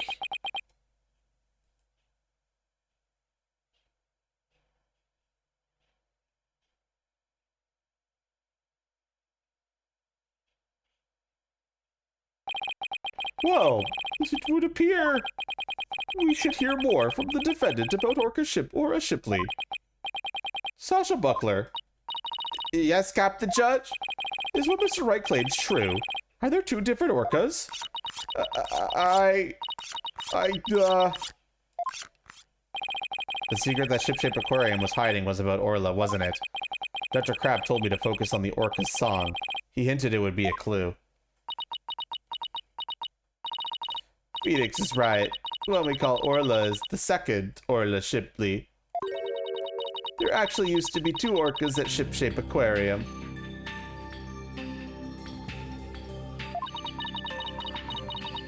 I used to call the first Aura Shipley just Aura for short. Aura and Orla are sisters. The captain rescued them both when they got beached on the shore. But Orla was in bad shape and the ship's doctor had to look after her for a long time. Both orcas loved the captain, so we decided to keep them on at Ship-Shape Aquarium. Why didn't you say anything about there being two orcas? Well, because after the accident a year ago, Aura was put down. What? Aura is dead?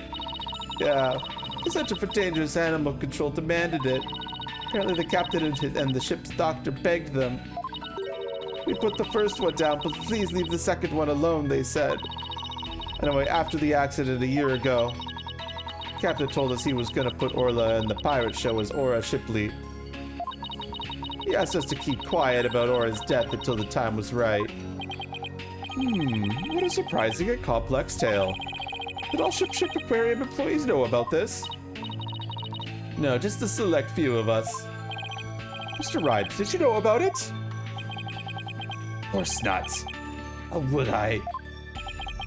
Tell me, Mr. Rhymes, did you plan on killing Orla from the start? Yeah. I planned to do it during the cleaning, so I drained the pool. I figured if I didn't do something about that beast, Sasha's life was in danger. Sasha trusted that orca just as much as Azurna did. I wanted to protect her. I couldn't help Azurna. So I felt like protecting Sasha was the least I could do. My duty. I built up my strength so that I'd be ready to kill the orca. I even fought with sharks. The captain realized my plan and tried to save the orca. And that is why you killed Jack Shipley? Now the report from the crime lab finally makes sense. Report from the crime lab? In court yesterday, you will recall I showed a photo of the victim lying on his back. According to the lab, the bruise on his victim's right wrist was Rhyme's handprint. His handprint? I didn't know how it fit in with the case until I heard Rhyme's story just now. And now we can imagine the reason for it being there. Rhymes must have made the handprint when he fought with the victim over the orca. A handprint made during a struggle. I don't care what happens to me anymore. I deserve the death penalty. I'm the one that killed the captain. Please give Sasha her not guilty verdict. You accept your defeat well, I see. Let me be your guide to hell. Get on with the verdict, your baldness. It seems this unprecedented trial that began with an orca as the defendant has finally come to a close. Sasha is saved! Orla is going to be so happy. Sasha's not guilty verdict is coming. Why do I still have this strange nagging feeling? Rhyme's handprint on the victim's right wrist. Was it really the result of a deadly struggle over the orca? I can't shake the feeling that handprint has some other hidden meaning. Is this trial going to end without revealing the whole truth? Very well. This court finds the defendant, Sasha Butler. Hold it!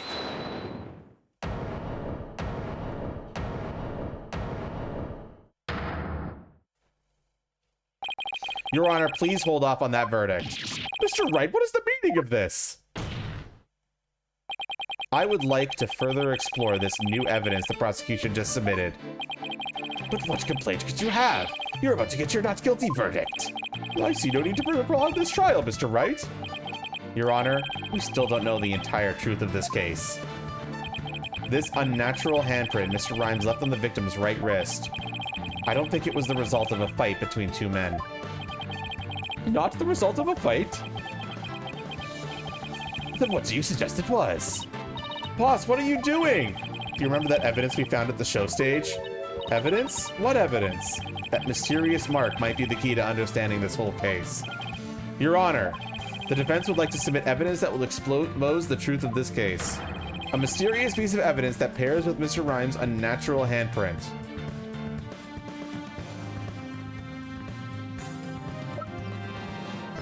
This is what your imagination wants to present.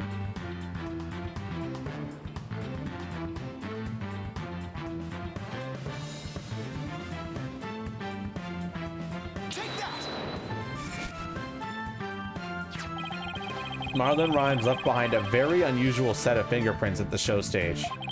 In what way were they unusual? They were right-handed prints on the left side of the ladder.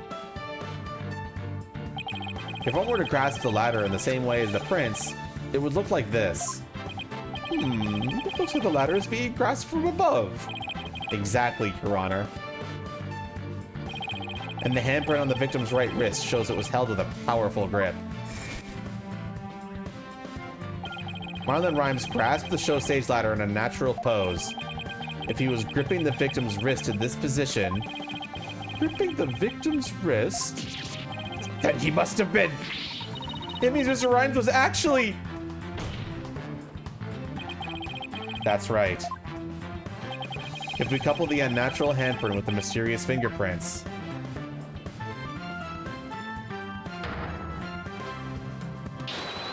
we see that Marlon Rhymes was trying to save the victim's life. What? But that can't be! It's impossible! Why don't we ask Mr. Rhymes himself? Yeah. Mr. Rhymes, we want to hear the truth directly from you. I gotta hand it to you, Mr. Lawyer. You got skills. Why? Why did you have to figure it out? It doesn't matter what happens to me anymore. I'm ready to die. So what the defense is claiming, true? The captain found out I traded the so stage pool. He rushed to the side of the pool, frantic to put some water in for the orca. And then he slipped.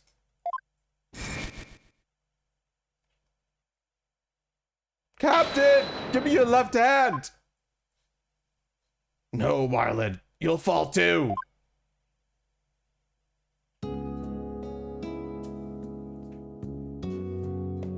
Forgive me, Marlin. I didn't realize what deep pain you were in. But please, please don't blame Orla. It's nobody's fault. Not Orla's, and not yours. Hey! Captain!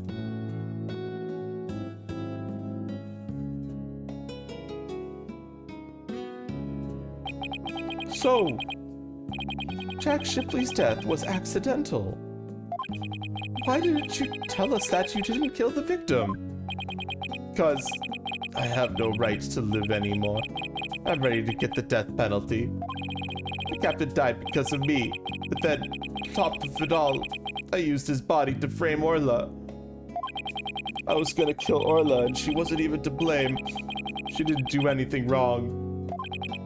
The only thing I can do right now is pay for it with all my life. I can't do anything. I couldn't save the captain. I couldn't avenge Azura's death.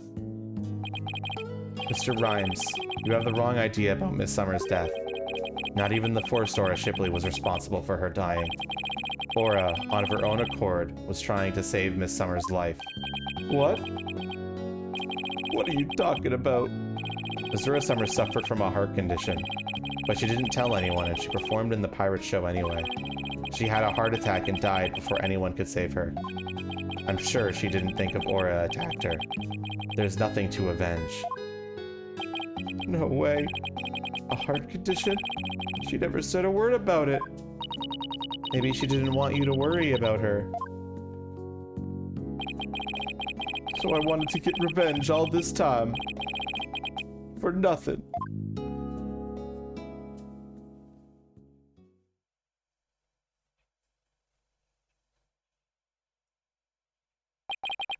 So neither case was murder.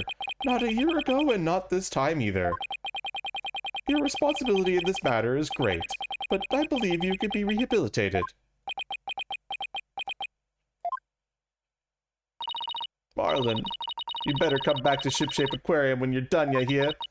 Orla and I and everyone will be waiting for you. You still have a lot to offer, Mr. Rhymes. Live your life and never give up, for the sake of those who are gone as well. I promise to make up for what I've done, even if it takes me my whole life. Mr. Wright, Sasha. Thank you.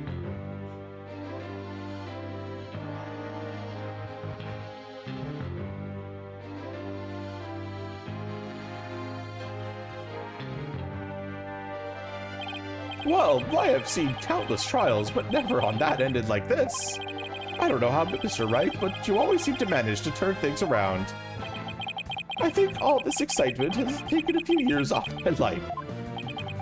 Is that praise or a diss? Now then, this court finds the defendant, Sasha Buckler.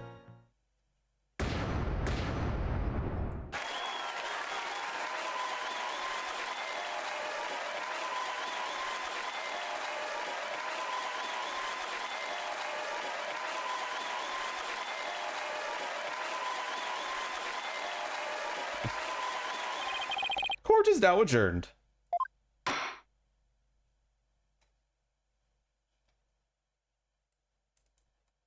I've been out of the water for 9 hours. I'm fine. You see, this thing is keeping me alive. Somehow. I don't ask how. I don't understand biology, but just pretend it's that. That's what's responsible. It's fine. It's fine. My fat fucking tail. Congratulations on your win! Thank you all for your help today, Pearls. All I did was have fun with Orla.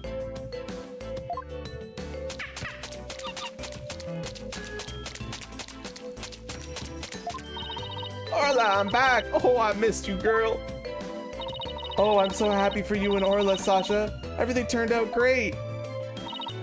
Phoenix, Athena, I really want to thank you from the bottom of my heart. Orla and I are both really grateful. I will now act out my gratitude with a little performance art. Miss Orca Lover, don't you think you better take care of your health first?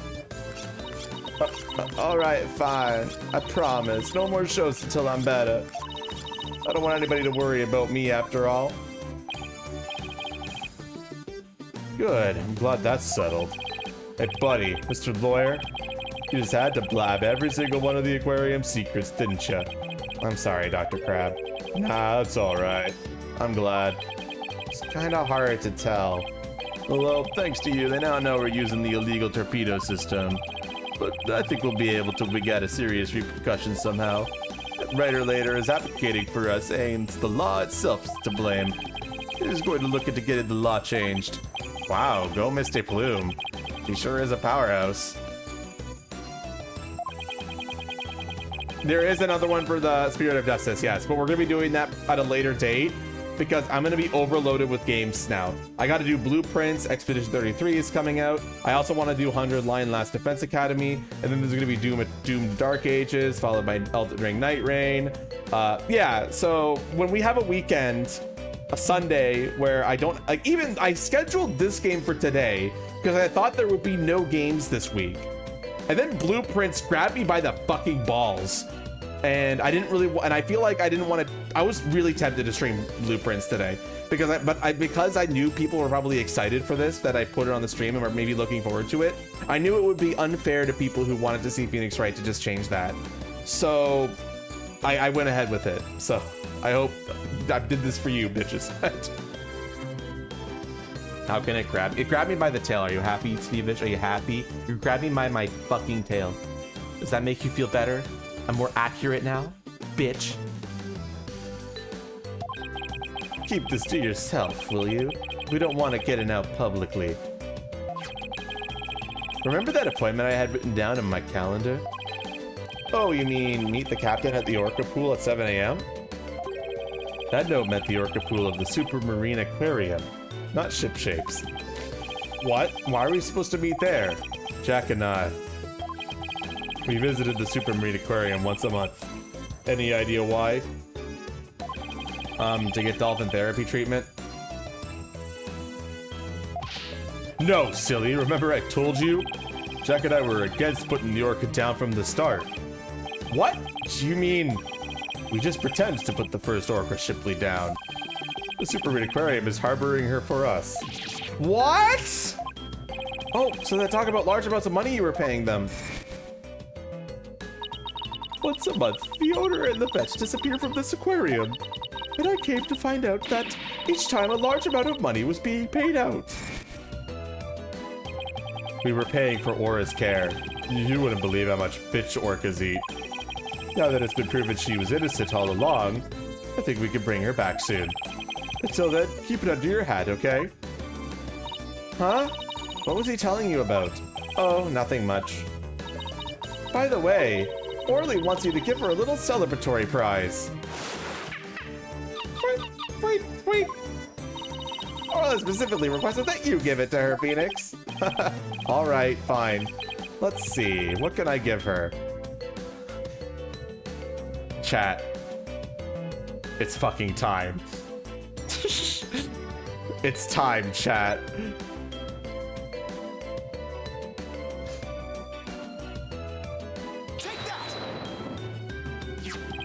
Orla, it's coming a day late, but congratulations on your verdict.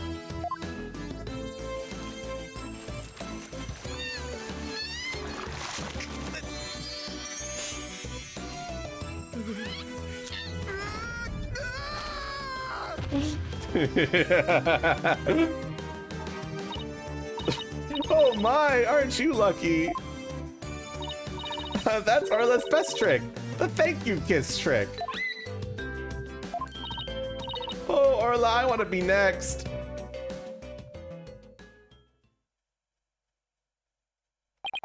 And so the curtain fell on my first trial in years.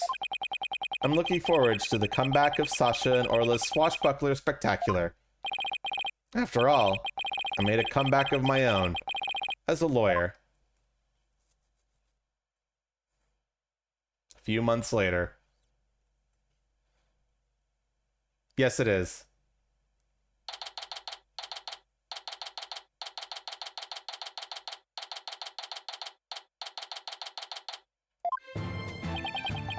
It's been a while since I visited Ship-Shape Aquarium. Now that Sasha has recovered from her illness, she's performing today.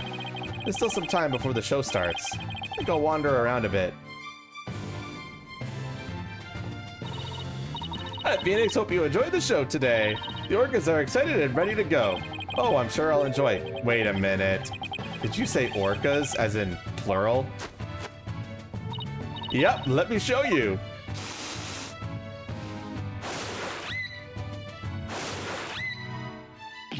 What? 2 Orlas? Don't tell me. Yep, you caught it right. Aura Shipley, the first, has returned to Ship-Shape Aquarium. We be the 3 pirate sisters, we be out to stop the evil Scallywag League led by Red Stash and the Giant Octopus. Well, I don't want to get in the way of their rehearsal. Guess I better go. Well, if it isn't Blue Boy, did you come for my book signing? Oh, Misty Plume, there's a book signing? Yes, my new book is just out. It's called Ship-Shape Aquarium. Don't pull the plug. The book signing will be held here in this room. After all, the vet owes me a favor. Yeah, she got them to approve the use of Torpedo. I'm grateful. But why does she keep coming to my lab to bother me every single day? My next work will be entitled The Sniper, the Penguin Leaves the Nest.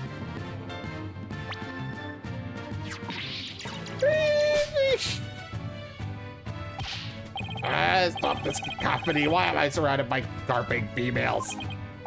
Gee, Dr. Crab gets all the ladies. I guess I'll leave him to it. Oops, it's almost time for the show. Where have you been, Daddy? Polly and Athena already went in. While we were waiting, I bought some souvenirs to take back to the village. Sorry to keep you waiting. Well, I bet they'll love your souvenirs back home, Pearls. Stand after that. It's true. I wouldn't be able to. I hear a certain someone is going to be in today's show. A certain someone? Wonder who it could be. Oh, it's almost time. The show's about to start. All right, let's go to the show stage then. Saved you all seats, Mr. Wright. Ooh, I can't believe I get to see the show again. I'm so happy. I want to dive into the pool. You better not. I think they'd call security. You're welcome in the pool anytime, Athena, but Red Stash the best swimmer of all. Huh? Who have you got playing Red Stash's role? Sasha, Aura, and Orla are ready to go. Hey, I know that voice. Yep, you Minto it. Marlon is back and he's playing the role of Red Stash. Be the new Swashbuckler Spectacular. Hope you enjoy it, me buckos.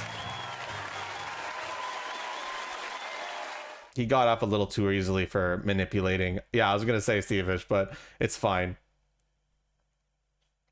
Considering he manipulated a crime. Our pirates set sail for bluer seas under a sunnier sky. As for me, I set foot into the world of law once more as a full-time lawyer.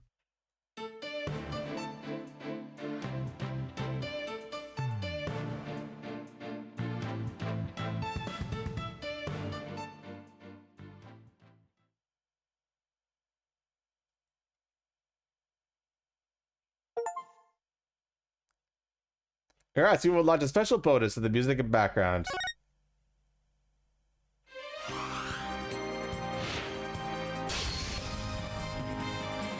And that's it, baby. We are officially now done with Dual Destinies.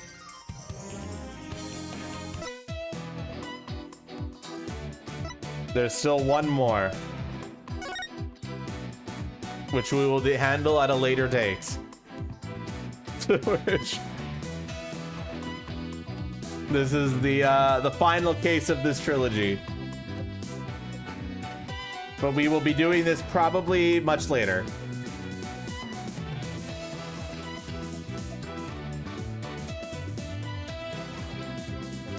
But I'm gonna be honest with you, that case we just did is one of the best cases in this trilogy. A lot of people would consider what we just did like one of the best cases in this trilogy, and unfortunately this one is one of the weakest, but it's still good. It's still good, but it's one of the weakest. So I'm just mentally preparing you for that now. I overall think Spirit of Justice is a much stronger game than Dual Destinies as a whole, but the DLC case of Dual Destinies clears the DLC case of Spirit of Justice. It's not even close. I hope you all enjoyed that. I have Easter with my family tomorrow, but I was thinking about maybe sneaking in an early morning Blueprints stream, but I might not. I've been getting a lot of secrets off stream in Blueprints. I'm starting to get close to where I could potentially roll credits in that game.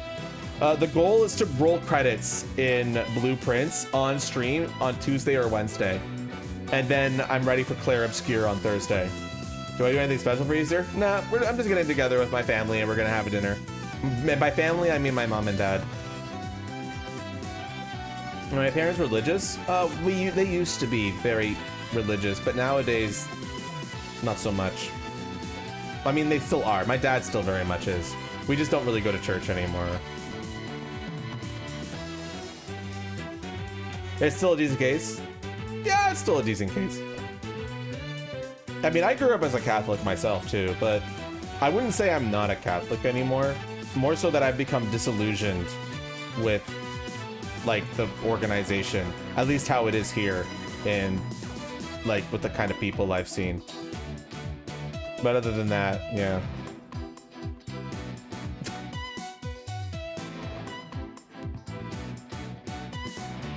Alright, is there a raid target or is it too late?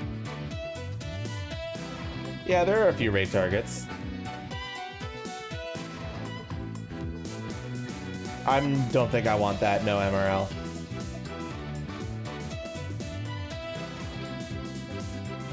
There's Mars, I know, but I raided Mars last time. I'm leaning towards Kamui right now. I like Kamui.